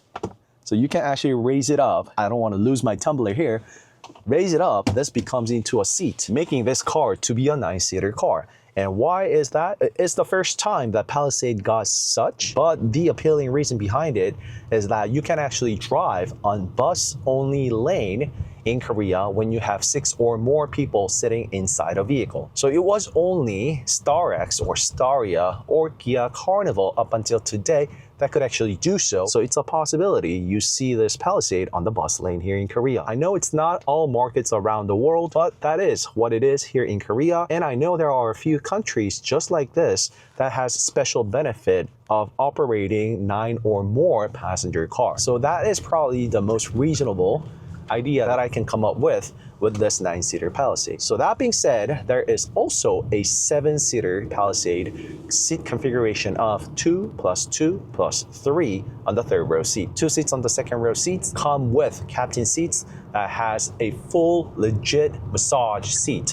It's not the same as the Ergo Motion seat that we are used to, which this Palisade has on the first row seat, only on the driver's seat though. It's not available on the passenger seat, unfortunately, something that my wife DumA really loves and was a bit disappointed when she found out that there is no Ergo Motion seat on the passenger seat. And it was also the case with the predecessor, so it's not a big surprise. But even the big brother, IONIQ 9, also only gets the Ergo Motion seat on the driver's seat, so maybe that's where we find our inner peace. These seat configurations, interior and exterior colors, it's all in the previous video, and I have specific video for each category, so please refer to that. But one quick recap is, for the first time ever, Palisade is now offered in 2-tone interior, which was reserved for the luxury brand Genesis only up until today. I really love that white and navy 2-tone interior, and that is actually the interior that I chose. I'm sorry if you already know, I pre-ordered and signed up for this Palisade Hybrid fully loaded all-wheel drive HTRAC model. I chose creamy white pearl, which is the same exterior color this Media car is, and it is that white/navy 2-tone that I chose for the interior. And I did also choose the 7-seater configuration, but I am still debating whether I would actually get the 7-seater myself or not, because having driven this 9-seater, it is a little bit more ideal for you to actually have this bench seat on the second row seat in order to fully utilize the second and third row seats folded down. You can have more luggage space in the trunk, and also it's relatively easier and more flat compared to the captain seats on the second row, due to the nature being. So there is no empty spot between the seats. It is actually advantage and disadvantage at the same time for the captain seats, because if you think about it, it's much more comfy than the bench seat on the second row seat. As you can see, for those who will be sitting on the second row seat, you could have more relaxed seat together with the massage seat if you include it. DumA and I, we plan on having bigger family. If we have kids, then that second row seat will be much more ideal to have the bench seat or captain seat. I honestly don't know. So if you have answers to that, let me know in the comment below, because I think it's going to be more practical if you have the bench seat by having more seats literally on the second row, because at the end of the day, you'll be having the baby seats on the second row seat stuck with the ISOFIX anyway. And there is no swivel seat for Palisade, unfortunately, which I absolutely loved from the IONIQ 9. And for that, I leaned towards the IONIQ 9 for that reason real quick, but I came back to the Palisade. So let me know in the comment below if there is any insight that you would like to share with me about the bench seat versus the captain seats as a pair with kids. I can only know so much, right? I have to experience things in order to find out how things are myself. So here I want to jump right over and go over the speed bump. So yeah, let's get back to this test drive after all. So releasing a brake, going over at 45 kilometers per hour it was. And just look, and this is 40 kilometers. Just look at the work the Palisade does with the speed bumps. Thanks to the Preview ECS electronically controlled suspension, it's been offered on Hyundai car for the first time, and it just goes over the speed bump very smoothly. So this is my commute. I drive this road all the time with all sorts of cars, and my daily driver Seltos, it would have threw everything in the trunk up in the air already had I gone over the speed bump in that speed. First time ever Preview ECS, it was only Genesis reserved tech, but being the flagship SUV of Hyundai, the all-new Palisade got it. I have only compliments for that. But my hopes are a little higher for the future hybrid model to come, because the hybrid model will certainly have a hybrid motor tech which will aid with the pitching movement, the up and down movement of a vehicle, utilizing the regen brake and force from the motor that was already introduced on lower hybrid SUV cars such as Hyundai Tucson and Sportage hybrids. I went over and over about this in previous videos. You will absolutely love it and feel every single component of it the moment you test drive the vehicle. It does come with the EV stay mode, so it won't be as long or powerful as that of the EVs. However, it will provide lasting, stronger output compared to the previous hybrid and ICE cars have been doing. Well, being said, it actually ties together to the next topic very well. That is, the car, the ICE, is now only offered in i4 inline 4 2.5 turbo engine that we have seen in previous cars such as Sonata N-Line. Yes, there are people already missing that V6 3.8 liter naturally aspirated engine, but manufacturers have no choice but to downsize the engine and become more efficient. But I want to say that Hyundai Palisade has overcome such struggle, or shortage, I should say, by introducing the hybrid motor. Well, there is the instant torque from the motor, extra horsepower, extra driving range, more fuel efficient and environment friendly. The list just goes on. And I am a hybrid guy, if you didn't know. I love hybrid cars. Literally speaking, it is the hybrid of the ICE cars and the EV. It's like the best transition in between the two eras we are living in. We are already living in the era of EVs. I review EV cars all the time. There's always brand new EVs rolling out from Genesis, Hyundai, and Kia. It is no doubt that it is a rapidly growing market, but looking at the market share, ICE cars are still dominant in the car industry, of course, right? And this is me included. There are people who simply don't have an easy access to EV charging facility. I mean, if I had that at my home or workplace, I already would be driving IONIQ 5 or EV6, if you ask me. Hybrid is a great solution, but coming back to this petrol Palisade we're test driving today, there is certainly the huge price difference between the two. And if you do a calculation and convert all that money that you would pay extra for the hybrid, it takes years, literally, for you to actually catch up with the money that you have saved from the hybrid. It, of course, really depends on how much you drive the vehicle, but on an average, it is about 5 years to 10 years in order to benefit from all that money you saved up from the fuel economy. And you might be thinking, I am contradicting exactly what I've been saying, praising about the hybrid for the past couple of minutes. So the kicker is that it's not just the fuel economy you are saving. There is also the ride, the drive, and EV stay mode, V2L, features that resemble all the advantages EVs have got to offer are also found on hybrid models. So enough of hybrids, pardon me, but it does actually tie together with the petrol model too. So if you're not benefiting all that too much from the hybrid, including the fuel efficiency as well as the whole EV-like experience you get from the hybrid motor and batteries, then this gasoline is the model to go with. Yes, not the best fuel economy we could possibly see from Hyundai cars due to the nature being having smaller engine, bigger car, heaviest car you can get from the Hyundai SUV ICE cars. But there is not a car like Palisade at this price range that offers a full-size SUV, well, from Hyundai Motor Group at least, with 7-seater or 9-seater configuration, captain seats on the second row seat, and massive third row seats. I also have shot and shown you that an adult could easily travel on the third row seats, and long distances even. It is completely doable. I did compare that with the IONIQ 9 the flagship EV SUV as well. Palisade's third row seat is actually more spacious on the third row seat than the IONIQ 9s due to the nature being. The third row seat also actually sits a bit taller compared to the second row seat, so the visibility from the third row seat out the front window is not bad at all. You don't feel all that crowded, and also thanks to that gigantic quarter glass on the rear next to the D-pillar, you get so much visibility out that way. It's okay for adults, and it's more than okay for kids and children to sit on the third row seat.